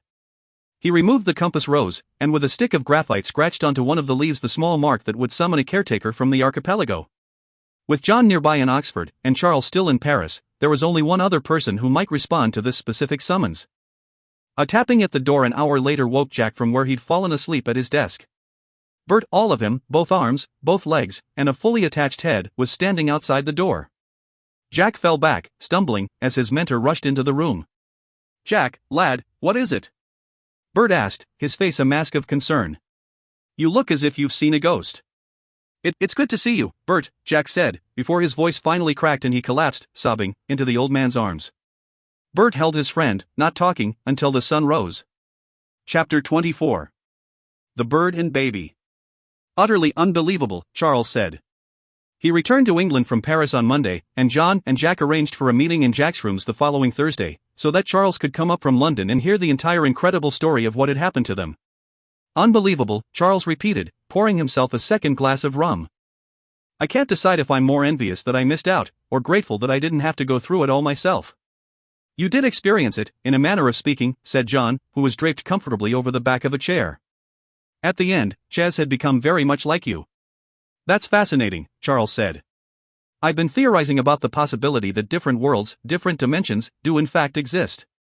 Changing the timeline is exactly the kind of method that could be used to travel to those other dimensions." "Thanks anyway," said Jack, "but I think I like this dimension just fine." "But don't you see?" Charles exclaimed. "You aren't in the same dimension you started from." Jack sat upright. "What are you talking about, Charles?" You may have prevented the Winterland, Charles said matter-of-factly, but you did in fact alter the past, and with that change, you affected everything that followed. All we knew of the original Green Knight was that he was a crusader, Charles explained, but in taking Chaz back, who was from a present that wasn't your own, you inserted a new element into a past that was. You also ensured Arthur's rule, but it came about 30 years later than you say it happened in our histories. You can check that for yourself, said John. I have, replied Charles, and the events happened as you told me they did, after your trip. But that's not how I remember reading about them before. You're remembering incorrectly, then. No, Charles said. I just remember it differently. This is all making my skull hurt, said John. All this talk of multiple dimensions and whatnot. Are you saying you're not, in fact, are Charles? I'm saying, he replied patiently, that there are an infinite number of worlds, with an infinite number of each of us in them. There are worlds where we never met. There are worlds where we never became caretakers. And there are worlds where we might have been lesser men than we are. It may even be possible for the traits of a man in one world to be passed to his twin in another, and vice versa. That might account for Chaz's ability to learn languages so swiftly. He wasn't learning so much as drawing on the abilities I already have. Does that mean you might start assimilating Chaz's mannerisms? Asked Jack. I don't know how I feel about that. I like to think, Charles replied, I have hope that in all of those worlds, there would remain in each of us the potential to choose to better ourselves. And isn't knowing that, believing in that, the most important thing? John nodded and raised his glass. To Chaz. Jack and Charles raised their glasses too. To Chaz. I'd still like to find out, Charles said as he drained his glass, who sent this to me and started everything. He moved over to Jack's table, where the Grail book lay, and traced the image on the cover with his fingers. It's a shock discovering what the true histories are, he said wryly, but at the same time, it's comforting to know that fictionalizing our adventures didn't just begin with Bert. Geoffrey was quite the tall tale teller, said Jack. You'd have had a wonderful time exchanging Grail lies, I'm sure. Yes, but Bert did it out of necessity, to protect the archipelago, said Charles. Geoffrey seems to have done it just for a lark. Speaking of Bert, John said as he checked the time on his watch, we'd best be hurrying along if we're to be on time meeting with him and Hugo and Rose at the tavern. That's right. Jack got to his feet and grabbed his coat. It's at that new place that Bert discovered, isn't it? What was the name again? He said, scratching his head. The Eagle and Child? That's the real name, Charles said as he closed the door behind them. But everyone who's a regular there just calls it the Bird and Baby Hut. The fog had settled thickly around Oxford, hanging low and dense in the air. Usually that meant there would be weather, but on this particular Thursday, the caretakers knew it meant someone needed cover to land an airship. I have to say, Jack commented, the White Dragon being an airship instead of a sailing vessel makes it a hell of a lot more versatile. I wonder if any of the other dragon ships would be amenable to making the conversion? I think Ordo Moss went along with Bert's suggestion just to give him a countermeasure to the Indigo Dragon, John said, wincing at having mentioned their long-missing stolen ship as he checked his watch again. You really like that thing, don't you? Said Charles. What did Pri say when you told her you'd lost the other one? She started to get upset, John answered, but I managed to distract her by telling her a story from the new book. She loves the parts with the elves. Oh no, a familiar voice moaned. Not elves. Give me anything but elves. Well met, Hugo, John called as the professor and his adopted niece rounded the corner in front of them. Hello, Rose. Hello, Uncle John, Rose said, kissing him on the cheek. Hello, Uncle Jack. Oh my stars and garters, declared Charles, stunned. You must be Rose. Hello, Uncle Chaz, Rose said as she kissed him. Charles touched his cheek and blushed. I'm not Chaz, you know. It's hard to tell, she said, looking at him appraisingly. I only met him once, but he is the reason I could come here. In many ways, he was you, and I think, in all the best ways, you are him. I think he was the bravest knight I've ever known. So are you an apprentice caretaker now, Hugo?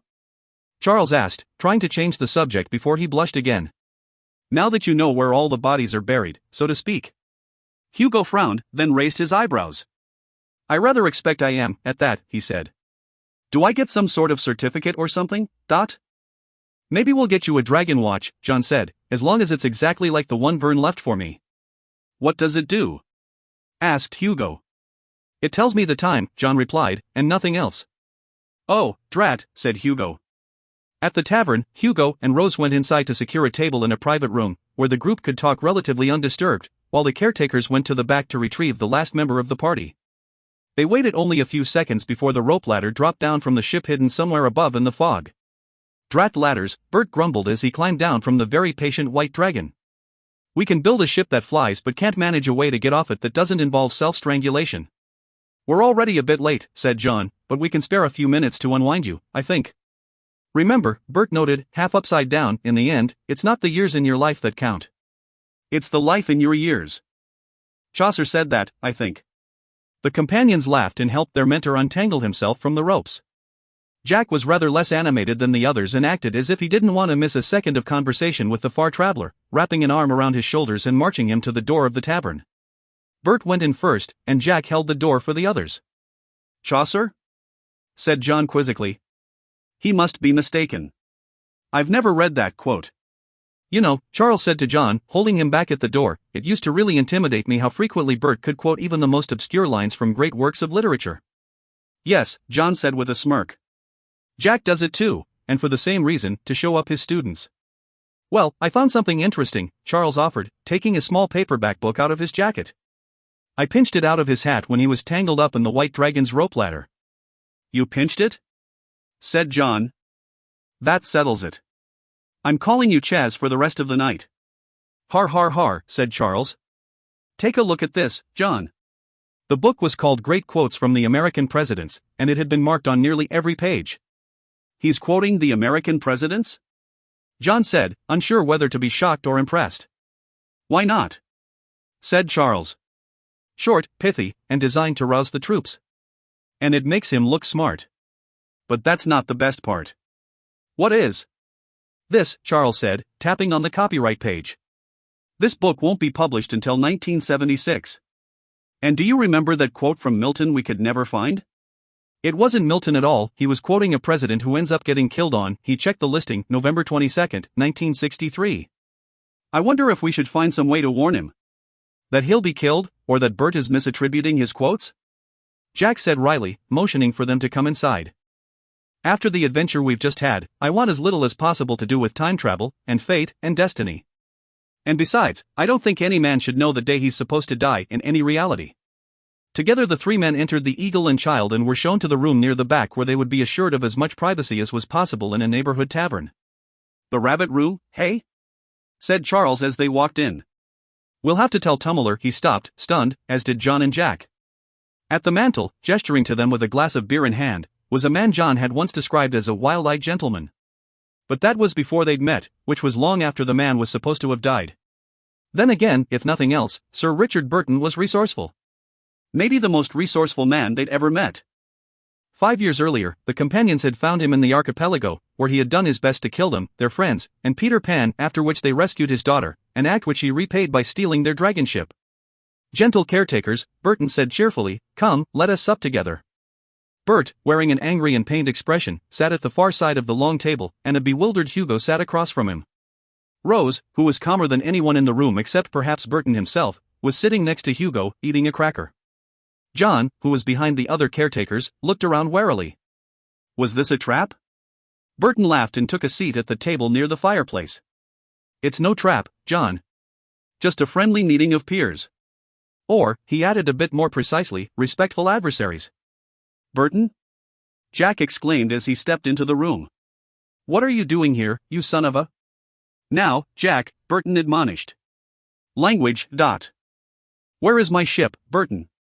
Bert demanded, barely containing the fury in his voice. "Where is the Indigo Dragon?" "Where she's been all along," Burton replied. "Serving those who serve the true heirs of the Archipelago." "Who, you?" John spat. "The Imperial Cartological Society," Burton replied. "Have you forgotten already?" "The door," said John. "You're responsible for putting the door in the wood along Addison's Walk, aren't you?" Burton merely smiled and took a long swallow from his glass. "It didn't do you any good," Jack said. "We sorted it out, as we've always done." "Whatever you say, Jack." "You couldn't even entrap one of us," John said. "You tangled up Hugo instead." Burton hesitated. The mix-up, apparently, had been an obvious flaw in his plan. It wasn't perfectly executed, he admitted, looking into his empty glass and reaching for a second ale on the table. "I'll tell you straight out, we were hoping to catch and convert you, Charles. Convert me?" Charles exclaimed. To what? From your belief and support of the wrong heir, Burton replied. We at the Society know the histories as well as you. After all, we were all caretakers too. Almost. You wanted Mordred to win. John said incredulously. Why, Burton?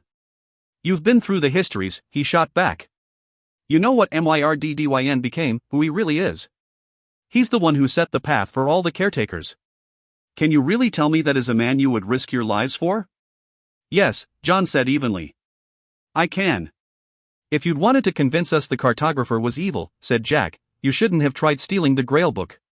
It was one of your people who tore out the pages, wasn't it? Burton actually reddened. Yes, well, some members of the Society are being disciplined for that. When they tried to retrieve it, Monmouth surprised them, and one of them dropped it, tearing the pages. He could only bring back that part he'd torn. The fool. Harry, said Bert. You must mean Harry Houdini. He always was a Butterfingers. Good for locks, not for espionage. Was he the one who put the door in the wood? Asked John. He and Conan Doyle, said Burton. We hoped you'd go through and see what was taking place at Camelot, that Mordred had become a villain only because Arthur and Merlin made him so. We didn't anticipate that you would be foolish enough to close the door. How did you get back, anyway? That's a caretaker's secret, Jack replied, knowing the answer, believed or not, would make Burton seethe. If you just wanted to make Mordred's case, said John, why did you need a door from the keep? To put you in the position to see for yourselves, explained Burton. So you could see who Mordred and Merlin really were, and which was more noble. You didn't benefit, John stated flatly. All that effort, and nothing came of it. Burton tipped back the second ale and drained the glass in a swallow. Oh, I wouldn't say that. He wiped his mouth on his sleeve. We learned from our mistakes. And we may have found something that I once thought was lost. And it was in our hands the entire time. And you nearly caused the destruction of the world. Hugo exclaimed. Why, the Winterland that Mordred created. Hugo, please, Jack said, squeezing his shoulders sharply. Hugo realized too late what he'd revealed. Burton had no idea what had been caused by the changes in time, because the caretakers had managed to repair most of the damage. Burton smiled. I think I understand, he said, rising. And now it's time I take my leave of you. This has been entertaining, but as usual, you caretakers ask all the wrong questions. How can the questions be wrong? Asked Charles. You focus entirely on the past, on filling in the holes in events that have already happened, Burton answered. You are obsessed with what was and miss entirely what is. And that is why we shall control the future. What questions? Charles insisted. What haven't we asked? All right, Burton said. Since it is just the six of us in here, all men of learning, I'll give you a lesson you haven't earned. You ask why the door was in the wood, but not how we got it, or if there are others like it. You ask why we might want to convert Charles to our cause, without asking what our intentions are in doing so. And you have traveled in time and made choices based on what you experienced in the past, while ignoring the most important revelation of all. That time moves in two directions. Burton took his hat and coat from the rack and bowed. Farewell, caretakers, he said, smiling. Settle my bill, will you? And with that, he walked out of the tavern and vanished. I wasn't pleased to see him, said John, but at least we know. We know why this happened. Was that really Richard Burton? Asked Hugo. He's charming, but he smells. Bert scratched his head. There was something else, he mused. Something very, very interesting. I don't think he was able to even see Rose.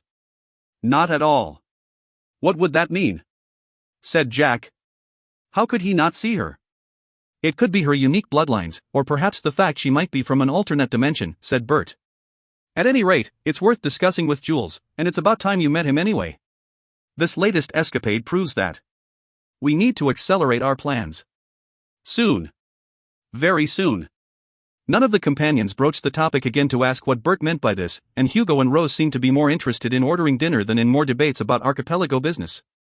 They ordered some food, and more drinks, noting that Burton had left a sizable tab, and ruminated on what had happened just a few days earlier. One thing was clear, their adversaries were more aware of them than they had been. And they'd been much more active. And that would have to change, John promised himself. It was no longer good enough to simply react. So everything Burton did was predicated on the belief Charles would be walking in the park with us Saturday night? Said Jack. What a stroke of luck that you were detained in Paris. Not luck, but Jules Verne, said Bert, and the power of cause and effect. He turned to Charles. Jules deliberately had you detained so that you wouldn't be at risk, then sent the Grail book to Jack. But Hugo's warning was incomplete, Jack stammered. How did that help anything? Why couldn't Jules simply warn us outright? Cause and effect, Bert repeated. By the time he stopped Charles, he discovered Hugo had to go, and in fact, had already gone. This is very confusing, said Hugo. Bert nodded in understanding. It gets worse. He got the first inklings of what was going on when Hank Morgan showed up at Sam Clemens's house carrying the Dragon Watch. He told us where and when you were, and Jules began to prepare the room on Sanctuary with the Lanterna Magica. Jules arranged for Pellinor, who was meant to be the first Green Knight, incidentally, to be at the river where Hugo would appear, and persuaded him to take you to Camelot by promising him a chance to battle his questing beast. You botched that up, Hugo, when you stabbed Merlin. Our concerns were realized and verified later, when Hank sent us a message that he'd indeed met Hugo Dyson. That was the message you got 14 years ago, when you came back to London to find us, said Jack. But you, the UN Albion, told us that you'd been trapped there and had to wait for us. How is it you're here now, Ollie, unharmed and whole? That was the risk we took, said Bert, that you would change what had happened. And you did. I'd like to meet Verne for one reason more than any other, put in Jack. What's that? Said Bert. I want to show him his own skull, Jack said as he took a drink of ale. It's on the desk in my study. It just occurred to me, John said. Did anyone ever get Pellinor out of the tree? Bert pulled a copy of the Little What's It out of his bag and thumbed through to one of the back pages. Ah, no, he replied with a smirk. They didn't. We're going to need to spend some time at the Great What's It on Paralon, said Jack. We have a lot of history that we'll have to unlearn, beginning with the Chronicles of Arthur, as the cartographer was suggesting. We need to know what's changed as a result of this little adventure, and what hasn't. Jules has already begun tracking the changes, said Bert. There have been some discrepancies found here and there in the histories. One in particular came to our attention 14 years ago, as Jules began keeping a chronologue of the various jaunts through time. Discrepancies? Said John. With what? Oh, nothing attached to you, dear boy, Bert said, turning to Jack with a Cheshire grin. But you, lad, are another matter entirely. Me? Jack exclaimed. I'm sure I don't know what you mean. Then how do you explain the apparently non-fictional, absolutely true, 2,000-year-old tale that begot the story of Jack the Giant Killer? Oh, for heaven's sake, said Jack. Not all stories are true, are they? Not all of them really happened. He paused. Or did they? Time will tell, my boy, said Bert. Time will tell. Epilogue. Chancellor Murdoch entered the small room where the leaders of the world had gathered together to plan and play their little wars. The meeting proceeded as he had expected it to. Each proposal was met with open enthusiasm and fully proffered support. It would be, he realized, the easiest conquest he'd ever planned, and the most successful, because it would be his last. When this was done, there would be no players on the board but himself. The rallying offensives of the past year had made his allies arrogant, especially the American president. He was the weakest of them physically, but he commanded the same sort of loyalty as others he had known in the distant past. And he was heading for the same great fall. If they had not been so concerned with the plans for the war itself, and so enthralled by any credible promise of an added advantage over their enemies, they might have noticed the gentle whirring sounds that the Chancellor emitted as he spoke, or the slightly mechanical nature of his movements. But they had not, and so when they left the room, no one looked back at their strange new ally, for if they had, they might have noticed that his shadow had a will of its own and moved of its own accord. Of course, none among them would have known that it was the shadow that provided the motive power to the Clockwork Man that had been created by talking animals and a man called Nemo, and in another world had been known as the Red King. And if any of them had suspected, they did not care. All that mattered was that he had brought them the weapon that would see them to victory, when the time was right. It was ironic, he thought. To have sought the weapon once called the Lance of Longinus for so many years, only to discover that it had been in the possession of the Green Knight. Most if not all of their long line, especially the first, would not have entertained the thought of giving it up to one such as he, even if they had been unaware of his plans for it. But the last, Magwitch, had been his own servant, and he gave it up for the asking. It had taken time, but the world was once again in flux, and he would have the chance to prove his worth. And time, the Chancellor thought to himself as he cradled the spear of destiny in his hands once more, was what it was all about. Time, and how to use it. Because once that question was answered, he would rule the world. Author's note. In many ways, the chance to tell the story I created in The Indigo King is the reason the Chronicles of the Imaginarium Geographica exist. The heart of it is a very real event that took place on an evening in September 1931, when J.R.R. Tolkien, C.S. Lewis, and Hugo Dyson took a stroll on the grounds around Magdalen College and discussed the story behind Christianity in the context of its meaning as a mythology rather than a religion. Lewis had been, if not a complete atheist, then something very close to it for most of his life, and although he had finally decided that there was a God, he could not wrap his head around the literal truth of the Christian mythology espoused by his friends. Until that one night. They walked and talked, and as Lewis later wrote to his friend Arthur Greaves, I have just passed on from believing in God to definitely believing in Christ, in Christianity. I will try to explain this another time. My long night talk with Dyson and Tolkien had a good deal to do with it. Considering how influential Lewis became as an advocate of Christianity, the chance to imagine possible events for my fictional Jack to experience, that might thematically fold into the real events of his life, was too good to resist. I had a great starting point for the book with the most asked question about the other books: who was the cartographer? I knew I wanted to tell his complete story, and I'd been careful about dropping hints in the other books. I also wanted to bring my history of the archipelago into sharper focus, tying it as I have to Odysseus and the Trojan War. We'd already established connections to Arthurian lore with the lineage of the Silver Throne, but I wanted to go back as far as I could, and it thrilled me beyond words to establish an origin and a pedigree for Arthur's sword, Caliban. And once I got into it, I decided that I wanted to mess with the conventions of the tales everyone knows. There are fathers and sons, and nephews and uncles, but they are not who you expect them to be. And the difference between good and evil is not always clear. Sometimes good people make bad choices, and vice versa. And that makes it harder to praise or condemn them. The history of the cartographer is in many ways the history of cartography itself, and the history of the caretakers is the history of the world. Geoffrey of Monmouth was the first great Arthurian scribe and the first real caretaker. His Green Knight, Abelard, was a contemporary that suited the role I put him in. As to Chas, I wanted a way to address Charles Williams's very influential works, which had a great effect on Lewis in particular but are much less well known than either of his friends' tales. His theories of many dimensions gave me a means to create a what-if story inside my own book. And as for Hank Morgan, he was the first real time-traveling character from Mark Twain's A Connecticut Yankee in King Arthur's Court, and since I'd already earmarked Twain as Jules Verne's predecessor, Hank fit in nicely in several ways. As to some of the other characters, Reynard the Fox was a minor player in Sir Gawain and the Green Knight. Gwynfor is, obviously, a nod to Arthur while giving me my Holy Grail connection, and as for Rose, well, as Bert said, only time will tell. James A. Owen. Silvertown, USA.